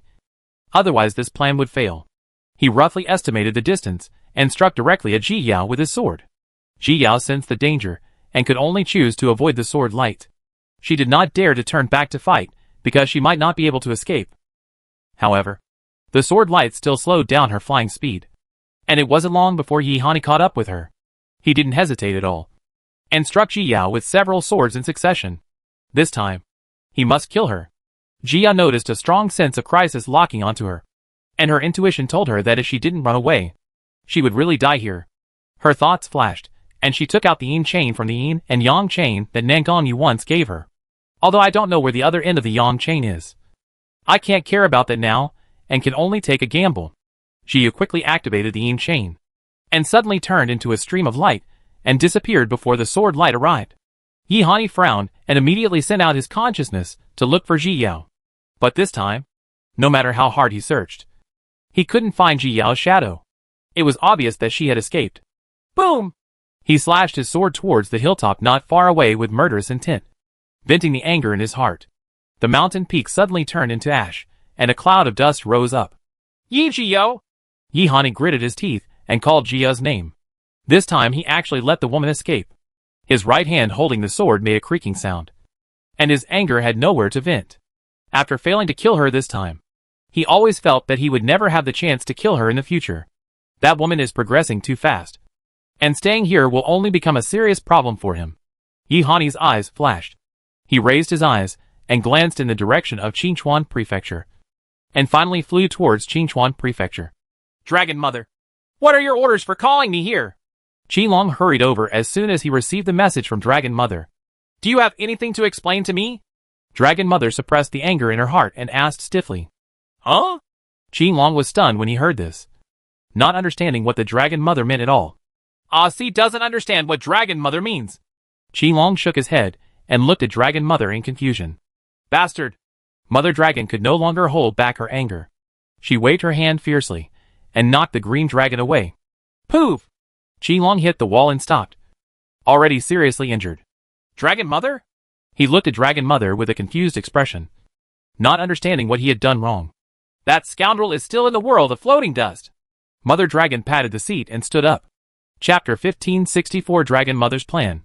Qilong was stunned for 2 seconds, and then he understood what the Dragon Mother meant. Impossible. I really sent it to the lower realm. Qilong quickly ran back to the Mother of Dragons. Dragon Mother. You believe Aussie. Aussie really didn't lie to you. Qilong hurriedly explained that he had really thrown the dragon egg into a sealed small world with his own hands. Seriously? Dragon Mother slowly calmed down and looked steadily into Qilong's eyes, trying to see if he was hiding something. Really? Aussie would never dare to lie to you. Qilong nodded quickly. He was from Mother Dragon's side. How could he lie to her? Seeing the sincere look on Qilong's face, the Dragon Mother gradually believed in Qilong. Qilong has been following her for thousands of years, and it is impossible for him to betray her rashly. I sensed its aura just now. The Dragon Mother frowned. She had left her own mark on the dragon egg. As long as it returned to the upper world and used spiritual power, she would be able to detect it. And just now, she did feel its breath. What? Qilong was shocked when he heard this. Hasn't that world been sealed? I'll leave this matter to you. The location I sensed just now is near Qingchuan Prefecture. You need to go and investigate where it is now. Mother of Dragons commanded in a deep voice. The feeling didn't last long before disappearing, and it should still be there now. I would rather kill 1,000 by mistake than let one go. The Dragon Mother was still worried. During this period, the Dragon King was still in seclusion and didn't know about it. If he waited until he came out, he would definitely go and take that evil bastard back. At that time, her son's status will be threatened. She must not allow this to happen and must solve it before the Dragon King comes out. Kill it when the time comes for the Dragon King. Qilong heard this but hesitated. Before, he just threw the dragon egg to the lower world to fend for itself. But if he really killed the dragon, he would probably be unlucky. Take this. With it, your breath will not be leaked, and the Dragon King will not be able to find your head. Mother Dragon handed a wooden sign to Qilong with some pain. She only had one of this thing. It has been carefully preserved and not used. I didn't expect that the money would be spent on that scoundrel now. Qilong carefully took the wooden sign, checked it, and took back the storage ring. See, when you complete this mission, what will be the position of the Cabinet Elder? Mother Long didn't finish her words clearly, but Qilong instantly understood what she meant. His eyes suddenly lit up, and his whole body was filled with energy. Don't worry, Mother Long. See will go right away and make sure everything is handled properly. Qilong assured Mother Long and left the hall in a hurry. Humph. Mother Dragon slapped the seat angrily. This time, she wanted to see how that evil bastard escaped. Boom! Jia finally stopped in a daze and rolled down on the ground several times. She didn't dare to delay at all. She grabbed the thing next to her and stood up, holding Li Yuan in her hand and keeping her body on guard. Jia shook her head, resisting the feeling of nausea, hoping that the dizzy feeling would go away quickly. This yin and yang chain is a fast space transmission. The lower the cultivation level, the greater the impact. Before the dizziness disappeared, Jia was busy looking around, worried that there might be danger here. Upon looking around, she realized that this place was actually a room in a cave. Jia's heart sank. There was a room. Maybe there was someone here. Chapter 1565 Spirit Pool. She immediately took out the breath-absorbing charm from the storage ring and attached it to her body to reduce her sense of presence. When the dizziness completely disappeared, Jia cautiously took a few steps forward. At this time, she also saw the penis chain placed on the dressing table. Jia did not touch the yang chain at will, and she did not dare to spread her consciousness at will. She was worried that it would alert the snake, so she could only touch it slowly and carefully outside the room. After leaving the room, Jia discovered that outside was a spiritual pool filled with spiritual energy. Next to the spiritual pool, there was a swing made of tree vines, a stone table, and a stool. From the looks of it, this should be private property. And there isn't even a single stool for greeting others. Jia looked it over for a moment, then continued walking outside. Soon, a corridor appeared in front of her. Jia wanted to find out her current location, but was stopped by the corridor. As soon as she approached, a curtain of light appeared in the corridor, and a key mark was left in the middle of the curtain. If you want to leave, you must find this key. Jia didn't dare to take action casually, fearing that it would alarm others, so she could only turn around and go back to look for the key. She returned to the room where she started, and her eyes fell on the penis chain on the dressing table. It was thanks to this thing that she escaped here. Otherwise she would really have to rely on the Feng family ancestors' spiritual thoughts to save her life. Jia pursed her lips. Her cultivation level was still too low now. Even Yi Hani could force her to run away, let alone regaining Qinchuan Prefecture. She must work hard to improve her cultivation. Jia reached out and took the Yang Lian into her hand and inspected it, but didn't see anything interesting about it. Then she had an idea and took out the Yin chain. Once the Yin chain was taken out, it spontaneously rushed towards the Yang chain. As soon as the two came into contact, a burst of light erupted. When the light dissipated, the Yin-Yang chain had actually been combined into a key. The key automatically fell into Jia's hands, and the word Qinchuan was engraved on the key. Jia frowned slightly. She got the key, but she didn't know what was at the other end of the corridor. She took the key and came to the entrance of the corridor again. After getting ready, she placed the key in the corresponding position on the light screen. Boom, the light curtain disappeared instantly, leaving a passable passage. Jia took out a defensive spirit hairpin refined by Nangong Yu and inserted it into her hair. Then attached several diamond talismans to her body, and then carefully stepped into the corridor. The corridor was very dry, and I didn't see any monsters or traps along the way. It was just winding and winding with no end in sight. Jia was not impatient and still moved forward cautiously. It was not until an hour later that she finally saw the exit of the corridor. There was still a light curtain blocking the exit of the corridor, and it disappeared after Jia put the key. After the light curtain disappeared, what appeared in front of Jia's eyes was a cave full of flowers. There were countless butterflies flying among the flowers, and the entire cave was cast a dreamy color by the rich aura. Jia carefully stepped out of the corridor and walked into the cave. As she stepped in, the butterflies seemed to be frightened and flew around randomly. After a while, they all hid in a hole in the wall. Jia didn't care about the butterflies. She walked slowly into the cave and finally stopped by the spiritual pond among the flowers. In the center of this spiritual pool is a broken lotus stem. Chapter 1566 Blindfold. Several broad leaves are floating on the spiritual pond, and the stems still maintain the same appearance as when they were broken. The spiritual power in the spiritual pool was very strong, and Jia felt refreshed just standing aside. Jia looked at the broken lotus, but the appearance of Shilian suddenly appeared in her mind. Shilian was originally the pure heart lotus of the Xiaomu clan. Later, for unknown reasons, it fell into the hands of Buddhist cultivators, and finally became the most precious treasure of Buddhist cultivators. Although there was nothing special about the stems and leaves of the lotus in front of her, it still gave her an unusual feeling. However, the lotus flower had been picked away, so Jian naturally had no way of identifying it, so she could only look elsewhere. Finally, her eyes fell on the hole in the wall, where countless butterflies were gathering, shivering and hiding inside. Go and look at that hole!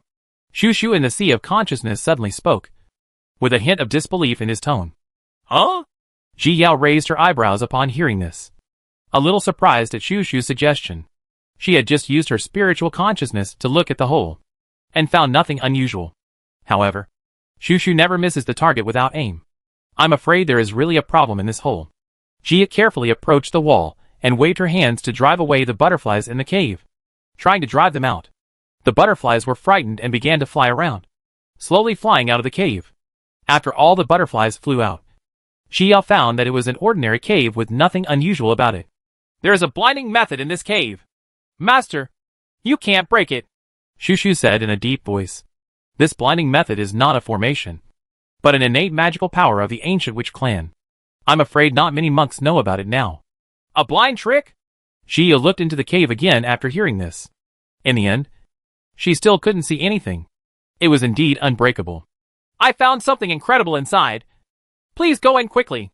Shushu suppressed the excitement in his heart. The master's luck is indeed different now. and he can finally encounter these treasures. Ji Yao's eyes lit up when she heard this. Something that could make Shu Shu feel amazing must be extraordinary. She looked at the cave in front of her, and found that she could only crawl in.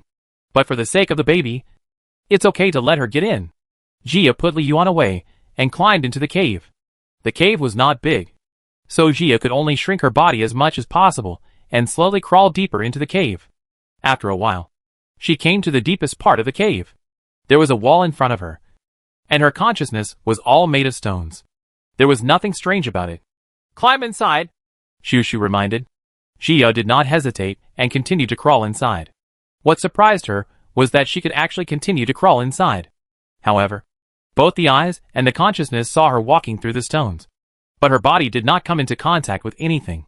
Ji Yao sighed inwardly at the magic of this blinding method. Most of the blinding methods in the world of cultivation are made of formations. Anyone who has learned formations can more or less detect the traces of formations, but they may not be able to break them. But this deception was completely undetectable. If Shu Shu hadn't reminded her, she would have missed it, she thought as she continued to crawl in. And soon her hand touched the edge of the cave. Ji reached inside, and found that there was no road inside, and it was empty. Chapter 1567 9 turns Blood Lotus. Be careful when you jump down. Shu Shu could see the situation ahead, and reminded Jia. Jia pursed her lips when she heard this. She couldn't stand up at all in this cave. How could she jump? The only way was to fall directly, hoping that there was some spiritual power in front of her. Otherwise she would land on her face. After Jia was mentally prepared, she continued to crawl forward, until there was no way ahead. She continued to crawl forward. Sure enough, she fell sharply downwards, and until she was about to hit the ground. Jia stabilized her figure, and stood up stiffly. Jia exhaled. Fortunately, there is no restriction on the use of spiritual power. After she stabilized her body, she looked around and found that there was a big pit. And in the pit there was a lotus flower in 3 colors. Black, white and gray, lying alone in the pit. This is?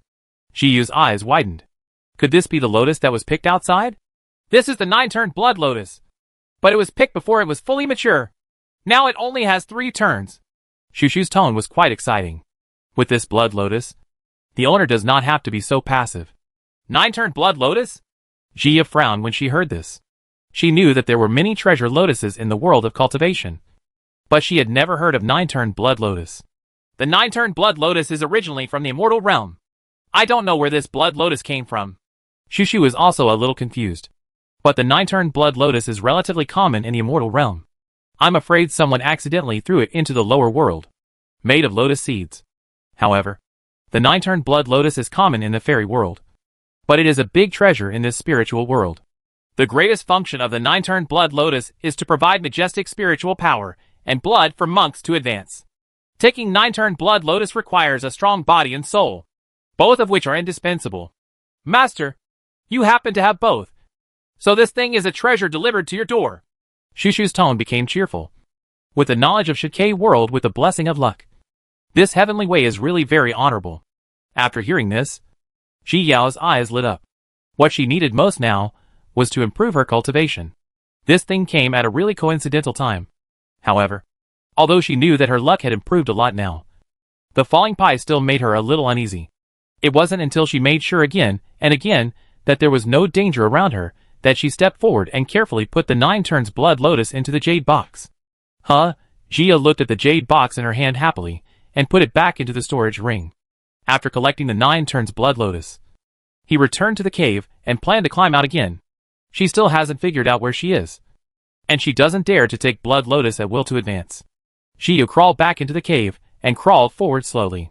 Just when she was about to climb out of the blindfold, she suddenly heard footsteps approaching from far away. She was startled, stopped, and looked out of the cave carefully while holding her breath. Soon, a figure dressed in white walked into the cave. Jiu took a closer look and her eyes widened immediately. This man turned out to be the man who had gone to steal the bride. She still remembers that this man's blood was black. Gintama walked into the cave as usual, but suddenly found that the tunnel on the other side was open. He frowned. Someone was actually here. Gintama immediately walked into the corridor, which was the former territory of Jingle River. But he was unable to enter the corridor because he did not have a key. He always entered the cave through other tunnels. But now someone came in. Chapter 1568 I Saw You. Gintama quickly passed through the corridor and quickly searched the rooms in the cave. In the end, he found no trace of anyone. Gintama frowned, then seemed to think of something and hurriedly rushed towards the cave. At this time, Shia was huddled in the cave and did not dare to move. She could neither advance nor retreat. She could only lie down carefully in the cave. If you rush out at this time, you will definitely be discovered by the man. It is far from safe as this blind method. Shia could only take a gamble to see if this man could see through this deception. Soon, footsteps approached again, and Shia immediately held her breath, not daring to make any sound. She looked nervously at the entrance of the corridor, praying in her heart that she would not be discovered. Ka! Gintama stepped into the cave and broke a dead branch, making a crisp sound, which immediately startled the butterflies again. The butterflies were flying around, and when they saw that they were about to fly back to the cave, Gintama waved his hand gently, and the spiritual energy in the spiritual pool suddenly overflowed everywhere. The butterflies were calmed down by the spiritual energy, and they all fell on the flowers and became quiet. Gintama walked slowly to the spiritual pond, looking around for traces of outsiders. His consciousness did not fall anywhere, but after observing several times, he still found no trace of the person coming. Gintama's heart sank.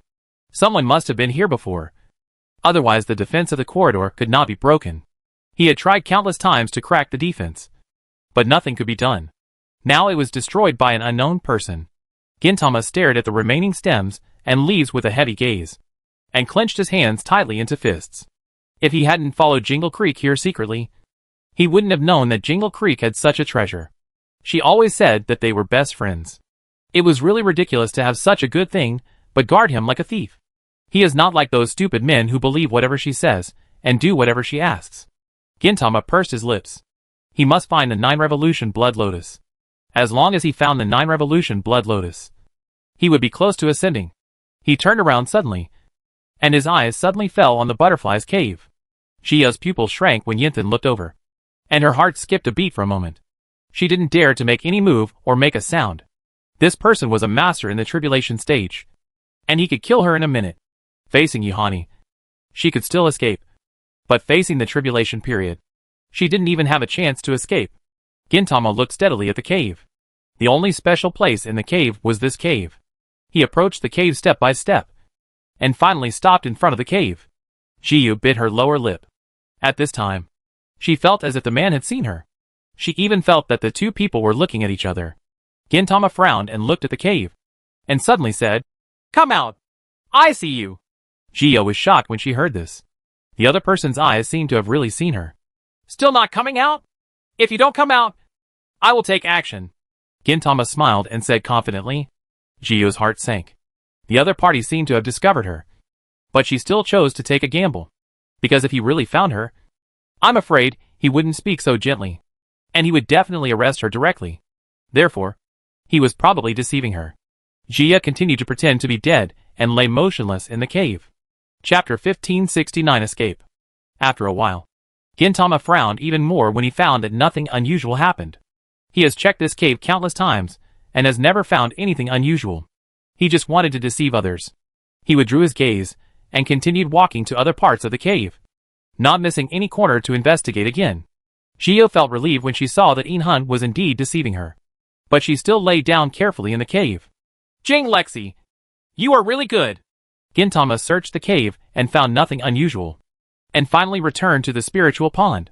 He looked at the lotus in the middle and smiled coldly.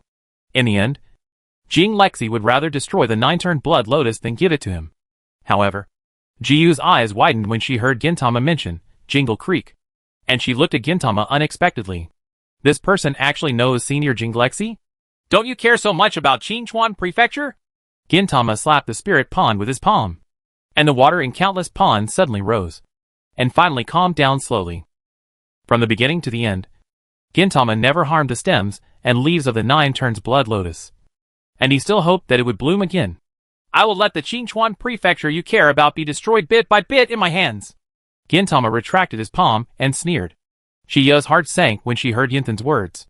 This person seemed to be the enemy of Senior Jing Lexi, and he also tried to destroy Qinchuan Prefecture. It seemed that they would run into him sooner or later. Gintama curled his lips and looked at the stems and leaves in the spirit pond. He had now received news about the wood spirit girl, and it wouldn't take long for him to recover. It's just that the little girl is in the sword sect in the Northern Territory, and is a direct disciple of the Nan family. It may not be easy to get her hands on her, but what he lacks most is patience. He will make her leave with him willingly. Gintama glanced at the cave one last time, then opened the tunnel he came from and left. Jia saw Yinthan leaving, but she did not go out rashly, and still stayed in the cave. This person will definitely not leave so easily. Sure enough, after a while, Gintama suddenly turned back again. He frowned. Was he really wrong? Could that person have already left? Gintama left like this and turned back several times, finally believing that the man should have run away before he came. He immediately chased outside. The man must not have gone far yet, and the 9-turned blood lotus was probably in his hands. Shiyu still lay cautiously in the cave. It wasn't until a few hours passed, and the man didn't come back, that she crawled forward carefully, and finally returned to the cave. She came to the corridor that Gintama had opened before, and learned the method he had just used to open the corridor. Jia took a deep breath, and finally stepped onto the corridor. She may still have a chance of survival if she goes out now. If she stays here, she will definitely turn back when no one is around. By then, she probably won't be able to leave. Thinking of this, Jia speeded up, and walked quickly through the corridor. She didn't stop until she reached the entrance of the corridor. She held the yuan tightly in her hands, scanned it with her consciousness, and found that the man had not come back yet. Jia immediately rushed out towards the entrance of the corridor, then chose a dense mountain forest and ran in. The situation here is complicated, and it's not easy for that person to find her. She didn't dare to stop all the way, and quickly tore apart the space to escape. The opponent is a master in the tribulation stage, and it is easy to see her spatial trajectory to catch up. So what she is fighting for now is time. Chapter 1570 Silver Soul Chase. Half an hour later, Gintama returned to the outside of the cave. He frowned when he looked at the open corridor. It turned out that the man was really hiding in it before. When he thought that he had been treated like a monkey, he suddenly felt angry, and his heart was filled with anger. Gintama's expression was extremely calm, but there was a violent storm hidden under this illusion. He closed his eyes, and spread out his consciousness to look around, and soon found traces of space fluctuations. Ha! Gintama sneered. This is really courageous. A flash of killing intent flashed in his eyes. Then he tore apart the space and followed. Jia sensed the crisis, and kept running for her life anxiously. She had passed through mountains one after another, and could already see the shadow of the city in the distance. But she can't enter the city now, because there will definitely be a record of her entering the city now. And Gintama will still find her in the end, because everyone who enters the city now will make him suspicious. But even outside here, she couldn't escape at all. Jia calmed herself down as much as possible, and began to think of ways. Seeing that they were about to reach the city, Jia also stepped out of the space, trying to find a way to sneak into the city. But the kind of magic weapon that can cover the face and breath of a monk is too rare, and she has never encountered it before. Now she could only sneak into the city first, and then think of a solution. Jia fell to the ground, tried not to look so panicked, and lined up to enter the city. Little girl. At this moment, the people in line in front suddenly turned around and looked at Jia. Senior? Jia's eyes widened in surprise when she saw the person in front of her. This person turned out to be the senior of the hidden family she had met before. Kyanhani had noticed Jia since she appeared from midair. Looking at her hurried appearance, it was obvious that she was in trouble. When they said goodbye to Cannibal Valley, they hadn't seen each other for a long time. Are you in trouble? Xianhanya asked in a low voice. Well, someone is chasing him. Jia pursed her lips and did not hide anything. She didn't want to drag others down casually, so she told Xianhanya to avoid suspicion, so as not to end up becoming her accomplice. Unexpectedly, Xianhanya frowned when he heard this, and immediately took out a jade pendant from the storage ring and stuffed it into Ji Yao's hand. Hurry up and recognize the master. It can change your aura. Xianhanya looked around warily and said to Ji Yao. Ji Yu was overjoyed, and without any pretense at the moment, she immediately recognized the master with blood, and then activated the jade pendant. Sure enough, the aura on her body changed instantly, and Ji Yao immediately became a fusion stage monk as soon as she thought about it. Change your appearance again, Xianhanya warned again worriedly. Just in case, it would be better to cover it up completely. Ji Yao nodded. Although the man didn't see her appearance just now, he had made enemies before, so it would be safer to change everything. In just one breath, Jia became a complete, new person. With no aura that belonged to her. She even changed her gender. Thank you for your help, Senior. I will return the things to you when you escape the pursuit of this Junior. Jia pursed her lips and thanked her seriously. Shoo! Qianhanya said nothing, put his hand on his mouth to make a silent expression, then turned around and pretended to continue queuing. Jia's heart trembled and her back stiffened. She suppressed her nervousness and stood in line, not daring to look back at all. The two of them lined up slowly forward, as if they didn't notice Gintama's appearance. Chapter 1571. It turns out to be him. Gintama stood in midair at this time, frowning as he looked at the people lining up outside the city gate to enter the city. The man's breath died at this point, and that man was probably inside. But he didn't detect that person's aura on these people. Could it be that the other party had something to cover his aura? Gintama slowly fell to the ground and stepped towards the queue step by step. Jia heard Yinthan's footsteps approaching, and her heartbeat seemed to jump out of her chest. She closed her eyes and calmed herself down. She must find a way to hide it from the other party's eyes. Qianhanya was also paying attention to Gintama's footsteps.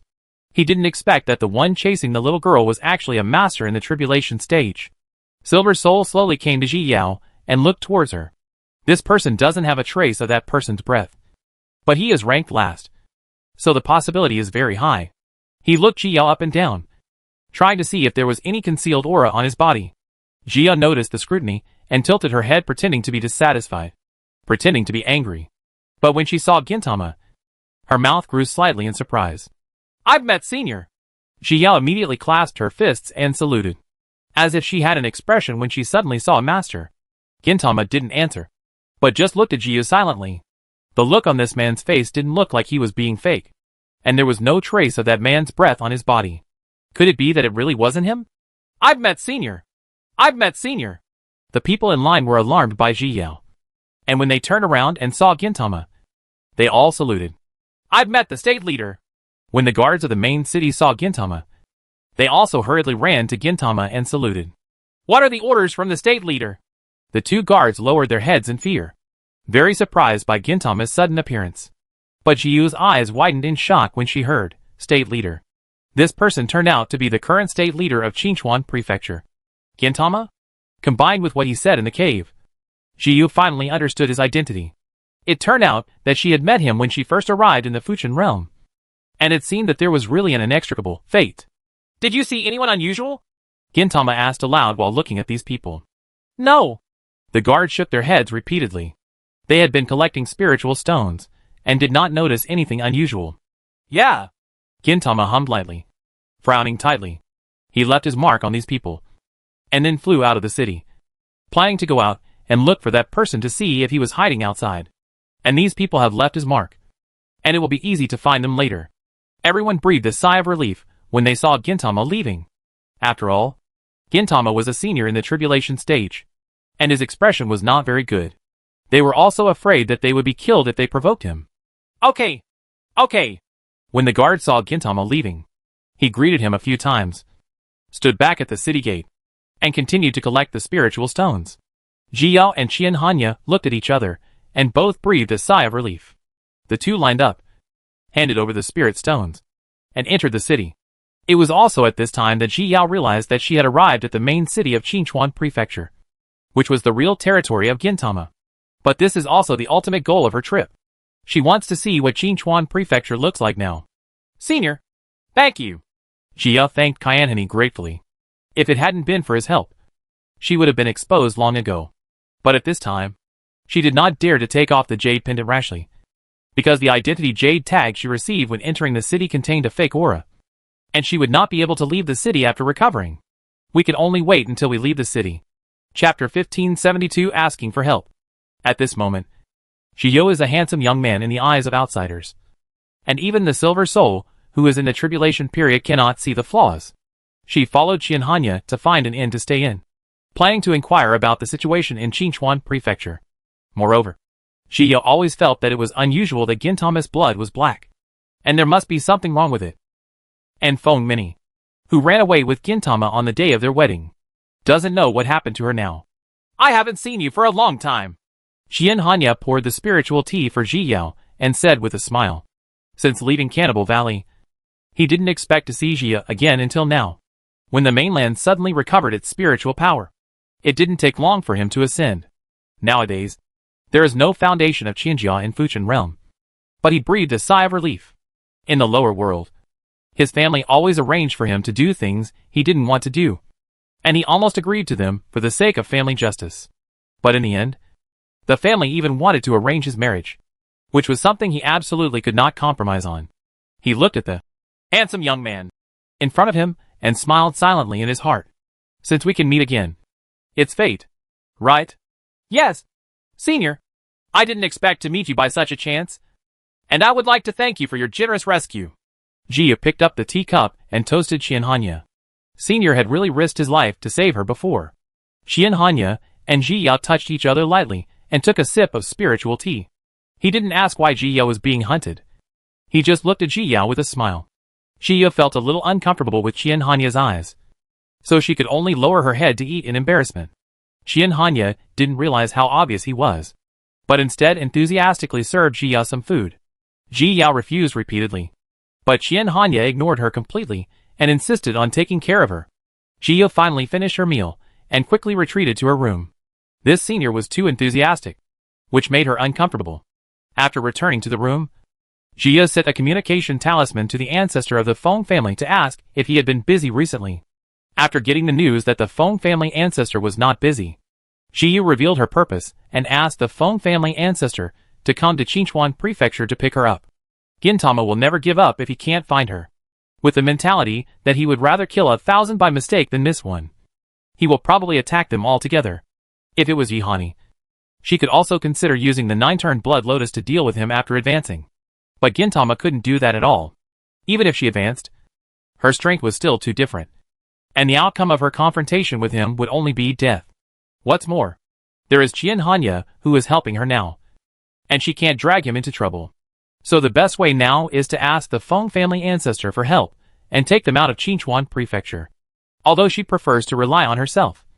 She is not stubborn. After all, only by living can she continue to make progress. As soon as the Feng family ancestor heard that Xiaoba was in danger, he immediately left Phoenix Ruins and rushed towards Qinchuan Prefecture without even saying hello. Jia finally breathed a sigh of relief when she learned that her ancestor was on her way. At this time, she did not dare to take out the 9 turns Blood Lotus, fearing that it would attract Gintama's attention. She sat cross-legged on the bed, closed her eyes, and began to meditate. She could not waste a single second now. On the other side, Yihani also entered Qinchuan Prefecture, but he was not in the main city, but in Qingsong City. He frowned and came to the Shoutyan Pavilion branch in the city, intending to buy relevant information about Ji Yao. Chapter 1573 The Fire Dragon Exposed. But in the end, he was told that Jia disappeared on the way to Qinchuan Prefecture and was not in Qinchuan Prefecture now. Yihani frowned. Is that woman really not in Qinchuan Prefecture? So where did she hide? Just when he was about to leave, a monk in the tribulation stage suddenly walked in at the door. Yihani's eyes turned sharp. This person was actually a demon cultivator in the tribulation stage. Qilong walked into Shoutyan Pavilion and saw Yihani, who was dressed in a violent manner.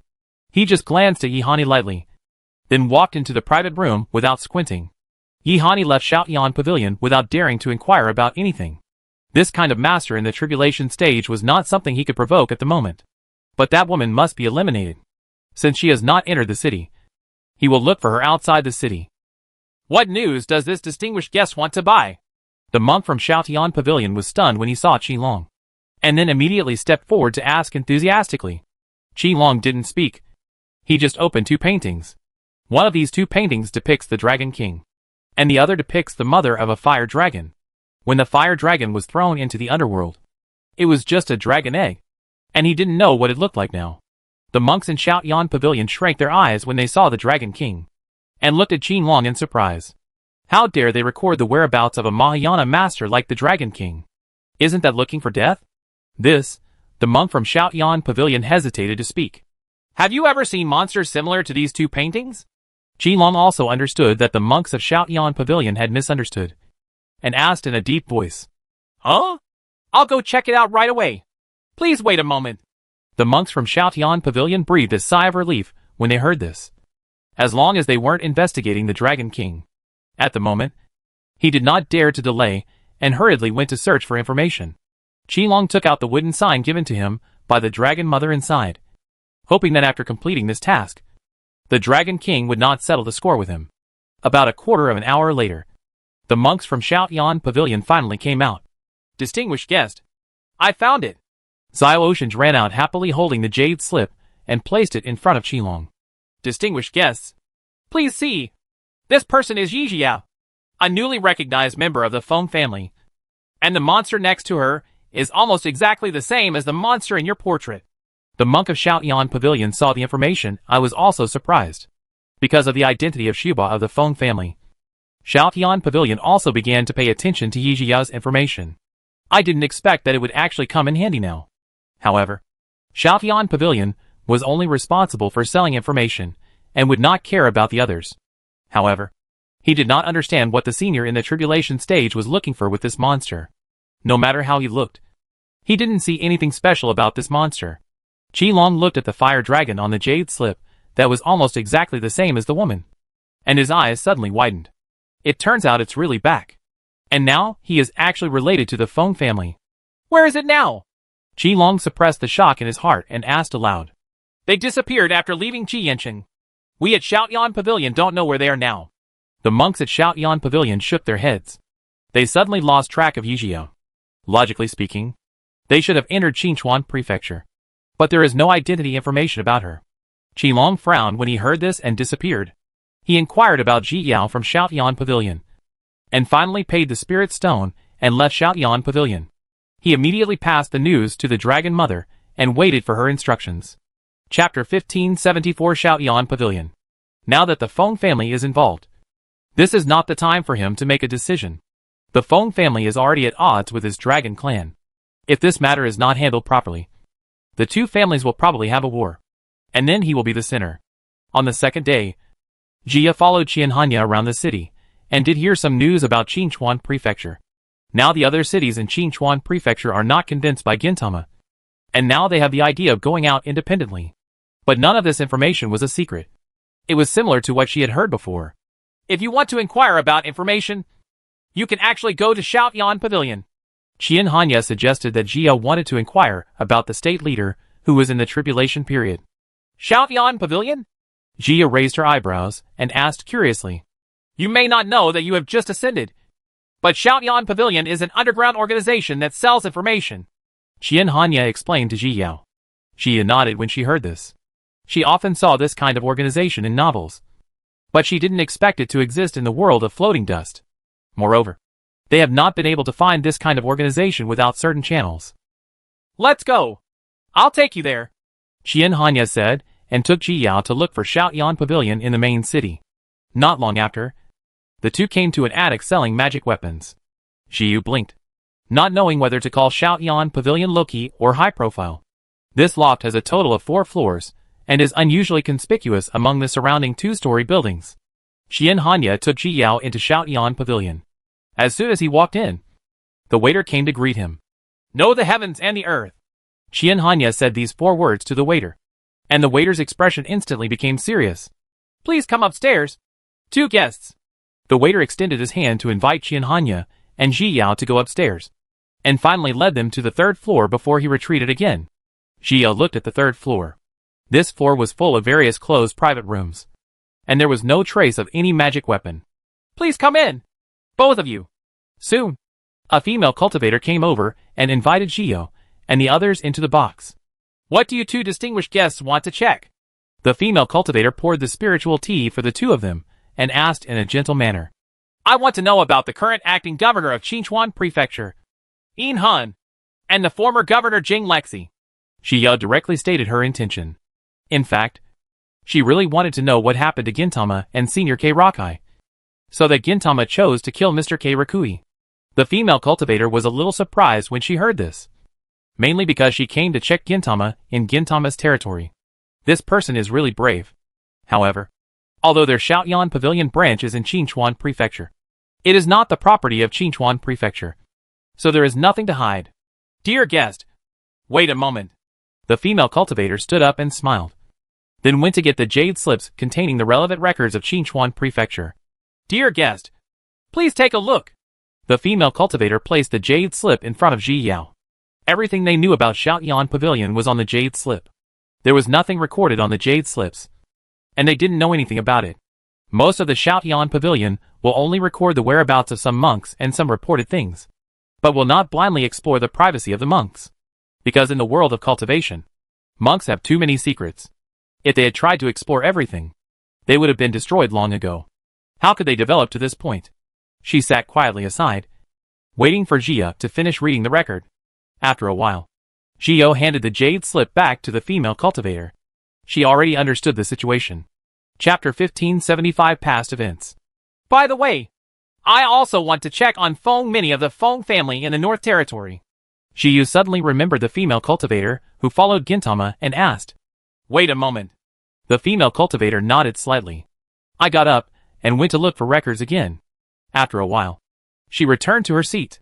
The Feng family has now severed ties with Feng Mini, and Feng Mini has not been seen since she followed Yinthan to Qinchuan Prefecture. The female cultivator directly told Jia the news she found. Feng Mini is probably still in the city lord's mansion now. Thank you.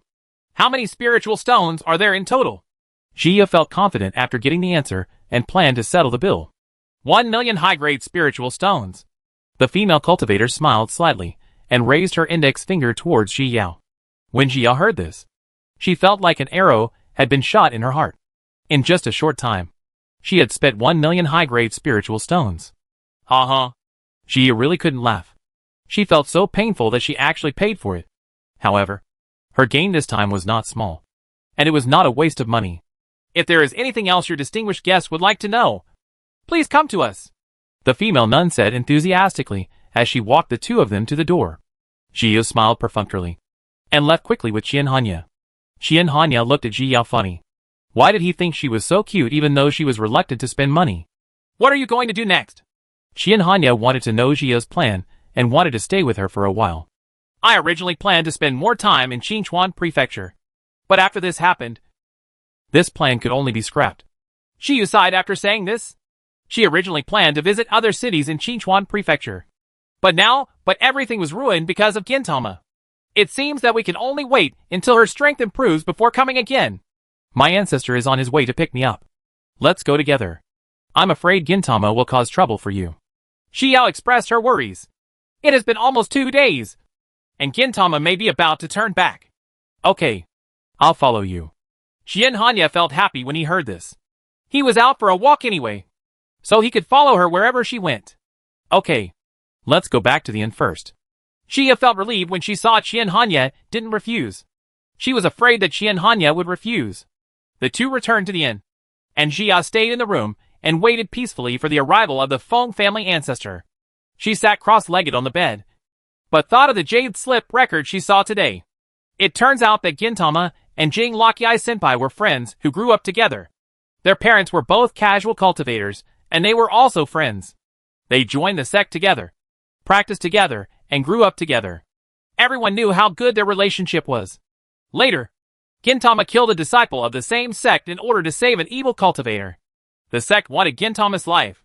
So in order to save him, Senior Jinglexi betrayed the sect and became a casual cultivator again. The sect has been chasing the two of them, but they have escaped countless times. It wasn't until the two finally reached the stage of transcending tribulation that the sect stopped chasing them. Senior Jinglexi also used his own strength to integrate Qinchuan Prefecture. And through hard work, Qinchuan Prefecture became better and better. Gintama has always been by her side to assist her. But suddenly one day, Senior Jinglexi's soul lamp went out. At first, the 12 city lords didn't want to believe it and searched everywhere for traces of Senior Jinglexi. But in the end, they had to accept this fact. At this time, Gintama had to step forward to temporarily take over the position of governor of Qinchuan Prefecture and handle the affairs of Qinchuan Prefecture. Chapter 1576 The Ancestor Arrives. It was also from this time that the city lords of the other 12 cities in Qinchuan Prefecture left and retired, ruining the good situation of Qinchuan Prefecture. Over the years, Gintama has been trying to reintegrate Qinchuan Prefecture, but in the end it was all in vain. Jiyu frowned. The two had such a good relationship since childhood, especially after their parents died one after another. They became each other's only relatives. But why did Gintama suddenly take action against Senior Jinglexi? and he would kill her as soon as he took action. Throughout all these experiences, Jia felt that something was wrong with that evil cultivator. Why would Gintama kill a fellow sect disciple for an evil cultivator? In the end, he betrayed the sect? However, there were too few records about the evil cultivator. Ji Yao only knew that the evil cultivator disappeared after betraying the sect from Gintama. Now it seems that he must have died somewhere. Is it possible that what Gintama did was related to the death of the evil cultivator? The more she thought about Ji Yao, the more she felt a headache. Senior Jing Lexi did not tell her what happened. It seemed that only the two of them knew the reason. But no matter what the reason was, she promised Senior Jing Lexi that she would take back Qinchuan Prefecture. So she must not break her promise. Jia put aside these thoughts and began to seize the time to meditate and practice. Shiba. On the second day, Jia was awakened from meditation by this voice. Ancestor? Jia opened her eyes in surprise. It seemed that the ancestor had arrived. She hurriedly stood up and opened the door. And sure enough, she saw Feng Ling already at the door. Are you okay? As soon as Jia opened the door, Feng Ling immediately looked at Jia nervously, fearing that she would be injured. But this girl has now disguised herself as a handsome young man. If it weren't for the blood in his body, he really wouldn't be able to tell. I'm fine. Ancestor, why are you here so quickly? Jia looked at Feng Ling in surprise. She really didn't expect him to arrive so quickly. I'm not afraid that something will happen to you. Feng Ling glared at Ji Yao. This little girl didn't know how to send out the messenger talisman earlier. She was a monk in the tribulation stage. And Xiao Ba was not enough to fill the gaps between people's teeth. Jia pursed her lips and smiled. If the disparity was not really too big, she would not bother her ancestor to make a trip. Senior! Xian Hanya originally wanted to see Ji Yao, but he saw Feng Ling standing at the door. He quickly clasped his fists and saluted. But he was very surprised. The ancestor this girl mentioned was actually a Mahayana boss? Feng Ling raised her eyebrows when she heard this and looked at Xian Hanya. Ancestor! This is my friend Xian Hanya. Thanks to him for saving me this time. Jia introduced Xian Hanya to Feng Ling. Oh, you don't need to be polite, kid. It's all thanks to you this time. When Feng Ling heard that Xian Hanya was Jia's savior, her attitude suddenly changed, and she gently helped Xian Hanya straighten up. He was very grateful to Xian Hanya in his heart. If it hadn't been for him, Xiaoba would have been hurt. Thank you, Senior. Xian Hanya thanked him politely and stood aside without saying anything more. Who is chasing you? Feng Ling greeted the two people back to the room and asked Jia. He had long noticed that there were tracking marks on the two of them. After entering the room, he waved lightly and destroyed the marks in an instant. The governor of Qinchuan Prefecture, Yinthan. Jiu told Feng Ling directly without hiding anything. Oh, is it him? Feng Ling raised her eyebrows and asked in surprise. Yes. Jiu nodded. And it seemed that the ancestor also knew Gintama. Chapter 1577 Old Acquaintance.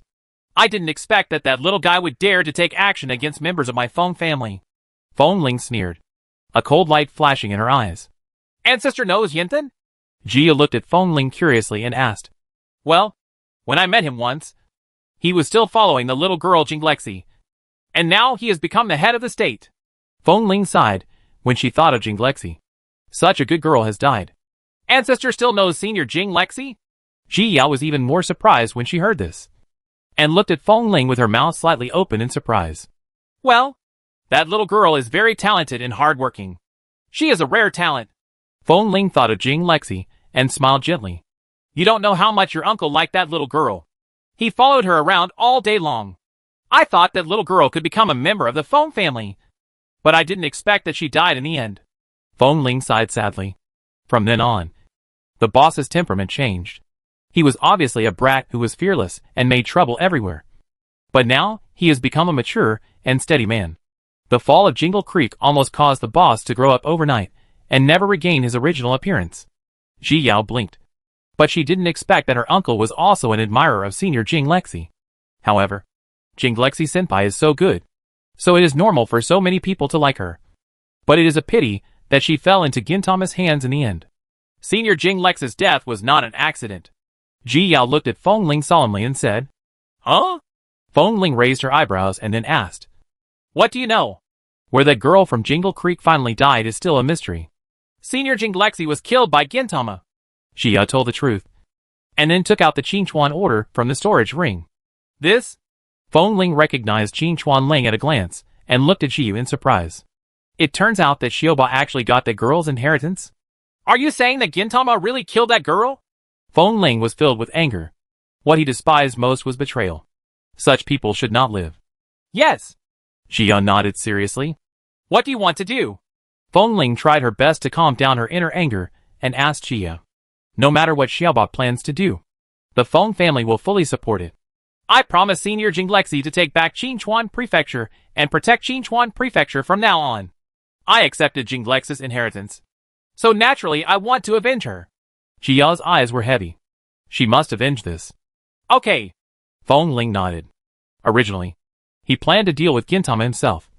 But since Xiaoba planned to avenge that girl, he would not intervene. Hachi needs to be tempered. And Gintama is a good whetstone. When the time comes, our Feng family will fully support you. Just go ahead and do it. Feng Ling knew that it would not be easy to regain Qinchuan Prefecture. And they would also help when the time comes. Well, thank you, Ancestor. Now I plan to return to the Northern Territory to participate in the dual cultivation ceremony of my good sisters. When my cultivation level improves, I will come back to seek justice. Jiu said her plan. Her trip will have some impact on Qinchuan Prefecture. I have a certain understanding. And more importantly, I have met Gintama. Now she would only be exposed to danger if she stayed. So it was better to go back and improve her strength. Okay, let's go, Feng Ling said, stood up, greeted the two of them to leave the room, and then led them to tear apart the space and rush to the North Territory. Chapter 1578 Missed. On the other side, Gintama noticed that the tracking mark was broken up and immediately rushed back. He had searched everywhere in the past 2 days, but could not find that person's aura. Now it seemed that he had really been tricked. But when he rushed to the inn, he only saw an empty room. And the building had already been deserted. Bang! Gintama slapped the table hard, turning the table into powder. He was actually fooled. Gintama is shrouded in murderous aura. He must find this person. At this time, Qilong also came to the main city of Qinchuan Prefecture. After he reported to the Dragon Mother, the Dragon Mother stole the Dragon Clan's blood bead and gave it to him. With this blood bead, he could detect where the little dragon was. He followed the induction and came to the inn, and bumped into Gintama head-on. The two people immediately looked at each other warily, obviously surprised that a monk in the tribulation stage would appear here.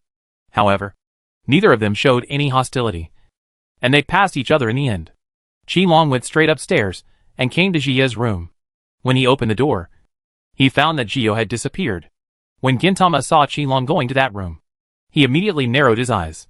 3 months later, Jio and the other three finally returned to the Northern Territory. Qian Hanya still had an impression of Qi.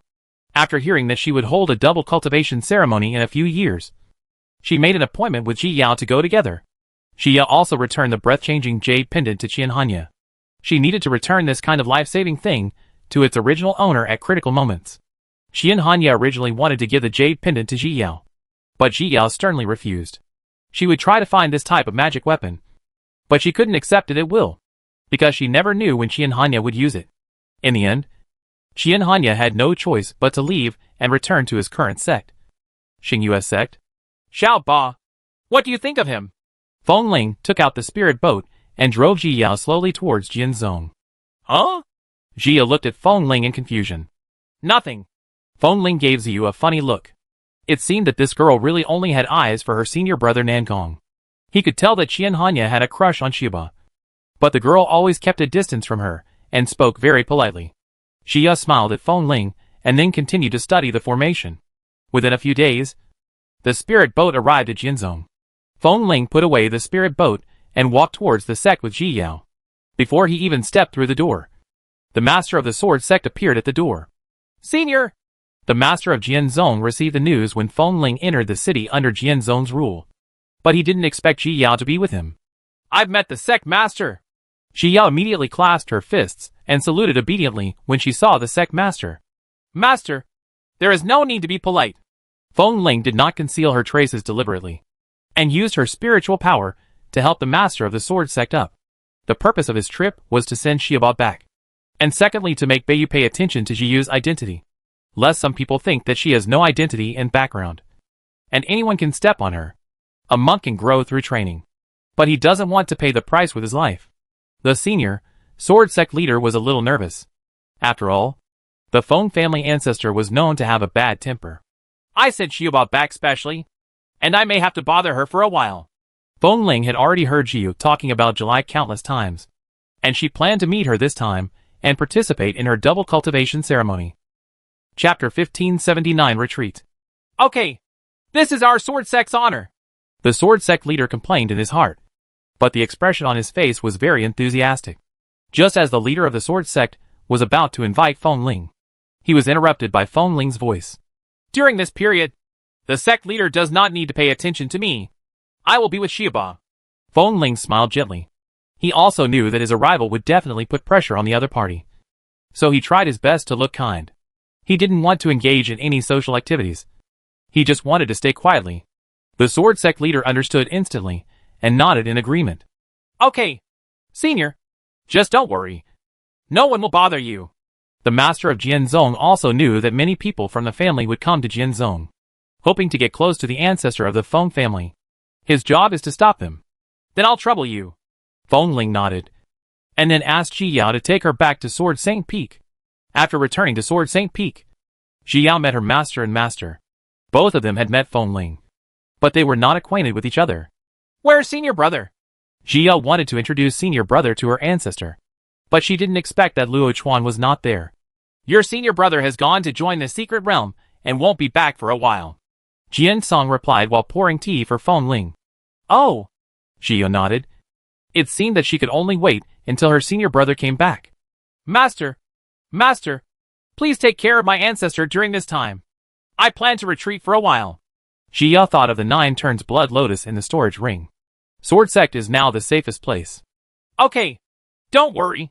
Jian Song nodded in agreement, and then started to eat. It was a rare meal for the few of them to have a meal together, so that the two of them could catch up and wash away their dust. On the second day, Ji Yao began to prepare for retreat. She first went to the Zongmen General Affairs Hall to exchange for some big pills, and then returned to her cave and put up a sign for retreat. After calming down, Ji Yao took out the 9-turn blood lotus. When she was ready, she swallowed the whole lotus flower. As soon as the 9-turn blood lotus entered the body, it slowly started to rotate, and the rich spiritual power and blood emanated from it, gradually entering Ji Yao's body. This 9 turns blood lotus is unusually gentle and not as ferocious as other heavenly materials and earthly treasures. While Ji Yao was running the tempering star art, she was also running her mental skills, and began to absorb the effectiveness of the 9-turn blood lotus to improve her cultivation. Jiao Mei, you are really not dead. Nan Shiyuan looked at Nan Xingde, whom she met by chance, with a cold light flashing in her eyes. Nan Xingde held her shoulders that had not grown yet and looked at Nan Shiyuan. Her heart sank. She used the communication talisman to escape at the last moment, but she didn't expect to encounter him now. You finally stopped hiding your true face? Nan Xingde asked in a deep voice when he saw the ferocious expression on Nan Shiyuan's face. She quietly took out a photo talisman from the storage ring, intending to record her true face. She has been preparing this thing for decades, but Nan Shiyuan disguised it so well that she couldn't use it at all. Nan Shiyuan saw Nan Xingde's movements, but did not stop him. She wouldn't be able to get out alive anyway, so there was no point in doing all this.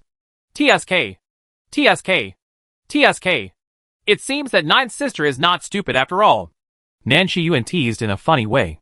When you chose to join the sword sect because of my words, it was a waste of your single-wood spirit root. I thought you were an idiot. After saying this, Nan Shiyuan covered her mouth and laughed. Chapter 1580, Clarification.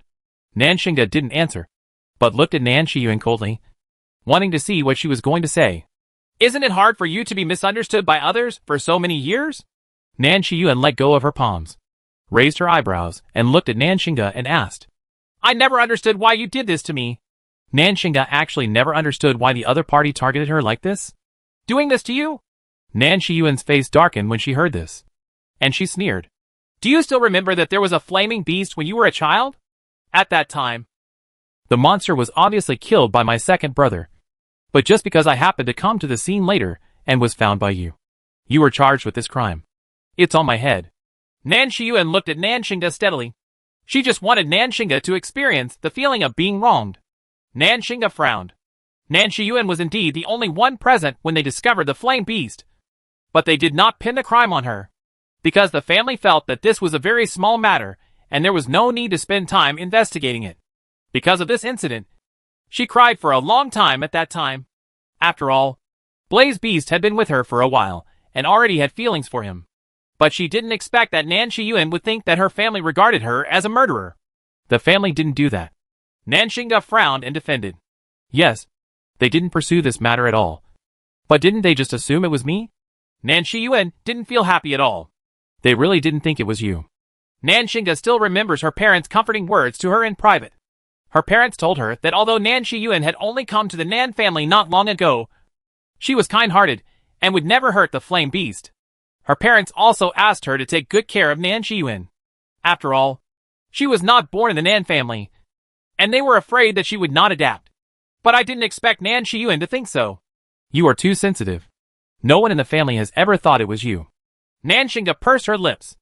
Over the years, the Nan family members have always felt that Nan Shiyuan was kind and gentle, and they have never had those thoughts.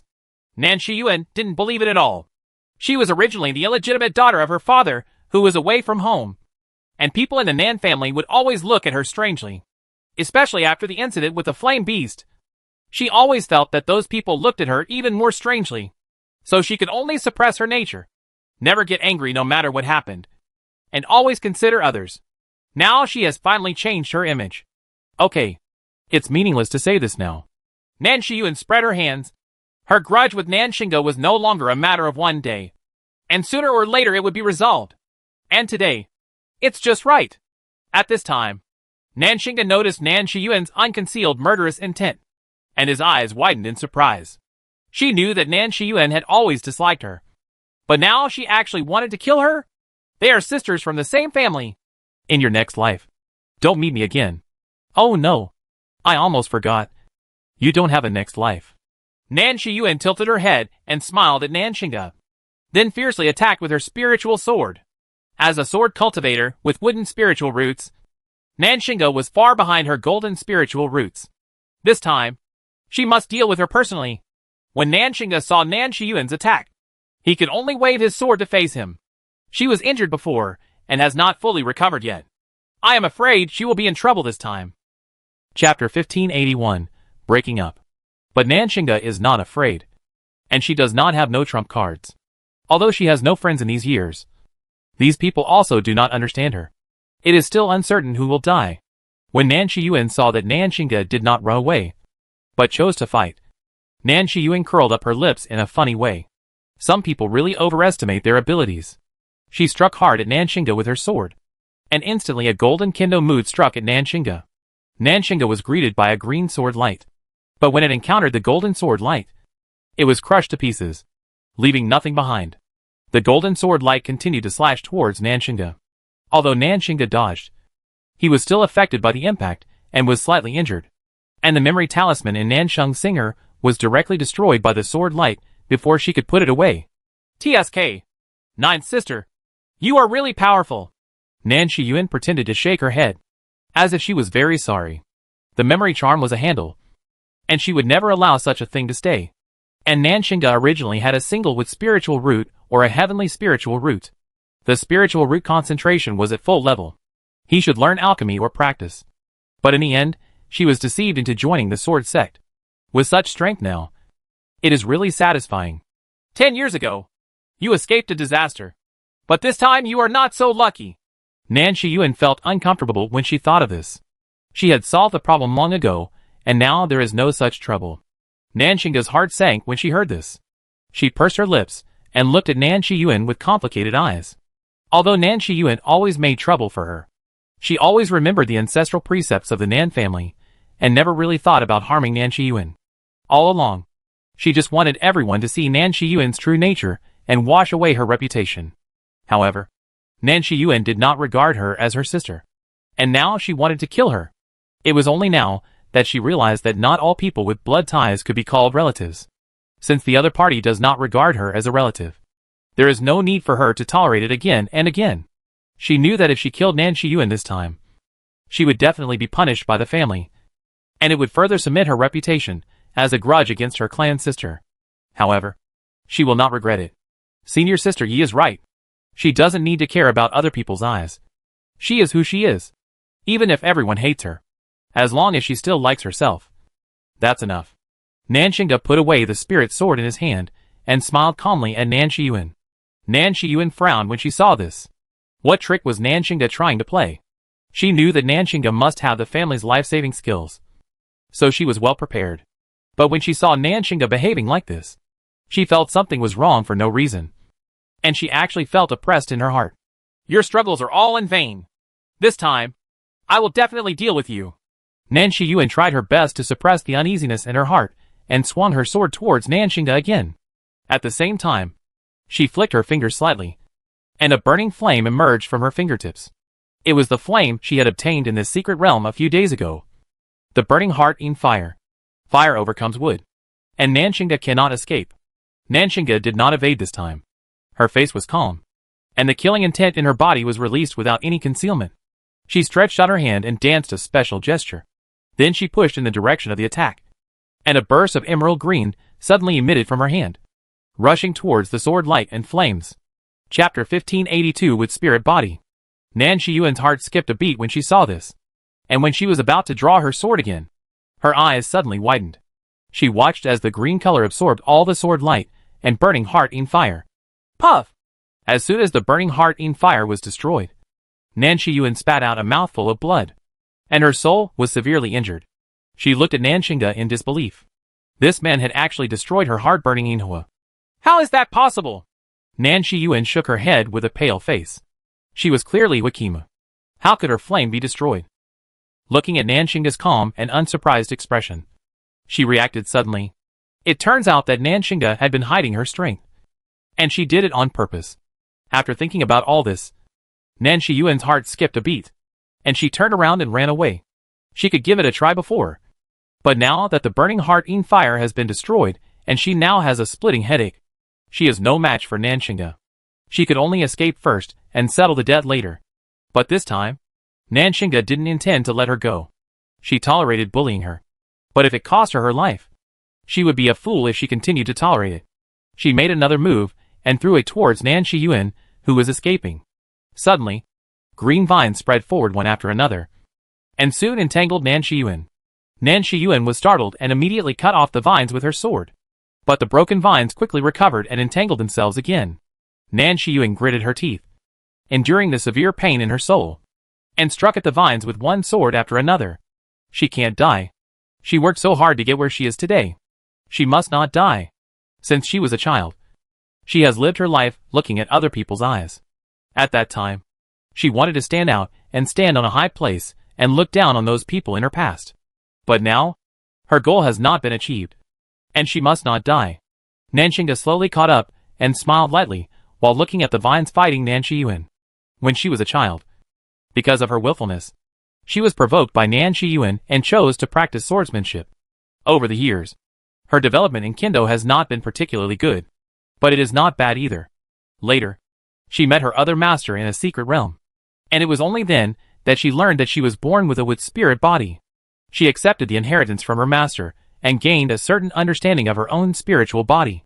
Although the natural wood spirit body has many wonderful uses, there is also a big trouble. That is, the wood spirit body is too attractive to evil cultivators. Once exposed, it will be easily targeted. Therefore, she almost never showed this side outside, and even her parents didn't know. Ah! Nan Shiyuan was stabbed into her shoulder by a vine, and she yelled out in pain. She looked at Nanxingde with a flash of hatred in her eyes, obviously not expecting this ending. Seeing that she couldn't do anything about the vines, Nan Shiyuan took out a large number of talismans from the storage ring and activated them. Some of them were thrown towards Nanxingde, and some of them were thrown on herself. Even if he is seriously injured, it is better than dying here. However, Nanxingde just performed another hand trick, and a burst of green greeted the talismans. The talisman exploded violently, but all the impact was absorbed by the green color, and no waves were created at all. She waved her hand around, and the energy turned into wood-type nutrients, nourishing the surrounding flowers, plants and trees. But Nan Shiyuan was miserable. Those talismans were detonated, and she was the first to bear the brunt and suffered extremely serious injuries. Chapter 1583 Advancement. and those vines were blown up as expected. Nan Shiyuan was no longer imprisoned, and she felt happy. She immediately dragged her seriously injured body and ran away. After a short while, just a short while, she could escape. However, Nanxingda suddenly appeared in front of her and blocked her way. Nan Shiyuan's eyes flashed, and she immediately changed direction. But she could not avoid Nanxingda. Nanxingda took out the spiritual sword and put it on Nan Shiyuan's neck. She knew that as long as she slashed her sword, the Nan family's life-saving talisman would be activated, and the matter would be known to the family. She pursed her lips and looked at Nan Shiyuan, feeling hesitant in her heart. 9 sisters. Nan Shiyuan saw Nanxingda's unbearability and immediately saw hope. But before she finished speaking, Nanxingda slashed her neck with his sword. Suddenly, the Nan family's life-saving talisman was activated, and a huge impact rushed towards Nanxingda. Nanxingda's eyes were firm, and she performed a trick with her left hand. She was immediately enveloped in green and began to absorb the energy of the life-saving talisman. Nan Shiyuan thought she could survive, but when she saw this scene, she was completely desperate. She watched helplessly as the life-saving charm lost its energy and finally broke into pieces and fell to the ground. This life-saving amulet is like her, reaching the end of her life. Nanxingda closed her eyes and finally gently stroked Nan Shiyuan's neck. Nan Shiyuan's eyes widened slightly. She fell to the ground and stared blankly at the sky. Her nascent soul ran out of her body in a panic, but was smashed to pieces by Nanxingda's sword, losing its life forever. Nanxingda looked at the fallen Nan Shiyuan without any joy in his heart. She would rather hope that the two of them can settle their differences and become the family's future support, rather than fight to the death. However, she is not really a fool, letting others hurt her wantonly for the sake of so-called sisterhood. She looked down at her broken arm and smiled sarcastically. In fact, she could have repaired the broken arm directly, but she deliberately kept it like this, because she knew that her punishment would be lighter.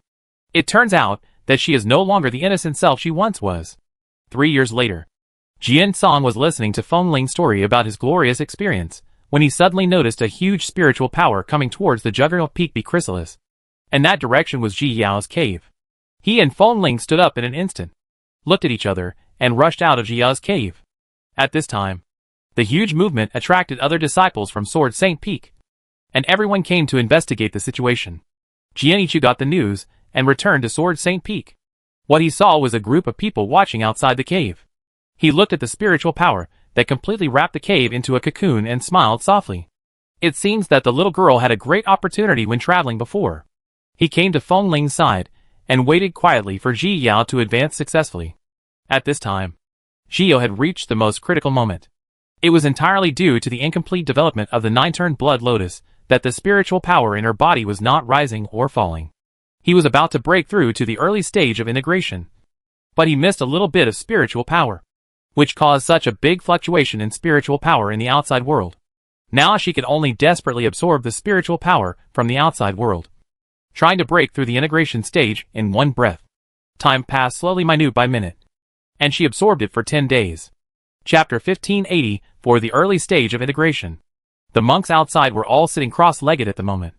Some drinking tea, discussing Taoism, and some simply chatting about gossip. Everyone is looking forward to Ji Yao coming out of seclusion.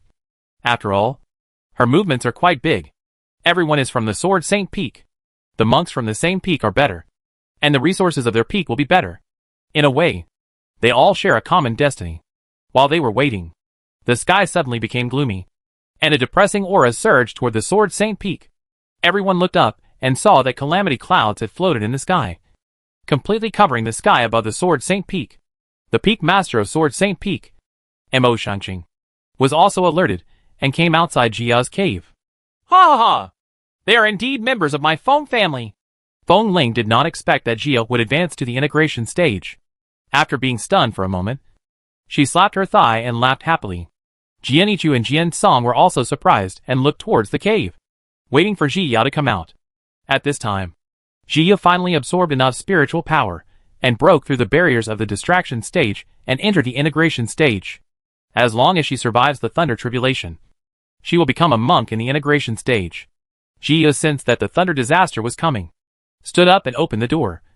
But suddenly, she saw a group of people staying at her door. As soon as she appeared, everyone's eyes turned to her. Ji Yao could only smile awkwardly. and then quickly slipped into the air. After she rose to a certain height, Mo Shangqing opened the defensive formation of Sword Saint Peak to prevent the peak from being affected. Boom! The first lightning disaster that had been brewing for a long time crashed down and enveloped Ji Yao. The entire sword sect trembled because of the thunder tribulation, and countless monks were alarmed. Unexpectedly, there were people in the sword sect who were going through the tribulation. The leader of the sword sect also rushed over with a group of people. After discovering that the person who had overcome the tribulation was Ji Yao, his whole body was filled with joy. He knew that this little girl was not simple, and now it seemed that she was right. Yu Menbai looked at Ji Yao, who was going through the tribulation above, and squeezed his hands with complicated emotions.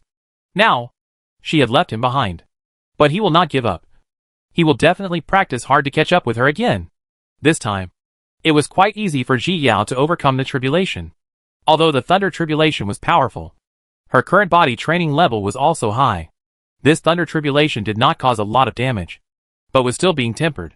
Her body. 2 hours later, the thunder tribulation finally dissipated, and the auspicious dew from the sky nourished Ji Yao's body after surviving the tribulation. She absorbed the auspicious dew one by one, and then slowly flew back to Sword Saint Peak. Congratulations to junior sister Yi. Congratulations, senior sister Yi. The monks who were watching all congratulated Ji Yao and looked at her with a hint of envy. Such young monks in the integration stage are really rare. Thank you. Ji Yao responded politely, and breathed a sigh of relief after the monks left. Huh? Ji Yao let out a long breath. It was really uncomfortable for her to have so many people congratulating her. Well done! Feng Ling patted Ji Yao's shoulder proudly, her eyes full of pride. The people of their Feng family are really outstanding. Ji Yao smiled happily. She was also surprised to advance this time. But this is also a good thing for her, as she can keep up with her understanding of the sword, and it will not affect her subsequent practice. We must celebrate tonight. Let's go! Feng Ling patted Jian Song's back happily, waved to the other people, and walked up the mountain. Mo Shangqing and the sword sect master didn't leave either, and followed Feng Ling to the back mountain. Chapter 1585. The incident happened. Everyone was very excited. They happily came to the back mountain and set up the grill. Feng Ling took out her treasured spirit wine and filled it up for several people. Everyone was laughing and chatting while eating, and the atmosphere was very harmonious. Just when everyone was chatting happily, someone suddenly came. Brother, you are finally back. Ji Yao looked back and saw Luo Chuan, with a monk standing next to him. Ji Yao stood up quickly, walked to Luo Chuan, and pulled him in front of Feng Ling. Ancestor, this is the senior brother who loves me the most. Luo Chuan. Ji Yao introduced to Feng Ling with a smile. I've met Senior. Luo Chuan quickly clasped his fists and saluted. No need to be too polite. No need to be too polite. Feng Ling looked at Luo Chuan with a smile. Seeing that he was upright and dignified, she nodded with satisfaction. At this time, the man who came with Luo Chuan ran to the sword sect leader and whispered something into his ear. The sword sect leader's expression gradually became serious. He sighed inwardly and stood up helplessly. Senior Feng, I still have things to deal with, so I have to say goodbye first. The leader of the sword sect apologized to Feng Ling with fists in his hands. It's okay. You go and do your work first. Feng Ling waved her hand and didn't care. The leader of the sword sect nodded and left in a hurry with the man. What happened? Ji Yao looked at the sect masters, hurried back, and asked in surprise. Yeah. Luo Chuan nodded and sat down with Ji Yao. Do you still remember the disciple named Nanshinga? Luo Chuan asked, looking sideways at Ji Yao. Of course I remember. What happened to her?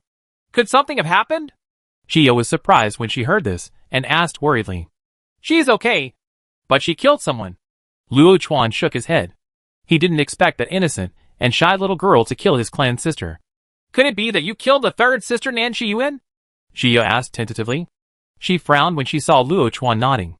As soon as we came out of the secret realm, people from the Nan family arrived. They originally planned to deal with it in a low-key manner, but the girl from the Nan family yelled that she wanted Nan Xingda to pay for her life, and everyone knew about it. Now, she not only killed sisters of the same clan, but also killed disciples of the same clan. She will definitely be punished. Luo Chuan told Ji Yao the general story of the matter. However, he had also come into contact with that Nan Shiyuan, and that person didn't give him a good feeling, because she was belittling Nan Xingda overtly and covertly.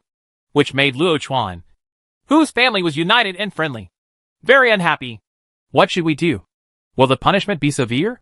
Xiao didn't know what happened, but she also felt that Nanxinga didn't look like someone who would attack relatives at will.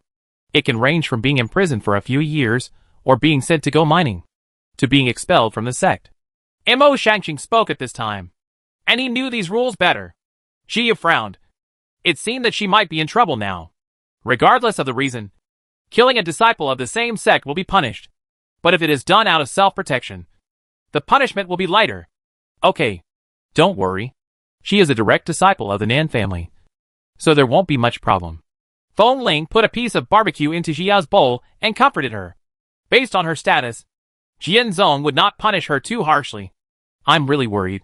Let's go take a look together later and eat first. Feng Ling tapped Xiao's head and motioned for her to continue eating. Chapter 1586 Punishment. Xiao's original good mood was affected, so she casually took a few bites and stopped eating. After a while, they all rushed towards the sect leader's hall. At this time, Nanxinga was kneeling in the main hall. She lowered her head and did not explain anything. In front of her, there was an old man standing, looking at her with sad eyes. The Nan family clan girl and several Jian sect disciples were standing in the main hall, and the clan girl was crying and bitterly complaining about Nanxinga's crimes. The leader of the sword sect sat above him without saying a word, his mood very complicated. As soon as Xi Yao and others arrived, the sword sect leader immediately stood up to salute Feng Ling.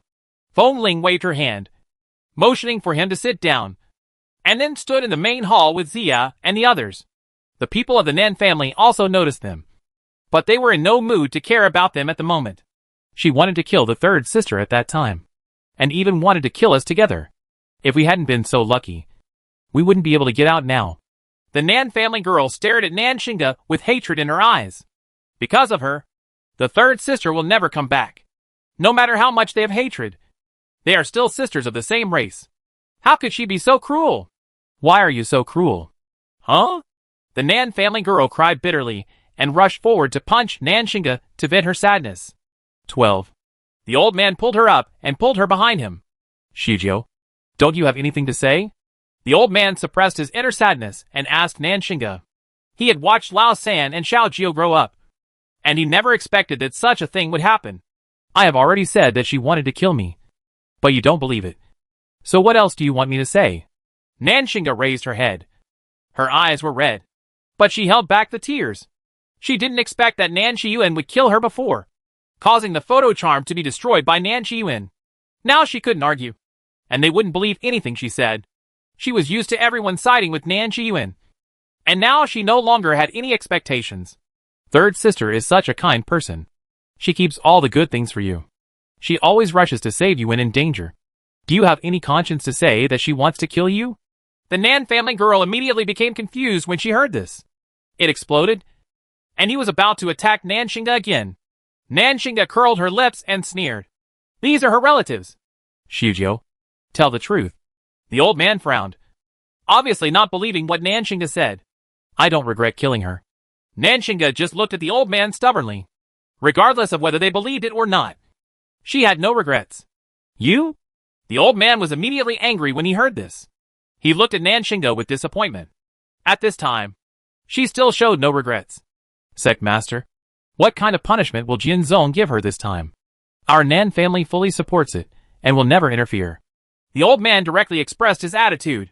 It would be more difficult for them to handle this matter. It would be better to leave it to Jianzong. Zong. Yes. The sword sect leader nodded and began to think about what kind of punishment he should give. Everyone was thinking about punishment, but Jiu's eyes fell on Nanxinga's broken arm. She has also seen Nan Shiyuan's methods. I am afraid that she did something to harm Xinga this time, but was killed by Xinga in the end. She felt a flash of distress in her heart when she saw Nanxinga's expression of numbness and loss of hope. Chapter 1587 Ending. If it were her, she would also be disappointed with these people. Nanxinga, your crime of killing a disciple of your sect is extremely heinous. But because you did not do it intentionally, I will punish you to go mining in Namling for 10 years. The master of the Jinzone looked at Nanxinga's broken arm, and finally did not give it to Tai. Severe punishment. Sometimes, outsiders can see things more clearly. Thank you, Sect Master. Nanxinga thanked the sect master of the Jian sect and accepted the punishment calmly. Let's go! The old man shook his head and forced the Nan family girl to leave the hall. The leader of the sword sect ordered his disciples to escort Nanxinga down and sighed heavily. Sect master, can I talk to her? Ji Yao spoke up at this time. Huh? Of course you can. The sword sect leader nodded and did not refuse. Nanxinga slowly walked up to Ji Yao and smiled at Ji Yao. Sister Yi, congratulations on your advancement. Ji Yao pursed her lips when she saw Nanxinga pretending to be strong, and took out a jade box, which contained the holy healing medicine Yinchuan flower. Take good care of your injuries, and don't forget to practice while you're mining. We'll wait for you to come back. Ji Yao stuffed the jade box into Nanxinga's arms, feeling extremely dazzled when she saw her broken arm. Also, I believe you. Ji Yao looked into Nanxinga's eyes sincerely and said. Her intuition told her that Nanxinga was not lying. Thank you. Nanxinga had been holding back tears for a long time. But when she heard these words, she couldn't help but shed them anymore. She stepped forward and stretched out her hand to hug Ji Yao, firmly remembering her feelings. It turns out that there are still people in this world who believe in her. Go! Ji Yao smiled and patted Nanxinga on the back, hoping that Nanxinga could stick to herself forever and not be shaken by these things. Yes! Nanxinga smiled and wiped away his tears, letting his disciple escort him out of the hall. Let's go back.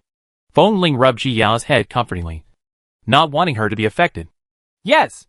Ji Yao nodded, and the group left the hall and returned to Sword Saint Peak. In the following days, Ji Yao spent 9 days asking Feng Ling for advice on the Phoenix dance. It was not until the double cultivation ceremony in July was approaching that the group left the sword sect and set off for Shangwan's home. A few days later, the group arrived at Shangwan's house. The appearance of the ancestor of the Feng family naturally caused another stir. People from the Shangwan family came out to greet them one after another, and arranged the few people properly, fearing that something would go wrong. Ji Yao also met Chiyue, who was about to become a bride. TSK. People are really in high spirits during happy events. Look at your rosy face.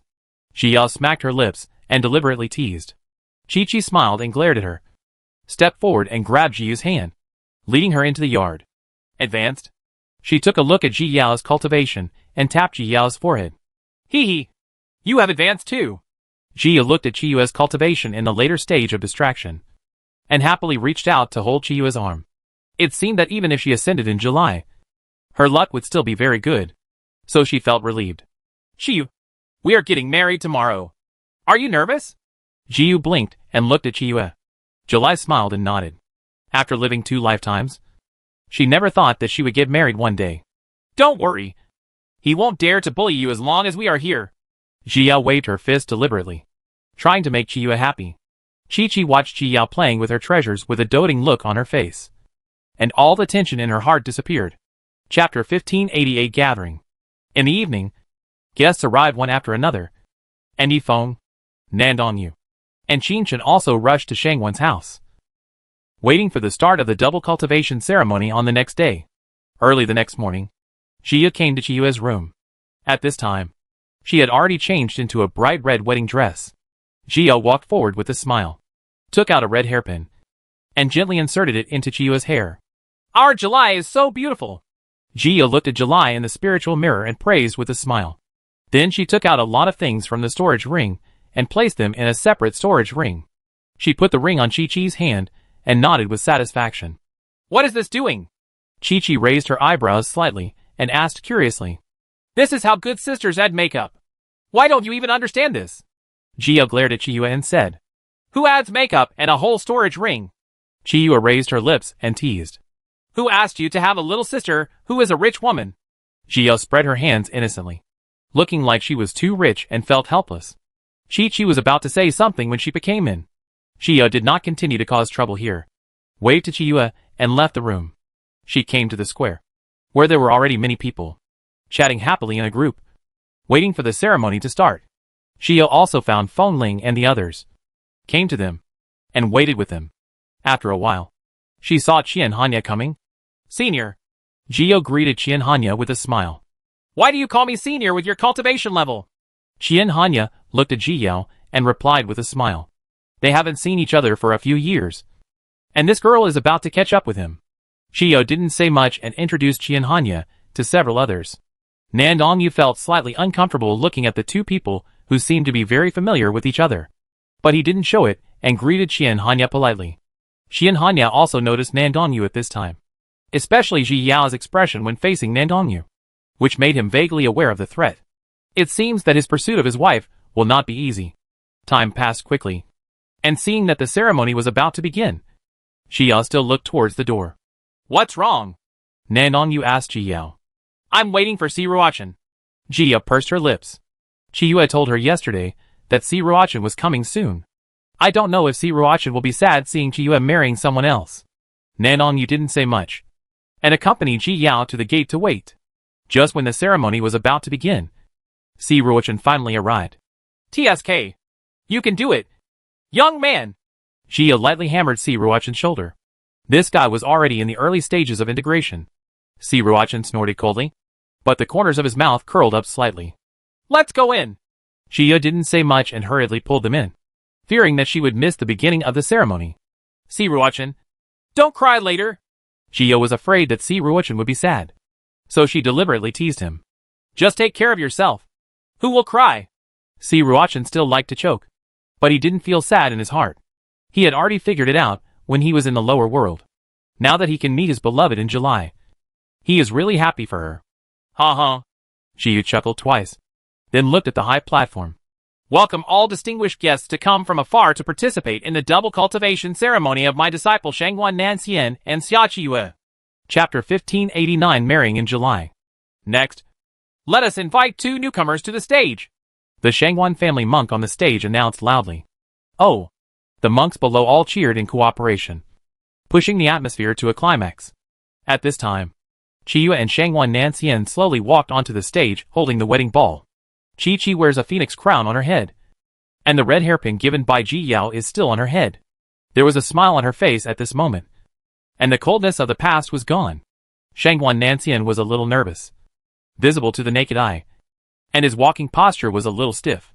The two of them walked to the center of the high platform under the attention of everyone.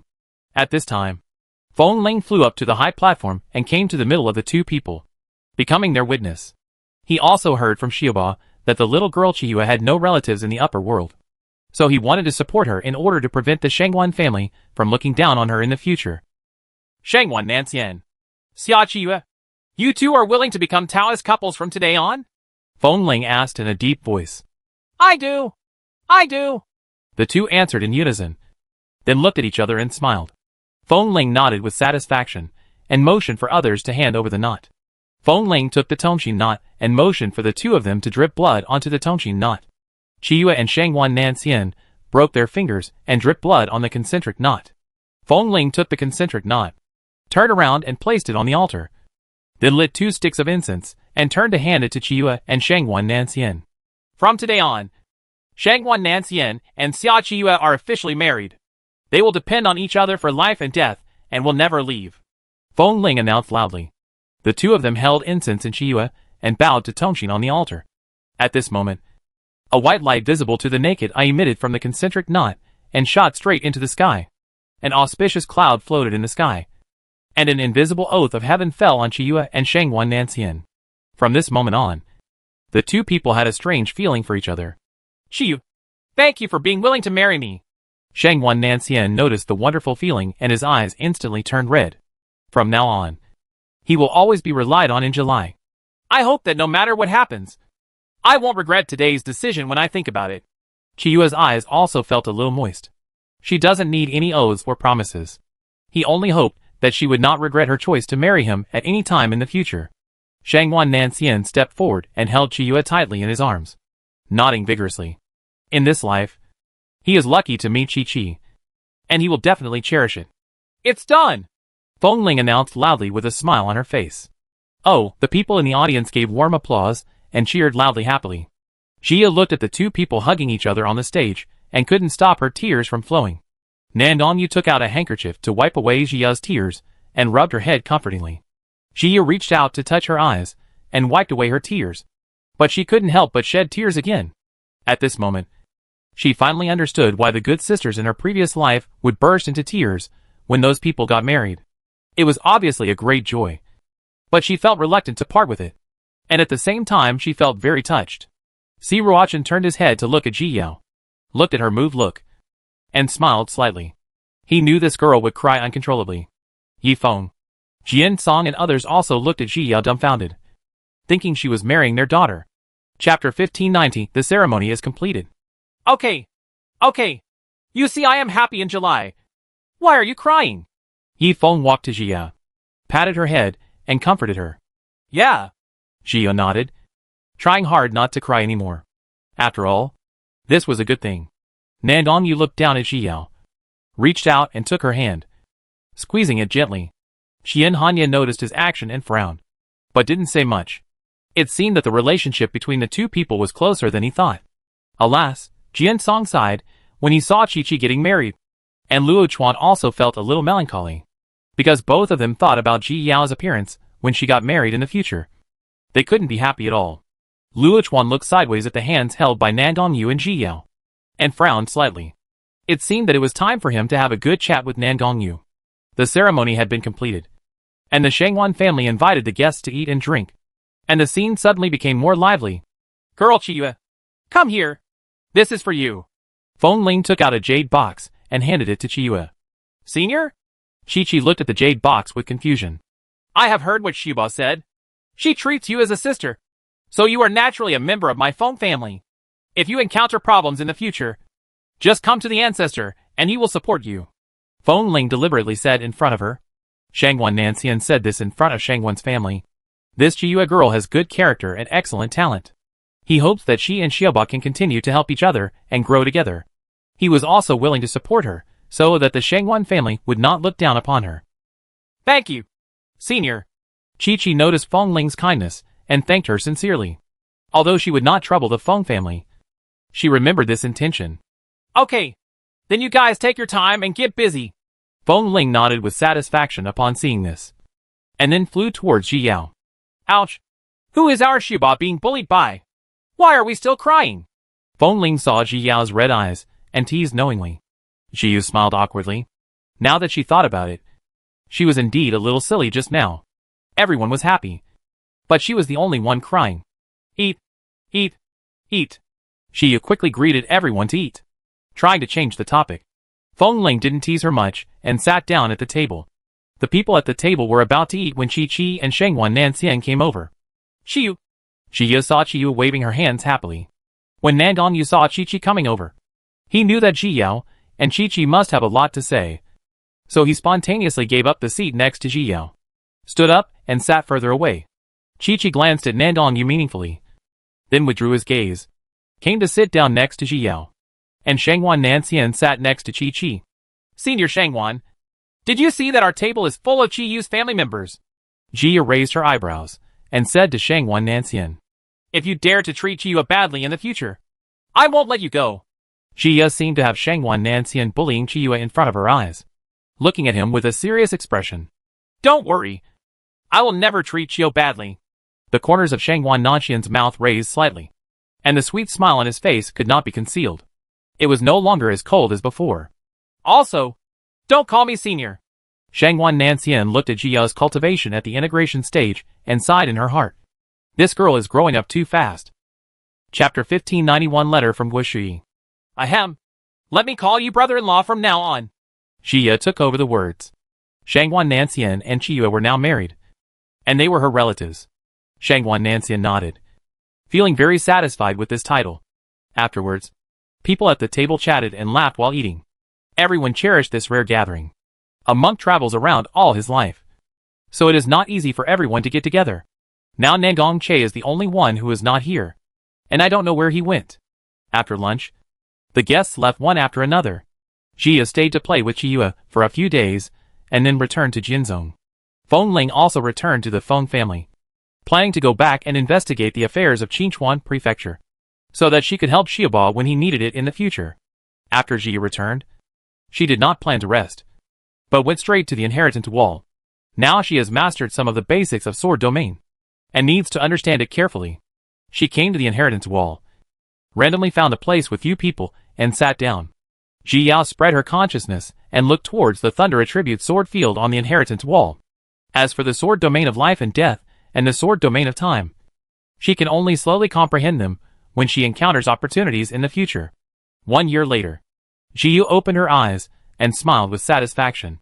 This time she finally stepped into the gate of the Thunder Attribute Sword domain. It's just that time seems to be passing faster and faster, and there is really no time to cultivate.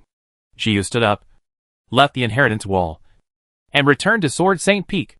She came to the top of the Sword Saint Peak and began to practice the lightning attribute sword field. Only through continuous practice can she truly make progress. On the other side, Qinglong also came to the city under the rule of Jinzong. He knew before that Yizhio had returned to Jinzong.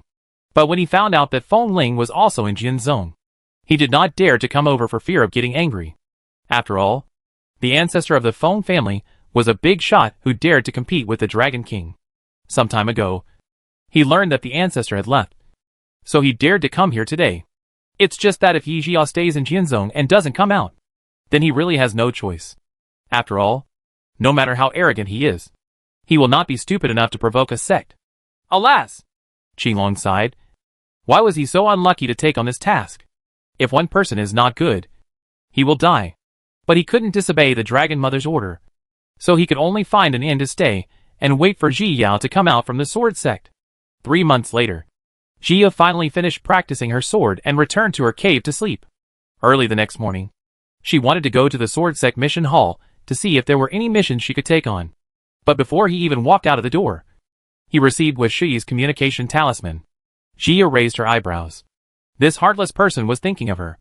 After opening the communication talisman, Jia heard Guo Shi's slightly excited voice. Yao Yao, let me tell you, I just discovered a very strange place. Do you want to follow me to have a look? Where? Jia took out the communication talisman and replied to the letter, and did not continue to the mission hall. After a long time, Guo Shi replied, in the Songqiong state of the Central Region. I am in the Central Region now. Jia pursed her lips, thought for a while, and decided to go out to find Guo Shi. The higher your cultivation level, the more experience you need. Meditation alone is no longer good. Although there are silver souls outside who are watching eagerly. But if she just avoids them, then there won't be much point in cultivating immortality. After she returned to Guo Shi, she went to see her master and others, intending to inform them. Chapter 1592 Qinglong is looking for trouble. I'll go with you. Luo Chuan happened to be planning to go out for training, but he hadn't chosen a good place yet. After hearing Jiu's plan, he immediately became interested and planned to go with her. Okay. I feel more at ease if you go together. Jian Song nodded in agreement. Okay. Jia nodded happily. She hadn't practiced with her senior brother for a long time. After the two made an appointment, they left Jinzong the next day and rushed towards the central region. Not long after they set off, Qinglong, who was resting at the inn, noticed it. He sat up straight suddenly, his eyes full of surprise. That girl has finally come out. If she doesn't come out, she will get moldy. However, she was still within the range of Jinzong, so he still waited for her to run far away before taking action. Anyway, he has the blood bead in hand, so he is not afraid of her running away. Qinglong grinned, stood up, patted his robe, hummed an unknown melody and left the inn, slowly following Ji Yao. Because he was far away, neither Ji Yao nor Luo Chuan could notice him. The two of them wasted no time on their way, and soon left Jinzong's territory and headed towards other places in the northern territory. Qinglong also quickened his pace at this time, approaching Ji Yao quickly. At the same time, he released his spiritual consciousness to explore Ji Yao, not afraid of her discovery at all. As he got closer and closer, Ji Yao and Luo Chuan both noticed a spiritual consciousness falling on them. The two looked at each other and saw the uneasiness in each other's eyes. Let's leave quickly, Luo Chuan said in a deep voice. And then he and Ji Yao sped up and traveled quickly through the space. If this person dares to spread his spiritual consciousness unscrupulously, then he must not be afraid of him, and his cultivation must not be weak. Qinglong watched the space fluctuations caused by the two people traveling through the space with pleasure. Even if there was one more person beside Yizhio, it would not change anything. Both of them were in the early stages of fusion, and he could crush them with one finger. However, Shaotian Pavilion is too unreliable, and the news that Yizhiu is in the middle stage of distraction is not accurate at all. Qinglong had been falling behind the two of them. When he reached a deserted place, he suddenly returned to his true form and flicked his tail towards Ji Yao and the two of them. Boom! With the shot, the space became unstable, and both Xiao and Luo Chuan were kicked out of the space. Upon seeing this, Qilong returned to his human form and looked at Xiao and Luo Chuan with an enigmatic look. Xia noticed the aura of the demon cultivator on Qilong and frowned slightly. She doesn't seem to have provoked the demon cultivator. Right? Senior, what do you mean by this? Luo Chuan stood beside Xiao and looked at Qilong warily. TSK, are you planning to save the beauty as a hero? Qilong smacked his lips and looked at the two of them teasingly. Luo Chuan's face darkened. It seemed that the other party was really deliberately looking for trouble. Little girl, let it out! Seeing the two people ignoring him, Qilong felt bored and could only express his purpose. What? Xiao frowned and asked in confusion. Hey, are you pretending to be with me? Qilong sneered. This little girl acted quite like that. If he hadn't had the blood bead, he might have been fooled by her. I don't understand what senior means. Xiao frowned, really not understanding what the other party meant. Could it be that he was bewitched by Gintama or Yihani and came to her to ask for the treasure? It seems that you really don't plan to hand it over. So I won't be polite. Qilong snorted coldly and slapped Xiao. Chapter 1593 Battle. Xiao and Luo Chuan both felt their hearts sinking and waved their swords to meet him. Both of them had entered the sword realm. Luo Chuan slashed away with his sword. Suddenly, a hurricane erupted from the sword light, rattling the space passing by. And at the same time, cracks in the space loomed, and Xiao struck at the Qilong with her sword. And suddenly a bolt of lightning tore through the sky and struck directly at the Qilong. Xiao added the nine heavens' divine thunder to them, and an aura of destruction enveloped the three of them. Qilong's big palm encountered two attacks and pinched it hard, destroying the two sword lights. However, the energy of his big palm was also weakened, and it only forced Xiao and Luo Chuan to take a few steps back and then stopped. You are indeed a swordsman who has surpassed the level of challenge. Qilong retracted his palm, looked at the two scars on his palm, and spoke sarcastically. He originally thought it was just the two in the early stages of merging, but now it seems that he was careless. Senior is worthy of being a demon cultivator. He is very thick-skinned. Xia saw that the other party had killed him as soon as he arrived. She also understood that the other party wanted their lives, so she deliberately spoke out to anger him and paved the way for the two of them to escape. This person is a monk in the early stage of transcending the tribulation. She and her senior brother may not be able to protect themselves even if they try their best, so it is better to run away first. What did you say? Qilong didn't expect Xiao to dare to scold him, and for a moment he thought he heard wrong. Shouldn't the other party kneel down and beg for mercy, asking him to let them go? I said, Senior has a very thick skin, especially his face. Xia curled her lips in feigned disgust, looking like she couldn't stand it. Qilong was really angry when he heard this. His face turned red and his neck was thick with anger. Ever since he entered the tribulation stage, no one has dared to talk to him like this. You are looking for death. At this time, Qilong was so angry that he returned to his true form and swung his tail towards Xiao and Luo Chuan. When Xia saw Qilong's true form, she was immediately shocked. The other party turned out to be a dragon. At this time, she finally understood what the other party wanted her to hand over. His target was actually the fire dragon. But looking at the evil look on his face, he definitely didn't have good intentions in looking for the fire dragon. These thoughts only lasted for a moment. Xiao and Luo Chuan didn't have much time to think about it, so they could only fight forward with all their strength again. This time, Xia didn't hold anything back. The life and death sword domain and the thunder attribute sword domain merged together and struck Qilong. The power of the sword attack doubled in an instant, and it actually left traces on Qilong's tail. Luo Chuan also used his special move. The surroundings of the few people were surrounded by hurricanes, and the hurricane slashed towards the Qilong's tail, almost cutting off one of its scales. Roar! Qilong screamed in pain, and the dragon roar caused the monsters thousands of kilometers around to hide and tremble. It swung its tail and continued to slap at the two of them, while opening its mouth wide and biting at the two of them. While Ji Yao released her sword moves, she also used Feng Wujiudian, controlling the space cracks to attack Qilong. Through Feng Ling's guidance and the enhancement of his cultivation, Feng Wujiudian's power was also greatly enhanced, but it was still destroyed by Qilong Yitail. Poof! Xiu was thrown away by Qilong's tail. Luo Chuan's heart tightened when he saw this, but Qilong bit his arm. Luo Chuan slashed at Qilong with his sword, but Qilong did not let go. At the same time, He rolled up his tail, trying to control Luo Chuan firmly. Xia ignored her injuries and rushed forward, mobilizing the space cracks to attack Qilong. In order to protect himself, Qilong could only wave his tail to break up the space cracks. Chapter 1594, Chase All the Way. Xia took the opportunity to use her sword domain to attack Qilong's mouth. Luo Chuan also swung his sword at Qilong, finally causing Qilong to open his mouth in pain. The two people hurriedly retreated, looked at each other, tore apart the space, and continued to escape. When Qilong saw that the two of them actually wanted to run away, he snorted and chased them in the direction of their escape. Zhiyao and Luo Chuan kept slapping magic charms on their bodies and taking high-level spirit recovery pills at the same time, in order to make them escape faster and faster.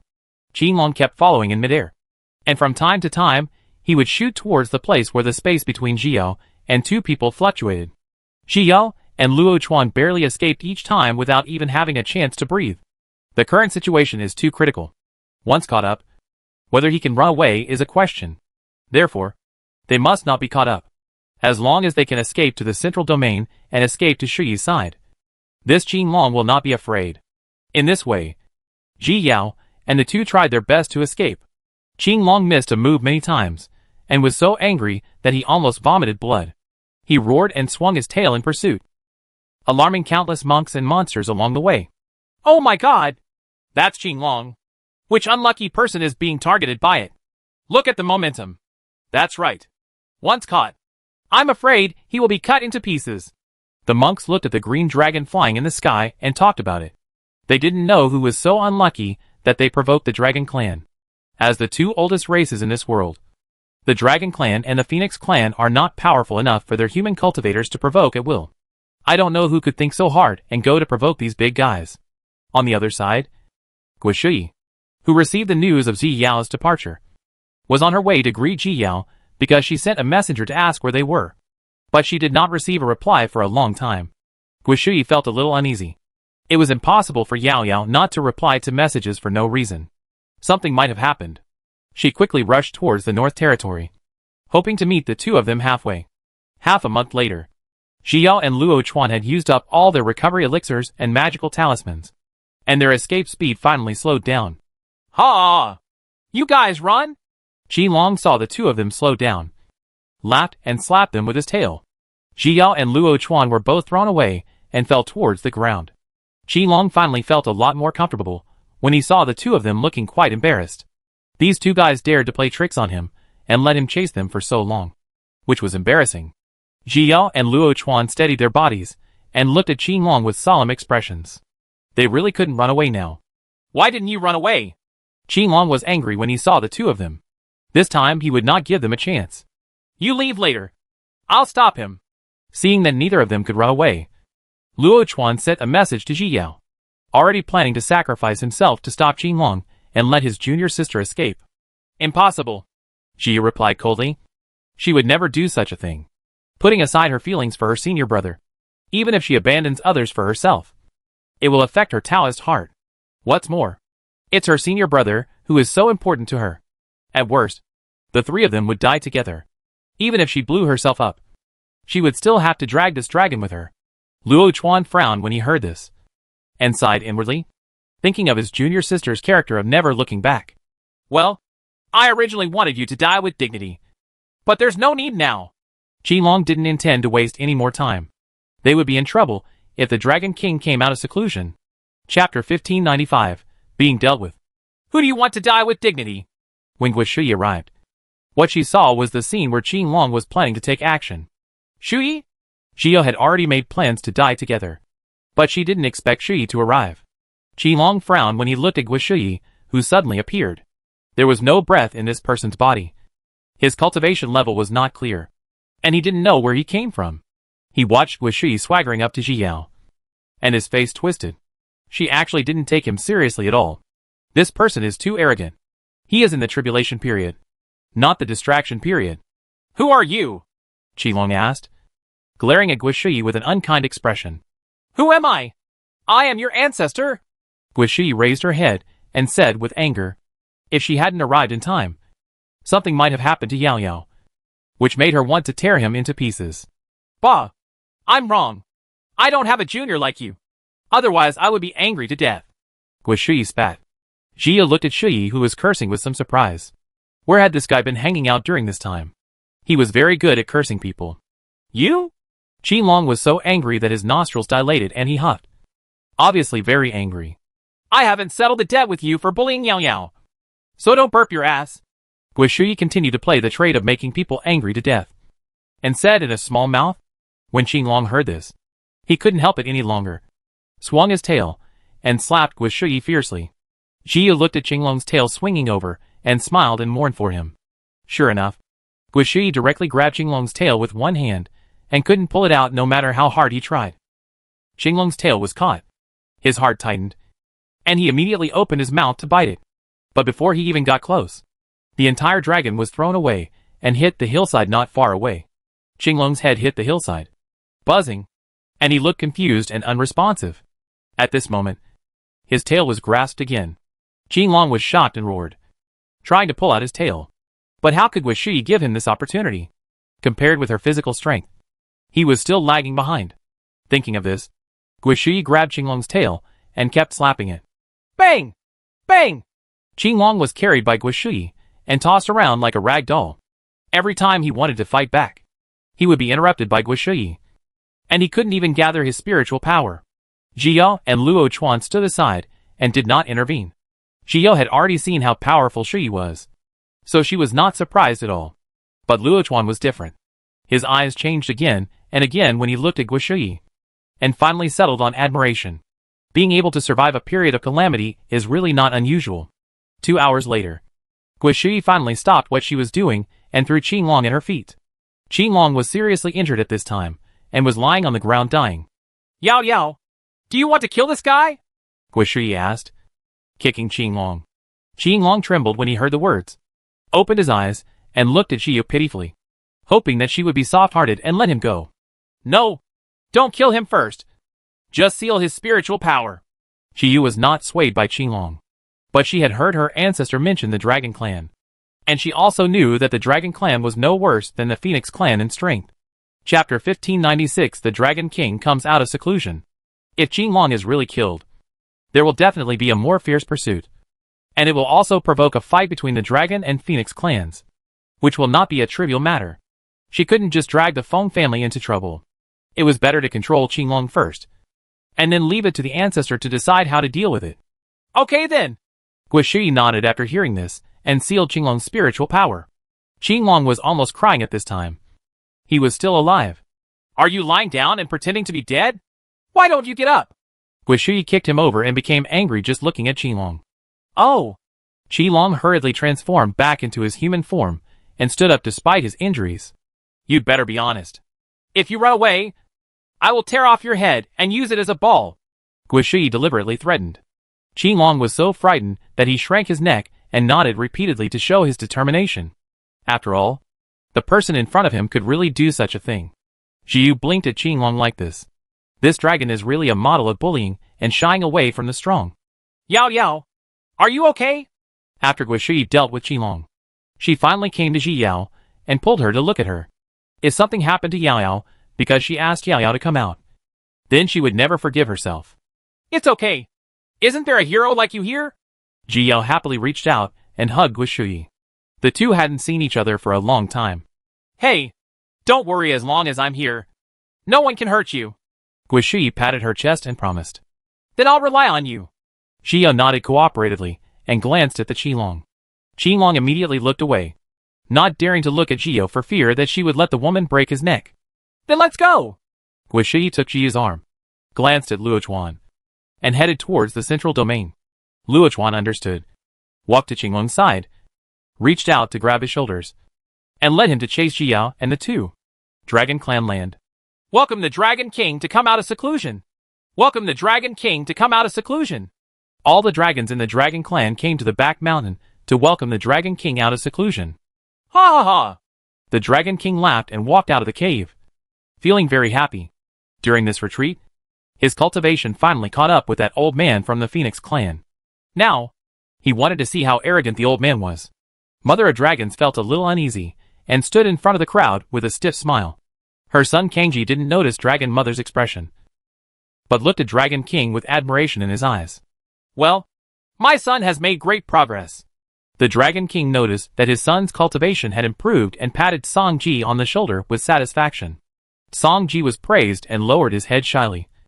But he was very happy in his heart. Mother Long felt very sad when she saw her son's behavior from the sidelines.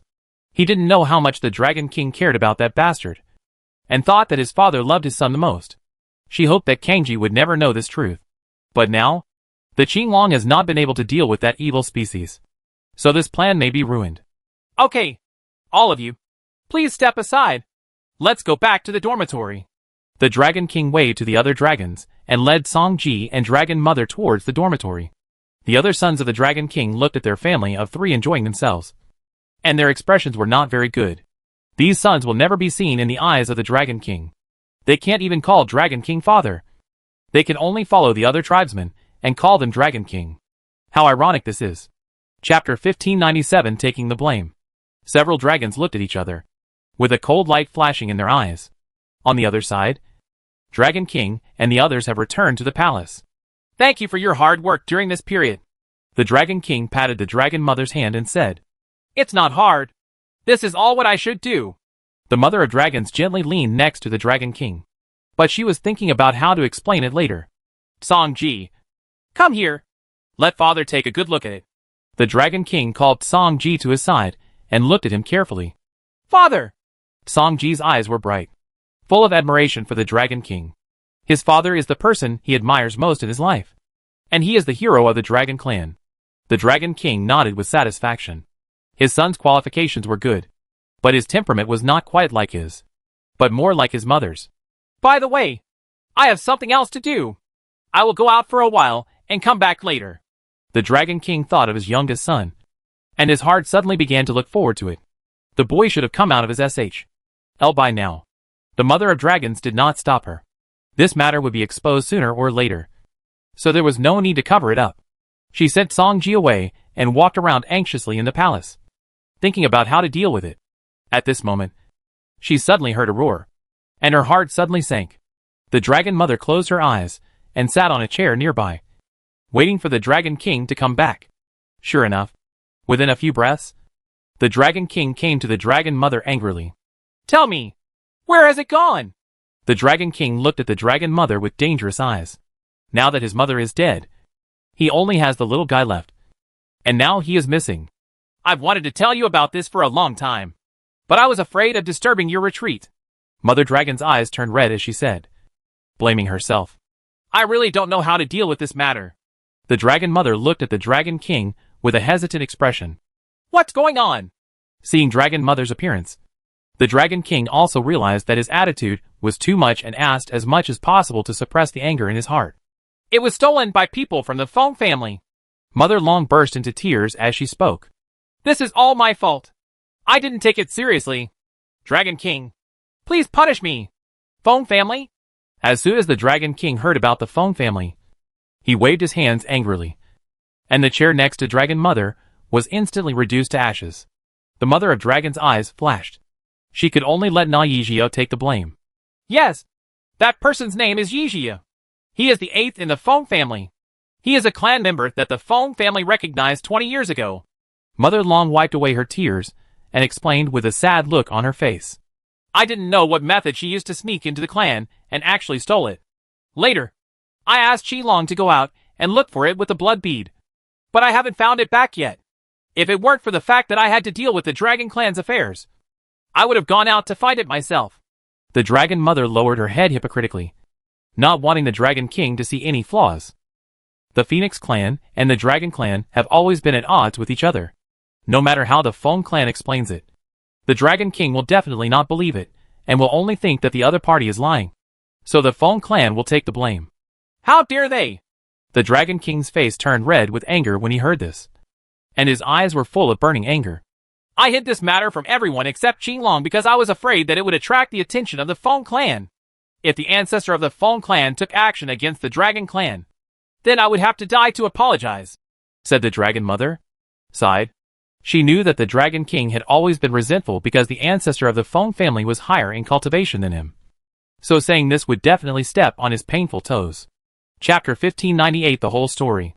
Sure enough, the Dragon King was furious when he heard this. Who would be afraid of him?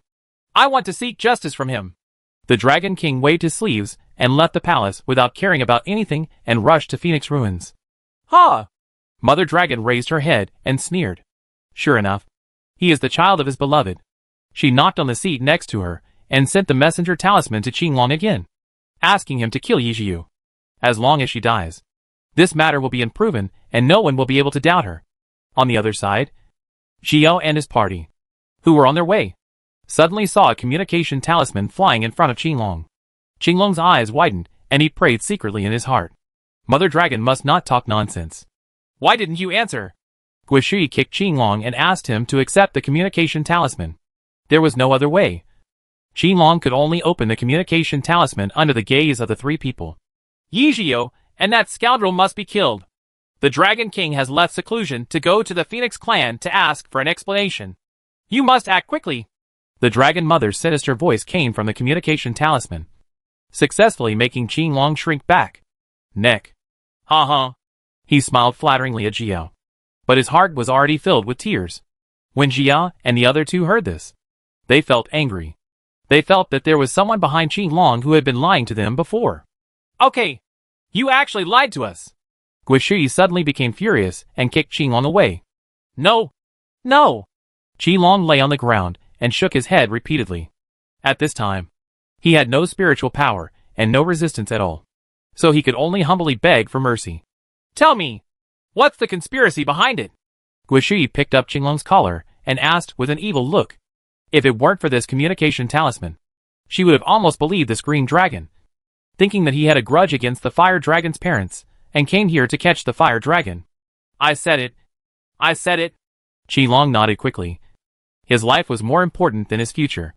The fire dragon is the illegitimate son of the Dragon King. The Dragon Mother wanted to get rid of it while the Dragon King was in seclusion, so she specifically ordered me to throw it far away. Later, I discovered a sealed world, and then threw the egg down, but I didn't expect that it would come back not long after. Qinglong glanced at Jia after saying this. Therefore, the Dragon Mother sent me out to kill the fire dragon and completely end this hidden danger. After finishing speaking, Qinglong closed his mouth and looked at Guishui pitifully. He had no choice but to obey the Dragon Mother's orders. Jia frowned tightly when she heard this. She didn't expect that this happened to be such a coincidence. The world Qinglong discovered back then must have been the Chinfeng continent. But he didn't expect that the seal would be opened. Now this problem has spread to the Feng family, which makes her feel a little uneasy. She immediately took out the communication talisman and sent a message to Feng Ling, telling him the whole story of the future. Don't worry. The Feng family is not easy to mess with. Seeing Ji Yao's worry, Luo Chuan comforted her. Yeah.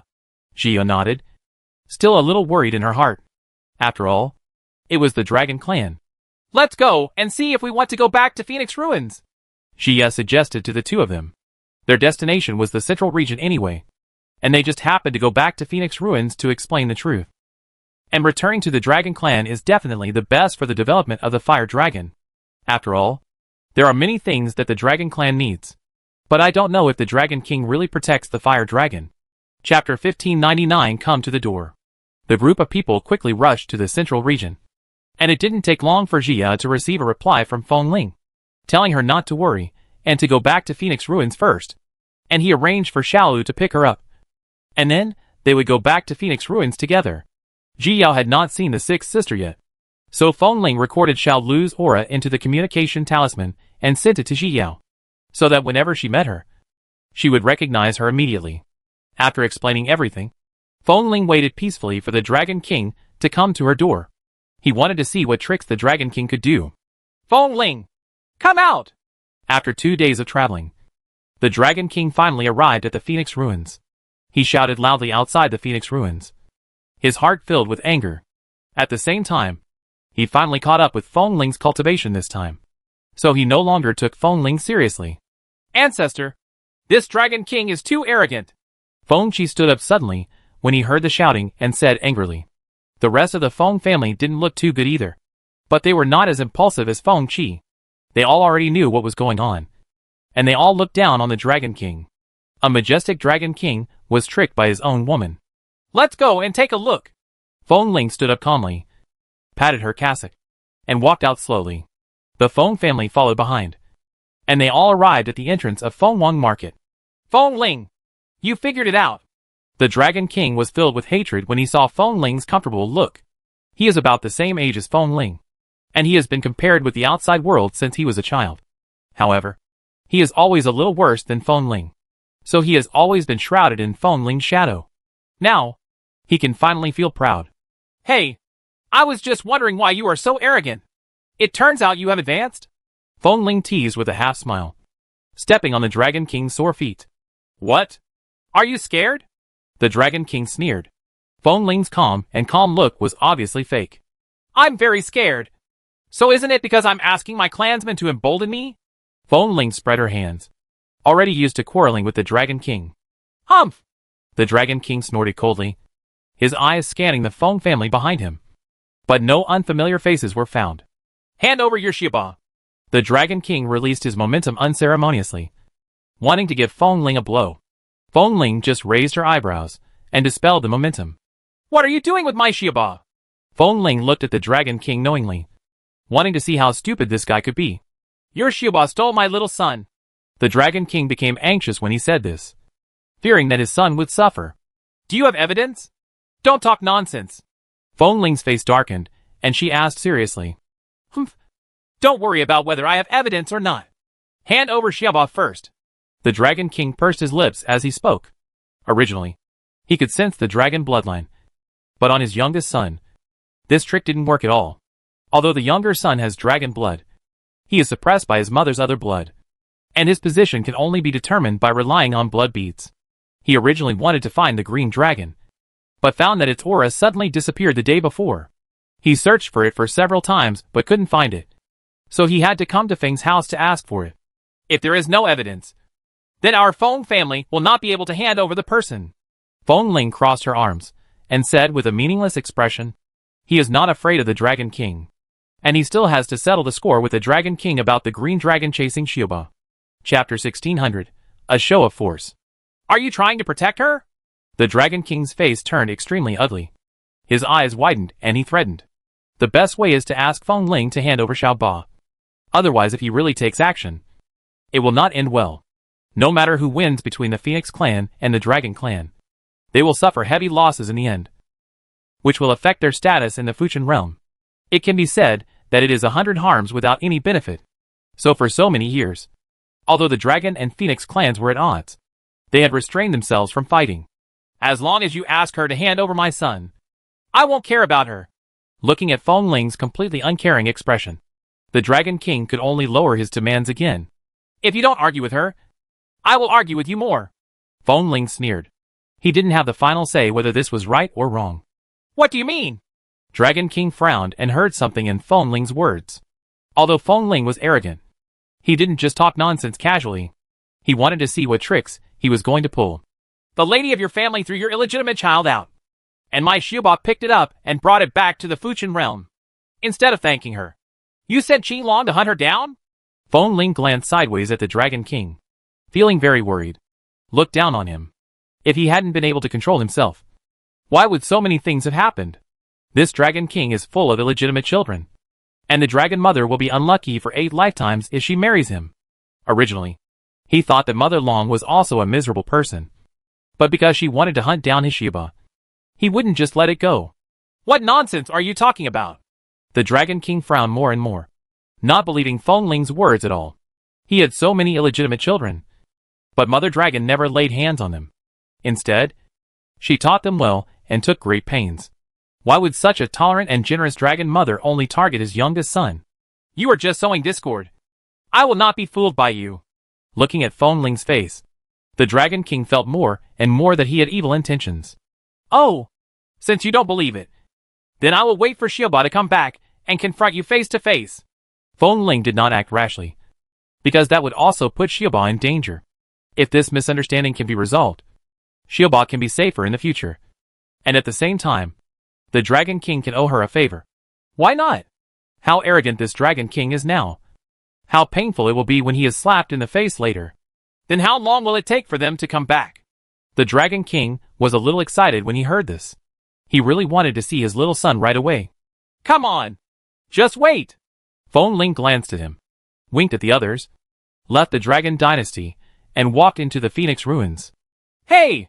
The Dragon King suddenly turned green when he saw that a group of people had just left him here alone. He is the Dragon King. This damn Feng Ling. However, Phoenix Ruins has a formation, and there is no way he can get away with it if he breaks through forcefully. There is no other way. The Dragon King can only wait for Ji Yao to come back outside the Phoenix Ruins. Ancestor, are we going to leave the Dragon King outside like this? Feng Qi had restrained herself from interjecting before, but when she came back she couldn't help but complain. Well, dampen his energy and let him calm down. Feng Ling didn't care at all, but took out the spiritual wine and took a sip. But how are we going to solve Shioba's problem? How about a fight with the Dragon Clan? I've long disliked them. Feng Qi rolled up her sleeves after saying this, eager to have a fight right away.